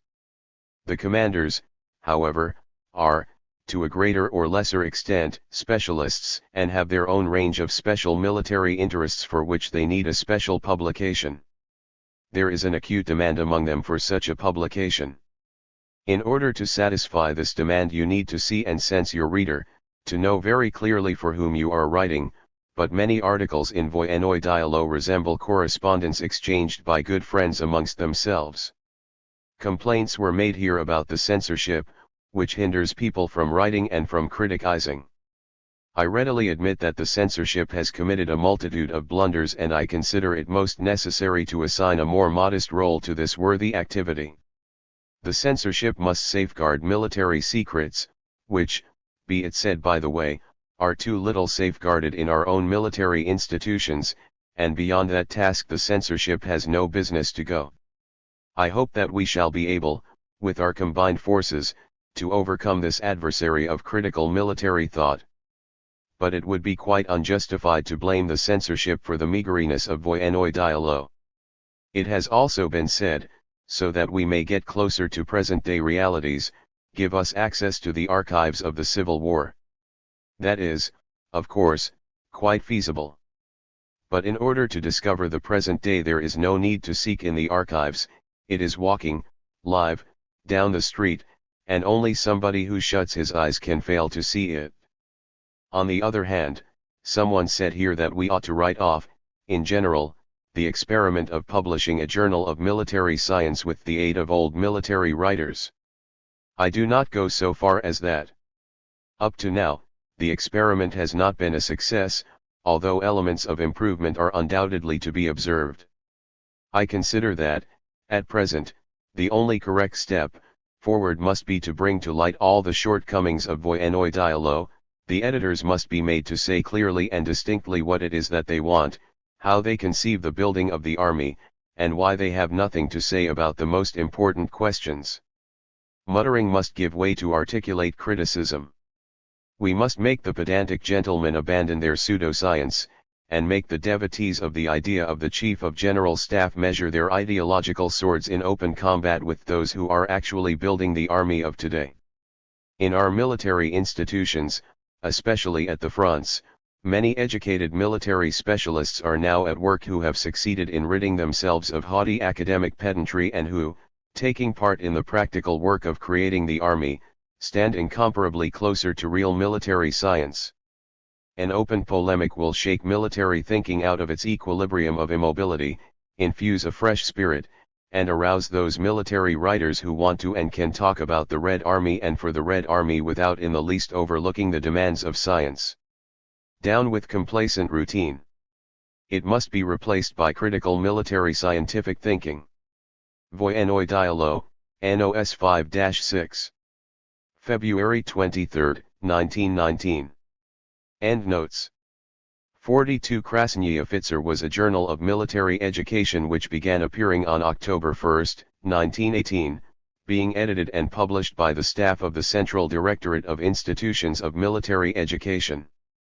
Voyennoy Dialog was a journal of military science directed by a group of military specialists working in the Commission on Studying and Using the Experience of the World War of 1914 to 1918. This journal was closed down, by Comrade Trotsky's order, in 1920. Problems of Building the Army. V. Military Science and Publications. First reading book. Is it worth reading? *****. The General Education section attached to the Military Department of the Central Executive Committee has issued a first reading book for use by the soldiers. I do not know who compiled this book, but I can clearly see that it was someone who, in the first place, did not know the people for whom he was compiling it, who, secondly, had a poor understanding of the matters he was writing about, and who, thirdly, was not well acquainted with the Russian language. And these qualities are not sufficient for the compilation of a first reading book for our soldiers. At the beginning of this little book of 32 pages we find a memorandum for the soldier and revolutionary. This memorandum, in which every word should have been carefully weighed, is written in a monstrous sort of language. A handful of generals and ministers trampled on the bones of the millions of soldiers who went into battle. How can one trample on the bones of persons who are going into battle? In the villages there was not a crust of bread or a glass of milk, for everything had been given to the landlords and their dogs. The evil and greedy manufacturer squandered millions abroad, but if the worker asked for a rise of some farthings, they shot him down without mercy. In conclusion, it is said, on behalf of the soldier, I will know that, besides strength, I need also another strength, knowledge and literacy. Evidently, the writer meant to say, besides the strength that weapons give, I need another kind of strength as well, literacy and knowledge. The writer merely forgot that the strength of literacy is needed also by those who compile textbooks. Among our sayings, included in the second part of the book, we encounter such pearls as, he thought, and at last thought something up, or, a soldier without a gun is worse than an old woman, and so on. Further on we find the worker's monologue from the bawling, bombastic and false play by Andreyev, King Famine. Andreyev's conceits will not, of course, be understood by the soldier who needs to learn the ABC of his mother tongue. After this comes, unexpectedly, The Poor Man's Lot, by Surikov. The next page is devoted to Gogol's A Russian Saying. Then we have Krylov's fable Myron, and to Krylov's fables, that codex of petty bourgeois wisdom and opportunism is ascribed, as well as profundity of thought, also immense educational importance for the Russian people. On page 15 we are surprised to come upon Chemnitzer's fable The Rich Man and the Poor Man, II. Chemnitzer, 1745 to 1784, was a poet whose fables were popular in the 19th century, in which Chemnitzer complains of this sort of social injustice, but the poor man, even though of princely stock, even though of angelic mind, and so on. The fable is adapted to the feelings of a well-born but impoverished nobleman. What Chemnitzer has to offer a Red Army man in a first reading book is beyond anyone's guess.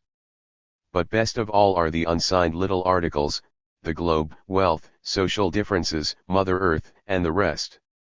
Here we read, the world belongs equally to everyone and must be shared out equally. The author does not explain how the world is to be shared out equally and in how many slices. Further on, the work done by every man is not his property but that of the state, which feeds and clothes him. The author, it is clear, seriously supposes that he is expounding socialist doctrine, the work, done by every man is the property, of the state. Subsequently we are told that wealth is the weapon of the robber, by whose, the robbers, means a small gang of thieves has taken for itself the fruits of the labor of all men. From this the conclusion is drawn that wealth must be wrested from those hands which have held it for too long. Wrested from those hands. The Southern Front. The Red Army's offensive. Towards the Ukraine and the Don, January-May 15, 1919. A severe purge is necessary. *****. The Ukraine is being liberated. Our southern armies are advancing with outstanding success towards the Don. 43 more and more regions are being opened up for the Soviet power. Fresh millions of workers and peasants, men and women, are being drawn into the socialist revolution. But at the same time we observe again, in new places, those diseases of youth or infancy that we have already experienced. Tens and hundreds of sinister elements, adventurers of all sorts, are attaching themselves to the revolution. The gigantic upheaval which is now taking place in the Ukraine is opening up many crevices in the old building, and out of these crevices are crawling, like cockroaches, parasites upon society who are trying to exploit the inexperience of the revolutionary masses and make a career for themselves out of the people's blood. This has always happened, in all revolutions. It happened in the October Revolution in Petrograd and Moscow. Sharpers, secret police agents and semi-agents, Ensign Schnur's Lieutenant Vladimir Schnur, of the 9th Kiev Hussar Regiment, was the leader of the group of envoys sent by the Bolsheviks in November 1917 to open negotiations with the German army for an armistice. In December he began negotiations on behalf of the Soviet authorities with the general headquarters of the Russian army with a view to obtaining a peaceful surrender by the latter to the new regime. A few days later, however, his promising career was cut short by the accusation that he had been an agent of the Tsarist secret police, suddenly took on Bolshevik coloring, shouted louder than anybody, demanded the bloodiest measures against the bourgeoisie, thrust themselves forward, and frequently obtained fairly responsible Soviet posts. In those posts they naturally showed themselves to be what they had been before, namely, scoundrels.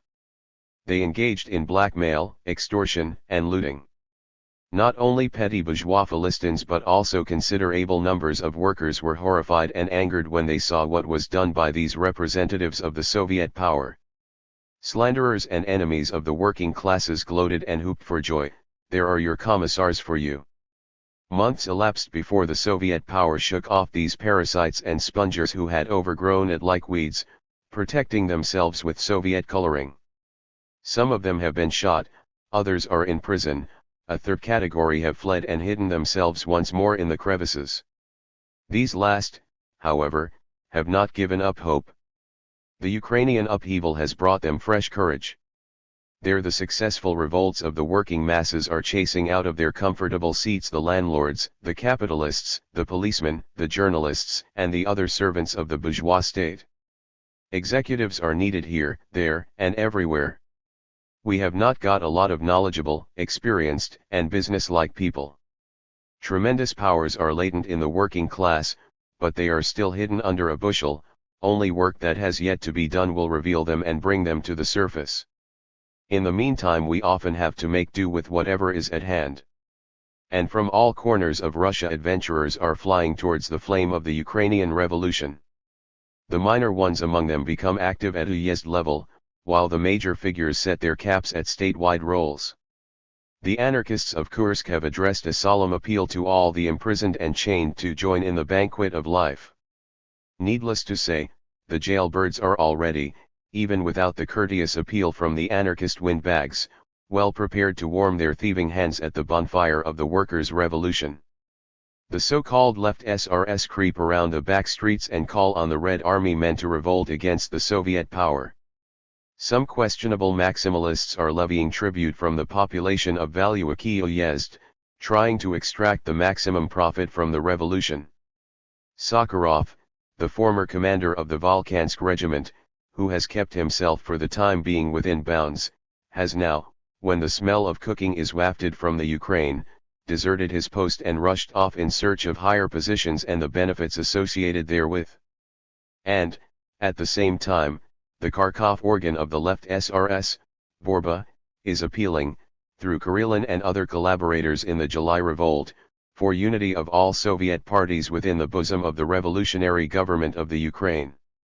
The SR gentlemen have apparently not yet taken a firm decision on whether to support Sakharov against the Soviet power or else graciously to accept portfolios in the name of unity of the Socialist Front. The adventurer has broken out. This fact cannot in any way be interpreted as an argument against the moral force of the workers' revolution. The waters of the spring flood sweep along not only great ships but also the carcasses of dead dogs.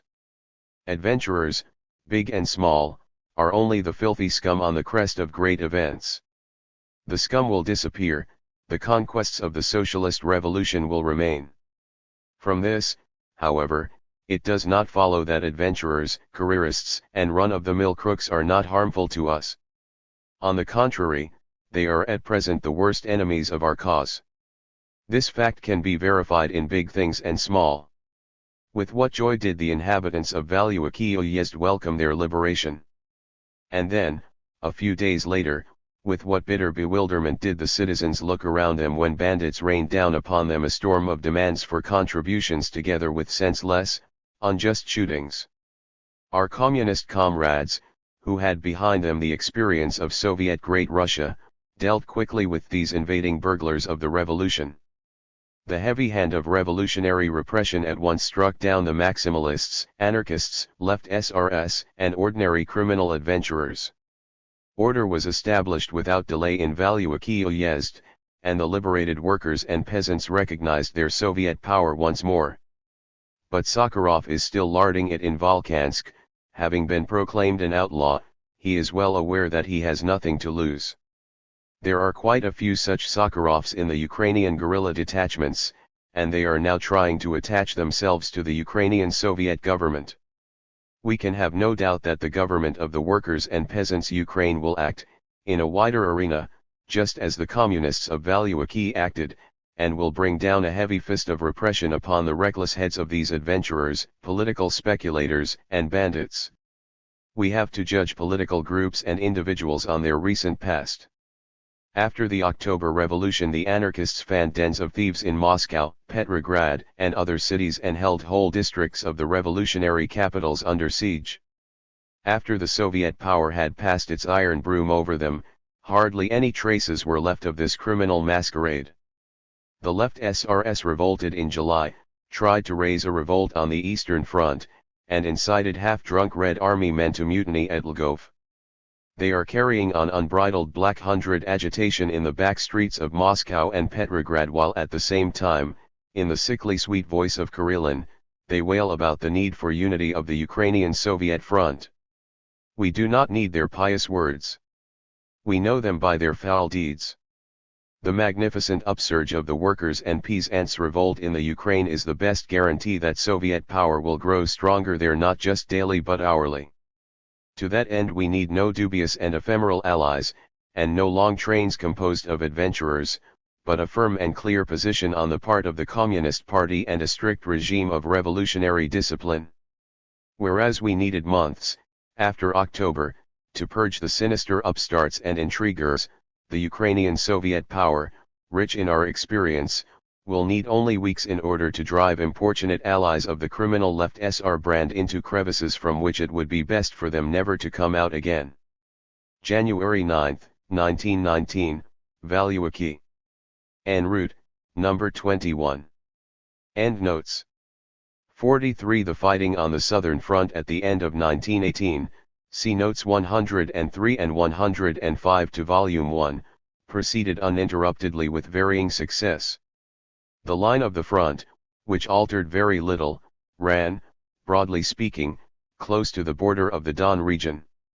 This situation continued until the beginning of our offensive of April 4, 1919. At that time an agreement existed between Krasnov and General Denikin, made under pressure from the Allies, by which the Don Army formed part of the armed forces of South Russia, of which Denikin was commander-in-chief. At the beginning of January, Denikin issued an order for the transfer from the Caucasian-Caspian front of units of General Rgel's Caucasian Volunteer Army, which had been made available thanks to their victories over the 11th and 12th Red Armies. Our forces on the Southern Front at the beginning of January consisted of units of the 8th, 9th, 10th, and 13th Armies, which had been formed from Ukrainian revolutionary units, the former group of Comrade Kochevnikov. The armies of the Southern Front began their successful offensive for liquidating the enemy's Voronezh group on January 8, 1919. By January 21 the White's Don Army was retreating rapidly, offering resistance only on the roads leading into the Donbas. On the right flank of the Southern Front Ukrainian units were operating, quickly overcoming the insignificant resistance of the Petli-Urists. They had by January 20 reached the line Kruty, Poltovo-Sinelnikovit, Map 2. The Southern Front. The Red Army's offensive. Towards the Ukraine and the Don, January-May 15, 1919. It is time to finish it. Asterisk asterisk asterisk. The front runs all along the frontiers of the Soviet Republic, in the north, in the east, in the south, and in the west. Our north was occupied by British, American, and French forces, together with small groups of Serbs and Czechoslovaks. In the summer of last year they were hoping to get from there to Vologda and Yaroslavl and then, eastward, to Nizhny Novgorod, Vyatka, and Perm, so as to link up with the Czechoslovaks and White Guards in Siberia. But nothing came of this plan. We held Vologda and drove the Czechoslovaks away to the east. Today, the Northern Front offers our enemies no hopes or prospects at all. The French newspapers talk of the withdrawal, from Archangel and Murmansk, of the foreign forces that were landed there. American soldiers are meanwhile fraternizing with our soldiers and saying, rightly, you are fighting for your commune, but what are we fighting for? On the Eastern Front we have recently had one big setback, the loss of Perm, and one big success, the capture of Ufa. In general, the situation on the Eastern Front is favorable to us. Until recently we were being opposed there by right SRS and Mensheviks, allied with open Black Hundreds.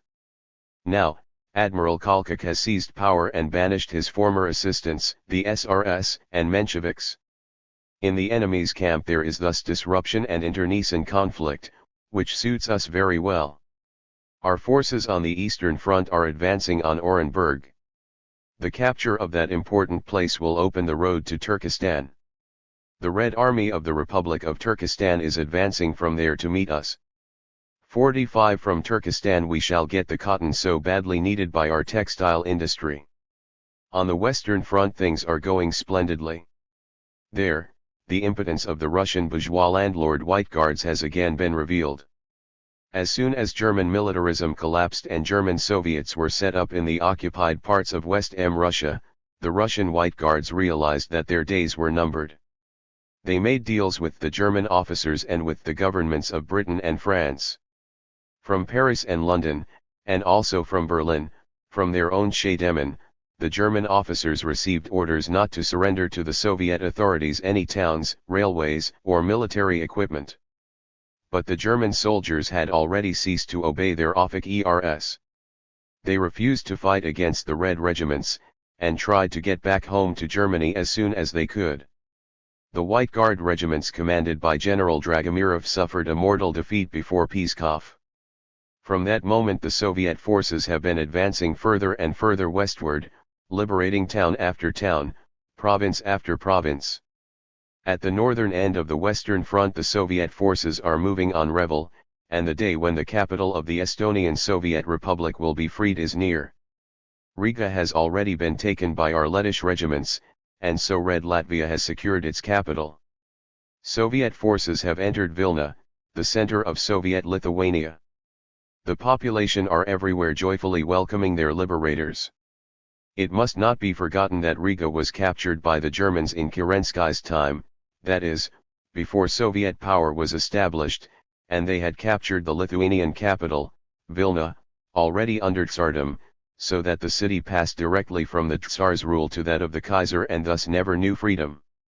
In all these western provinces we are coming upon a lot of military stores, both our own and those left by the Germans, and this is enabling the Federative Soviet Republic to form fresh, strong divisions there, which will stand on guard for the revolution against foreign invasion. The situation has also changed in the Ukraine. After the Kaiser had fallen, Skoropadsky fell. True, the Anglo-French brigands tried to take the hetman into their service. But before their 30 pieces of silver could reach Kiev, the hetman had been obliged to save his skin. He was replaced by Petliura and Vinnichenko. These are old acquaintances of ours. A year ago they betrayed the Soviet Republic by making an alliance on the Don with Kaldin and Kornilov, and at Brest-Litovsk with the German Kaiser, against the workers' and peasants' Soviets. When the Ukrainian Soviets triumphed, Petliura, Vinnichenko and the other traitors called on the German and Austrian forces to help them. After occupying the Ukraine, the Kaiser got rid of Petliura and Vinnichenko, so as not to have them under his feet, and installed Skoropadsky. After the fall of Skoropadsky, Petliura and Vinnichenko have again been trying to come forward as friends and protectors of the Ukrainian people. But their days are numbered. Nobody trusts them. They are now calling on the British and French for help, just as, previously, they called on the Germans. They have no support among the people. The Ukrainian insurgents have already captured a number of centers in the Ukraine, including, above all, such an important center as Kharkov. There can be no doubt that this movement will spread wider and wider. The Ukraine will soon become Soviet land. From there we shall get grain and sugar, and we shall send them textiles when we obtain cotton from Turkestan. Further on, to the south-east, stretches the very important front between Voronezh and Tsaritsyn, where we have not yet won decisive victories. This is Krasnov's front. Here, relying on the rich Kulak element among the Cossacks, all the sinister, anti-popular elements of Russia, bourgeois, landlords, monarchists, officials, kulaks, have assembled. Here they have formed their camp of oppressors and robbers, to fight against the socialist revolution. Previously, they received help from German imperialism, and boasted of this. Now they are being helped by the Anglo-French imperialists, and the Krasnovites are again treating it as a matter for pride. They do not mind whence they get bullets and shells, provided that these do damage and bring losses, wounds, death, and destruction, to workers' and peasants' Russia. The Krasnov-Denikin bands here form a barrier that cuts us off from very rich areas where large reserves of grain, coal, iron ore, kerosene and petrol await us. The struggle on the southeastern front has been dragging on for a long time, without any decisive change ever occurring. Undoubtedly we are faced here by a dangerous foe, first, because this foe fights with the energy of despair, knowing that if he is beaten here he has no hope left, and, secondly, because the Krasnov-Denikin forces contain many officers who are serving in the ranks, and this fact endows the White Guard regiments with power of attack. The Krasnovites hoped that they would succeed in holding out on the Don until Anglo-French forces arrived. Even so recently as 2 months ago it seemed beyond doubt that the British and French would indeed send them an army of 1 million men, to crush Soviet Russia. But the situation has now changed. There is much discontent among the people in France and Britain, with unwillingness to continue the war. Among the imperialist governments themselves, in Britain, France and America, disagreements have emerged on the question of whether it would be advantageous or not, dangerous or not, to become committed to war with the Soviet Republic. The more successfully our operations proceed in the East and the West, the harder does it become for the imperialists to launch an offensive against us. The road to Moscow is getting longer and longer for them, because the frontiers of the Soviet Republic get wider every day. It can be said with confidence that if we crush Krasnov's bands we shall show the whole world that we are invincible, and then the most frenzied imperialists among the Anglo-French brigands will have to give up the idea of sending British and French workers and peasants against us. The fate of the Soviet Republic is now being decided on the Don front. This decision has been dragged out far too long. It is time to finish it. We have concentrated large forces on the southern front. Much organizational work has been accomplished. The regiments, divisions, and armies are headed by reliable commanders and the best of our commissars. The whole country is looking with the greatest hope to our southeastern armies. Everyone senses that the days and weeks of the denouement are near. Krasnov's cavalry rush from one sector to another, making thrusts into the Red Front. But on this front, too, we shall soon settle with the enemy and crush the bastion of counter-revolution. Soldiers, commanders, commissars of the Southern Front. Your hour has struck. It is time to finish it, time to clear the South, to open the road to the Caucasus, time to strike a mortal blow at the most inveterate enemy of workers and peasants Russia and give our exhausted country security, peace, and ease. January 7, 1919. Kursk. Endnotes. 45. This note is missing, etol. The Southern Front. The Red Army's offensive. Towards the Ukraine and the Don, January-May 15, 1919. Order number 76. By the Chairman of the Revolutionary War Council of the Republic and People's Commissar of Military and Naval Affairs to the Red Army and the Red Navy, January 11, 1919, number 76 Balashov. ******. Left SRS, anarchists and other counter-revolutionaries. I have received the following order issued by the Revolutionary War Council of the group operating in the Kursk direction. Order by the Revolutionary War Council of the group operating in the Kursk direction. Left SR adventurers, headed by Sablin, Yevdokim, Muravyov, and Tsvetkov, have organized in the area of Urazovo, Kupiansk, and Valuaki, a plot against the workers' and peasants' government. They have secretly formed a Left SR headquarters consisting of the commander of the 10th Ukrainian Regiment, Rendin, Kolikin, Nilov, Gainenko, and Tsvetkov. The principal forces at the disposal of this headquarters were companies taken by Sakharov from the Lysky front, under Kiryachenko's command. A revolutionary committee headed by Sablin and Muravyov was set up at Kupiansk. Under their threats, only persons describing themselves as Left SRS were appointed to the Volast Soviets. Sakharov undertook the organization of a Left SR center at Volkansk. On December 26 the Kursk commissars were forced to go underground, and some of them were shot. On December 29, at a closed meeting, the Left SR forces were listed as the 1st Valuaki Rebel Regiment, Sakharov's 2nd Volkansk Regiment, and Cherbyan's 3rd Regiment. A detachment of 16,000 of Sakharov's men was held in reserve, against the Communists. It was decided to enter into close contact and form liaison with the forces led by Sievers and Kikvich. At this same meeting the composition of the Left SR government for the Ukraine was announced, 3 representatives of the regiments mentioned, 1 Left SR from the Soviet of Kharkov province, 1 each from the Ukrainian and Russian Left SR parties, 1 maximalist and 1 anarchist. Along with this, these adventurers carried on a most vile agitation against the Soviet power, with widespread appeals to the soldiers to mutiny.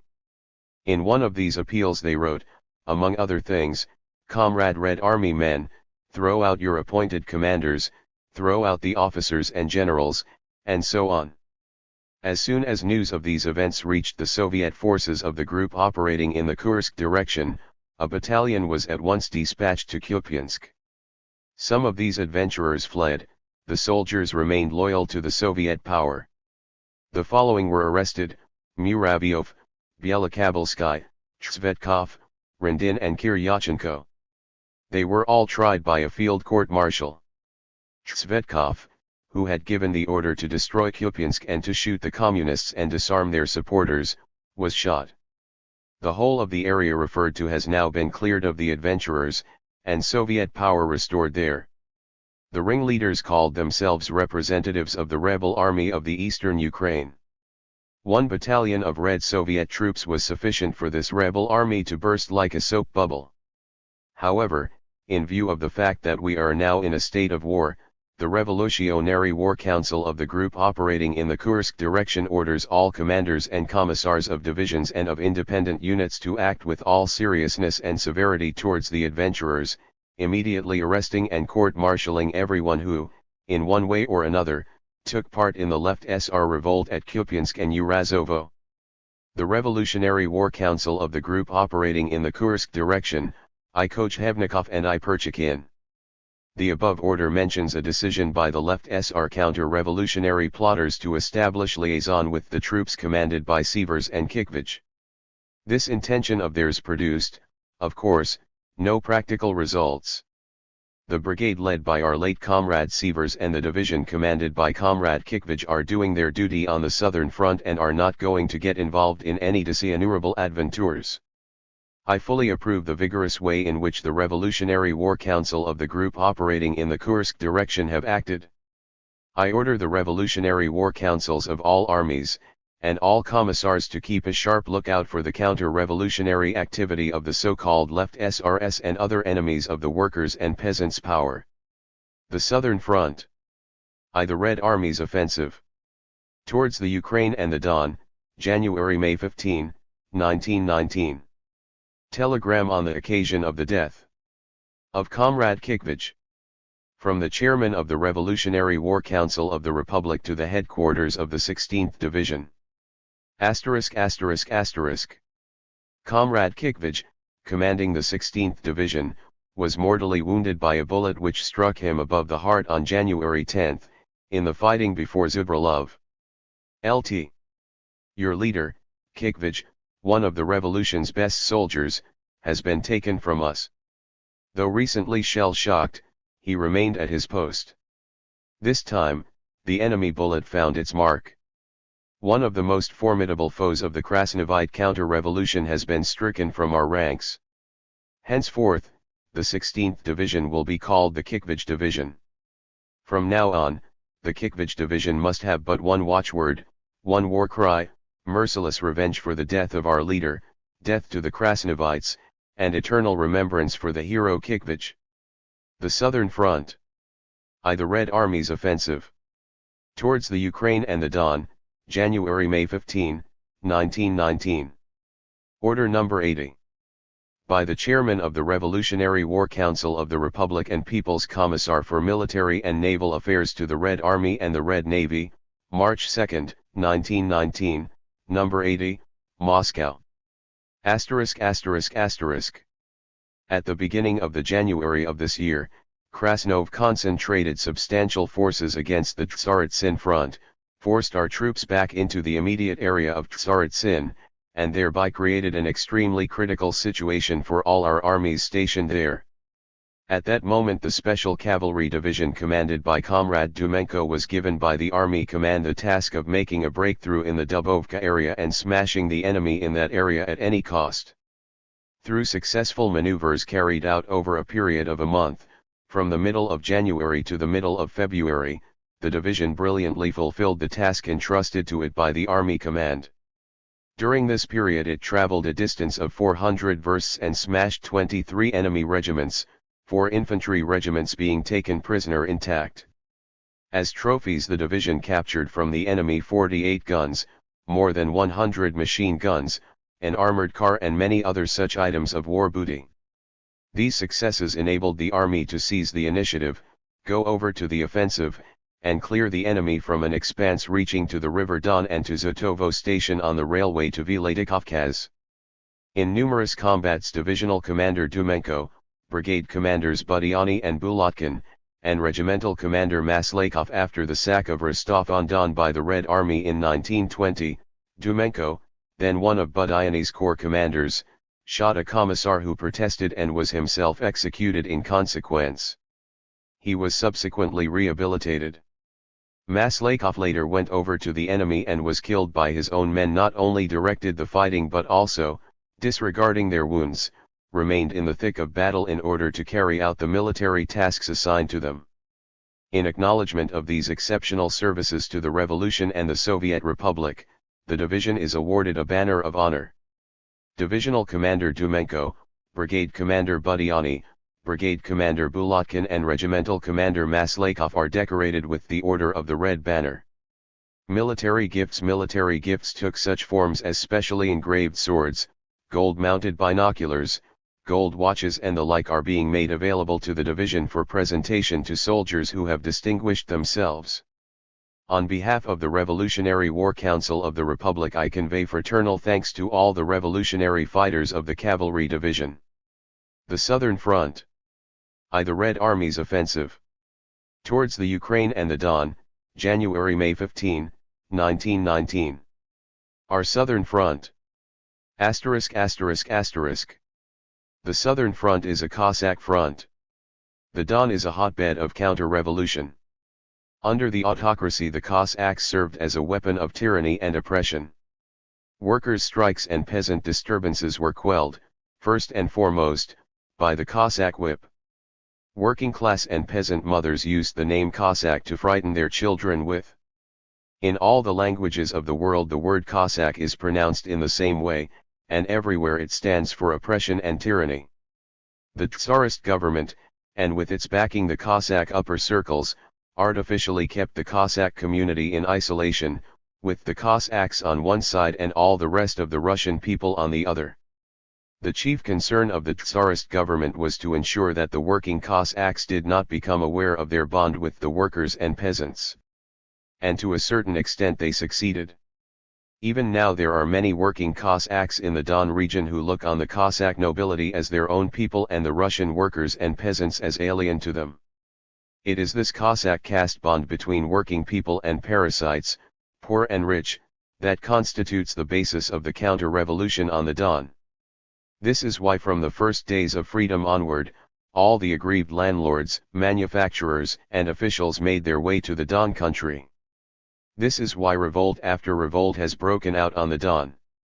And now, when our armies have advanced to the northern Donets and the Menik, a Kulak Cossack revolt has again broken out in their rear.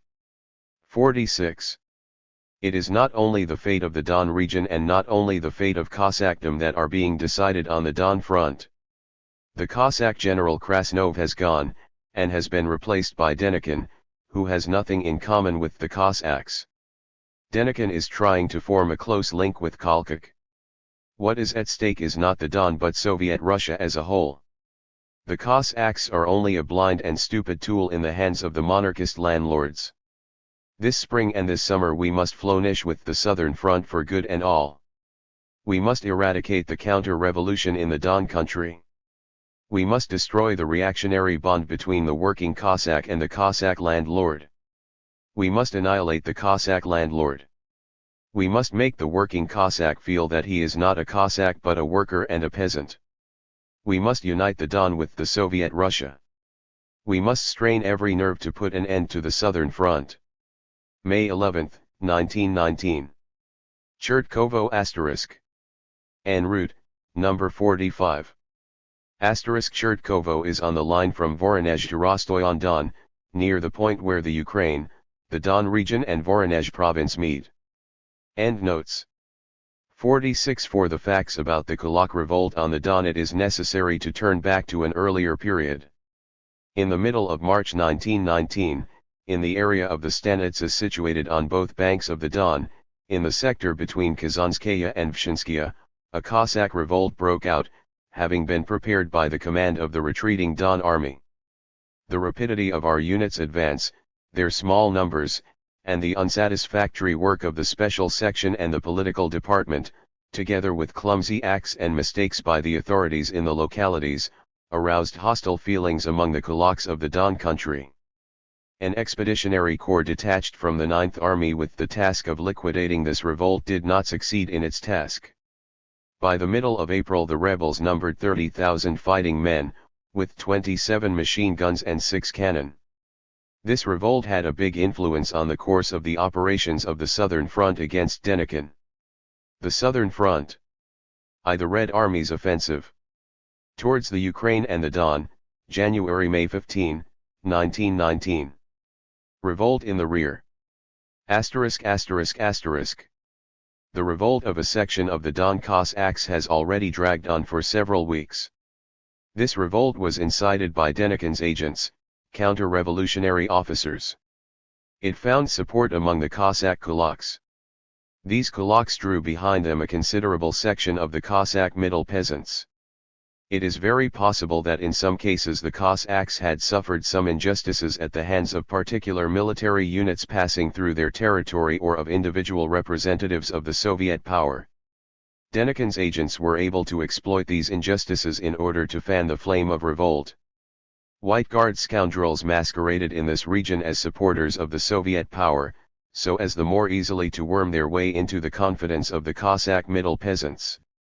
In this way, counter-revolutionary trickery, Kulak interests, and the ignorance of the masses came together for a moment in a senseless and criminal revolt in the rear of our armies on the Southern Front. A revolt in the rear is for a soldier like a boil on a worker's shoulder. In order to fight, to defend the Soviet land, to crush the landlord Denikinite gangs, it is necessary to have a reliable, tranquil, friendly rear among the workers and peasants and the working Cossacks. Consequently, the most important task of the moment is to clear the Don of revolt and of rebels. The Central Soviet Authority has ordered that this task be disposed of in the shortest possible time. Splendid reinforcements have been and are being sent to help the expeditionary forces operating against the ignoble counter-revolutionary revolt. Our best organizers are being sent there to ensure the fulfillment of this urgent task. We must put an end to the revolt. Our Red Army men must be imbued with clear understanding that the rebels of Bashinskaya or Yelinskaya or Bukhanovskaya Stanitsa are direct helpers of the White Guard generals Denikin and Kalkak. The longer the revolt drags on, the heavier will be the casualties on both sides. There is only one way to reduce the bloodshed, to deliver a quick, hard, smashing blow. We must put an end to the revolt. We must lance the boil on the shoulder and cauterize it with a red-hot iron. Then the arm of the southern front will be freed to strike a mortal blow at the enemy. May 12, 1919. Kozlov. En route, number 44. The Southern Front. The Red Army's offensive. Towards the Ukraine and the Don, January-May 15, 1919. Order number 98. By the Chairman of the Revolutionary War Council of the Republic and People's Commissar for Military and Naval Affairs to the Armies of the Southern Front, May 15, 1919, number 98, Kupiansk. Kupiansk is where the line from Voronezh and Valuiki joins one of the lines which link Kharkov with the Donbas. *****. To be read to all companies, squadrons, batteries, and task forces. One of the commanders of the Ukrainian army, the so-called Ataman Grigoriev, a dishonorable and venal adventurer, bought by the landlords and capitalists, has raised the standard of revolt against the Soviet power. By means of vodka and false promises he has rallied round him the most ignorant section of the soldier masses and is now inciting them to pogroms, throat-cutting and plunder. Red Ukrainian forces have surrounded Grigoriev's bands, so as to put an end to this drunken mutiny quickly and decisively. 47. Ex-Ataman Grigoriev has been outlawed.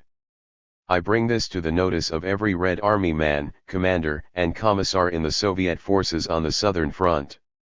Any dealings or communications of any kind with the traitor Grigoriev or his agents will be regarded as treason to the Soviet Republic and punished by shooting. Death to the traitor Grigoriev and to all his accomplices, open and concealed.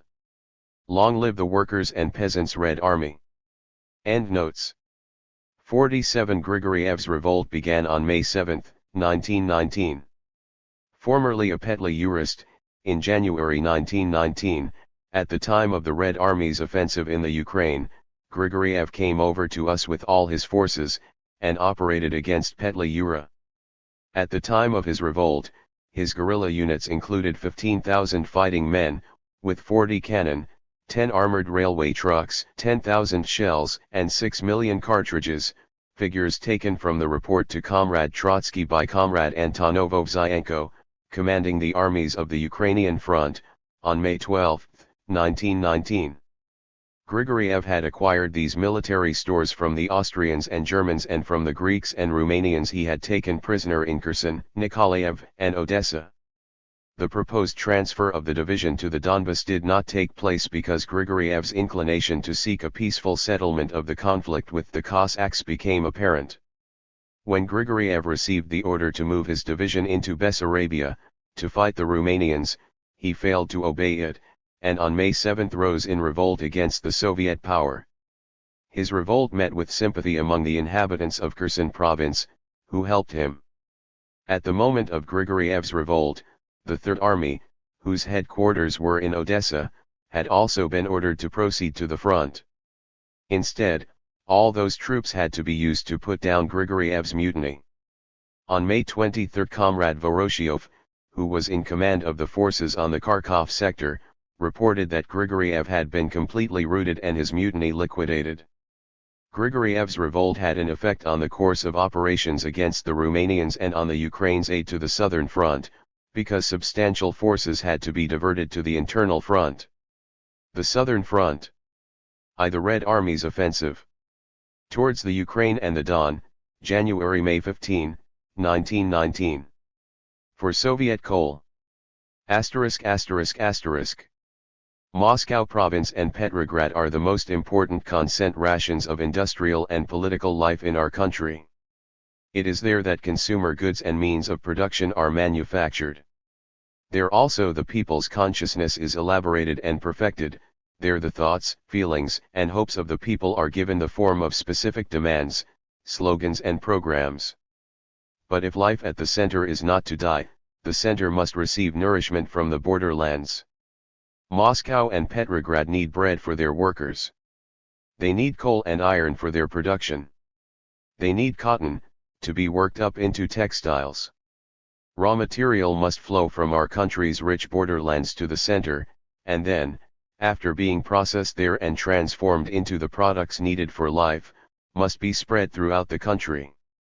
The landlord and bourgeois counter-revolution has occupied the borderlands, consolidated itself there, and disrupted the country's economic circulation. No coal or grain comes to us from the south or the east. The famine-stricken center does not give the south or the east the textiles and machinery they need. A firm, sound economic life, for the good of all the working people, can be restored by one means alone, by driving away the counter-revolutionary vultures, clearing the borderlands, and linking them closely with the center through properly functioning railways. In the first place, we need coal. Our factories, railways, steamships, and domestic hearths are in mortal need of coal, our own Soviet coal. As soon as we restore production of this invaluable material in the Donets Basin, no Anglo-American blockade will hold any terrors for us. With her own Soviet coal and her own Soviet iron ore, Soviet Russia will build her own Soviet machines, so as, by means of them, to make Soviet cotton into Soviet textiles. In the Donets Basin is buried a great treasure, on which depends the welfare, prosperity, and happiness of the whole country. This treasure has to be won by force of arms. Mobilization of the Donets workers is now taking place. They have suffered more than anyone else from the disruption of economic life and from the drunken, savage raging of the Krasnovite and Denikinite bands. And they, the Donets workers, will be in the front ranks in the fight for Soviet coal. This fight will not take long. In his last offensive the enemy expended all that was left of his reserves and of his strength. He has already begun visibly to weaken. On May 15 we captured Lugansk, which we had momentarily lost. No time must be wasted. We must go forward to the complete extermination of the Denikinite bands. Donets proletarians. Forward, into the fight for Soviet coal. May 16, 1919. Shipolovo Station. En route, number 46. The Southern Front. The Red Army's offensive. Towards the Ukraine and the Don, January-May 15, 1919. Lessons from the Ukraine. Grigoriev's idiotic mutiny must first and foremost be put down. But at the same time some lessons must be learned from it, especially by those for whom earlier lessons have proved insufficient. In the present mutiny in the Ukraine the degeneration of the same old guerrillaism has found savage and drunken expression. Liquidating it is now bound to be the more painful because it has lasted so long, that is, because it has been so badly neglected. Guerrilla detachments have been contrasted with the regular army, and this is sometimes done even now without the necessary historical perspective. The problem is presented as though we had before us two self-sufficient principles, to be studied and evaluated outside of space and time. Actually, guerrillaism has its own fully legitimate rights, defined by historical circumstances. Beyond its proper limits it just as legitimately degenerates, poisoning the political atmosphere around it. One cannot ask a class which does not have state power at its disposal, but is only, as yet, fighting for that, to create a regular army. Such a class will naturally direct its efforts toward disintegrating the regular army of the ruling class and detaching isolated units from this enemy army, or else forming such units from scratch, in the underground, and later on in the arena of open civil war.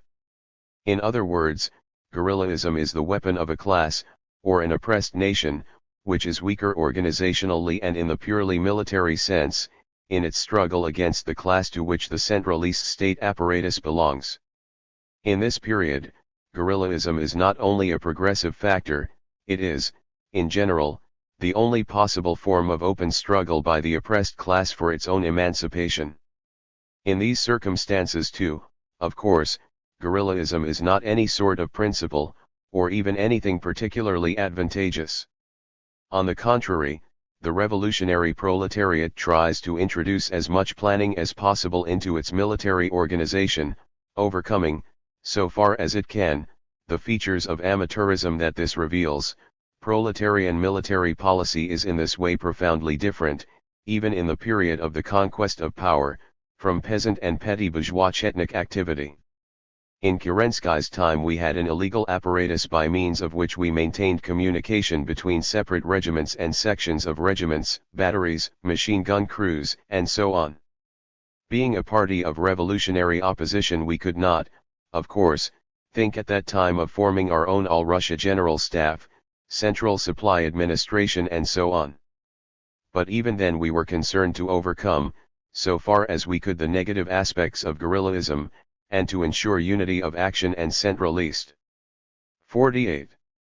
The historically progressive role of guerrilla struggle ceases when the oppressed class has taken state power into its own hands.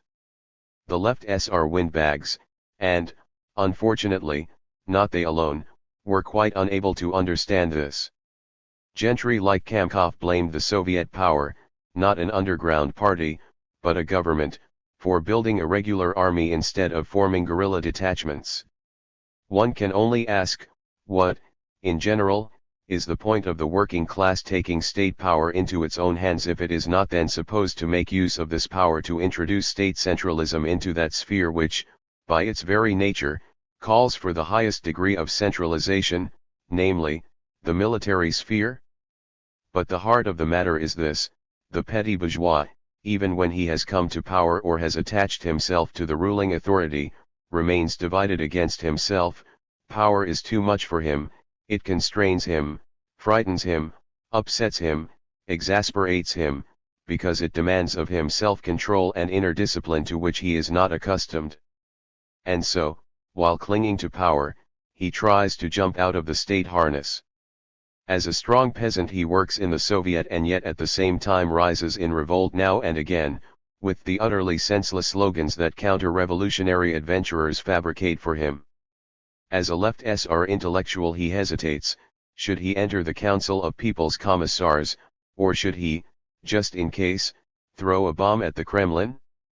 Our revolution has led to the most crying absurdities of behavior on the part of the petty bourgeois just because its development has brought to the forefront tasks of exceptional difficulty and called for the highest degree of persistence and concentrated effort in order that these tasks may be accomplished. Building a proper army, that is, creating a complex, many-sided apparatus of military administration, registering the population in class categories, mobilizing the non-desh exploiting classes, combating in the right way the evasion of military duty, selecting the appropriate commanding personnel, supervising them, forming, welding, and educating military units, bringing these together in formations of a higher level, remaining patient in face of a series of setbacks, correcting mistakes from one's experience. What a difficult and, in its details, what a humdrum task. Could one not cheat history, capture it with a cheer, get round its flanks and into its rear with a small guerrilla detachment? Such is the secret thought of the revolutionary petty bourgeois. He scoffs at military science, at the demands of technique, at system, at military specialists, at establishments and regulations, and promises to replace all that with revolutionary improvisation, and he ends by knocking his forehead against the first rake he steps on. Overcoming guerrillism, which is a very important task confronting the proletariat when it has come to power, has to be understood not in a formal, or, more correctly, verbal sense, as is often the case, when detachments rename themselves brigades or divisions, with corresponding changes in the ranks of their commanders. The task goes deeper than that. It consists in transforming the internal structure of units and establishing a definite regime in them. Guerrillism is, by its very essence, hostile to centralist state authority. Guerrillism defends its independence jealously and by every means. It emphasizes and cultivates everything that separates it from everyone else, starting with neighboring guerrilla detachments and ending with the center of government, which it sees as alien and semi-hostile. The army of a victorious revolutionary class must be grouped around the state apparatus, as its pivot. If the army tries to preserve the character of guerrilla detachments, it will inevitably find itself in opposition to the state. And opposition on the part of guerrillas means armed rebellion. The Ukraine was quickly cleared of the White Guard Anglo-Franco-Greco-Romanian vermin, by guerrilla forces, in the main. From this some dreamers have been trying to draw once more the conclusion that guerrillas are superior to regular troops. The Soviet victory in the Ukraine is indeed the victory of a mass uprising of workers and peasants over the bourgeoisie, but it is certainly not the victory of the guerrilla form of military organization over the regular form. The pressure of the working masses was so great, all the old bonds that were only just holding burst so quickly, that the White Guard forces suffered inevitable disintegration. Not only the Petliurists but also the British, the French, and the Greeks, who, after all, also needed a rear, felt that they were standing on a mountainside with the ground moving beneath them, with the rocks cracking under their feet and rolling downhill. While facilitating victory, the revolution at the same time hindered, for a long time, the establishment of regular formations. Thinking along the line of least resistance, it thereby promoted the cult of the guerrilla. We had been through all that in Great Russia.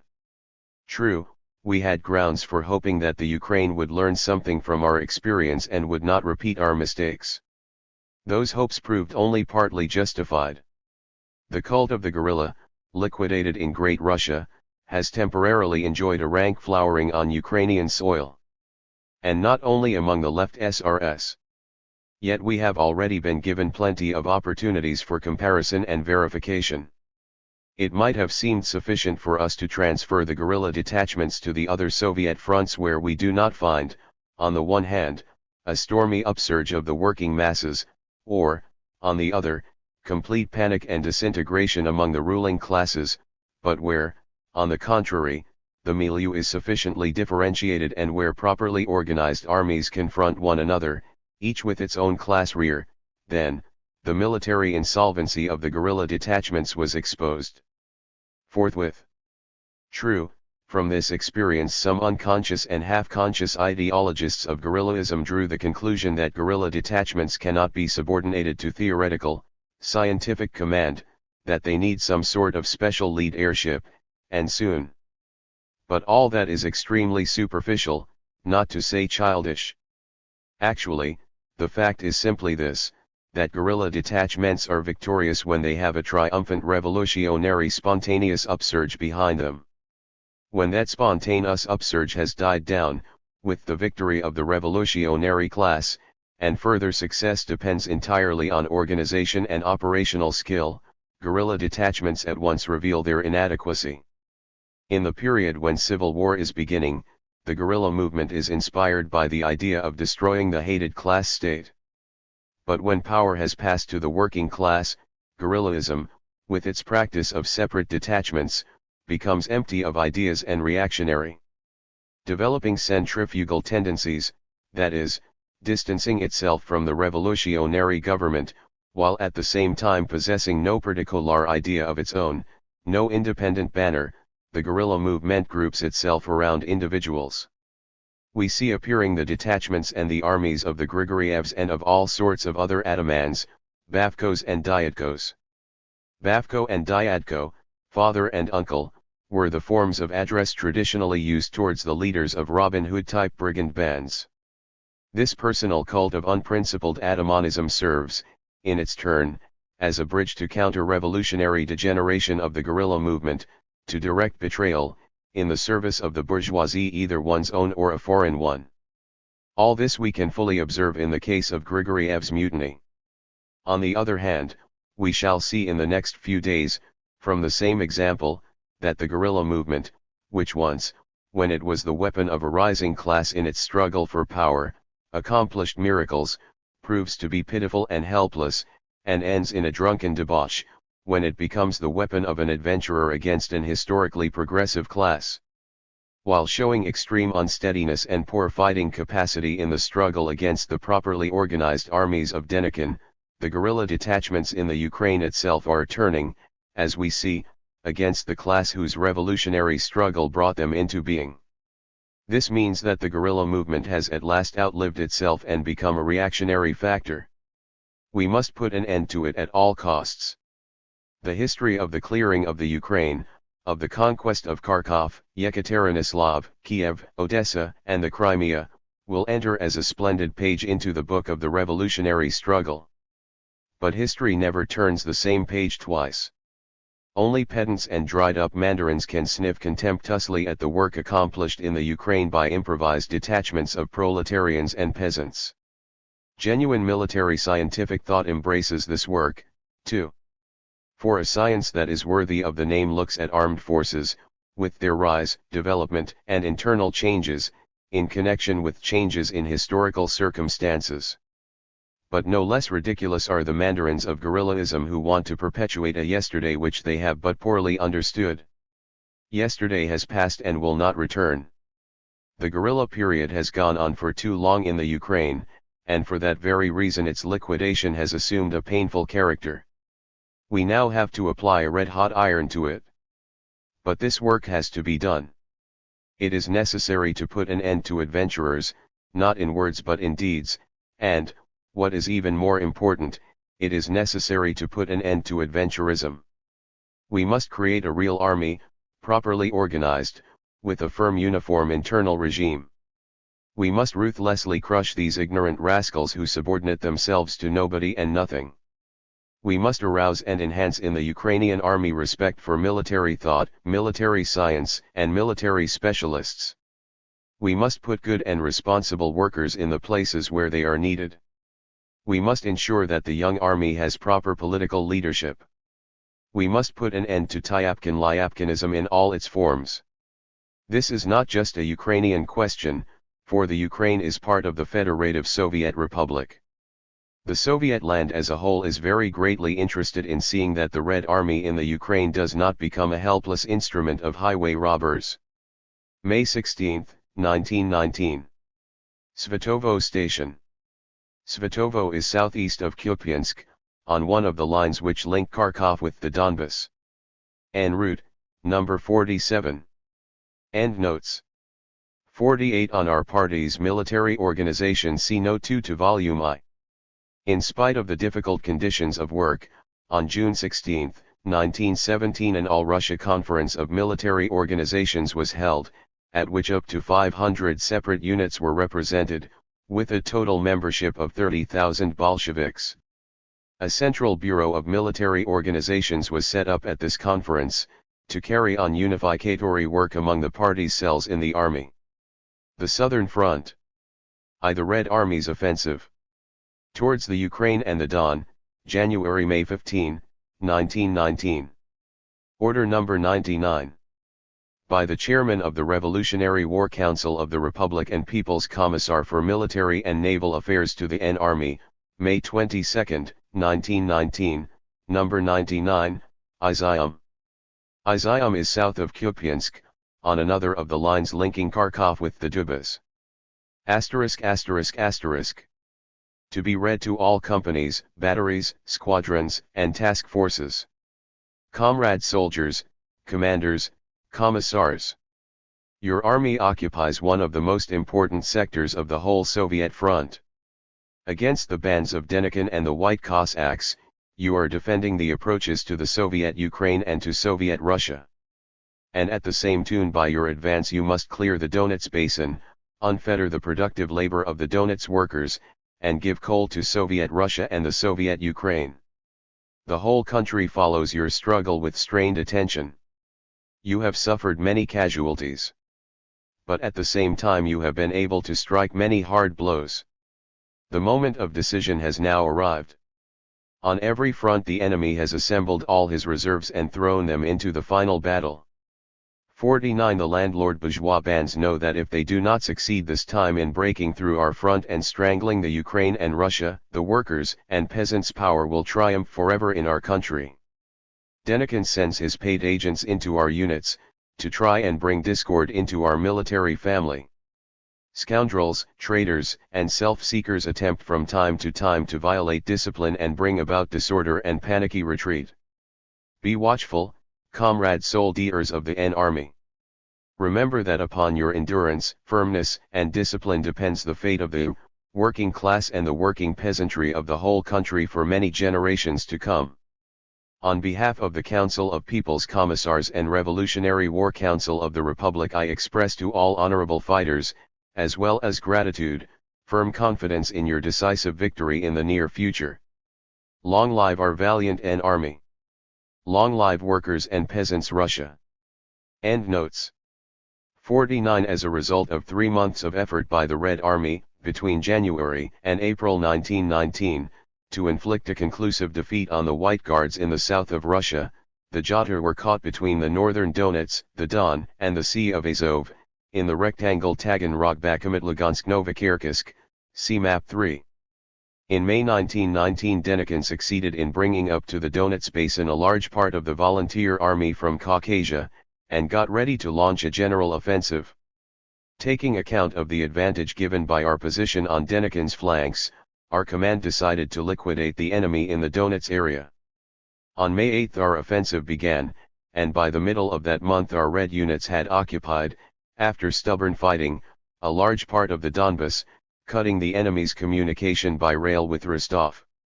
A cavalry group thrown behind Rostov was on May 6 already only 40 versts from that city. However, success on the flanks, not backed up on the central sector, failed to produce the intended rout of the enemy. On May 16 Denikin's counter-offensive began. Concentrating forces that were larger and fresher than ours, Denikin struck his blows in 2 directions, on our right flank, at the southern border of the Donets Basin, and at Milaravo. Makhno's guerrillas, who were stationed on the 13th Army's right flank, were swept aside without difficulty, and Denikin's cavalry rushed through the gap thus made. On May 23 the line of our front in that sector had been pushed more than 100 versts to the west. On June 1 the volunteers had already taken Bakhmut. His superior numbers enabled Denikin to strike a simultaneous blow in the direction of Tsaritsin, in concert with the rebel Cossacks of the Dnieper in the northern part of the Don country. The river Dnieper runs south from near Balashov into the Don area. On May 24, Denikin's units forced a crossing of the northern Donets at Kamensk station, and on May 29 enemy units were already at Milaravo station. On June 7, they succeeded in linking up with the rebel Cossacks. In June 1919 our entire southern front fell back. The state of our forces, worn out by their previous battles, and the complete lack of reserves, made it difficult to withdraw units from the fighting in order to reorganize them. Map 3. The Southern Front. To Denikin's offensive, May 15 to August 1919. Southern Front, pull yourself together. More foresight, precision, and self-control. Asterisk asterisk asterisk. We have learned, in the course of our struggle, not to take fright at partial setbacks. That is a great and important thing to have learned. In the first period, local Soviet institutions easily gave way to panic, and if some small town fell, a wave of alarm swept over a wide area. We now know, from experience, that if we momentarily lose some locality to the enemies of the working people, we shall eventually recover it and advance further. Nevertheless, we have suffered too many partial setbacks, that is, setbacks that could have been avoided by vigilance and self-control. We do not always have enough of those qualities. When our affairs are going well and the Red regiments are advancing, throwing back the enemy, the leaders too easily become complacent, and think that henceforth everything is going to go swimmingly, of its own accord. This is a very great delusion. The cause of the proletarian struggle never advances of its own accord. It calls for the greatest energy, vigilance, staunchness, and pressure in all directions. A regiment is hard to create, but it can sometimes be weakened and made to crumble in a few minutes. The same applies to the divisions and armies of an entire front. When things take a bad turn at the front, and the enemy starts to press us hard, our side always shows, not depression and breakdown, but élan. Commanders and commissars pull themselves and their units together, and the rear comes to the aid of the front with feverish activity. The armies rally and quickly go over to the offensive. A phase of victories begins. Then, as often as not, we see a decline in vigilance and pressure. We are too easily satisfied with the partial successes we achieve. Too much is left to chance. All this is at present applicable to the Southern Front. A tour of the armies on this front has convinced me, without leaving the slightest doubt, that the chief burden of responsibility for the recent hitch and the partial setbacks on the southern front lies with the organizational apparatus of the front itself. Too many people are working in a slipshod manner. Instead of calculating and foreseeing where to send supplies so that they become available at the right moment to the units for which they were intended, Messrs. Bureaucrats of both pre-Soviet and Soviet vintages work mechanically, that is, to no purpose, without taking account of what is happening in neighboring departments. Delays not only of hours but of whole days and weeks result from bureaucratic lack of foresight. And this is the cause of our setbacks. After a few successes, commanders and commissars often start to rest on their laurels. Training is not carried out in units that have been pulled back into reserve. Regulations are not observed. They fail to take even the needful precautionary measures in an area lying 20 to 30 versts from the front. As soon as a firm military regime slackens and fades in the units, disintegration sets in, the scoundrels desert and the middle peasants lose heart. The country is now giving us everything it can, not only its possessions but also its best sons. We must utilize what is given to us, to the very last thread. Not one drop of blood too many, and not one cartridge too many must be expended. Economy in time, economy in material, and economy in manpower. And, to ensure this, we must shake up the whole apparatus, kick out the blind bureaucrats, send the tired ones back to the rear, check and check again on the measures taken on the spot. More foresight, more system, more persistence and self-control, comrade commanders and Konenlassars, and, in particular, supply officers and transport officers. Southern Front, pull yourself together. May 26, 1919. Liski. En route, number 49. The Southern Front. To Denikin's Offensive, May 15 to August 1919. Order number 100. By the Chairman of the Revolutionary War Council and People's Commissar for Military and Naval Affairs to the N Army, May 25, 1919, number 100, Bogatyr. Bogatyr is just south of the River Don, about halfway between Voronezh and Tsaksitsyn, VO1 Gograd. To be read to all companies, squadrons, batteries, and task forces. An end to the foul rebellion in the Don country. The last hour has struck. All the necessary preparations have been made. Sufficient forces have been assembled for hurling against the traitors. The hour has struck for settling accounts with the Gains who for over 2 months have been stabbing in the back our armies fighting on the southern front.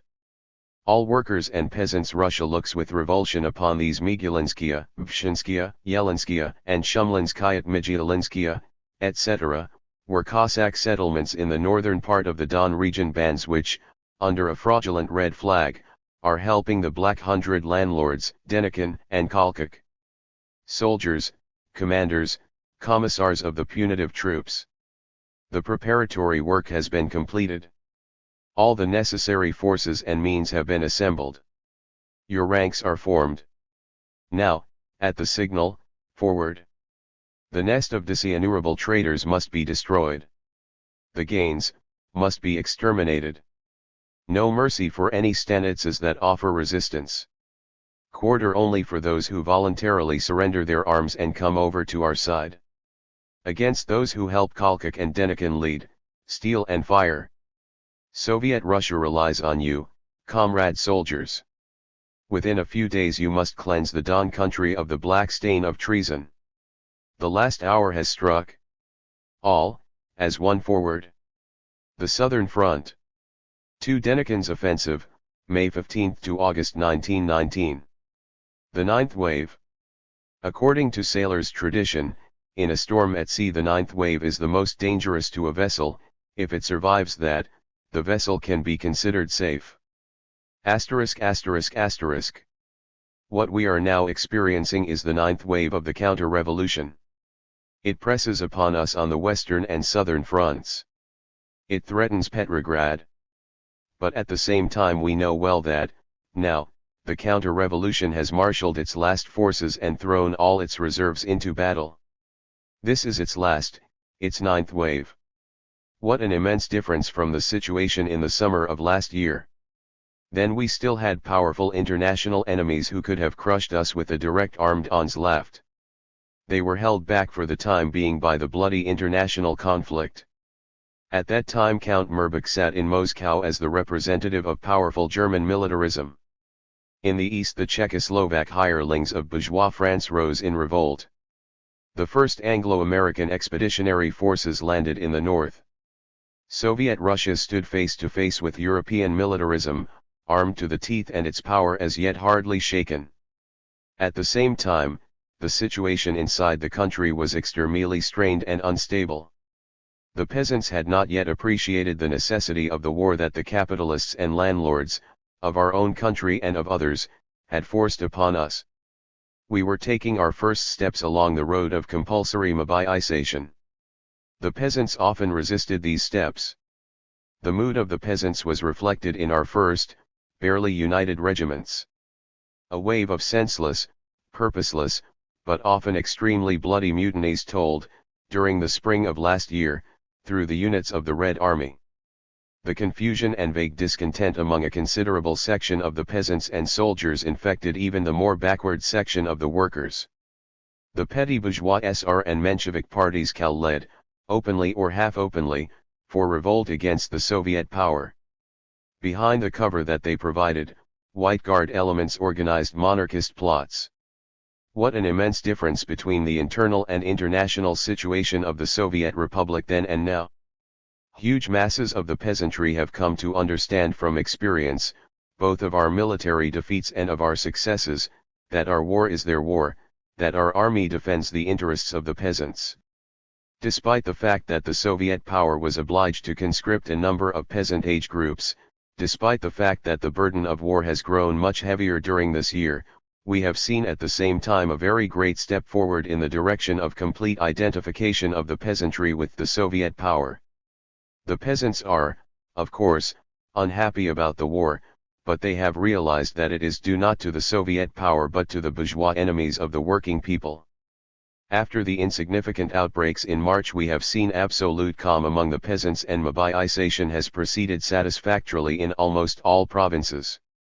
If we accept isolated pogrom movements such as the revolt in Gomel, or Grigoriev's drunken mutiny, in localities which have known Soviet power only in recent months, we see throughout all the rest of the country a growth in solidarity and discipline in the Red Army's regiments.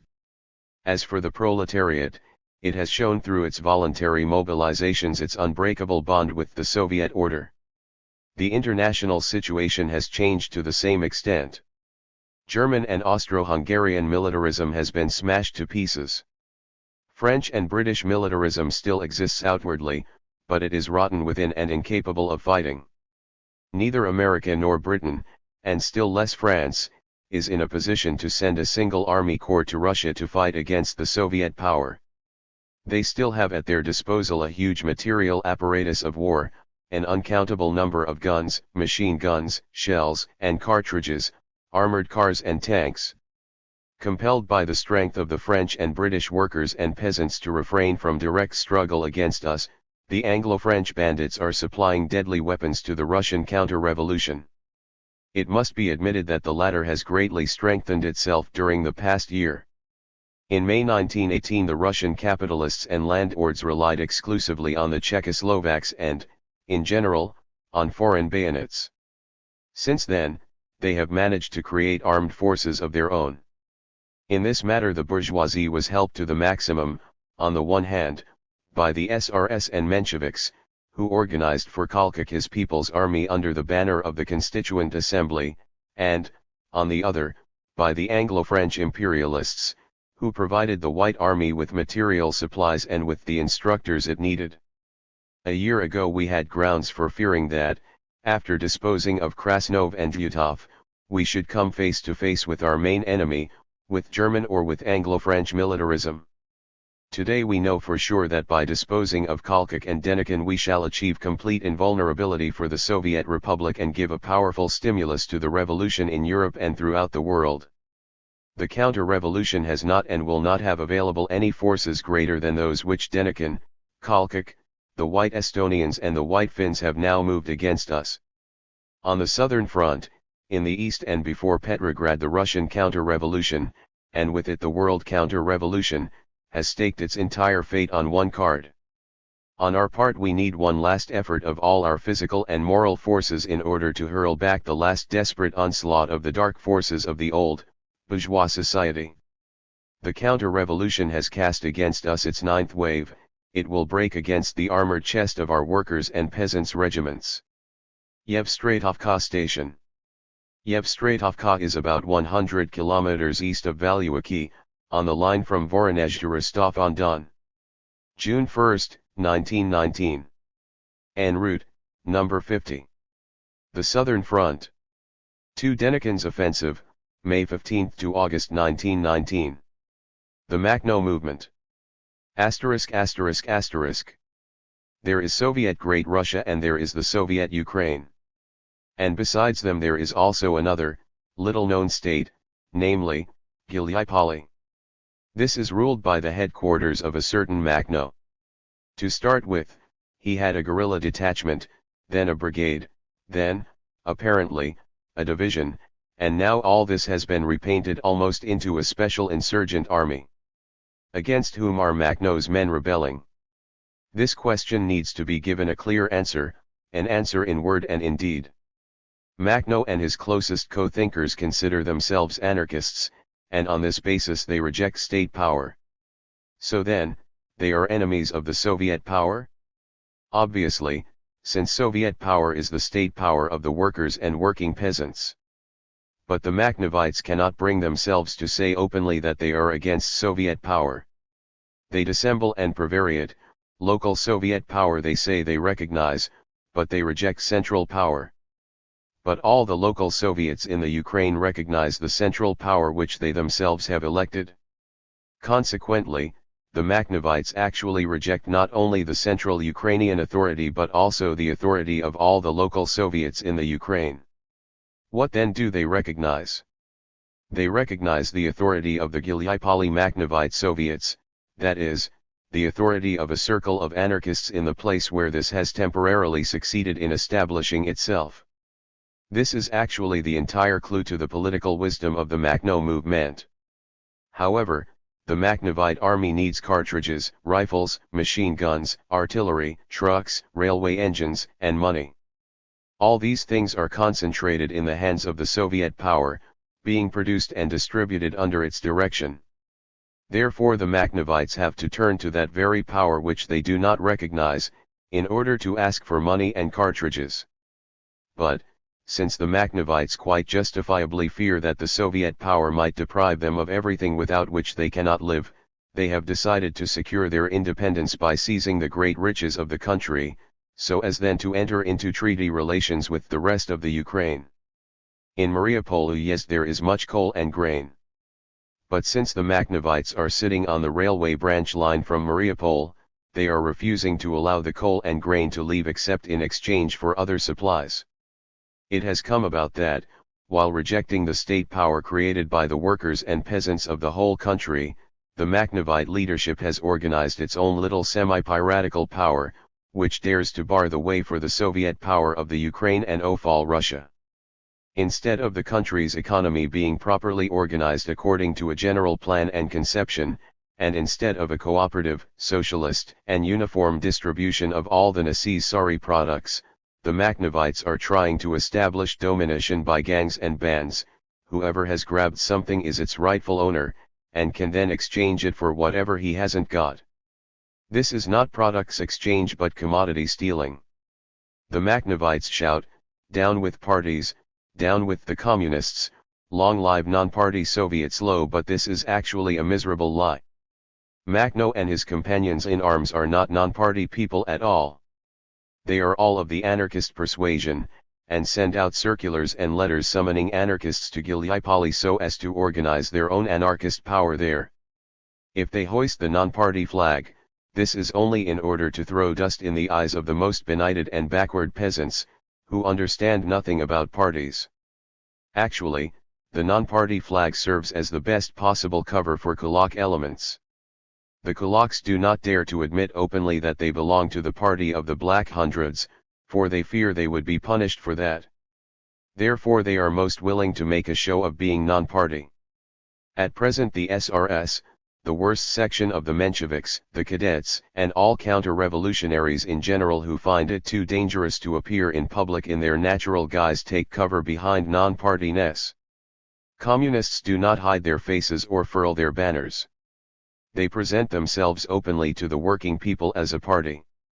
The workers and peasants have come to know the communists in action, by experience, and in hard struggle. It is precisely for this reason that the party of Communist Bolsheviks has acquired a decisive influence among the masses, and thereby also in the Soviets. Counter-revolutionaries of every hue hate the Communist Party. The Makhnovites share this same feeling towards the Communists. Hence the profound sympathy felt by all pogromists and Black Hundred rascals for the non-party banner of the Makhnovites. The Gilyapoli Kulaks and the Mariupol speculators echo with enthusiasm the words of the Makhnovites, "We do not recognize the state power which demands coal and grain. What we have seized we shall keep." In this respect as in all others, the Makhnovites are no different from the Grigorievites.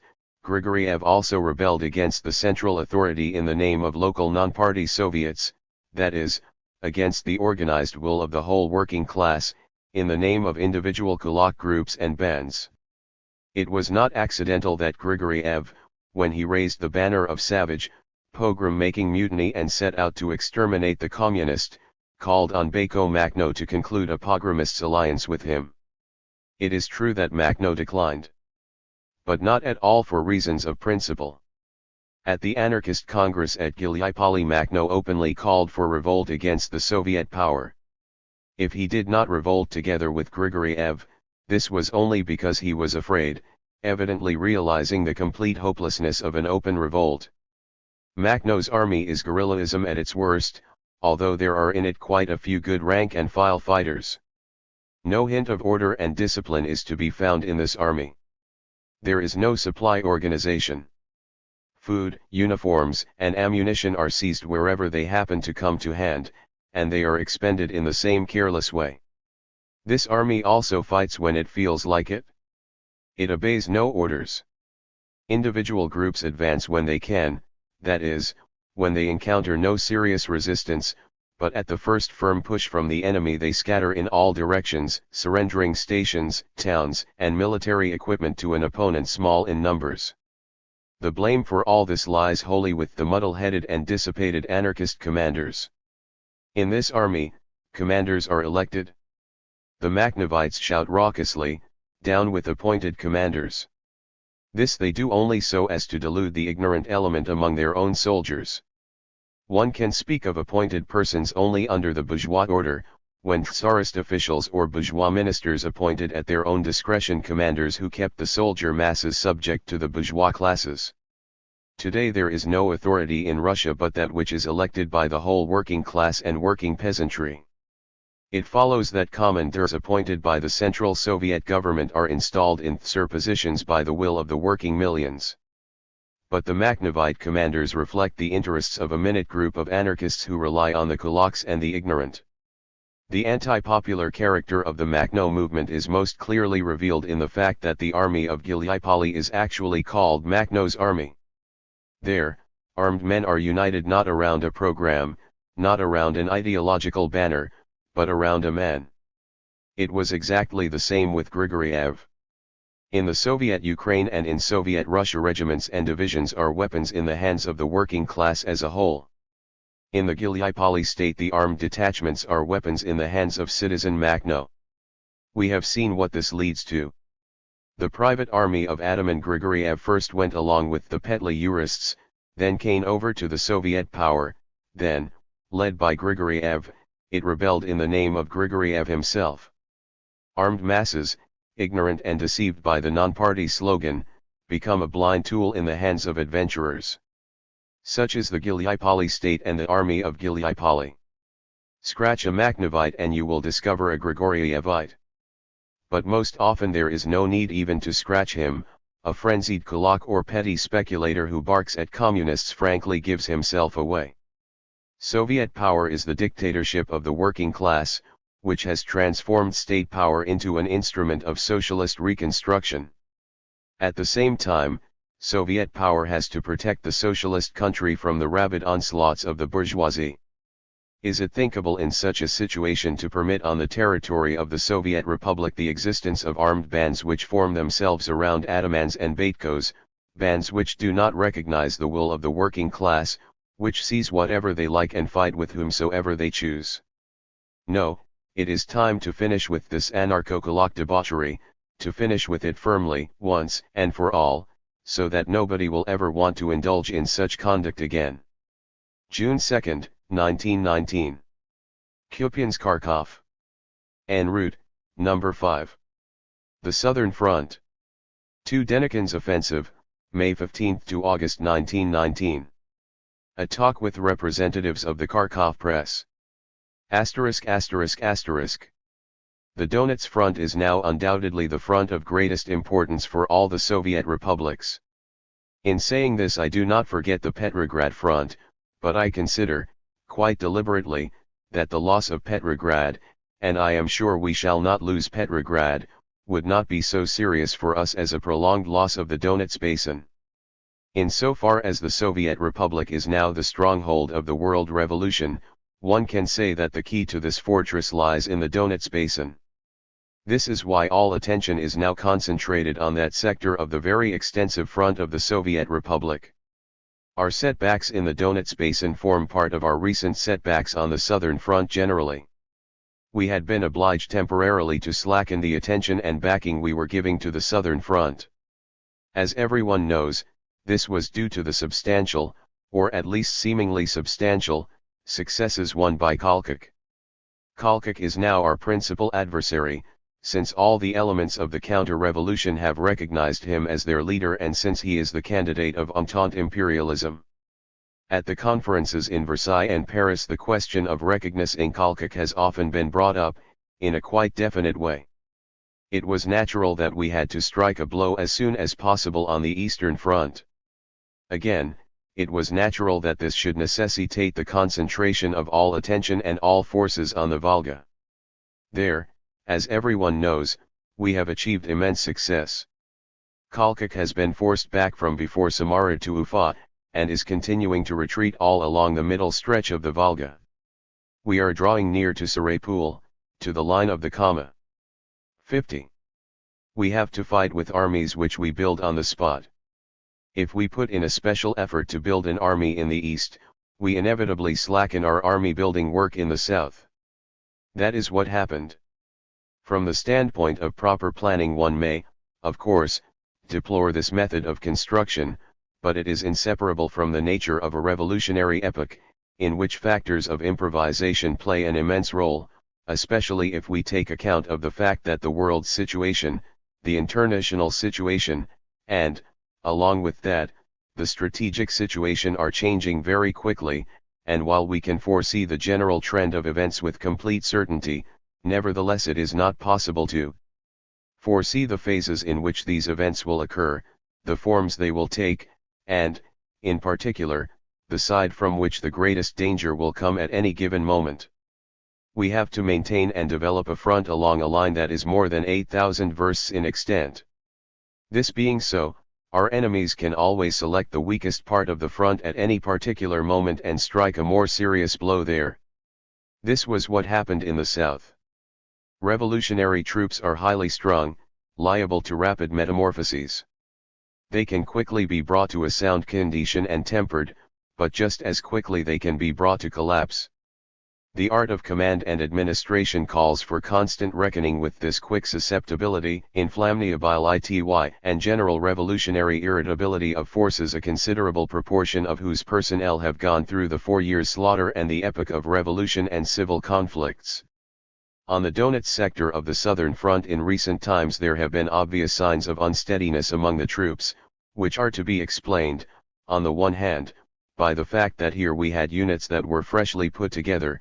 The very best of the regiments have in the past experienced 1 or 2 cases of panic and senseless retreat, and, on the other, by the extremely harmful proximity and influence of the still surviving Ukrainian guerrilla movement. Marking time on the extreme right flank of the Donets front is the brigade, or the division, or the army, it is hard to say what it is, of a certain Makhno. This fighting unit is attracting to itself at the present time all the elements of disintegration, decomposition, rebellion, and decay. That is perfectly understandable. The region is rich, one can get food, there is no discipline or order, they advance along the line of least resistance and retreat whenever and whithersoever they choose. The proximity of such an army naturally disturbs and alarms the right flank of the adjoining armies, and this feeling of uncertainty has had its effect all along the line of the Donets front. For this reason the improvement in the situation has to begin with the right flank. What form must this improvement take?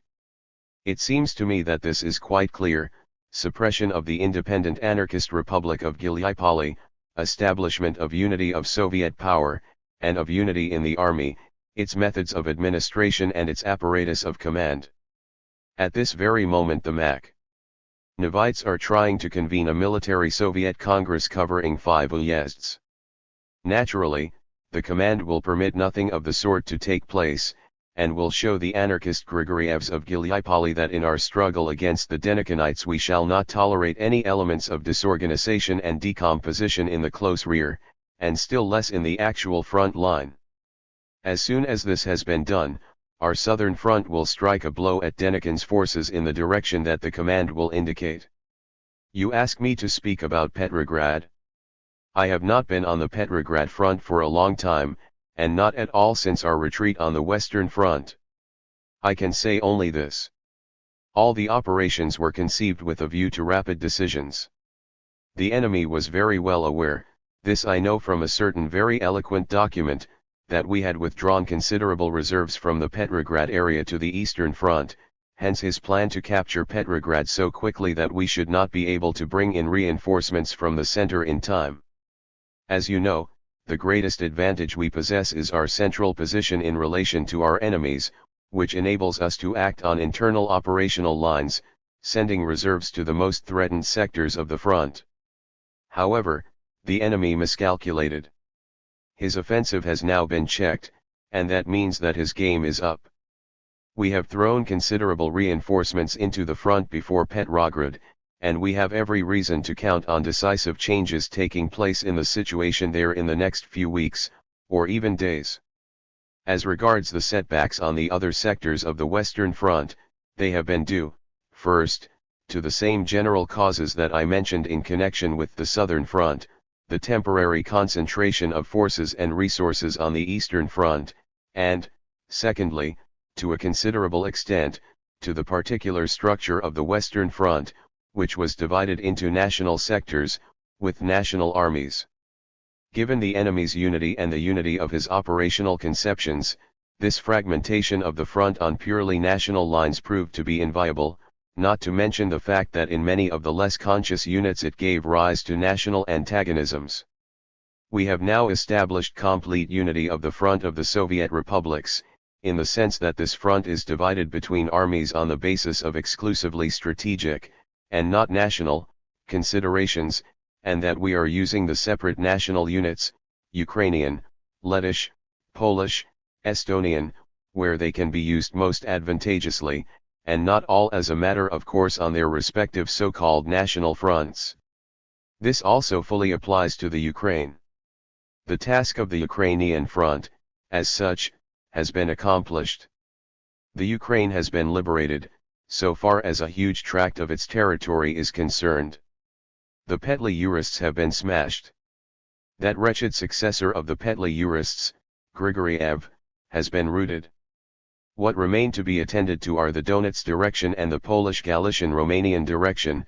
Neither of these, however, is a Ukrainian front but rather a front common to all the Soviet republics, for Denikin is advancing in the Ukraine and in Great Russia at one and the same time.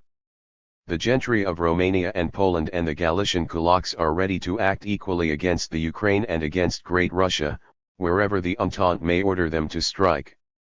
Regarding help for Soviet Hungary, I can answer your question only thus: our help is expressed in our westward pressure, and I have every reason to think that this pressure will increase in the immediate future.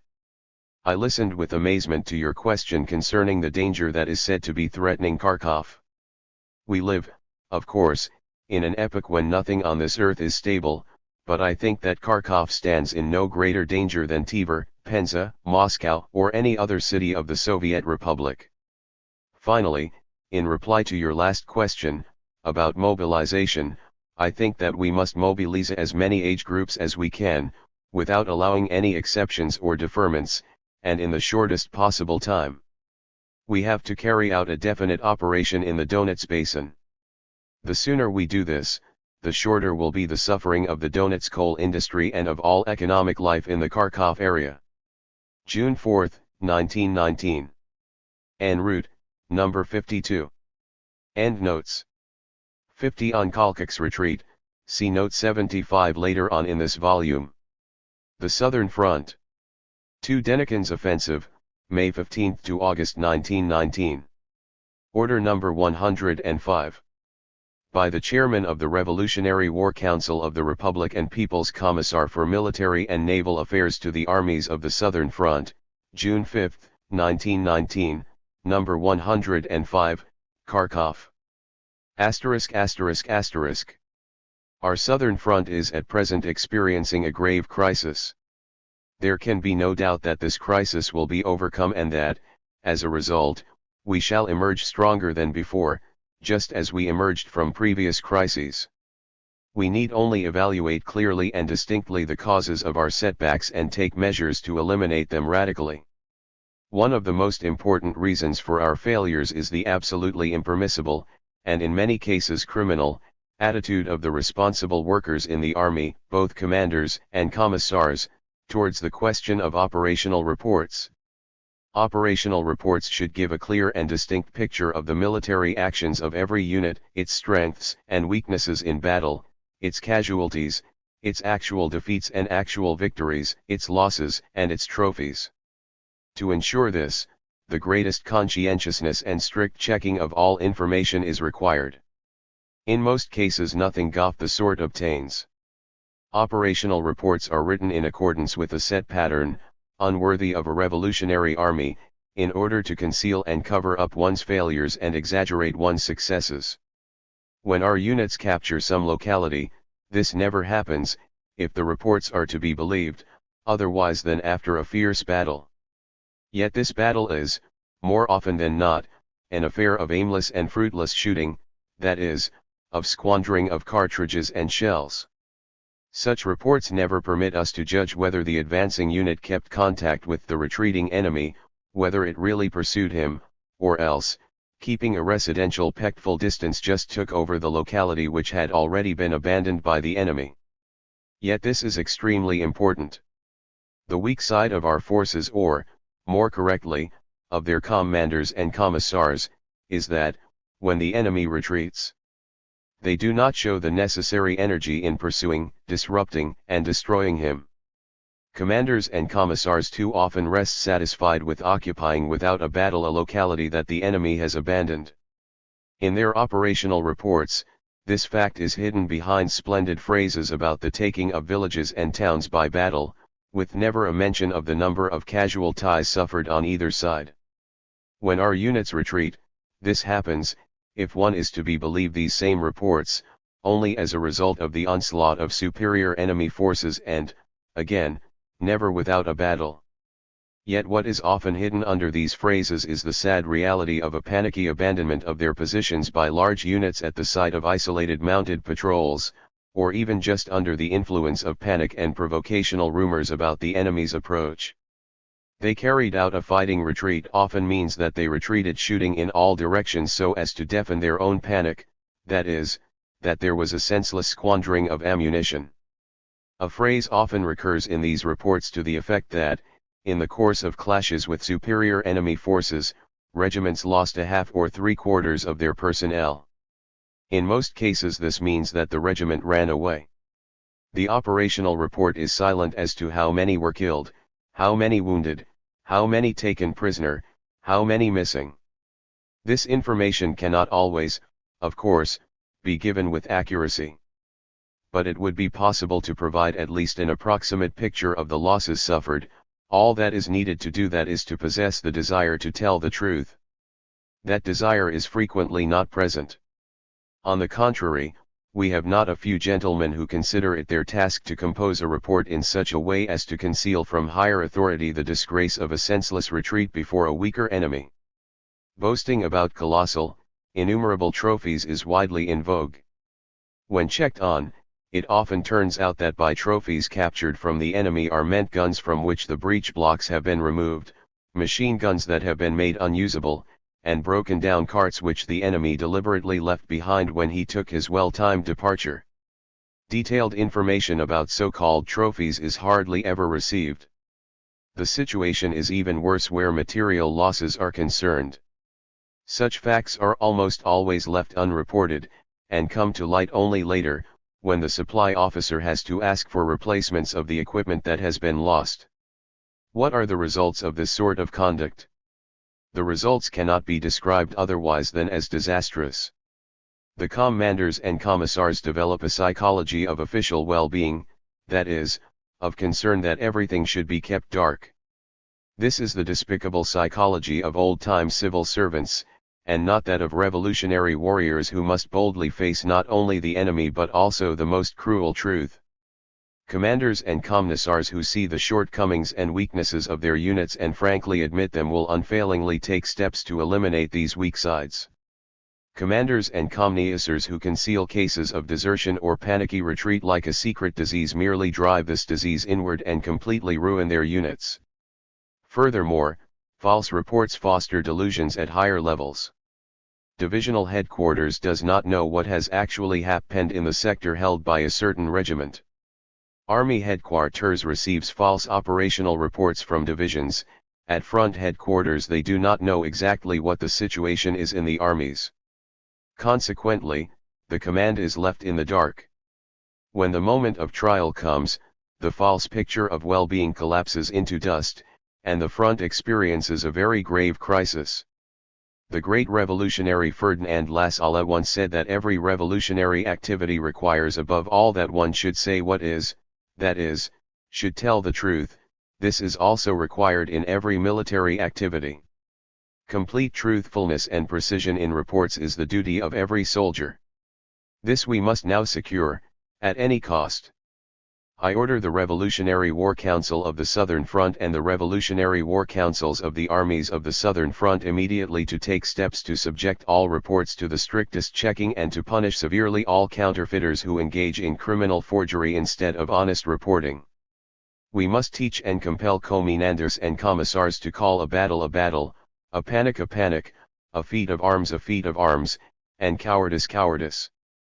They must report with as much accuracy as possible the actual number of casualties, that is, the number of dead and wounded, the number of men taken prisoner, and the number of those who fled in panic, adding whether or not they came back.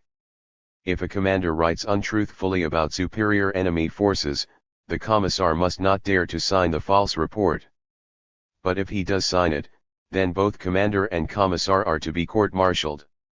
If an infantry regiment abandons its position at the site of a Cossack patrol, then write, 1,000 riflemen fled shamefully before 30 Cossacks.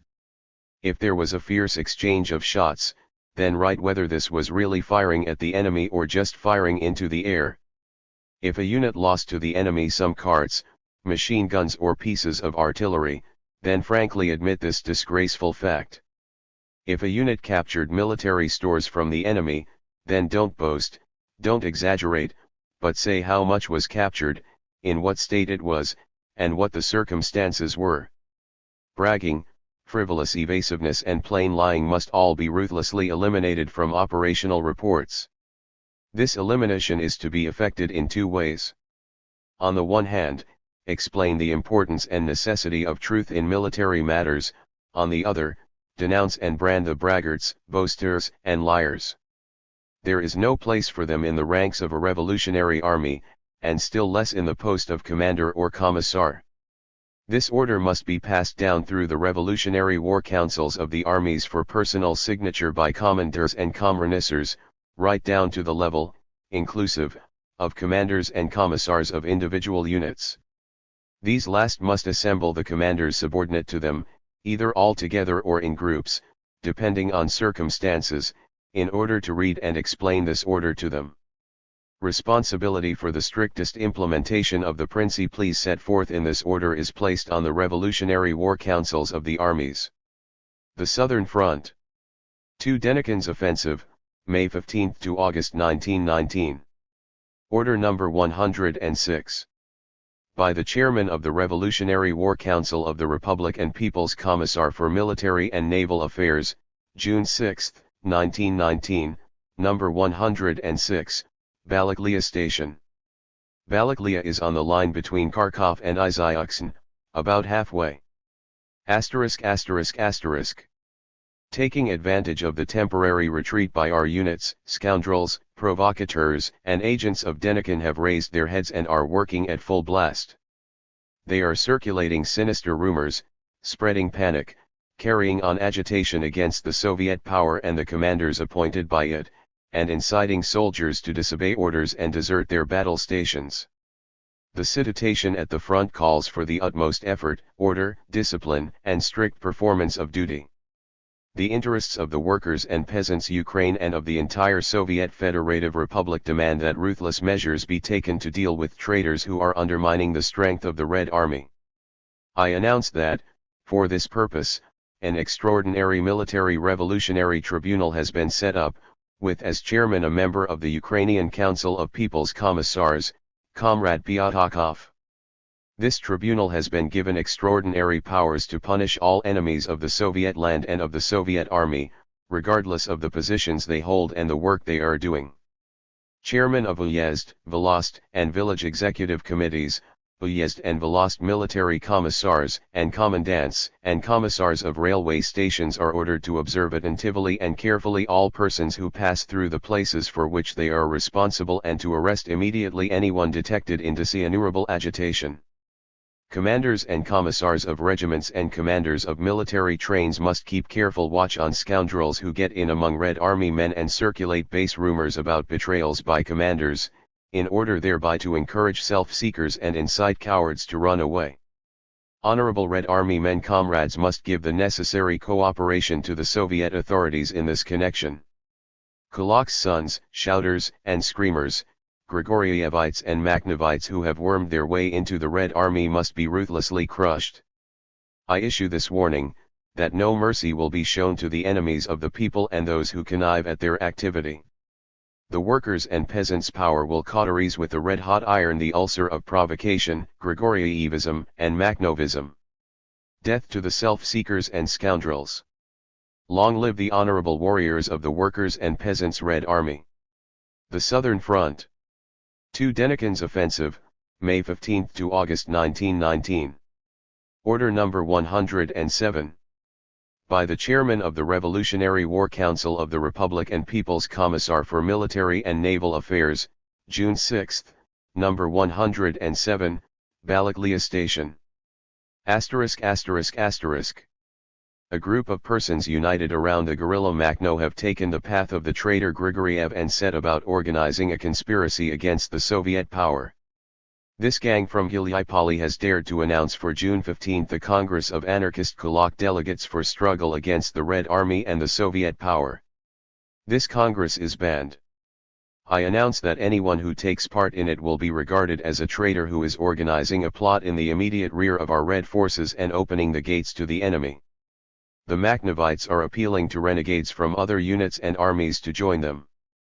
I announce that to all the military authorities and to the battle police units placed at my disposal order has been given to catch all traitors who quit their units without leave and go over to Makhno, and to bring them before the Revolutionary Tribunal as deserters, to be judged according to martial law. There can only be one penalty for these individuals: shooting. The All-Russia Central Executive Committee of Russia and the Ukraine has directed me to establish order at the front in the Donets Basin and in the immediate rear. I announce that this order will be introduced with an iron hand.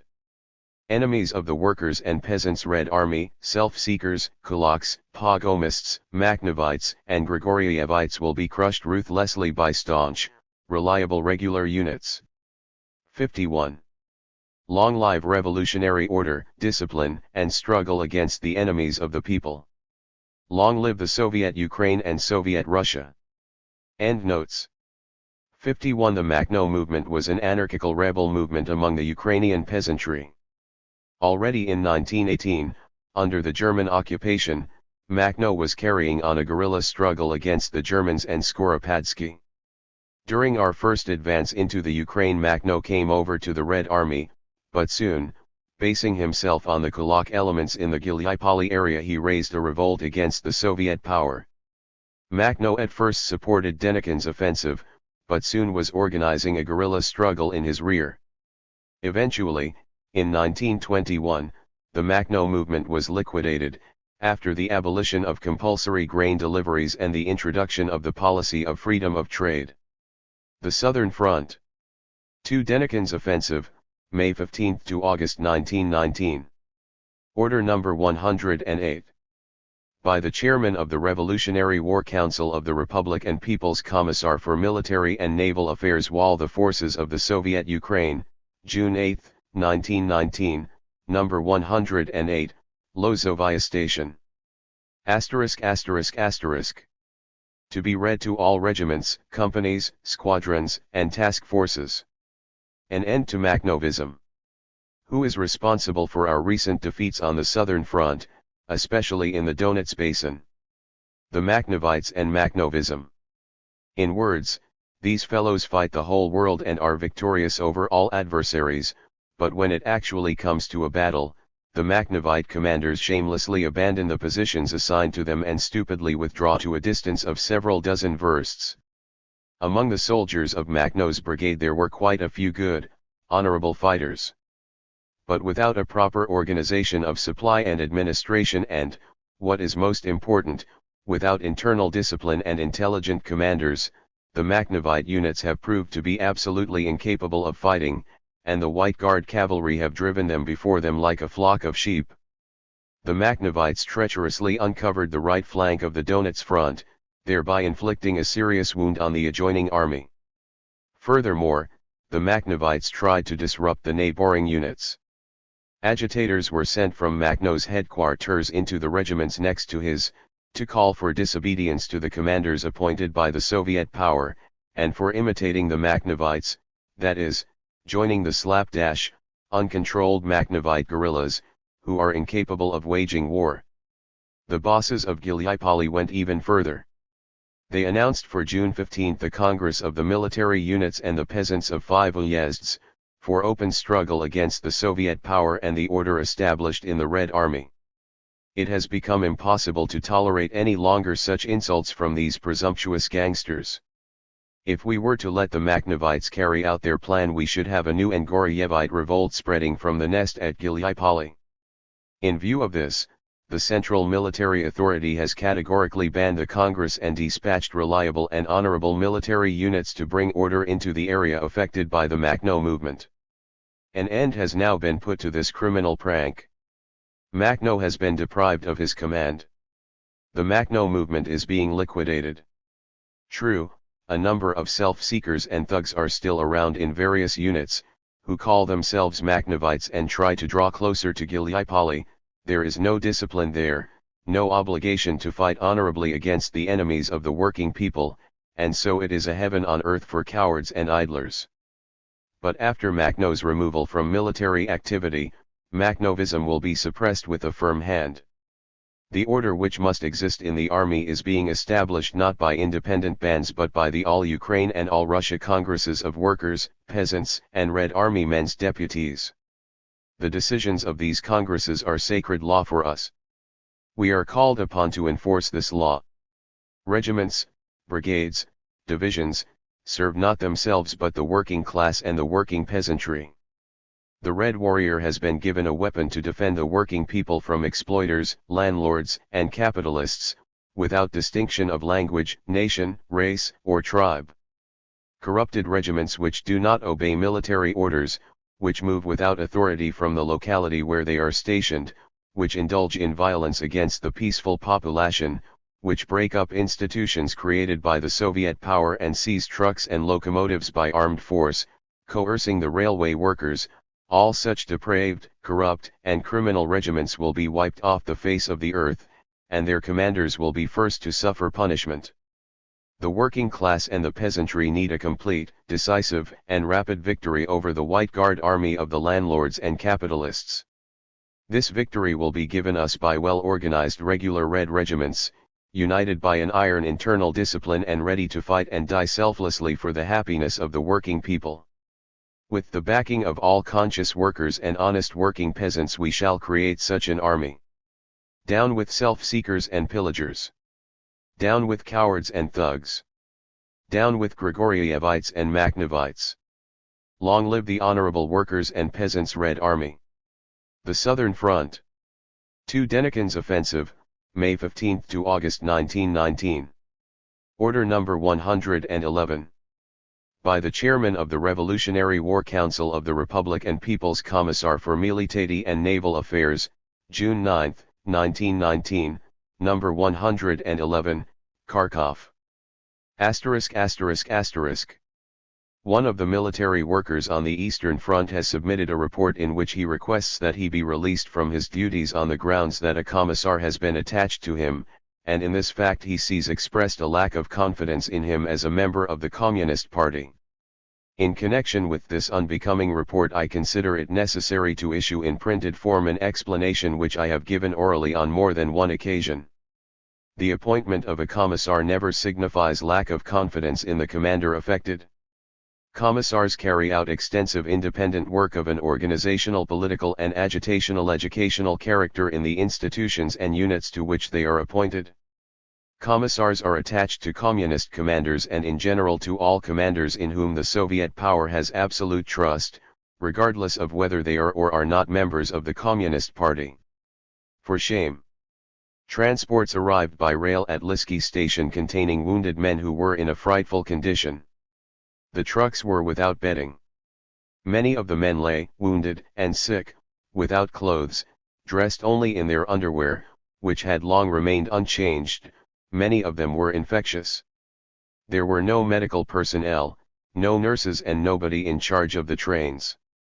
One of the trains containing over 400 wounded and sick Red Army men, stood in the station from early morning until evening, without the men being given anything to eat. It is hard to imagine anything more criminal and shameful. Of course, we have few doctors. A considerable proportion of them fled to the counter-revolutionary realm of Denikin and Kalkuk. Nevertheless, the shortage of doctors does not justify such an outrage as this. Wounded and sick men can be supplied with food even in the absence of medical personnel. To give warning in advance of the arrival of a train carrying wounded, hungry, worn-out soldiers of the Red Army, and to demand that the local authorities take the measures necessary for supplying food to the sick, that, certainly, is quite feasible. It is clear that the Army medical organization of the Southern Front is in a bad state. But are the local authorities any good? The commandant of Lysky station explained that the reason why the sick were left to starve for 12 hours was that the necessary allocations of money had not been made. Foodstuffs were available to the local authority at Lysky. But because nobody took the trouble to order meals for the sick and wounded, giving an undertaking to make the appropriate payment, the station commandant and the commander of the evacuation point considered that the only solution to the problem was to let the sick and wounded go hungry for 12 hours. And what about the other Soviet authorities? Didn't they know? But exactly the same thing had happened at that same station the day before. It might have seemed that an exceptional situation called for exceptional measures. Did the local executive committee, or the railway workers' organization, concern themselves with the matter? Nothing of the kind. Nobody was interested. The wounded men, clad only in their blood-stained underwear, writhed on the dirty floorboards of the trucks, tormented by sickness, hunger, and thirst. And nobody brought them anything, because nobody had authorized payment, and so feeding these sick men would threaten to cause a momentary breach of the accounting system? Can one conceive any worse example of obtuse heartlessness and shameless bureaucratism, even in the foulest times of foul tsardom? The uselessness of the army medical apparatus, the lack of foresight and inefficiency of the commandants and those in charge of evacuation points, the apathy of the local Soviet institutions, all came together in this case. It is easy to appreciate with what feelings the sick and wounded languished in this place, and the curses they called down on the authorities whose responsibility it was to care for them. This disgraceful case, which, as I have said, is not unique, must be thoroughly investigated. Criminal unconcern and base apathy must be driven out of the Army medical organization and the organization of Army communications. There is need also for a vigorous shake-up of local Soviet institutions that shut their eyes when, under their very noses, soldiers of the Red Army are suffering and dying, men to whom they owe the security they enjoy. At any cost we must improve, extend, and put to rights the Army medical apparatus. And we must show in practice to idlers and saboteurs that an indifferent attitude to wounded and sick Red Army men will be punished by the Soviet Republic in the same way as treason to the socialist fatherland. June 10, 1919. Lisky. En route, number 53. The Southern Front. To Denikin's offensive, May 15 to August 1919. About the situation on the Southern Front. Report to the Plenum of the Kharkov Soviet of Workers, Cossacks, and Peasants Deputies, June 14, 1919. Given here in abridged form. LT. Kharkov is in immediate danger. I am obliged to withdraw the statement I made to representatives of the press a few days ago, when I said that Kharkov was not in danger from the military standpoint. I must now make a serious correction of that statement. The situation is a great deal more alarming than I supposed, basing myself on the information then available. What I am saying cannot, of course, be interpreted as expressing a mood of panic, or be taken as a basis for panicky feelings or conclusions. In the military sphere we must maintain a policy of frankness, for our military strength depends, to the extent of 3/4 in every concrete instance, and to the extent of 4/4 on the scale of history as a whole, upon the energy, consciousness, and activity of the best, advanced elements of the working class. And in order to bring about the necessary turn on the Southern Front, and this we shall do, we need to say clearly, for everyone to hear, that the situation is bad. The Makhno movement. The army which is operating on the Donets front originated as a guerrilla force. It was subjected to considerable reorganization, and that produced very valuable and positive results. This army advanced on the Donets basin in a planned and systematic way. But during the past week a sharp change took place in it, a relapse, a resurgence of former illness which had been only partly overcome. Makhno's detachments showed to the full that they were incapable of defending the most important sectors of the Southern Front. At the first push from the enemy, they uncovered the right flank of the army which stood directly between Kharkov and Denikin's forces. But the main thing, which had grievous consequences, was Makhnovism. Imagine two armies side by side. In one of them the soldier is called upon to fight in the name of great ideas, and order is maintained. In the other, nothing is demanded of the soldier, he is told, whatever you take is yours. This second army is Makhno's. The ranks of this army are full of ignorant, backward elements to whom the principles of Makhnovism are dear. The fame of the land of Gallipoli, where nothing is demanded of the soldier and there is no discipline, spread far and wide. But now has come the sobering up, among Makhno's detachments, among the more conscious section of the workers and peasants, a significant turn has begun. We have reliable information that in the last few days a cry of protest has been raised among the Makhnovites, against the chaos and outrages which led to sheep-like panic and treacherous abandonment of the front. They are already demanding to go over to the regime of the regular forces. We had hardly managed to rout Grigoriev's gang when Gallipoli announced the convening of a congress of 5 uyezds, the task of which was to be the overthrow of the existing power of the workers and peasants. Makhno renounced his command and proceeded to organize an independent rebel army. These experiments were taking place on the front against Denikin, in a country which had just been shaken by Grigoriev's mutiny, a country that was an armed camp, and the Central Command announced that the Congress of June 15 would not be allowed. When this order was reinforced by a concentration of the troops fighting against Denikin, ready to turn their weapons against Makhno, the latter sent a telegram saying that he was a revolutionary and that he would surrender his brigade, or his division, to whomsoever we appointed to take it over. But Makhnovism has not been liquidated with the liquidation of Makhno, it has its roots in the ignorant masses. The fight against Makhnovism. The more ignorant and corrupt elements saw the opportunity to run amok. This was a mood typical of Kulak plunderers.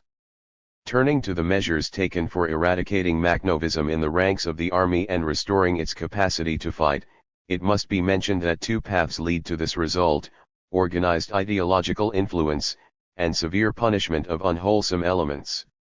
We must apply ruthless measures not only to our class enemy but also among ourselves, against all those who obstruct the historical path of the working class. The present moment is too crucial for any wavering to be allowed. Workers of Kharkov, pull yourselves together. Whereas a week ago there could be disputes about mobilization, that hour has now passed. If the mobilization is not going well enough in Kharkov, because part of the working class here is not on the same class, moral and political level as the workers of Moscow and Petrograd, the working class of the whole country can appeal to the Kharkov worker: pull yourself together. Kharkov, a fortified area. Comrades, we now come to the need to apply in Kharkov the same measures that were taken at the time of Kalkaksan's Laft in Samara, Kazan, and Simbirsk. The time has arrived to convert Kharkov into a fortified region which will fight against the advancing White Guards regardless of whether or not the field armies are holding the line of the front. The situation at the front became unstable as a result of the breakdown of some field units, for the restoration of whose combat capacity measures have already been taken. Along with this, we need to transform Kharkov into a fortress with a strong working class garrison and a single, centralist military authority. The mobilization carried out in Kharkov will be supervised by us, in the sense that we shall check on how really indispensably those Soviet officials are who have been left in their previous posts, and shall see to it that all the rest are put under arms. At the same time we shall strive very vigorously to restore the field units to their proper state and to replace the tired and disintegrated regiments by ones that are more staunch and reliable. On the sector of the front formerly held by the Makhnovites we have already succeeded in replacing Makhno's runaway guerrillas by regular troops. Everyone to arms. Where Kharkov is concerned we must take up a firm position. Kharkov will be transformed into a fortress under siege by the enemy.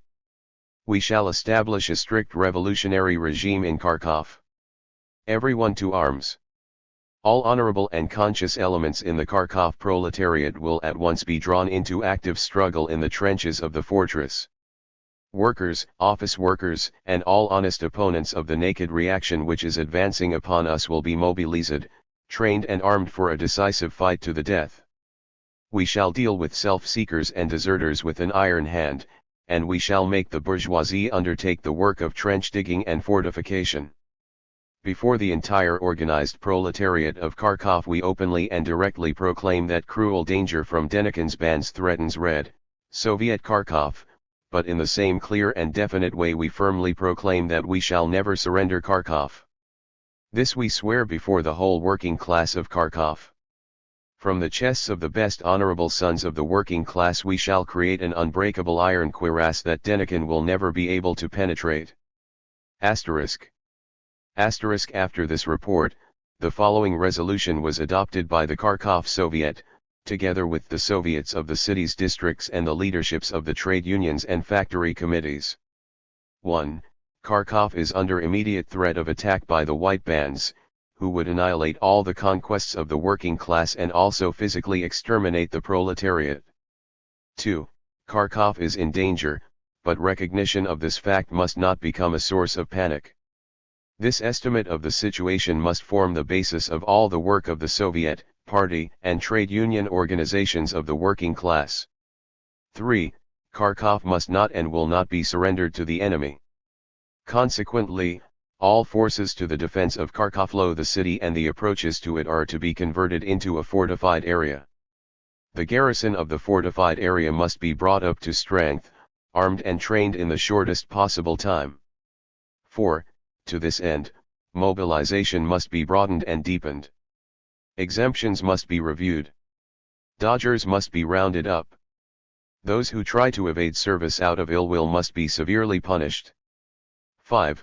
The Kharkov fortified region must be headed by a Revolutionary War Council of the fortified region, consisting of the commandant together with 2 members to be nominated by the Kharkov Soviet. All power is to be concentrated in the hands of this council until the danger to Kharkov has been warded off. 6. It is the duty of the Revolutionary War Council of the fortified area to establish in Kharkov a regime appropriate to its position as a fortress under direct threat from the enemy. All honorable and sound elements, to arms. Bourgeois elements, to trench digging. Counter-revolutionaries, to concentration camps. Severe suppression of all acts disrupting the unity, staunchness, and fighting capacity of the Kharkov fortified area. 7.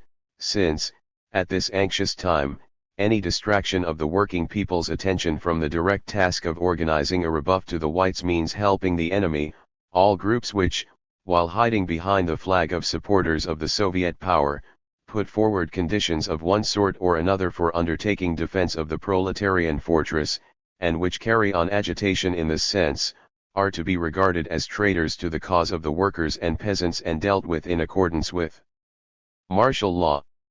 One of the most effective methods used by the Makhnovites and by the agents of Denikin, who act in concert in this matter, is the casting of groundless, unjustified suspicion upon commanders, both in the active units and in the rear, and, in particular, in Kharkov itself. In view of the fact that an extraordinary military revolutionary tribunal, presided over by Comrade Byatakov, is functioning in the area of the Army of the Donets Basin, that is, on all the approaches to Kharkov, every accusation made against commanders, commissars, and responsible workers generally is to be submitted to this tribunal. It is quite obvious that the spreading of vague and obscure accusations against commanders is a treacherous stab in the back for the army and must therefore be stopped by the strictest means.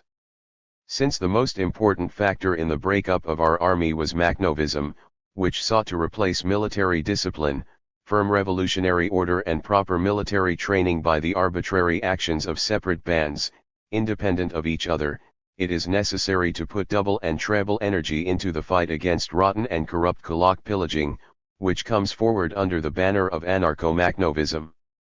Without concealing the full acuteness of the situation which has been created, and presenting to the workers and peasants the truth as it really is, the representative organ of the Kharkov proletariat, armed with full powers, calls on all the working people to show calm and self-control.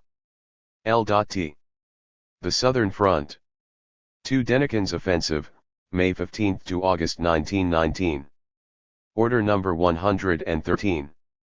By the Chairman of the Revolutionary War Council of the Republic and People's Commissar for Military and Naval Affairs, June 18, 1919, number 112, Kharkov.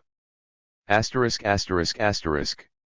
Severe punishment for all deserters, Makhnovites, disorganizers, and traitors to the workers' and peasants' Red Army. Denikin's landlord bourgeois bands are now threatening the workers and peasants of Yekaterinoslav, Kharkov, Poltava, Kursk, and Voronezh. Our southern front has been shaken. Who is responsible? Who was it that opened the gates to the counter-revolutionary bands whose aim is to take the land from the peasants and put a yoke on the workers? The gates were opened by traitors, deserters, Grigorievites, anarchist bandits, Makhnovites, who did not want to recognize any sort of order or discipline in the ranks of the army. The extraordinary military revolutionary tribunal presided over by the Ukrainian People's Commissar Comrade Byatakov, has examined the case of the Makhnovite traitors who first tried to undermine the workers' and peasants' power in the Ukraine and then opened the gates to the sworn enemies of the working people. The tribunal has severely punished the traitors. The same punishment awaits all who undermine the solidarity, discipline, and fighting capacity of the army. Makhno's headquarters has been destroyed, but the poison of Makhnovism has not yet been eliminated. Individual agents of treason are still inciting Red Army men to unjustified retreats. Here and there on the southern front, whole regiments are still abandoning their positions without authority and committing excesses as they go. The Extraordinary Military Revolutionary Tribunal testifies, by its sentence, that the Soviet power is coping with disintegration and corruption and will wipe the guilty from the face of the earth. In announcing the sentence * in the case of the Makhnovite traitors, I order that it be made known and explained in all companies, squadrons, batteries, and task forces of the armies operating on the Donets front. * Sentence dated June 17, 1919, in the case of Mykolaiv Pavlenko, Verbiga, Otinik, Korobko, Kostin, Polanin, and Dobrolubov. Lt. The Southern Front. 2 Denikins Offensive, May 15 to August 1919. Order number 113. By the Chairman of the Revolutionary War Council of the Republic and People's Commissar for Military and Naval Affairs to the 13th Army, June 19, 1919, number 113. *******. The 13th Army is at present in a state of utter collapse. The fighting capacity of its units has fallen to the lowest level. Regiments are retreating before an enemy who is numerically weak but has been made insolent by impunity. Cases of groundless panic are constantly occurring. Self-seeking flourishes. If this shameful breakup of the 13th Army, which had in the past serious military achievements to its credit, were to continue, it would threaten the greatest danger to the Southern Front and the entire Soviet Republic. In order to bring about the necessary change in the mood and behavior of the 13th Army, we must clearly understand the reasons for its collapse. One of the most important reasons for the shameful events through which the 13th Army is now living is the heritage of guerrillaism. Many regiments of the 13th Army were formed out of guerrilla detachments. Until then they had no proper organization. They had hardly any transport. Their supply service was a slapdash affair. Self-supply and, consequently, pillaging, is widely resorted to.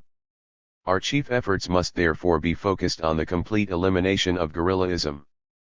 The units of the 13th Army must be given a proper structure, in conformity with establishments.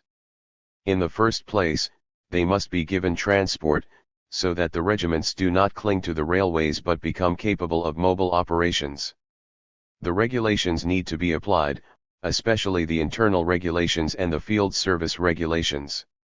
The regulations are the expression of a rational, purposeful order, which ensures that a military unit possesses fighting capacity and gets the best results from its actions.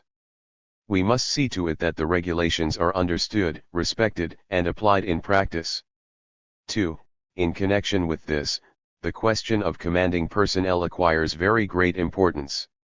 Those commanders who are thoroughly imbued with the guerrilla spirit or who tolerate it, must be called to order or else replaced. We cannot put up with commanders who do not observe the field service regulations, work anyhow and rely on maybe. In an army which is corroded with disorder and indiscipline, the commanding personnel must be the steel lever for effecting a change. Every military commander is answerable for the lower commanders subordinate to him. Every commander must be subjected individually to the strictest checking on his conduct. Those who are slovenly and sluggish and who connive at disorder are either conscious traitors or capable of becoming traitors when a suitable moment arrives. In order to purge the 13th Army of elements of panic, treachery, and decay, we must, in the first place, purge the commanding personnel of idlers, parasites, and traitors. A Red Army commander must be a model of firmness, staunchness, and courageous performance of duty towards the working people. 3. A most decisive role in restoring the army to health must be played by the commissars. Upon the commissar of a regiment depends more than on anyone else the morale and spirit of the regiment. The regiment is the army's basic unit. The commissar of a division can give general instructions, but only the commissar of a regiment can directly guide the life of the soldier comrades, in training, on the march, in action, and in rest. The commissar does not command. The regimental commander is there to do that. There must be only one commander. But the commissar is the representative of the workers and peasants powering the regiment. He is the political guide, inspirer, and leader of the regiment. He must have a thorough knowledge of all the commanders of his unit, of their strong and weak points. Without himself interfering in the work of the commanders, he must keep an eye on them, to ensure that the commanders are always where they should be.